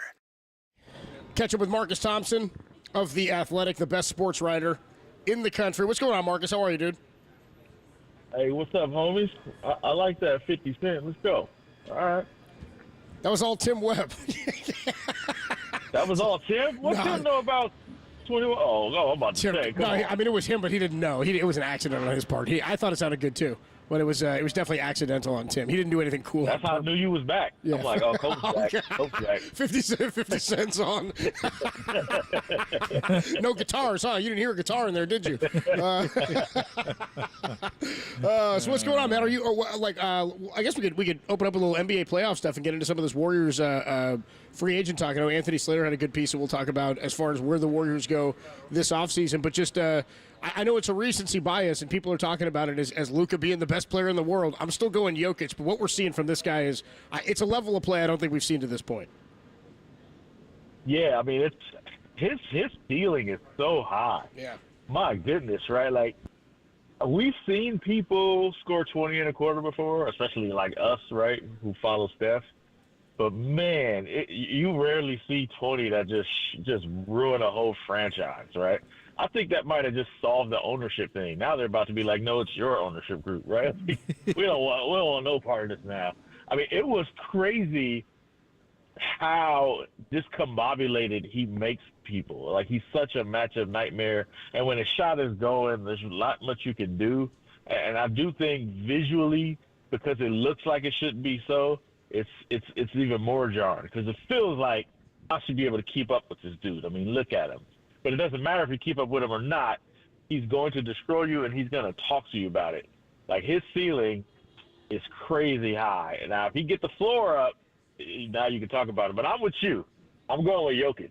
If Anthony Edwards had won this series, we'd be saying Anthony Edwards is the best player in the league. Exactly. Whoever wins is the best player. If Jason Tatum wins the finals, Jason Tatum is the best player in the world. Like, nope, it's still Jokic, but everybody should calm down. Now, was it only me? I could see Marcus kind of letting this creep into his head watching the game last night because I'm much older than Marcus is, but it kind of goes in line with what I said yesterday. If that were back in the day, Doncic would have picked himself off the floor at least twice in that game. Thank you, Tom. Where is that? They would have said, you know what? Not only are you lighting us up, but you're talking and you're yabbering. Okay, that's fine. Yelling at fans? Go ahead. Come on, bro. Go ahead and go to the paint next time because you're going to definitely be going to the free throw line. I'm looking on the bench like, hold on. Like, where's the goon? Like, who can you sub in real quick? Where's your Dante Jones, right? Where's your David West? Like, it's unbelievable. And if I'm being real, that's the part that bothers me the most about Rudy. Like, I think Rudy gets a bad rap. I think he's actually a good center. He's a good defender. He may not be as great as his accolades suggest, but he's not, like, trash, right? I think people start to say, oh, he's terrible. Like, he's got his flaws just like everybody else. But what really drives me crazy about Rudy is you can get 9 straight layups on him, and for number 10, you're gonna get the same layup. Yep. And this dude is 7'2". Like, how have you laid out nobody ever in the history of basketball? Like, I don't get that. Especially the way Luka's going like that, you have to do something. Even back in the day, we'd at least slap your elbow. Like, you're not getting a clean look off. We're gonna mess up your rhythm or something. Like, you got to do something. Poke him in the bed. Like, I don't know what it is, but the absence of "you're not about to embarrass my family" foul, I think, is detrimental to NBA defenses. They got to bring that back. Well, it's very analogous to baseball not throwing at hitters anymore. They just, they just don't do it. I don't know. I can't tell you the reason. I don't know if everybody's friends with one another, if it's just kind of been weaned out of the sport. Like, there's no fighting in hockey, or very few fights in hockey. And I said it yesterday, Marcus. I go, I'm not saying it's better nowadays. I'm just saying I miss it. And there are parts of the game that I look back and go, you know what? It's okay to let the players kind of police themselves, and a little frontier justice every now and again is fine by me. And now I think players are worried about fines and suspensions in baseball, and in basketball they're worried about flagrant 2, not so much the fines, but getting flagrant, like all this crap that they get nowadays without being able to say, you know what? I'm sick of this crap, and if you're not going to handle it for me, I'm going to handle it. Let me handle it. I'm not saying you should be able to go clothesline on somebody like Mikhail did to Rambis and only get 2 free throws out of it, but I'm not saying you shouldn't occasionally. Let the players deal with it and say, okay, you want to keep yapping at the benches and yapping at our fans and smiling at us? Okay, that's fine. We'll see if you keep doing that after this. It may cause something. I know they don't want malice in the palace, but that was only because the fans got involved in the first place. Oh, and because Ron Artest was involved. That's why it happened, because he just went psycho. But, I mean, I think you're with me on that, aren't you? Like, you got to let the players police themselves a little bit. And the part that's so difficult, but it's because, and the Steve Kerr's brought this up, it's because, like, even like when Luka's on the heater, all right, but he's also getting the touch fouls. He's also getting, the little cheap stuff. Like, if a dude is cooking, like, all right, you got to do what you can to stop him, but you can't give him that and this. You're just at such a competitive disadvantage. Like, if you're Jaden McDaniels, who's a good defender, you just have no recourse. You can't do anything. You just got to hope he missed. Like, that, to me, it just doesn't sit right. Like, he's got to be able to compete and fight in a way that is, like you're saying, like, I do think there's a line. It's when you talk like this, it sounds like you're saying Anthony Mason to do, right? Like no, like there is a middle ground between what we're seeing and Kermit Washington, right? There's a massive space in there. But the problem is the league has to recognize that space, because you're right. Like, we'll see sometimes where a dude get clobbered in the face and they say marginal contact, and then another guy get like accidentally brushed in the head and it's a flagrant. If the NBA and the referees can at least measure intent to say, yeah, man, nah, this was a nice little body bump, just to let him know when he comes through the lane, it's gonna be a long night. Not like I'm trying to hurt him. That part being legislated out the game, I do think it hurts, because you have no recourse for Luka in that situation. Nope. None at all. Just let him talk crazy and like, hey man, can you please not, like, please leave my sister alone. Like, I'm begging you. That's it. That's all you got. Talking to Marcus Thompson on the guest line. We do have Giants pregame coming up at 6:15 this evening, but a thought from Marcus on the Warriors. Anthony Slater of The Athletic had said the other day that Klay Thompson trending towards free agency here, as there's no new update on a negotiation or contract between he and the Warriors. Any surprise for you on that front? Draymond hit free agency about a year ago as well. Not at all. Just because if you're watching this playoff, Klay Thompson is becoming more and more valuable by the day. Like, he's more valuable after that Minnesota game than he was before the game, because they had nobody else who could just spot up and hit a shot. Like, I mean, Karl-Anthony Towns can make a shot, but they're guarding him, and they're doubling and they're pressing up on Karl-Anthony Towns, and they need somebody else to make a shot. Just make a shot. That's what you need. Do what P.J. Washington is doing for Dallas, right? Like, you just need a guy to stand there and make a shot, Derek White. And if you look around the league, I mean, who'd you want? Like, Clay's got some value. He's got some options. and he'd be crazy to not explore it. The Warriors aren't going to go crazy. Their financial situation is keeping them from saying, sure, Klay, we'll give you the $40 million that you might get on the market. I think they're on the let's see what actually happens in the market, and then we'll go from there. But yeah, Klay's going to be a commodity because I don't think there are many like true shooters out there. Malik Monk can shoot. DeJounte Murray has improved his shot. But as far as like spread the floor, what we need when you look at what Orlando needed, what Oklahoma City needed, what Minnesota needed, what Cleveland needed, all these teams that couldn't score is because they didn't have anything to spread the floor. Insert Klay Thompson. He's got a value that's way higher than what we might have thought. Do you think the fans in Boston are going to treat Kyrie nicely when he comes back? Well, like, what are the chances? Like, if we were putting a prop on this, like, what would the chances be? That Vegas wouldn't even take that bet, huh? Like, that's too. What does nice mean? Like a standing O? Like you know what? He's been good this year. Like, what are the chances? What's the over/under on profanities? Oh, God. How many people in that stadium? Hundreds. Yeah. You get 4-year-olds will be cursing at him. If Boston fans were legit, they'd all burn stage. They just smoke him out when he gets in. Yeah. Smoke you out, yeah.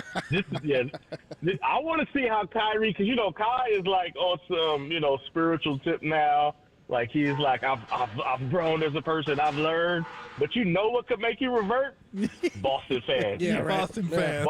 Boston fans bring out the worst in you. Like just the venom in their face while they're yelling at you make you want to go carnal with them. So I want to see how spiritual Kyrie's gotten. I'm going to be impressed if he keeps it together. Falls off the wagon. He falls off the wagon when he walks in.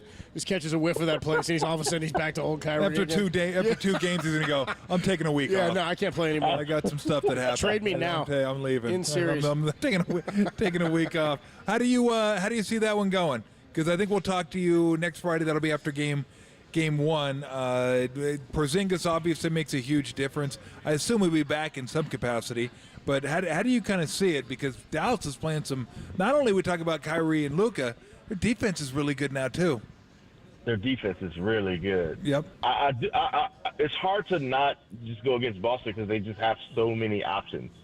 I mean, the question number one is what do you have for Luka, right? And they've got options to throw at Luka.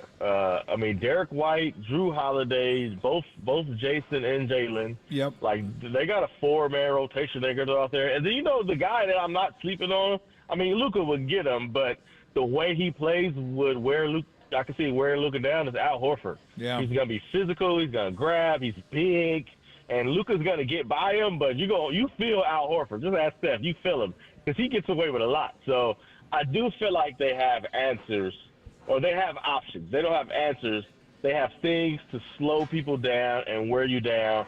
And on the other hand, I just like their role players. We're talking about Kristaps Porzingis as a role player. That's pretty good. So it's like if you just say Luka, Kai, Jason, Jalen are about a wash any given night, it's going to come down to Daniel Gafford, P.J. Washington, Josh Green, Derek Lively, and then Boston. But they've got like Drew Holiday, Kristaps, Derek White, right? They got some real ballers. So I like Boston's versatility, athleticism, and size.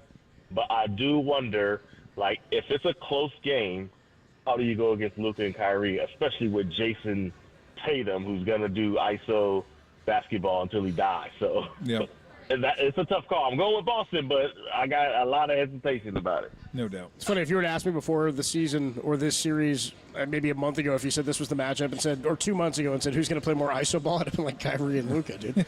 And now it's like they can play completely different now is what it feels like. But they're better at it anyway. I know. That's the thing. They take mid-ranges, right? Kyrie hit like a 20-footer off the glass. Nobody does that anymore, right? He'll go lefty, whereas Boston, it's either 3 or to the basket, 3 or rim, 3 or rim, 3 or rim. And if they don't get the call, you're going the other way. And they haven't figured out how to operate from the high post, what kind of actions we want to run, what are we doing off the ball. They have all of the talent in the world to do it. Can you name any better slasher candidates than Jason Tatum? He's got all of the tools to be an incredible slasher, but he just doesn't slash. So, to me, I wonder if this series, especially if they get down 2-1 and it starts feeling like here we go again with the Warriors. Like, we've been here before. Like, Neo, you've been down that road. You know what it looks like, right?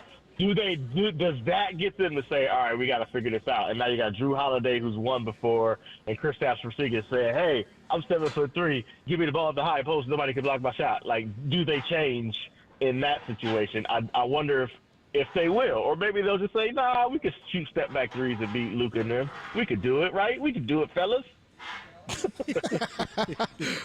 Marcus, are you going out to the Oakland Ballers home opener next week? I was trying, but I think I'm going to have to go to the finals. Ooh. So I'll be in Dallas. I think I'll be in Dallas. And, y'all know I'm on this track and field tip now, right, for getting ready for the Olympic trial. So, yeah, I think it's like Grand Prix. Like, track season is, like, going crazy right now. I know we don't know this because we don't really follow it in America, but I didn't realize it was such a – I mean, obviously, it's a summer thing, but, like, it's events all over the nation and stuff happening. I'm like, man, how do you keep up with all this stuff? And then you never know where anybody is until, like, the last minute. Like, oh, the Carey's racing here. Be like, why didn't you tell me that 2 weeks ago? So, yeah, it's chaos. It's a little unnerving, but it's pretty fun following this sport that should be an American classic, but nobody cares about shot put. Hey, congratulations on lineman doing the offseason. On being nominated for the award you're nominated for. What was it? Oh, yeah, what award are you nominated for? That's the lamest thing ever. But I couldn't look it up in time, and I wanted to say congrats. It was like the remote ran out of batteries, and he's trying to click it to find out the name. It's got you sort of see the bulb a little bit of that little red light still kind of glowing. I just thought about it, and I go, let me look it up because I saw it on Twitter, but I forgot what it was. Was it like a Gaudi or something like that, or I can't remember what the hell it was. It's the Dan Jenkins Memorial Award. Yeah, I just learned about it because I always get him and Gaudi confused. Yeah, but I see why. They look alike, right? They look alike. All I'm hyped about though is Sally Jenkins is on the list. Sally Jenkins is like Wilt Chamberlain. If you're on the list, how people be like, if you're on the list with Sally Jenkins, you're doing something. So once I saw Sally Jenkins, that's where I did my little dance. But she's gonna win because she's like the GOAT. But if I'm on the list with Sally Jenkins, we doing good things. We all right. Well, of course she's going to win. She's named after the award, right? Well, it's her dad. Yeah, well, her dad. Yeah. Of course you got set up, Marcus. They set you up. You got okey doke. You're not going to win. Come on, man. All you got to do. Oh, the man set you up. The man set you up again. I can't believe this, dude. I can't believe this. What do you need me to do, Marcus? What can I do for you, bro? What can I do? Because this is messed up, man. This is the one time I'm not going to play my King of Spades, which is my race car, right?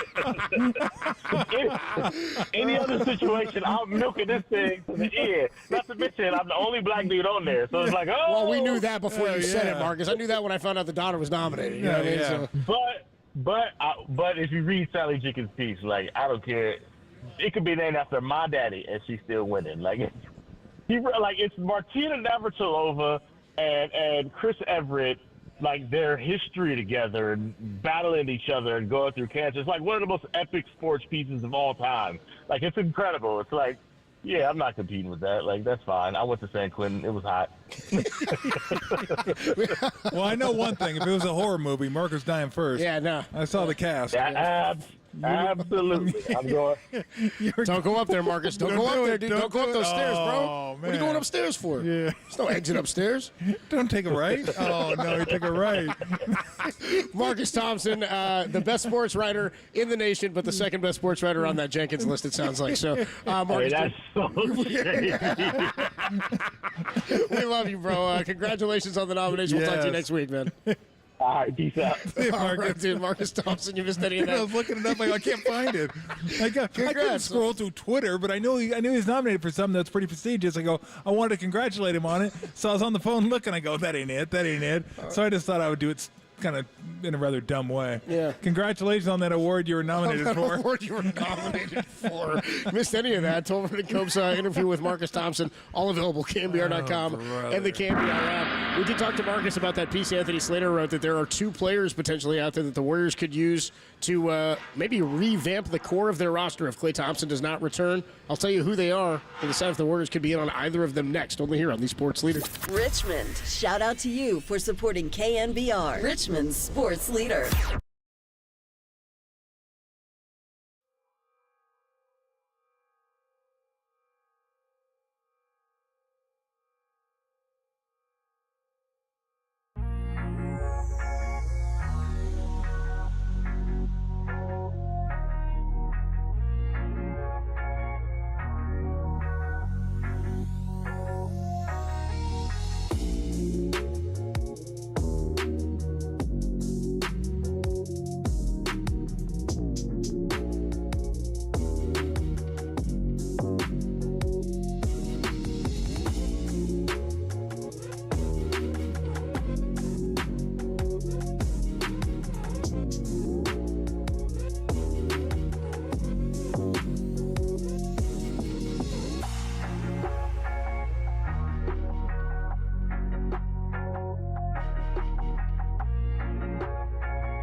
San Francisco Giants are taking on the New York Yankees tonight as Jordan Hicks faces off against Marcus Stroman. Are you coming out to the ballpark tonight? And how excited are you for this big series? Call us. Let us know. 415-808-KNBR.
Tolbert and Copes continue live from the KNBR Casino Matrix Progressive Jackpot Studios. Casino Matrix, Progressive Jackpots are here. Where are you? Just drop in. Please play responsibly. 1-800-GAMBLER.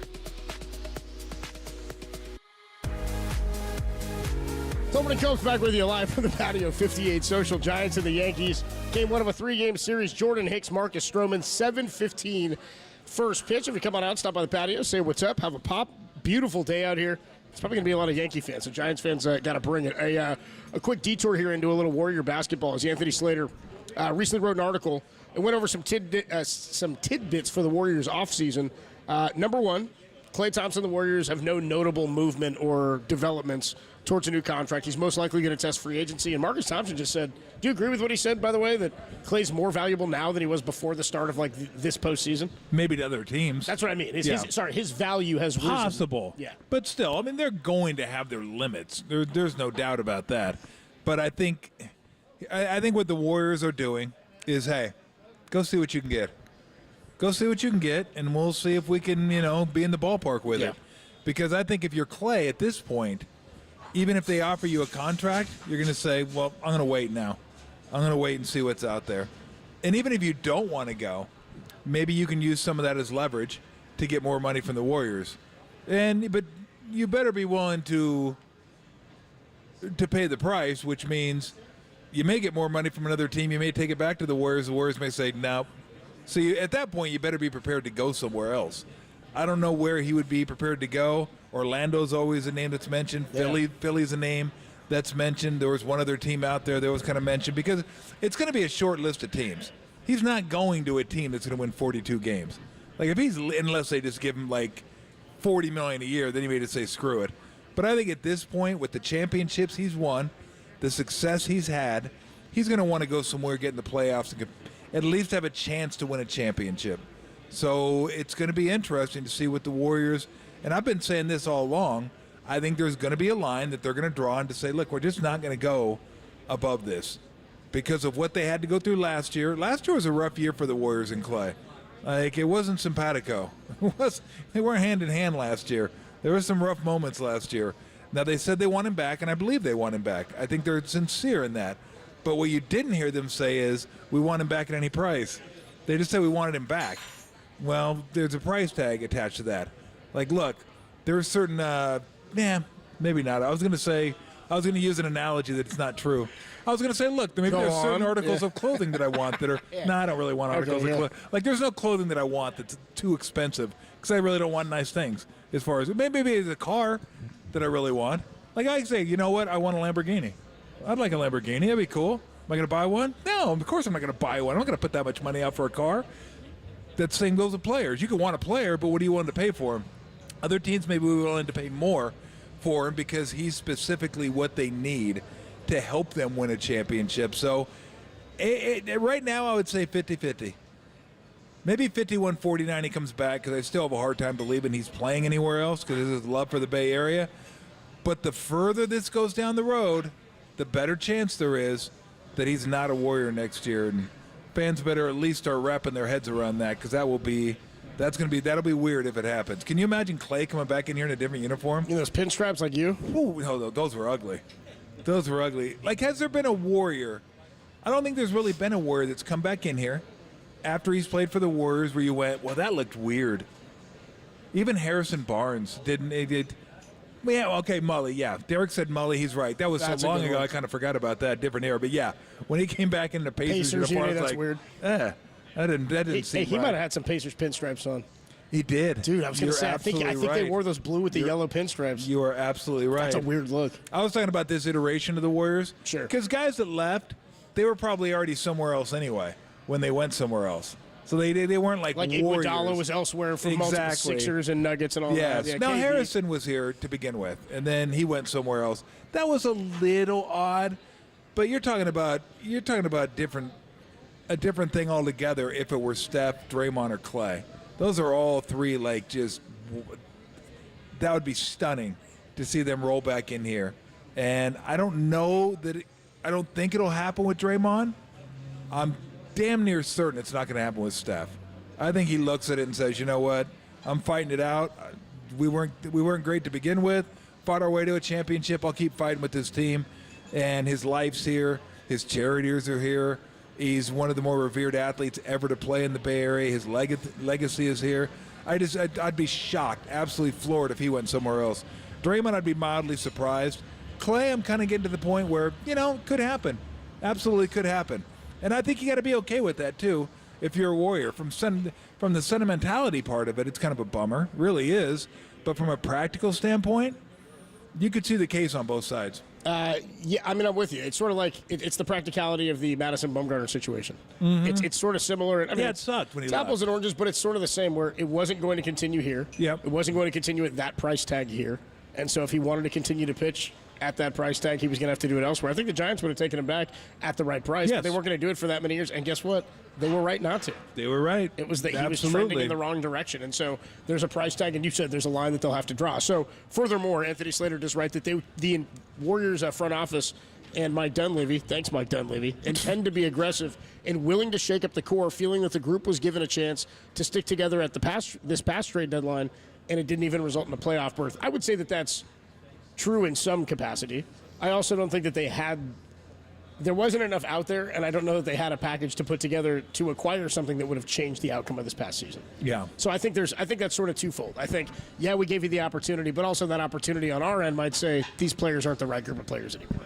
Yeah, the problem is, and we've talked about this, that they're running into, what do they have to give up? What's worth something to another team for them to give up something that could put you on a championship path? I don't know they have anybody. I don't. So let's say, okay, they have one guy, Steph. Well, then there goes your championship windows. I mean, those are out the window anyway. It doesn't matter who you bring back. Draymond, you're going to take a hit on the basketball side, and I don't think you'll get fair market value for Draymond because he's actually more important to you than he would be to someone else. Wiggins, stock way down. Kuminga, you don't want to give up. So it's not like they have options, and it's not like they have duplicate positions where you go, oh, we got 5 wings. We can stand to lose 2 of them. No, they really can't stand to lose any of them.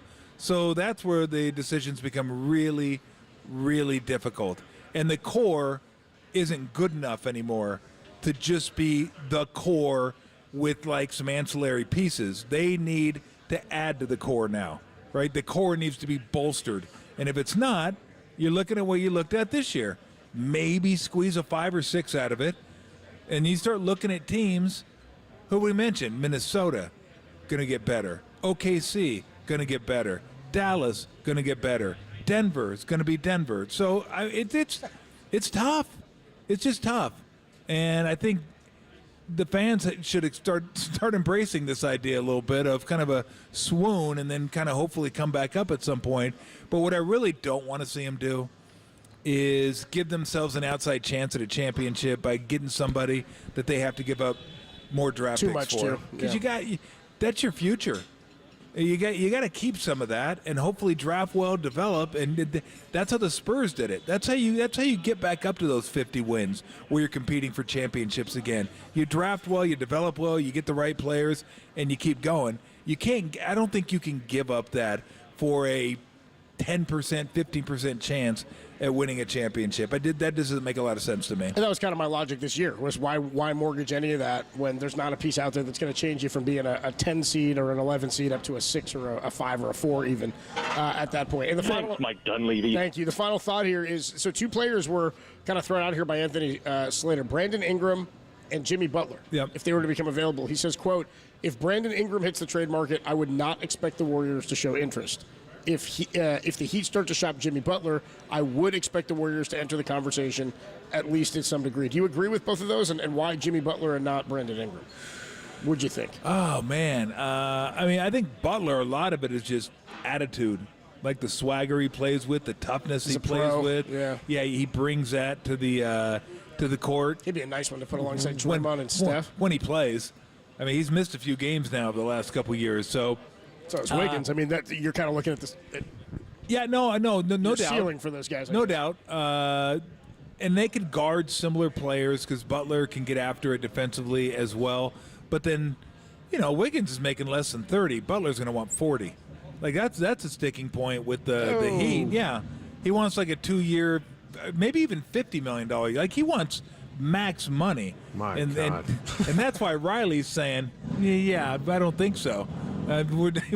Riley doesn't play that. He's like, no, that's not happening. Like, we love you and all, but to a point. like the Warriors love Klay, to a point. And then guess what? After you retire, we'll love you some more. But there's a financial component to this. So I've never been a huge. I like Ingram, but I don't know that he's your second guy. I think he's like your third guy on a championship type team. And I didn't love what I saw when Zion went down against the Thunder. He didn't really take over any of those games. So, and the problem is, do you like him as a player? Yes. Do you want to pay him $40 million a year? No. Not really, no. No, I really don't.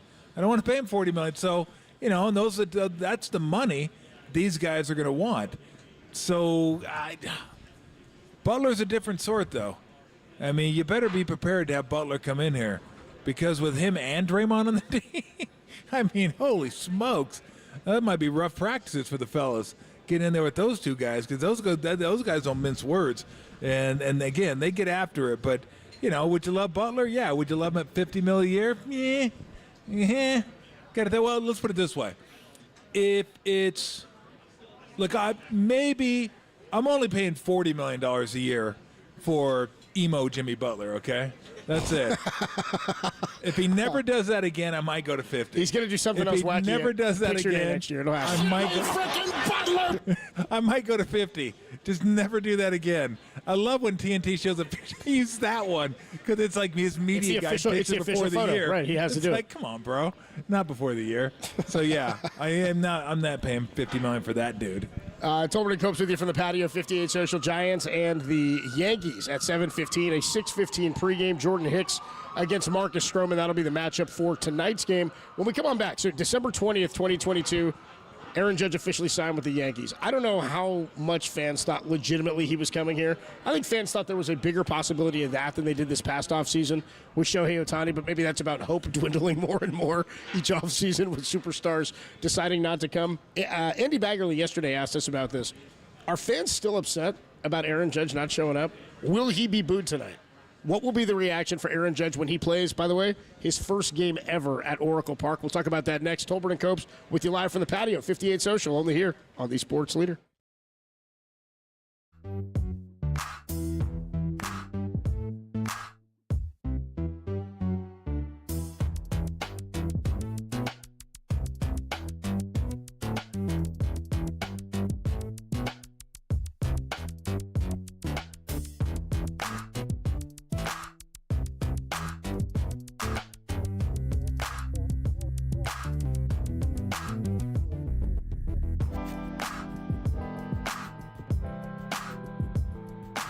Hey everybody, Mr. T here for NorCal Honda and my Honda Pilot. I've been driving a Honda Pilot for, it has to be 10 years now? It's been a while. I didn't know much about Honda Pilots before I started driving one. And I've driven all iterations of Honda Pilots. The kind of boxier ones, the kind of sleeker ones. And I love every one of them because, well, first and foremost, they're not in the garage. They're in the driveway and on the road. They're roomy, first and foremost. I'm 6'8". Although the doctor said I was 6'7.5". I'm going to have to look into that. Maybe I've always been 6'7.5". I just said I was 6'8". I rounded up, but I don't really want to start the shrinking process. That doesn't sound fun to me. But anyway, 6'7", 6'7.5", 6'8". Perfect. I fit in a Honda. Nice and... what's the word I'm looking for? Nice and comfortably. That works. I fit into it nice and roomy, Tim? I don't think so. Stop.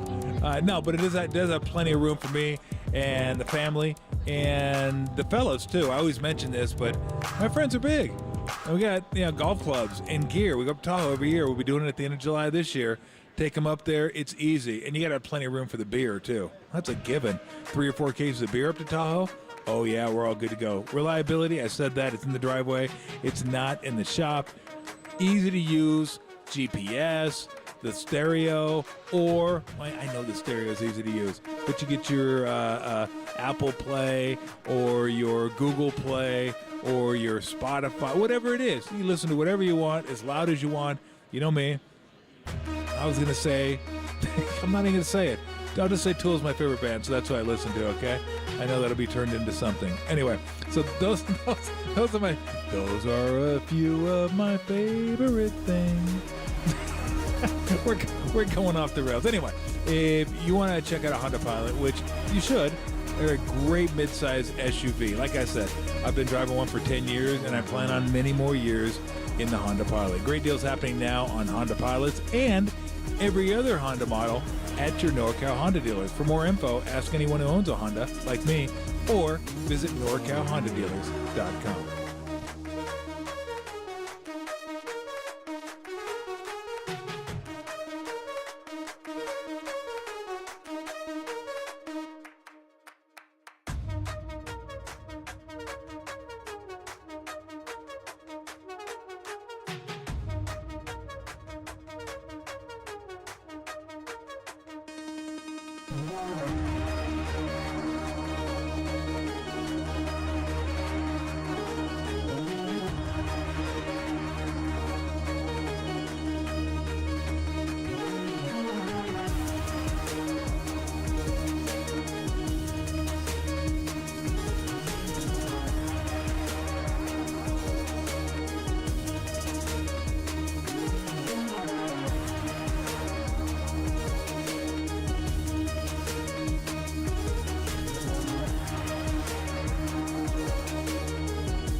Tolbert and Copes continue live from the KNBR Casino Matrix Progressive Jackpot Studios. Casino Matrix. Progressive jackpots are here. Where are you? Just drop in. Please play responsibly. 1-800-GAMBLER.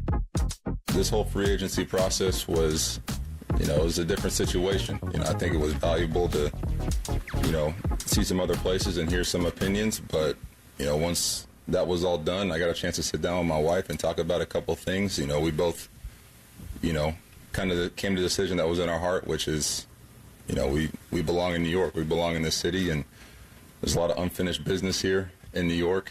And, I'm looking forward to finishing that business and, trying to leave a legacy here for, the next group of guys coming behind me. Whatever. That was Arson Judge, December 20th of 2022. A lot of unfinished business, he says, in New York. Look, he's put his money where his mouth is, right? I mean, he's a guy who is executing, had one of the hottest months we've ever seen in the month of May, and he comes in. Perfect time to see your San Francisco Giants tonight facing Jordan Hicks. Tolbert and Copes with you on the patio of... I'll tell you what, it has a different sound to it when they're hanging tough, right? When they're playing decent ball, it kind of has let's hang tough. Has a different vibe to it. I kind of like that hanging around. I wonder, though, because Andy Baggerly asked us this yesterday. Personally... You asked me this. I'm sure you asked me this when they were chasing Aaron Judge, if I thought they were actually going to get him, or if you gave me a percentage chance and I thought they would. Shohei Ohtani, I don't think, legitimately, I thought, okay, if he's meeting with him, I'll give him a 2 to 3% chance. Yeah. But we played some of the sound from Greg Johnson, the chairman, yesterday in his interview with Tim Kawakami on the TK show, and he said his feeling was, in that podcast, he said, my feeling is that when we've met with many of these superstars, and we've attempted to get them, in Yamamoto, in Ohtani, in Bryce Harper a few years back, they put together a trade package to acquire Giancarlo Stanton prior to even Farhan Zaidi getting here, where they tried to make a trade for him, and the Marlins didn't want to make that deal. And I think the Marlins were willing to make the deal, and he had a veto on that a no trade clause, and could veto it to San Francisco, and opted to go to New York. They agreed to a contract with Carlos Correa, who then didn't pass the physical.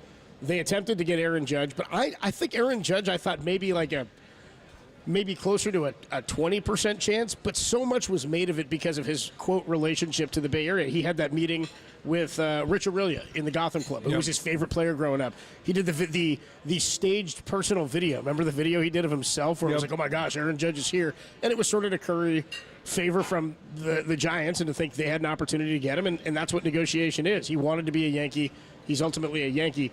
I still wonder, are fans mad at Aaron Judge? Because you remember how his new Yankee contract started opening day, right? With a home run off of Logan Webb on opening day last year. In his first at bat, that was a tough deal for the whole Arson Judge thing, for that to wrap up with a home run off of Logan Webb. I don't know that he'll be. I think he'll be booed tonight.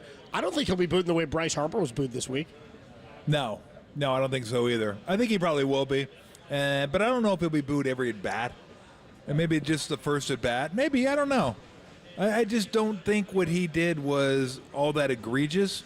But I understand that fans aren't rational when it comes to stuff like that.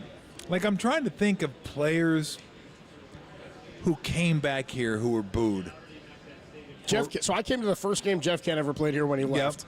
And I came to boo Jeff Kent. I said to my mom, I was like, did you? Yeah, I was like, dude, only because he left. This thing is. Was that Dodgers? No, he went to the Astros. That's right. It was Astros first. He went to the World Series with the Astros in 2005. I want to say, you know what? I could be wrong. He could have played just 2 years in Houston and then gone to the Dodgers after that. But he remained pretty damn good with both Houston and LA for a while. Yep. Like he finished in LA with the Dodgers. But his first game back, it was after, remember he left and he went to Houston and he said something like, I never felt right wearing those cream-colored uniforms. I was like, you know what? Felt pretty good when you were driving in 100 every year winning that MVP. You know what I mean? Felt pretty good when you were hitting 2 bombs in them in the World Series last year in Game 4 or 5, whatever that was. But he got booed. I'm trying to think who else might have left and was booed upon return. I don't know. Because the more... Persinski, but that's... Yeah, Persinski, one of the most hated Giants ever. Yes, absolutely. In 1 year. Led the league in grounded double plays. It's different when a guy is bad here and then leaves, but like Persinski was hated because of how his attitude was as a Giant. Jeff Kent, I think people showed up to boo him because of what he said when he left. But now I think if Jeff Kent walked through those doors, you're like, hell yeah, dude. That's number 21, dude. My man's driving in runs. Can turn a sick double play at second, too. He's like a third baseman playing second.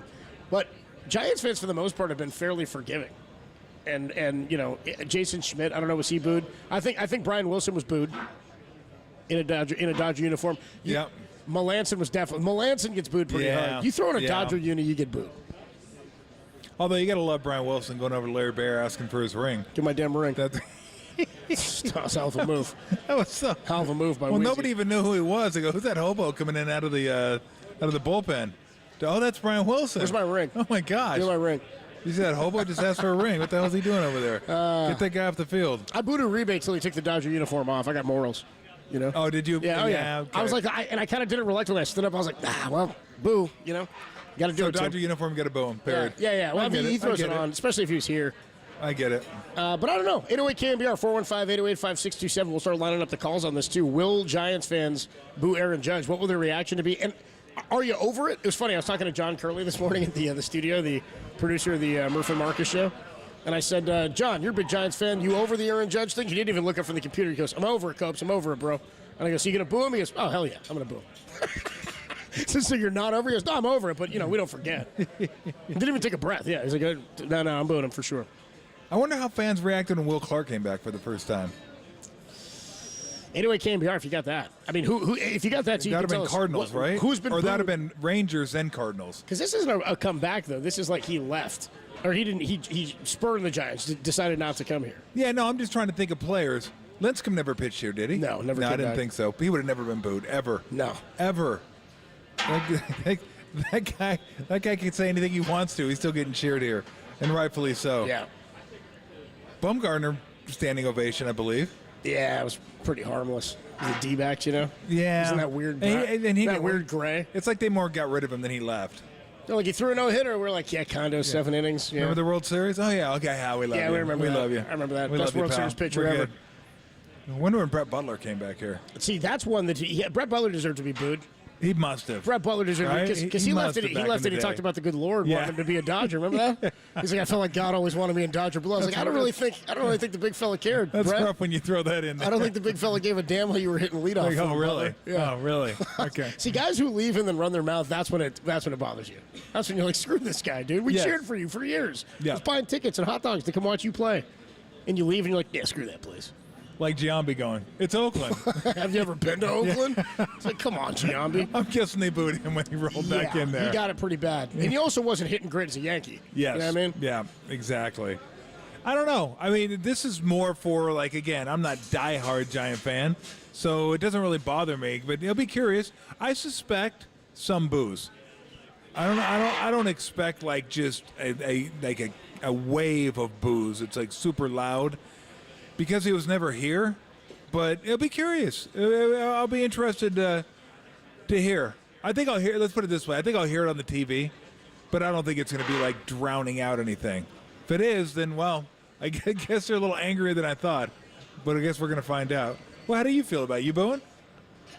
No, probably not. I don't think I'll boo Judge. Which is funny because I was just trying to think about, like, are there free agents who have screwed the Giants badly?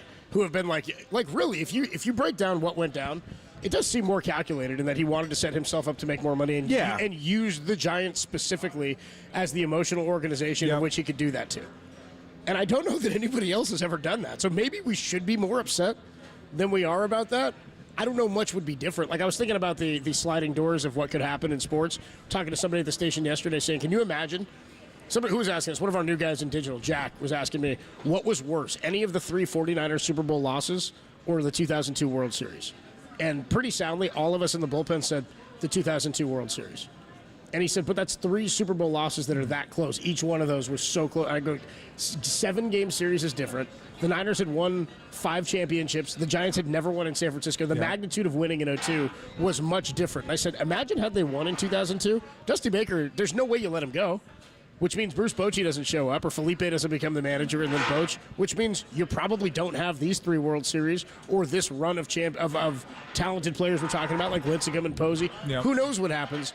I was thinking the same sort of thing about if they land Judge. I don't know how much changes, but you certainly don't have the roster you have right now. Yeah. Absolutely you don't have the roster that you have right now, and I'm not saying that's a great thing. Having Judge would be awesome, but he's over 30. Like, I don't know how having Judge on this team and this roster right now, I don't know how much more that does for the development and success long term of the Giants. Yeah, 02 didn't bother me much. I got to be honest with you. I was okay with 02. Well, yeah. Well, yeah. Everybody's going, yeah. After a it's funny. delay. Neither of the 3 Niners losses did either. I don't think.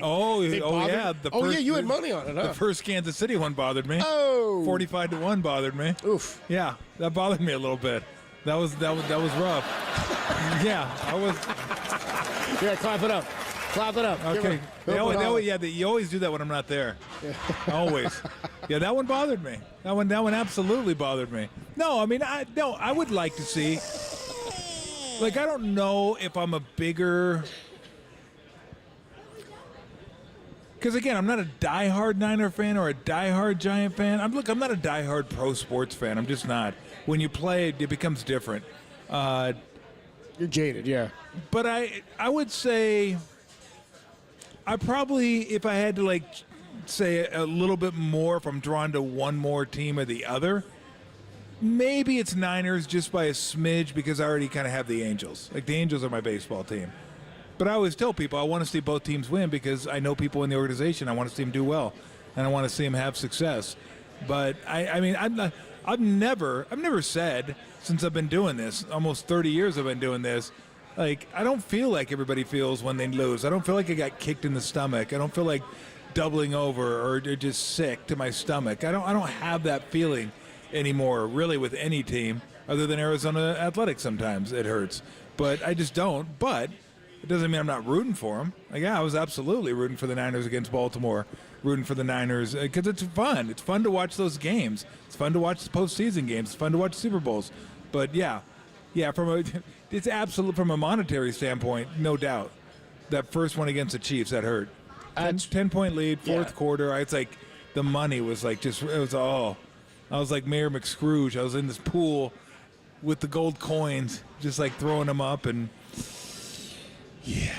415-808-KNBR, 808-5627 is the number to call. 3 questions for the callers at 808-KNBR. Are you coming out to the game tonight? If you are you over the Giants missing out on Aaron Judge? And number 3, are you going to boo Aaron Judge? Let's go out to the phone lines. Joe is in Lodi. Joel in Lodi, you're on the Sports Leader. What's up, man? Hey, Coach. Hey, how's it going, you guys? Hey, Tommy T. What's up? So I'm not going to the game tonight, but I'm from Linden. I'm a Linden graduate, raised up in Linden, whatnot, so forth. So I don't care a damn about Judge. He didn't come to the Giants. I give a darn. But, the thing I hate, I wanted to kind of comment on the Brett Butler thing. Yeah. And okay, so Brett Butler started with the Cleveland Indians. And when he came to the Giants in Cleveland, he kept saying about how much he's loved the Giants and couldn't always wait to wear orange and black, and that's been his team. And not anything religious like God sent him here and like that. But he just said how much he loved it and he couldn't wait, and he's always wanted to play for the Giants. Always.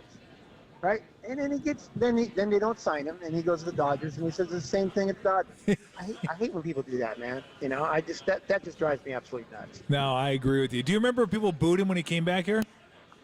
Yeah. Did they? Yeah. Oh, and we were sitting out there in the cheap seats, man, a candlestick, you know, out there in left field. We were booing him, you know. I mean, yeah, I couldn't help it. And, you know, and referring back to 0-2, you know, it was a gut punch about that whole thing. It wasn't so much that Russ Ortiz, you know, when Dusty handed the ball and all that kind of crap and all that went on. It was Game 7, man, when Jason Schmidt couldn't go because he had those back issues. And then they had what was the fat dude? The Livan Hernandez. It wasn't Schmidt though that was supposed to start. I don't think Schmidt started Game 1 and then Game 5. No, I thought Schmidt was the one, and then they had to call Hernandez in because Schmidt couldn't go, and Hernandez gave it up like a cheap date, and then they brought Woody in and Woody shut him down. Yeah, Woody would have been the guy to go on short rest. Jason Schmidt, I think, through Game 1 and Game 5, and then it was Russ Game 2 and 6. Levon through Game 3 and 7, which means Woody through Game 4. You could have had Woody go on short rest. It's probably what they should have done. You were saying that wasn't the gut punch. No, dude, I'm going to go with Scott Spezio being the gut punch. I'm going to go ahead and dial back. I think that was more of a gut punch. Yeah. Yeah. Hey, we can all commiserate together. I appreciate the call, Joe. Thanks so much, man. Great stuff. 808 KNBR 415-808-5627. A little bit more on your thoughts on the Aaron Judge situation. Are you coming out to the game? If so, are you over the Aaron Judge spurring the Giants for the Yankees? And would you boo Aaron Judge? Somebody else said, who would get booed louder, Rodon or Judge? I think Rodon would. Really? Yeah, oddly enough. I think so, but I don't know. I feel like booing Rodon more. Do you? Personally. I don't know why. I don't know. I don't have any good reason at all. I really don't have any good reason, except I'm like, I don't know. I didn't really like it the way it all ended. And we probably should have just traded him. You know what I mean? They probably should have just flipped him at the deadline. Instead, they shut him down, and then he opted out and left like we knew he would. Yeah, the 1-and-1s, baby. The 1-and-1s. 808 KNBR is the number to call. 415-808-5627. That and another topic we'll get into in just a bit here. If you were to take the all-time greatest at each position for the Yankees and match them up against the all-time greatest of every other team, would the Giants be the best competitive all-time roster to the Yankees across baseball? We'll get into that next, position by position, as well as more on your calls, only here on the Sports Leader.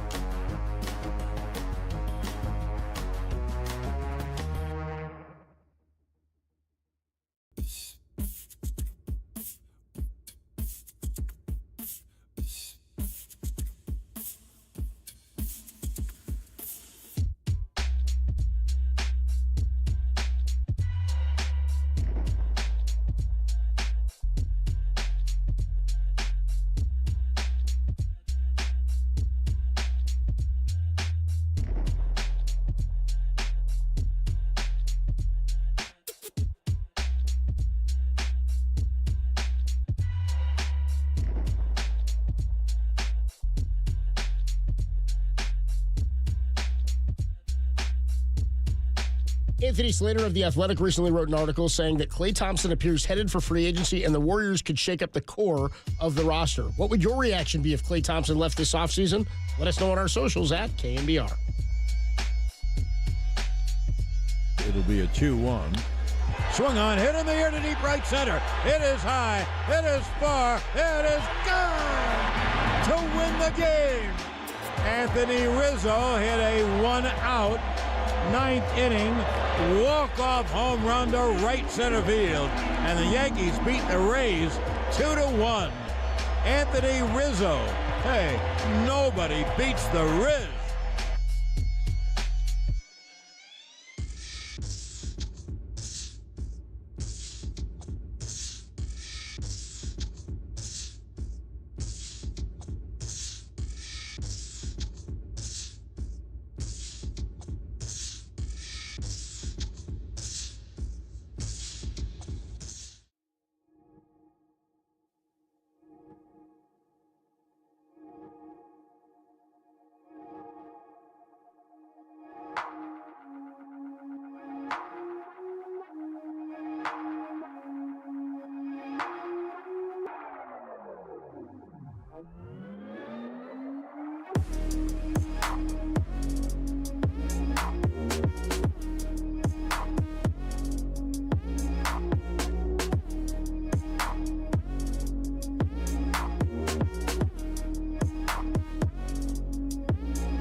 Tolbert and Copes continue live from the KNBR Casino Matrix Progressive Jackpot Studios. Casino Matrix, Progressive Jackpots are here. Where are you? Just drop in. Please play responsibly. 1-800-GAMBLER.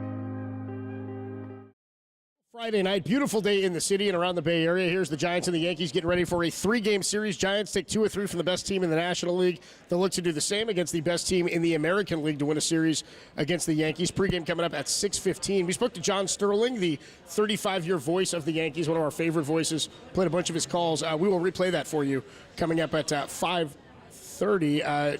Tim says he has a gift for us. Here we go, Tim. What do you got? 2 to Higgy. And he swings, lifts a high drive to left center. That ball is high. It is far. It is gone. It hit off the scoreboard way in back of the stands. Another home run. Kyle makes you smile. Higashioka, the home run stroker. Getting Higgy with it. I like Susan Waldron, they're laughing behind him, too. She's like, oh, this is a good one. By the way, I love being at the patio, too, because you'll see, like, jerseys and stuff that you don't see. Just out in the wild. I caught a Darryl Strawberry Giants jersey earlier. Nice. And how about the one right to your right here? We got like a, what is this? It's a Reyes Maranta, and it's a green and orange authentic. My God. It's like a St. Patty's Day Maranta or something. Wow. What's this guy rocking, dude? This guy's wild. like, I don't care, man. I'm rocking this Maranta for the rest of my life. That is wild. I can't believe the Giants printed a Maranta like that, dude. I'm trying to figure out how many times John Sterling invoked the Babe when he was doing the home run calls, because it was Bamtino. The Bamtino. The Giombino. Yeah. The Sanchino. Yeah. I wonder how many times he went with you and said, yeah, let's go with the Babe. Let's go with the Babe bit here. Gary. Oh, he is scary. It is scary. 808 KNBR is the number to call. 415-808-5627 to call and to text. Are you over the Aaron Judge move to the Yankees instead of coming to the Giants? When you break it down, he did use the Giants pretty handily to get more money from the Yankees. Worked out. It almost even seemed like the Padres were closer to getting him once we found out what the offer was and that they had come in the final hour as well. 808 KNBR, the number to call. Will you boo Aaron Judge? Let's go to George. George is in Berkeley. George, what's up, man? You're on the Sports Leader. Thanks for taking the call, Cobes. What's up with you, Tolbert? What up? What's shaking? I am not going to the game tonight, and there's murder in my heart for the Judge.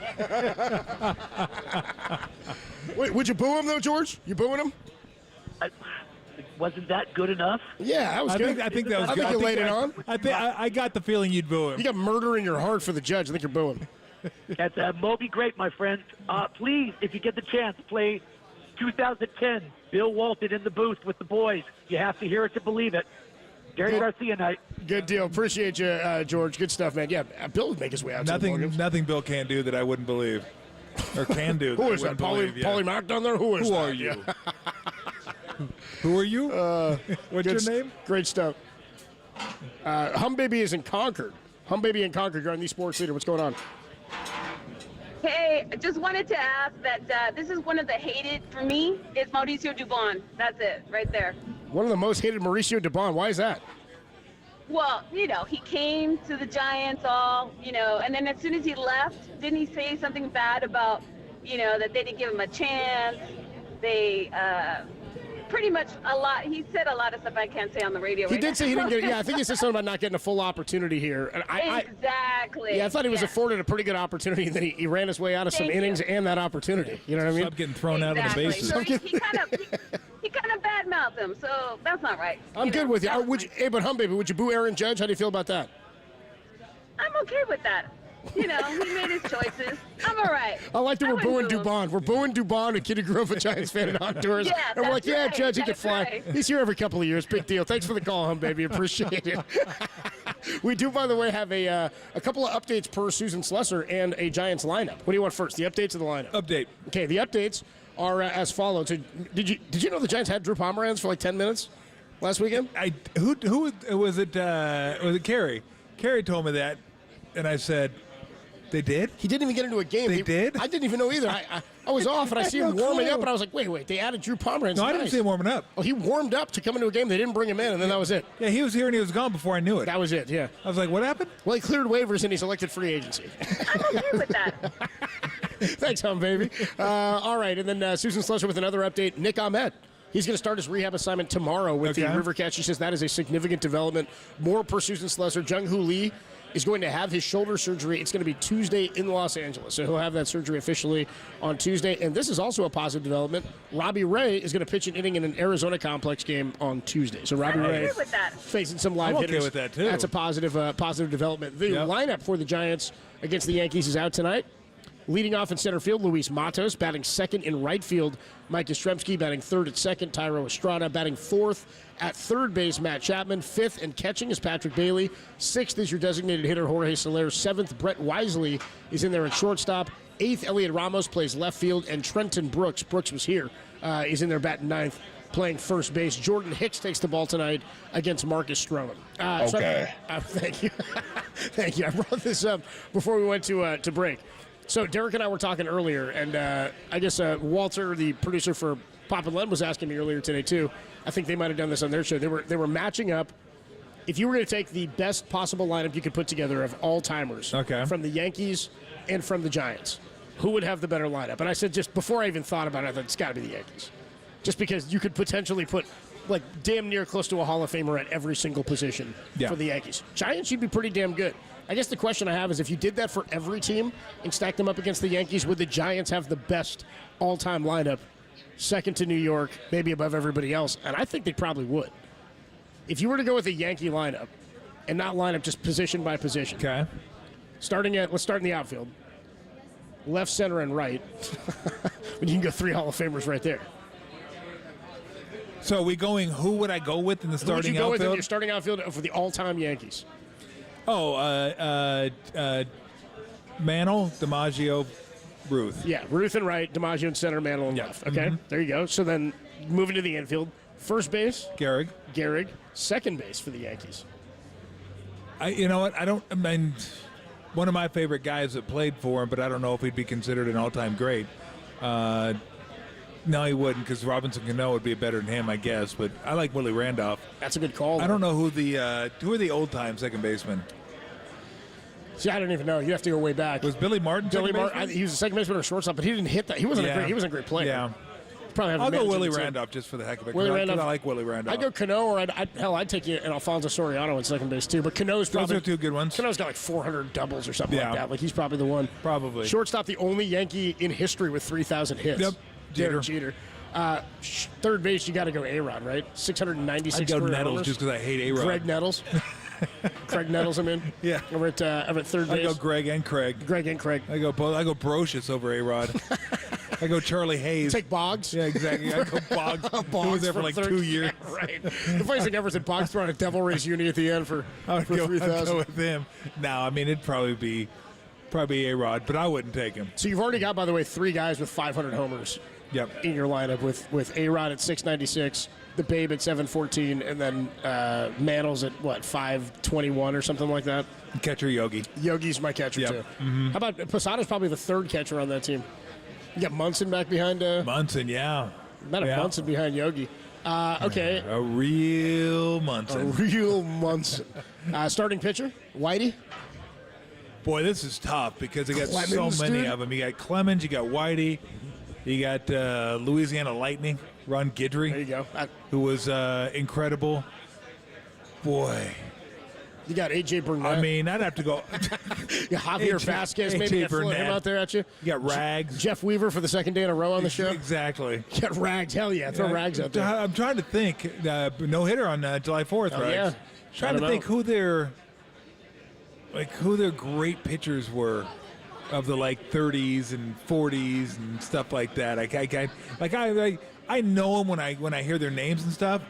Like the 70s is when I kind of started following baseball. And I just remember Ron Guidry. So I loved Ron Guidry. Massive chaw in his, you could hardly understand him from Louisiana. How he had the super Cajun accent, and then the mustache and the chaw and everything.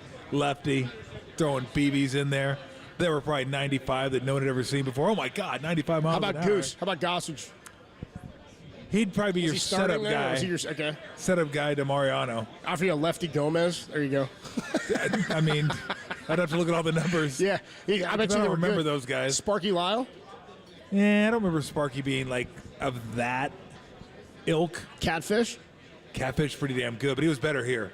Yeah, he was better with the A's. So that's what I was saying. It's like if you're putting together your team, you have to take your guy who was on that team when they were playing well. You have to take the guy at the peak of his powers when he's on that team. So, if I wanted Tim Hudson on the Giants, I'm only getting 2014 exactly. Tim Hudson. You know what I mean? You're not getting A's Tim Hudson or Braves Tim Hudson. So if we're going to do the Giants lineup in the same capacity, you'd go left Barry, center Mays, right Cepeda. Did Cepeda play right? I think he played some outfield, yeah. Because I thought he played left, but I mean right or first. I don't know. But yeah, okay, throw him out and right. I'm floating McCovey out there at first. How you feel about that? Of course, that's easy. Yeah, I'm gonna throw Will. Will's my pinch hit specialist off the bench. Yeah, I mean, I would love to get Will out there, but I think it's got to be McCovey. Yeah, I think it's got to be. We'll get him out there on a Sunday. We'll get McCovey an off day or something like that. Yeah, 2 lefties. yeah, we'll gotta watch out for Willie Max. Hey, you know Will, you're gonna face all the lefties this year. Give Willie the day. Will's like, dude, I want to face him. I want to face some damn lefties. Good. Just hoping to face some lefties. Second base, you got to go Jeff Kent. Yeah, Jeff Kent. 377 bombs. Shortstop has to be Brandon Crawford. Yep. So I'm giving so far. I've got Master. Boo LeMaster when Nafi Perez wasn't available. Davey Cruz or somebody. Third base is a tough one. Is it Matt Williams? Well, give me some names. Matt Williams, yes. I mean, Jimmy Davenport's out there. You did have Bill Madlock at one point. Yes, but he was better with the Pirates. He was winning batting titles, though. Yeah, I'll go Matt Williams, yes. Probably go Matt Buster. Williams, too. Buster's behind the plate. And then your starting pitcher's got to be like the dandy, right? What do you got? Juan Marichal. Yeah, I got Gaylord Perry out there, too. Gaylord Perry. I'll take Lincecum and Bumgarner at the peaks of their powers. Bumgarner. There's got to be somebody else out there we're missing, too. Some great Giants starting pitchers. Sanchez just for fun. How about a Vida Blue? Ooh, Vida Blue. But wasn't he better with the A's? Yeah, but he was still damn good. Or was he as good? Because he split his career, didn't he? He was almost the same amount of years with the Giants as A's. Boy, that's a good one. Who else on the Giants would be your pitcher? Who'd you say? Christy Mathewson says Tim. Well, I mean, I'm just not. I can't. Tim, we're not doing New York, okay? I don't have recall. I didn't throw Monty Irvin on the bench, all right? I don't have recall of dudes that old. I know he's great, but yeah, he was New York, right? If the mustard gas is what got him, I don't think he's on our list. You know what I mean? I don't think that's. I'm just saying. Shout him out, WW1. You know what I mean? But yeah, those four. I mean, you're solid with those four. And then you could. 925 says you got to throw Carl Hubble out there. 415 says, dude, don't sleep on Mel Ott. I'll tell you what, Mel Ott's got to be out there. Mel Ott. Toolsy 5'9". Tim saying Juan Marichal. We said him, dude. Come on. There's a statue right here, Timmy. Yeah, we missed him. We missed him. Yeah, Carl Hubble's good. He was a king. Mel Ott, though, had the record for National League home runs, I want to say, until McCovey passed him. Did he? 5'11" or something like that. I think you're right. We can float in a few more. That number sounds right. Well, then we got to get in our guy. Who's the other one? Who's the first baseman to play with him? Mel Ott and Bill something, or I can't remember. He hit like 400 and something homers also. Come on, Tim. Bill Terry. There we go. Thank you. Yeah, Bill Terry. He could hit. It's Auburn and Cope. Sorry, you need Marty here with you. Patio with a public house. Let me tell you a little Bill Terry story. 408 says you could float in a Kevin Mitchell at third, too. Ooh, that'd be nice. Get Mitch in there and an MVP. Did he play much third here? I don't know if he did here.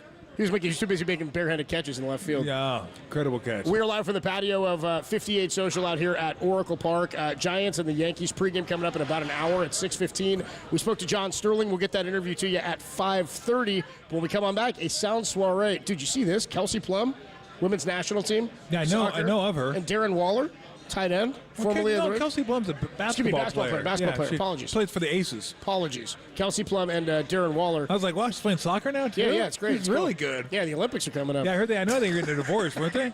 Yeah. Did you know that he wrote a song, a breakup song? I'm gonna guess it's not good. I don't know. You'll hear it next. Really? Darren Waller's do I want to hear it? With Kelsey Plum and a couple. Is it as good as Nas's Ether, or is it different? It's even better. Oh no! Darren Waller's breakup song from Kelsey Plum and a couple other special things and pieces of sound for the Giants and the Yankees. Giants and the Yankees pregame at 6:15. But we got a sound soiree next on the Sports Leader. El Cerrito. Shout out to you for supporting KNBR. El Cerrito's Sports Leader.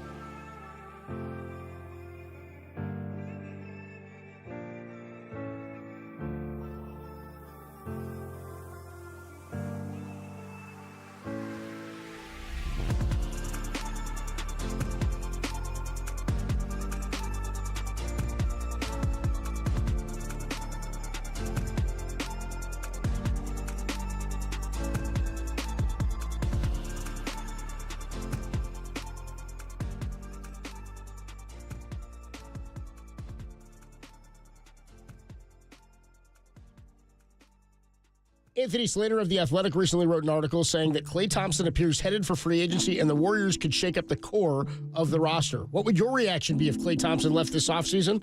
Let us know on our socials at KNBR.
This is Tolbert & Cope's Sound Soiree. No, I've whipped up this nasty little soiree.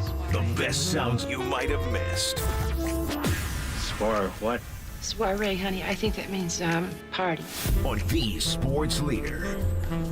Tolbert & Co's back with you live from the patio of 58 Social right outside of Oracle Park ahead of a 3-game series, Giants and the Yankees. Pre-game in about an hour at 6:15. Jordan Hicks against Marcus Stroman. We're talking a lot of Giants and Yankees. Yankees came out with the best record in the American League, just above the Cleveland Guardians, who are leading the American League Central. Yankees just leading the Baltimore Orioles by a couple of games in the American League East, and we'll talk more about that in just a little bit. Darren Waller, tight end of the NFL. Is he still with the Giants? Well, yeah, I think he is, but I think he was contemplating retirement. It still is? Okay. Still contemplating. Well, he may have a music career ahead of him. Or not. I guess we're going to find out. You be the judge. So he did it, were they married or were they just dating? They were married. They were married, but not for long. Kelsey Plum, for current WNBA star for the Las Vegas Aces. I don't think it was a amicable breakup either. I think she was like, this ain't cool. So I don't know what happened, but yeah, I think she had one post on her Instagram that came out when they broke up, and yeah, I don't think she was moving on, but not super thrilled. Let's put it that way. Well, Darren Waller not quite yet moving on, as he's written a breakup song about their divorce. Here's a snippet. You know, in life, it's hard to love. It's hard to be free. It's hard to give out of your soul and have your heart broken in return, but it's time. Take your time ahead. Just take a time out and feel. The nights we opened up and we knew how much that you and I were real. How long I gotta climb up this hill. I'm tired and I wanna be still. Imagine if we fell out of tune, 'cause who knew that love could kill? Whoa, whoa, whoa. Please stop. That was one of the worst things I've ever heard. Whoa, whoa, or oh no. Auto-tune much? Who are you, Post Malone? Look at that. Look at the headline for this. Darren Waller drops a bizarre music video about recent divorce, complete with a fake Kelsey Plum. There's a video for this thing? Oh, no. Bro, how much you spend on this? Like, what are you doing? Damn, dude. Really? That's how you're wasting your money? On a trash song with a fake Kelsey Plum? I'm Team Kelsey. I'm rooting Team Kelsey just because of the song. Just because that song. I didn't really have a rooting interest, but now I do. Go. The song was called Who Knew, parentheses, her perspective. Was it, though? Yeah, I don't know either. Sounds like it was your perspective. I don't know. Holy dog! Yeah, that's what it was. I mean, if he couldn't bother during the song, given her last name to drop in a down on my plums, something like that. I mean, there's got to be something like that somewhere. But that was hard to listen to. The heavily auto-tuned song was released on streaming last week, but the music video ended up getting more attention. Waller appears to be recreating scenes of arguing with Kelsey Plum at a picnic table. It's always good in public. Pleading with her as she drives away, and bowling with her. So I can feel it all the way down in my plums. So dumb. God, that was awful. Okay, so here's a soundbite we've played before. We have fun with this. So I've told you guys in the past, when the Giants have gone after some big-time players and 49ers stuff too, we have to prepare for breaking news and trades and releases and free agent signings. And especially when it's in baseball free agency, it's happening over like the holiday season sometimes, right? So a lot of times we get this stuff in the can in case news breaks over the holiday season, so everything's all caught up to date and all fresh. Well, we're anticipating potentially Aaron Judge was going to come to the Giants, and the guys in our production department, Creative Tony and Spider Leland, put together a bunch of sound thinking, hey, Aaron Judge may sign with the Giants this Christmas time. Unfortunately, he didn't, but the sound lives on. So in an alternate universe, when the Giants signed Aaron Judge, here's what you might have heard on KNBR. All rise, Giants fans, on Judge. Aaron Aaron Judge hits his 62nd. Is now presiding. This is Judgment Day. Case closed. Aaron Judge is coming home. Can you believe it? Find out what Farhan does next on your proud home of Giants baseball. KNBR 104.5 and 680. The Sports Leader. Oh, that's so good. Giants fans, it's Judgment Day by the Bay. Aaron Judge hits his 62nd. Aaron Judge is coming home. And we are going home. Find out what Farhan does next on your proud home of Giants baseball. KNBR 104.5 and 680. The Sports Leader. Is that it? What did it say? I think that's it. Well, you are finally going to get to hear him on KNBR. Find out what all Christmas season long. Oh, my God. Oh, that's so funny. I mean, we must have tons of those in the can. Well, I asked our guy Spider. We have Ohtani? He was digging, dude. He was digging today for it. He's like, we definitely have. I think there's an Ohtani. I think there's a Yamamoto in there somewhere. Is it really? I remember when they were cutting him up. I'm like, this is tough, guys. This is a tough deal. I don't think this is going down the way you think it is. We should make sure they commission those every offseason, just so we have them living for years to come. Last piece of sound here. 2007, Yankees came to town. And I remember Lee Hammer had a cool thing going on KNBR. You guys played I think it was the entirety of the 1962 World Series, Giants and the Yankees. Like, you got the full games. It was pretty cool on KNBR. It was the first time I'd ever gotten to hear any of those. Lon Simmons and everybody on the calls. Anyway, 2007, Robin Williams, noted San Franciscan and Giants fan, and Billy Crystal, noted New Yorker and huge Yankee fan. They were both here on hand. And Billy Crystal is, as Bob Shepard, the longtime Yankee PA announcer in the stadium, he's announcing the Yankee lineup with some commentary from our own Robin Williams. Here it is. Bobby Abreu. That's what I said. I said Abreu. Just want to get a little effect. The third baseman, Alex Rodriguez. Hey, Rod. The catcher, Jorge Posada. ¿Quién es más macho? Jorge es más macho. The left fielder, Hideki Matsui. The second baseman, Robinson Cano. Away. The first baseman, Miguel Cairo. And the starting pitcher, Chin-Ming Wang. Doesn't get any better than that. The Cairo. Oh, my God. Oh, it's so good. Oh, man. Robin Williams just did not care. Yeah, he didn't give a damn. Still doesn't. The first baseman, Miguel Cairo. Never did.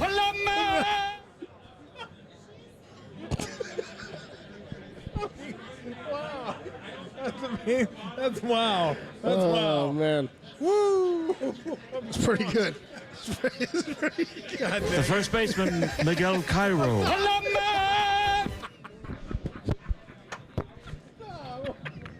We spoke to John Sterling, 35-year voice of the New York Yankees, earlier in the show. We'll replay that for you next. Alex Rodriguez. Hey, Rod. We'll play it for you live from the patio at 58 Social. It's Tolbert and Cope's John Sterling, voice of the Yankees, next on the Sports Leader.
This is KNBR, and they are Tolbert and Copes. Listen to us here and follow us on Twitter, Instagram, and Facebook. We are KNBR 104.5 and 680, the sports leader.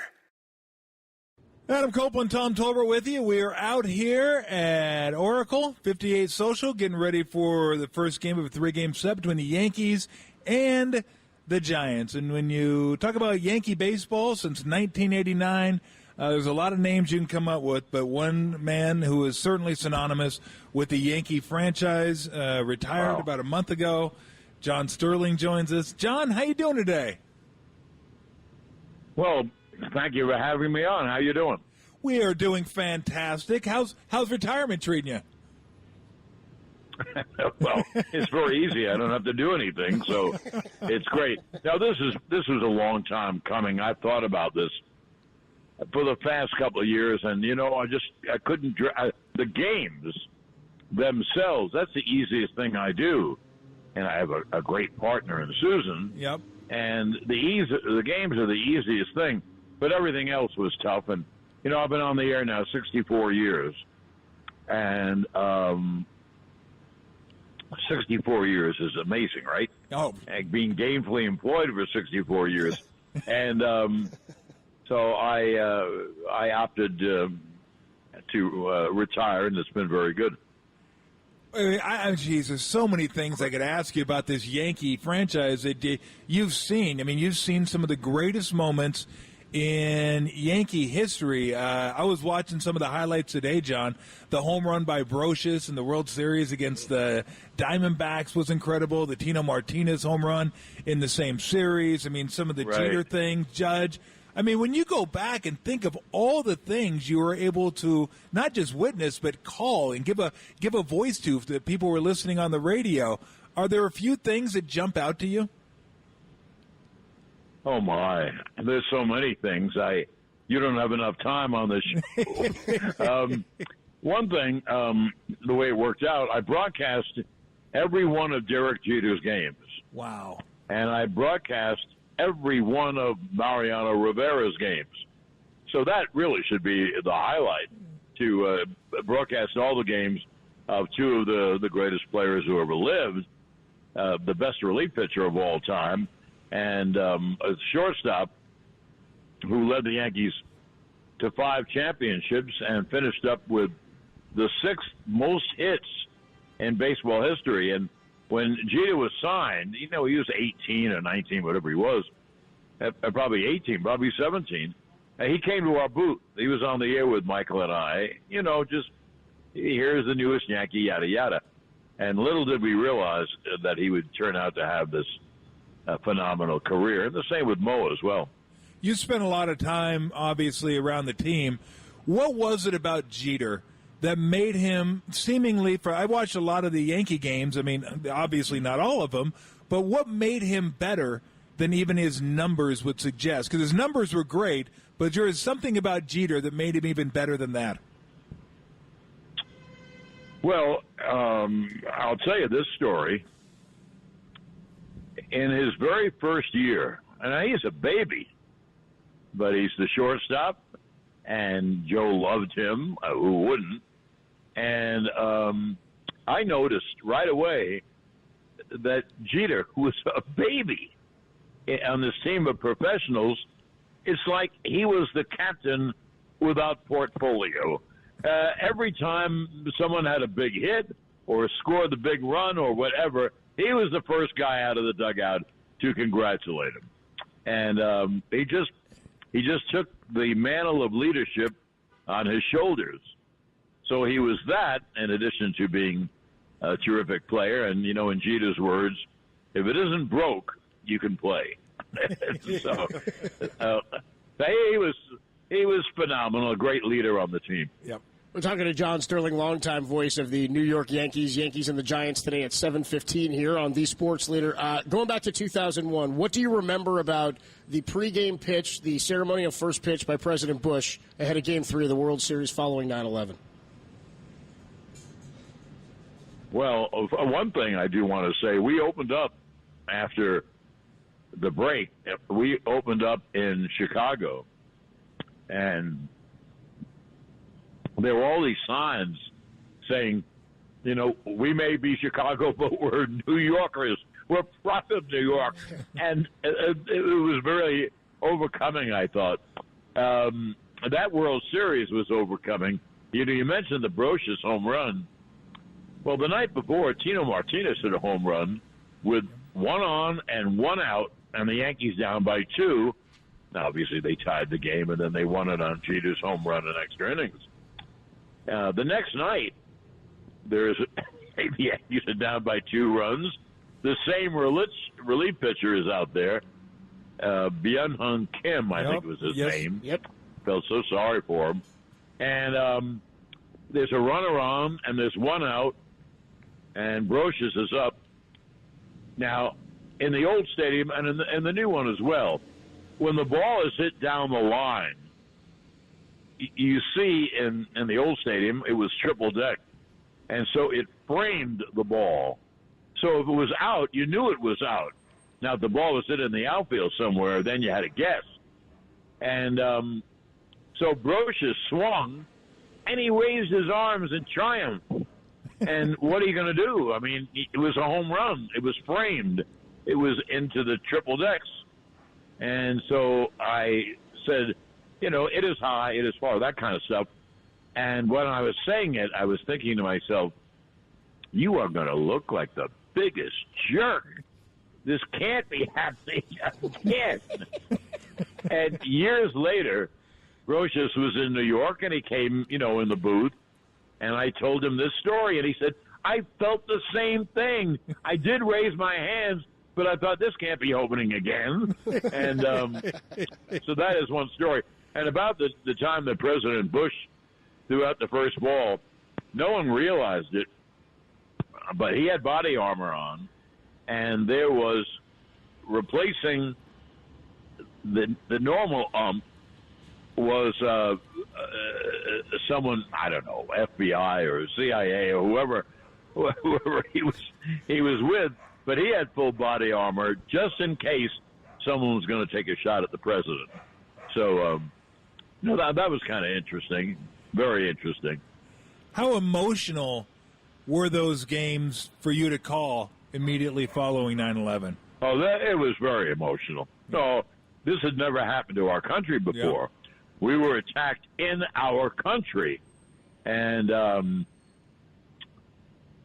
it produced a lot of nationalism, which was certainly good, and it made the games very emotional. And certainly the playoffs, the Yankees had a battle in those playoffs. They weren't winning. They had to come from 2-0 behind Oakland, win 3 games. And I just feel all the games and that period was really a very emotional time for all of us. Did you ever, I'm sure you have, what's Jeter's response to why he was there for that flip to get Jeremy Giambi at home plate? What was he doing there? You mean Clemens? In that 0-1 series against the A's, when Jeter flips back home to Posada in Oakland? Oh, yeah. What was that? I mean, that play was unbelievable. What happened is they lined up 2 cutoff men, and Shane Spencer overthrew both of them. And here's Jeter. What the heck was he doing from shortstop coming in to take the throw on the first baseline? It really is one of the great plays in baseball. And then he made the flip to Posada, and they just nipped Jeremy Giambi, and the Yankees won the game. It was a 1-0 game. Posada had homered, and Mike Messina pitched a tremendous game. And then, the Yankees won the next day and then went home and won the initial series. But it was that was a truly phenomenal. I'll give you another Jeter play. I wonder if you remember this. I have to see if I remember it. In 2000, the Yankees are playing the Mets, and the Mets had a runner on, Timo Perez, and someone hit the ball in the left field corner for what would be, quote-unquote, a double, and Perez got a late start, or he stopped somewhere, I don't know why, and he came around. Well, the relay throw came in from left field, and Jeter caught it in foul territory and then sprang up and threw to the plate and made a perfect throw from shallow left field near the stands to home plate, and they got Timo Perez out. They went to extra innings, and the Yankees won and then went on to win the series. So that was a couple of great Jeter plays, and the one that we remember most of all. Am I going on too long? No, not at all. Heck no. Not at all. It was a game against the Red Sox when the Yankees and Red Sox were at the height, the zenith of their rivalry. And I think it was Trot Nixon hit a pop foul down the left field line. Yeah. And Jeter on the angle is running to the stands. And Jeter jumps in the stands to make the catch. And he lands on all this steel and cement and busts up his face. Yeah. But he held on to the ball, and he came out, and that was phenomenal. And then John Flaherty won the game with a base hit. The Yankees won. Well, I was doing a show for the Yes Network called, I forget what it's called, but it was, the highlight of Yankee games. Well, let's put it this way. They never had a losing game, and when they were doing that. And so they asked me, they said, look, why don't we do this down where Jeter dove in the stands? So I went down there, and, I'm just telling you now, I looked, I felt, I touched the steel of the box seats and the thickness of the wall, all cement, and that's what he dove into. I honestly, when I was down there, honestly couldn't believe it. He, without any worry about his own body, he launched himself in the stands to make that catch. And, that was a phenomenal play. And a catch that couldn't be made today because of the netting. The netting, yeah, you couldn't make that play now. Couldn't make that play anymore. Right. He wouldn't have made the catch. But one thing, I am glad. It took him a long time to put the nets up. Yeah. In the 70s, I was doing a talk show in New York, sports talk show, and a bunch of games, and my parents were alive, and, I'd take them to the game. I'd get them tickets for the game, but I always got tickets behind the plate, where they'd be safe. And thank God they have the nets up, and people don't get hurt anymore. No, there's no doubt about that. Talking to John Sterling, nice enough to give us a few minutes of his time. So we got to ask you about the home run calls, like when it started, who was the first favorite one, but when did it start? When did you first start? Actually, I do nonsense like that all the time. With the Nets, I called Bernard King. He was a great rookie. Yes. Back in the day. And I would say, it's Bernard Sky, B.B. King. The players called him B.B. after the famous guitarist. Yeah. So I did that. And then in Atlanta, I did a lot of that. Dominique is magnifique. Oh. I mean, that was a big thing. That's so good. And every now and then I changed to Dominique is dominant or Dominique is terrifique. So, and Randy Whitman, when he hit a jump shot, I'd say Randy delivers a Whitman sampler. But anyway, I did nonsense like that before. And, but when we got to the Yankees, I was a junior member of the Braves. There were four guys, Skip Carey, Pete Van Weer, and Ernie Johnson, and I was like the junior member of the firm. But it was my broadcast when I got the Yankees in '89. And I don't know why, but one day when Bernie hit one, I said, "Burn, baby, burn." And, boy, that caught on. He loved it. And that was, I guess, the first. And then I started doing a few more. I never realized that it would happen that I have to do one for everyone. That was not the idea. But some just came to me. A-Bomb from A-Rod came to me as he hit one, and Robbie Cano, don't you know? Yep. Those came to me. I'll just say one that you'd get a kick out of. I never had a saying, a good one for one of our catches, Austin Romine. Okay. Yeah, right. And it was an afternoon game in Detroit. And we were leaving after the game to go somewhere else. And anyway, he hit a home run. And he's rounding first base. And I don't know why, but it just came to me. And I said, Romy, my homie. And on the plane where we were going, he came all the way in back where I sit. You know, the players find out everything. There are no secrets. No. And he came to me and said, I love it. I thought it was great. You know, it was told by all of his people. And so, anyway, that's there's no great reason why I did it. Just something different. Yeah. Now, I got to say. And people loved it. So, you know, you find when you hear it come back to you, then you know it's a success. I enjoyed, my personal favorite was Curtis Granderson. The Grandy Man can. Oh, the Grandy Man can. Yeah, I like that one, too. That was my personal favorite. I think I'm partial to Higashioka, the home run stroker. I think that's my favorite. Thank you. I wanted to ask you about a couple more of those, but now that you mention it, I got to just ask you this. Were you there for it was 80... It might have been after you went to New York, but I don't know. Were you there for the Hawks in the Celtics Eastern Conference Finals in like 87? Yeah, that was the best game I ever broadcast. Oh, my gosh. Dominique and Larry Bird going back and forth?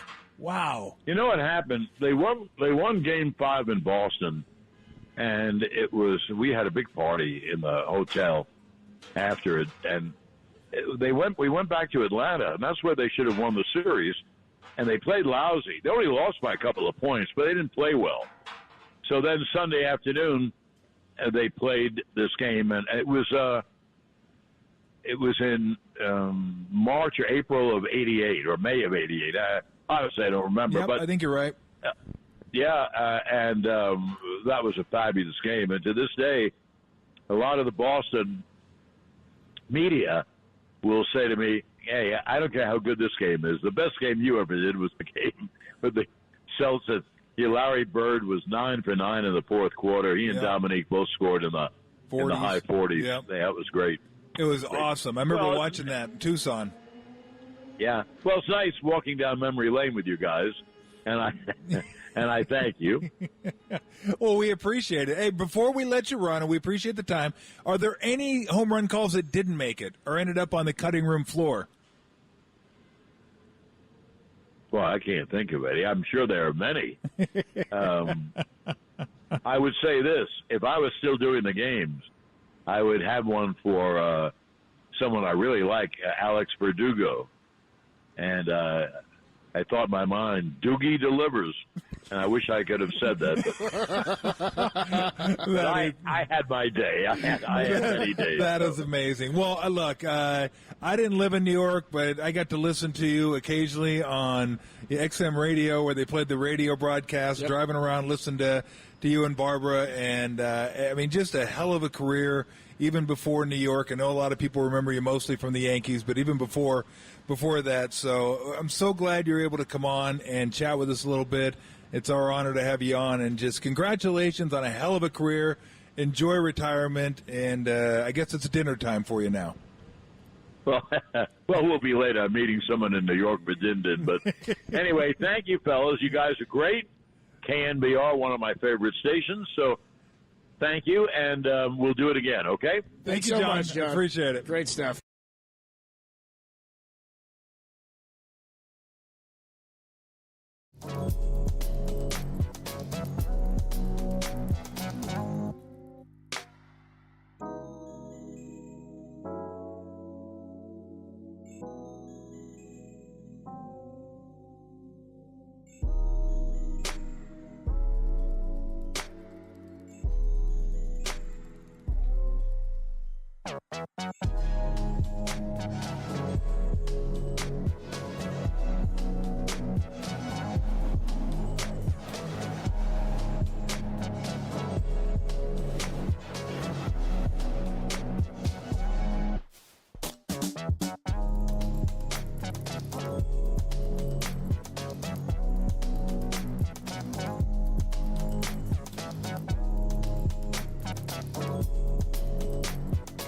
Hollywood star from The Longest Yard, Nick Turturo, joined Murph and Marcus this morning and discussed his Yankee fandom. Check out that podcast. It's a good one. Up now, KNBR.com and the KNBR app.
Hey, what's going on, everybody? Adam Copeland back here. My good friend Steve Moskowitz is hanging out on the line. Steve, there are a lot of problems people have with the IRS. One of the most frustrating ones, I imagine, is what happens if they send you a bill and the bill is incorrect?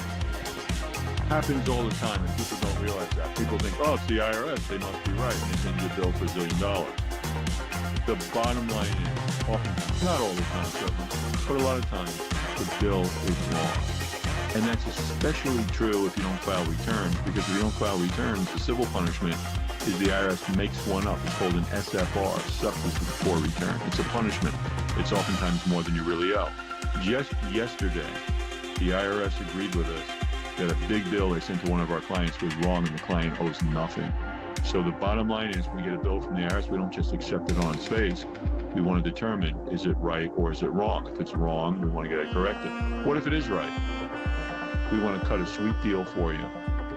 We want to do everything for you so you don't have to talk to the IRS. And then you put your tax problems behind you, you go forward, and everything's okay. The only thing you have to do is pick up the phone and say, hey, Steve, what can you do for me?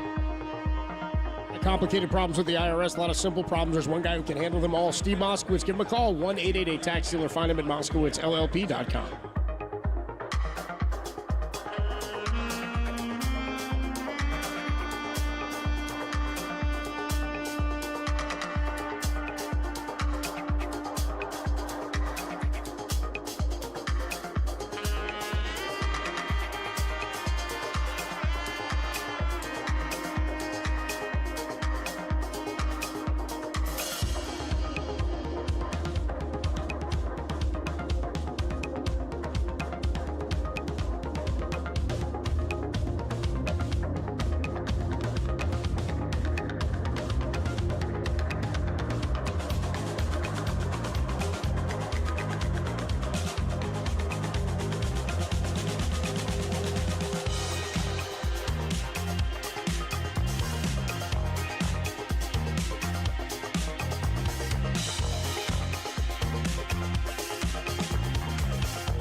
Tolbert and Copes continue live from the KNBR Casino Matrix Progressive Jackpot Studios. Casino Matrix, Progressive Jackpots are here. Where are you? Just drop in. Please play responsibly. 1-800-GAMBLER.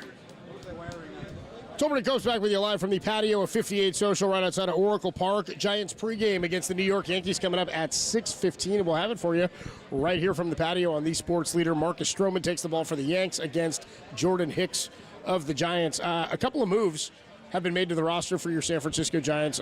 Marco Luciano, who went on the IL with a hamstring injury, he left the game with a hamstring injury, I should say, on Wednesday, was placed on the injured list today, and Casey Schmidt has been recalled from AAA Sacramento. So Casey Schmidt up for some depth at shortstop, some confident depth at shortstop there behind Brett Wisely. And also we reported earlier, or Susan Slesser reported, and we told you earlier, Nick Ahmed is beginning his rehab stint in AAA Sacramento tomorrow. So that's a positive development. I'm okay with that. Tom, what have you thought of the Yankee turnout to this point? I mean, good crowd out here so far. It doesn't seem like it's crazy down here. Not quite as busy as I thought it would be. But Yankee fans travel well. Like we were talking about Yankee hate.